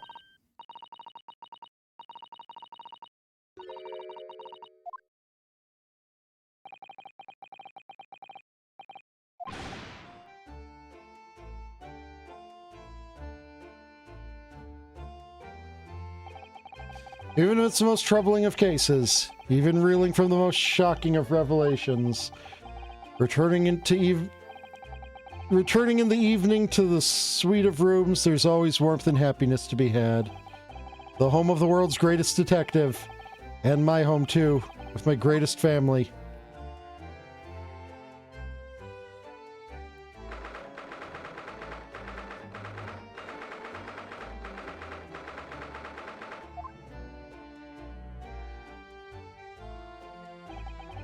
This attic room has been my home and office for almost a year now. I've certainly had some unforgettable experiences whilst I've lived here. But I think now, time has come. Time to bid this place farewell. Naruhodo? Oh, Professor! Are you alone? I didn't hear any sound from Susato's room. Yes, Susato-san went out after dinner.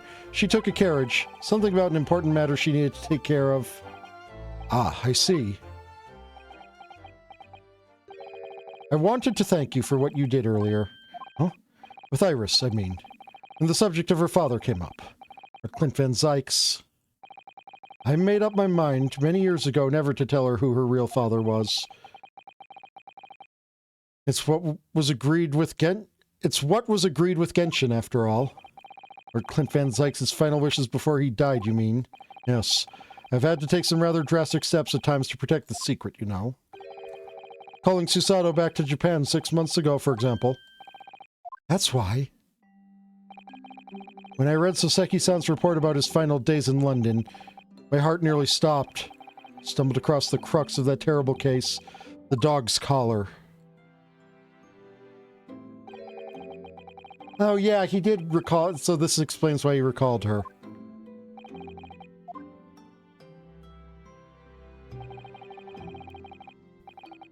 If you decide to investigate the insignia sooner or later, you'd have made the connection to the Van Zykes. And to make matters worse, Susato knew of the unpublished story as well. The story that Iris had written based on my notes from the time. Ah yes, the Hound of the Baskervilles. Exactly. It was a work of fiction, but based on the grim reality of a huge beast of a dog being used as a murder weapon, a dog with the Baskerville family emblem around its neck. Armed with those two clues, I feared you and Susato might arrive at the truth. So I invented a story about having collapsed to justify her leaving London and returning to Japan at once. All in the aid of halting any investigation you and she might have been contemplating. See, something I've never understood. It's why Susato-san came across that manuscript in Japan, though. You know, Iris's The Hound of the Baskerville story, I mean? Sholmes sent it to me. That was before Susato left Japan. He was very troubled about what should be done about it, you see. I'd read it and carelessly left it on my desk, which is where Susato came across it, of course. It was the only case Sholmes and I ever pursued that I didn't record in meticulous detail. I was stunned when I discovered that the young Iris had pieced together so much of it for my paltry notes. Sholmes and I discussed the matter and decided that we shouldn't allow the story's publication. At that point, I returned the manuscript by post to Sholmes for safekeeping. So you did all that to stop Iris from finding out the truth about her father? That's right, because Sholmes had told me how astute she'd become. However, having witnessed events in court today, I must say my opinion is somewhat shifted. Oh?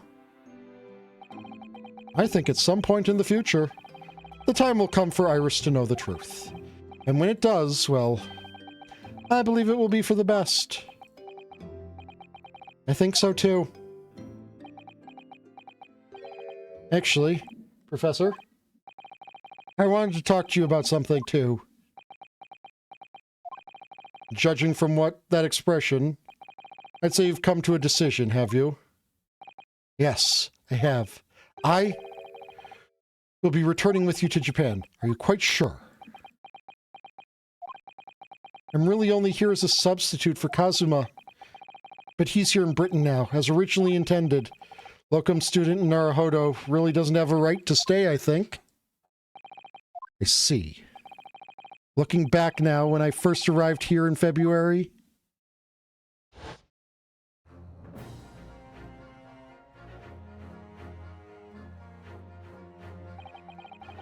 my becoming a lawyer just seemed to be the way things turned out. With Kazuma, Susato-san, and Mr. Sholmes all gently pushing me in that direction.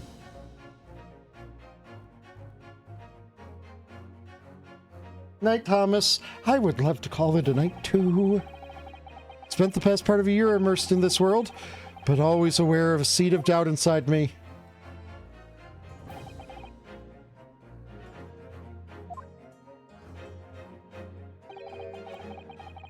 Standing in that courtroom earlier, all doubts vanished from my mind.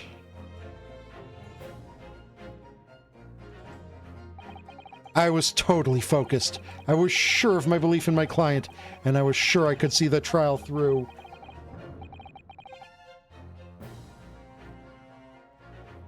At the end of it, I finally realized no one else chose this path for me. I chose it myself.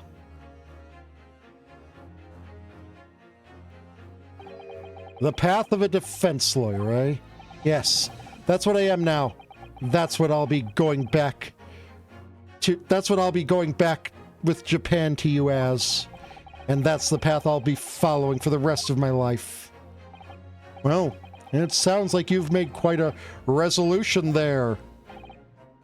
A great Ace Attorney resolve resolution. Well then, I must say it's extremely welcome news. I shall make arrangements for your return first thing tomorrow, but I don't imagine we'll depart for a few days. Not with the symposium having been cancelled now. Such a shame. Never mind. I'm sure there'll be other opportunities in the future. Well then, I bid you good night.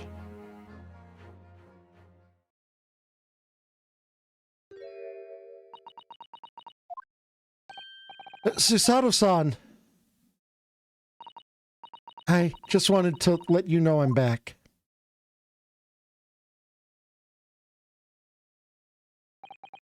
Did you, hear what your father and I were discussing?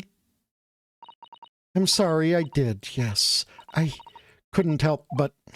Oh, how much did you hear? Well... From the part about Iris's real father, I think. In other words, from the beginning. That is a very Phoenix Wright, So you've made up your mind. You'll return to Japan and continue working as a defense lawyer. Ah, yes, I'm sorry. I really should have consulted you about it. I did want to earlier this evening, actually, but you'd already gone out. Oh, no, that's quite all right. I already knew that's what you'd decide, Naruhodo-san. You did?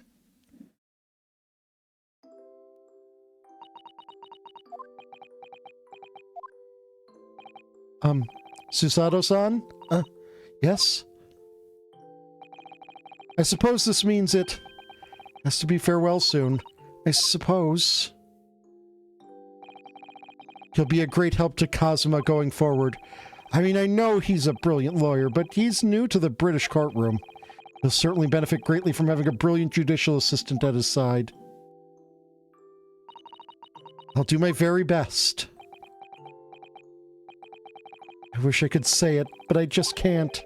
I can't ask her to come with me. After all, she was always supposed to be coming to Britain as Kazuma's assistant. It's growing late.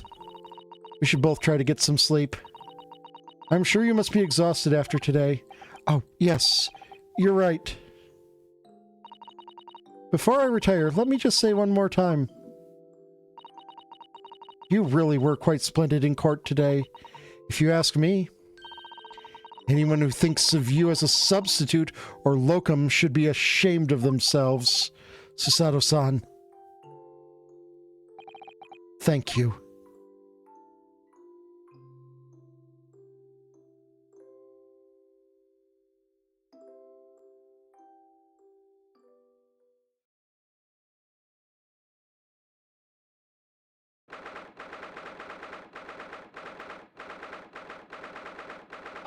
Please.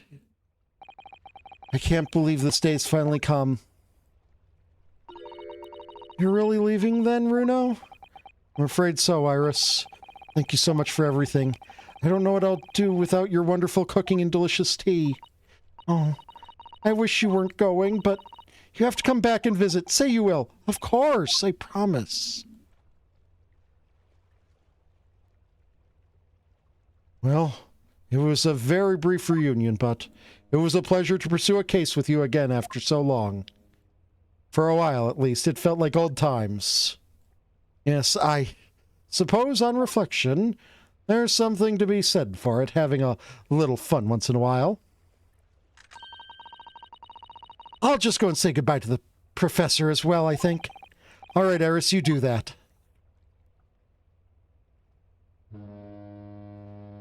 Honk. Susato-san. I've just checked, Naruhodo-san. Your luggage is already on board. Such a beautiful morning. Perfect for embarking on a journey, isn't it? Before I set off, I'd just like to say how thankful I am for everything you've done for me, and give my warmest regards to Kazuma, please. Actually, I think you ought to give him your regards in person, don't you? Sorry? Ryunosuke. He's come to see both me and Susato off. What are you doing here? Do you really think I'd miss my best friend's departure? Thanks. To be honest, I'd been looking forward to our wild time tearing up the streets of Her Majesty's capital, but, Well, we'll have to save that for another time. Personally, I'm looking forward to facing you in court again. Me too. But, we're both defense lawyers, so, I'm going to become a prosecutor. I'll stay in Lord Van Zeek's tutelage for the time being. Oh, but it's before been long, Van Zeek's this entire time. I intend to be just as formidable as the Reaper himself. oh, I see. Actually, Ryunosuke, I have a favor to ask. Name it. I'd like you to take care of this for me for a while. Karuma? Why? Because I've seen it now.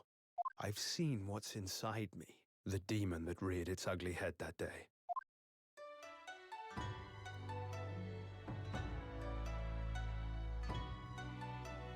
It was only for the briefest of moments. The last time I came face to face with that inspector, but it was unmistakable. I wanted to kill him. I've always known there are demons that live inside people. And now I know there is one in me. The fact that it very nearly consumed me is something I'll carry with me until the end of my days, while I devote my life to fighting those whose demons have got the better of them. As a prosecutor. So, that's what you've resolved to do, is it? Until I'm ready to face the demon within me, to slay it once and for all. I leave this in your care, if you'll take it. I won't take offense to that, Kazuma, thank you, but, Of course I will. yeah, I understand most of my kin are kind of dicks.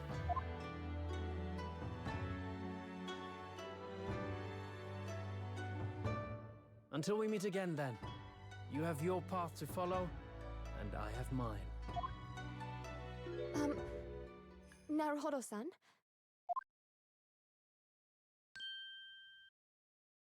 The path you're going to follow from now on, I wonder if I might follow it at your side, and unless I'd be a burden. Oh my gosh. Okay, yep. Nope. You know, it's very fitting where they are because this ship is sailing. What?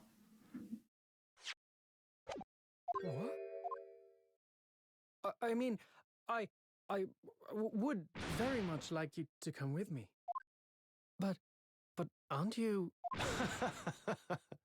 You're so predictable, Ryunosuke. I am? Honestly, you never change at all. But that's what I like about you. You mean you knew about this? It was the evening after Lord Van Zeek's trial came to an end. She came to see me at the prosecutor's office. Really? Or when I had that conversation with Professor Mikotoba? So, you'd go with Ryunosuke back to Japan? Yes, I know it's unfair of me to follow my own interests like this. Coming here especially to tell me. You're a stickler for etiquette, aren't you? Well, what are his feelings? We've never discussed it, of course, and Naruhodo-san has made no such suggestion. That's because he is a male anime protag. He's just as much of a stickler for etiquette as you are. He'd never say anything before he was asked. But I'd feel happy knowing you were with him. Look out for him on my behalf, will you? Of course. Susato-san. What do you think, Naruhodo-san? With you by my side, no trial would seem too daunting. So if you're willing, I'd be honored if you'd come with me. Together we can take on the world. I'm terribly incompetent, but if you'll have me, I'd be delighted. Susato, second most competent person I know, and I know Iris. Oh, no, not at all. If anyone's terribly incompetent, it's me. Ah! What's wrong? Your luggage, Susato-san. There's no time. The ship's going to set sail any minute now. It's all right. There's no need to worry. As it happens, my luggage is already on board too. It is? Your fine judicial assistant has everything in hand as always, I see. Honk. Bruno! Your ship's about to leave! It's just, it's humility, basically. Time to go then. Look after yourself, Ryunosuke. Kazuma, draw your sword.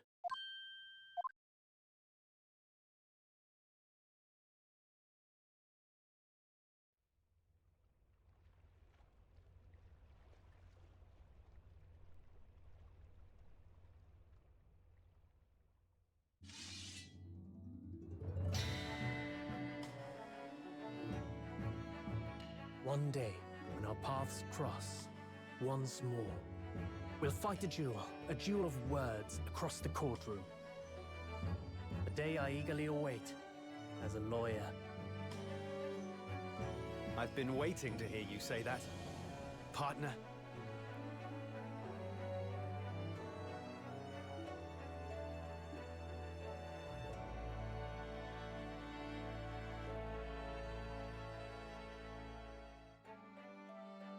Don't forget me then, Kazuma. As if I could, Ryunosuke. And Mr. Sholmes, thank you so much. I'm very much indebted to you. I swear to God, if you just show, if there's ever a third game in this series, you're just gonna show up while I'm in Japan randomly, aren't you? Indeed, Mr. Naruhodo. I believe you are. I'll never forget all you've done for me during my time in London. And all the headaches you've caused me. I should like to think you will remember your debt of gratitude. Especially when I visit you in your country. Yep. What? The truth is, although many are ignorant of the fact, the world is far smaller than most folk realize. Well, I'd be delighted if you came to Japan one day. Oh yes, would welcome you with open arms, Mr. Sholmes. Oh, that sounds wonderful! I can't wait! In that case, let us conclude that this is to be merely a brief parting, my dear fellows. And that brings us to the end of my adventures in Great Britain.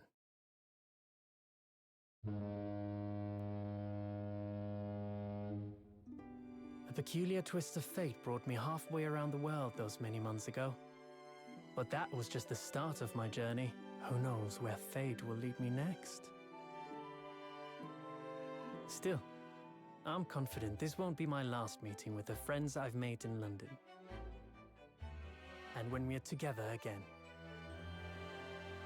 no doubt the first words I'll hear will be, Come, the game is afoot.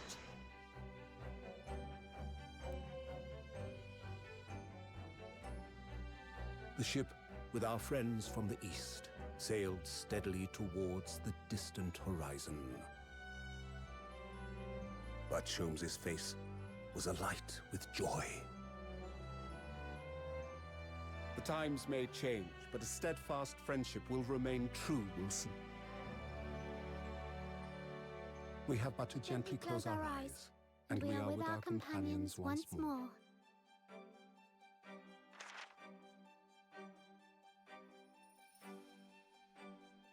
So, I do just that. And when I do, I can hear his strong, familiar voice ring out. Objection! Yep, because of course we had to end with an objection. Until we meet again, Bruno.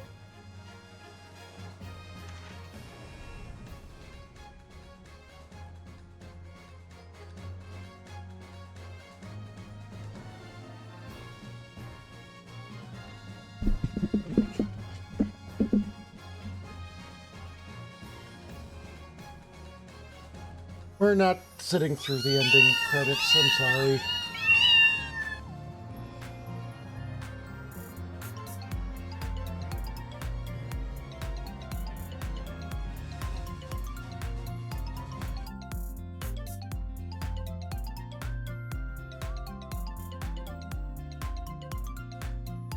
Oh.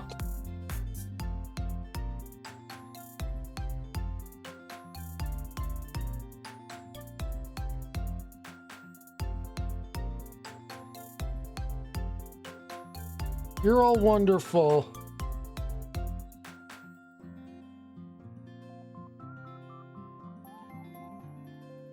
Night night.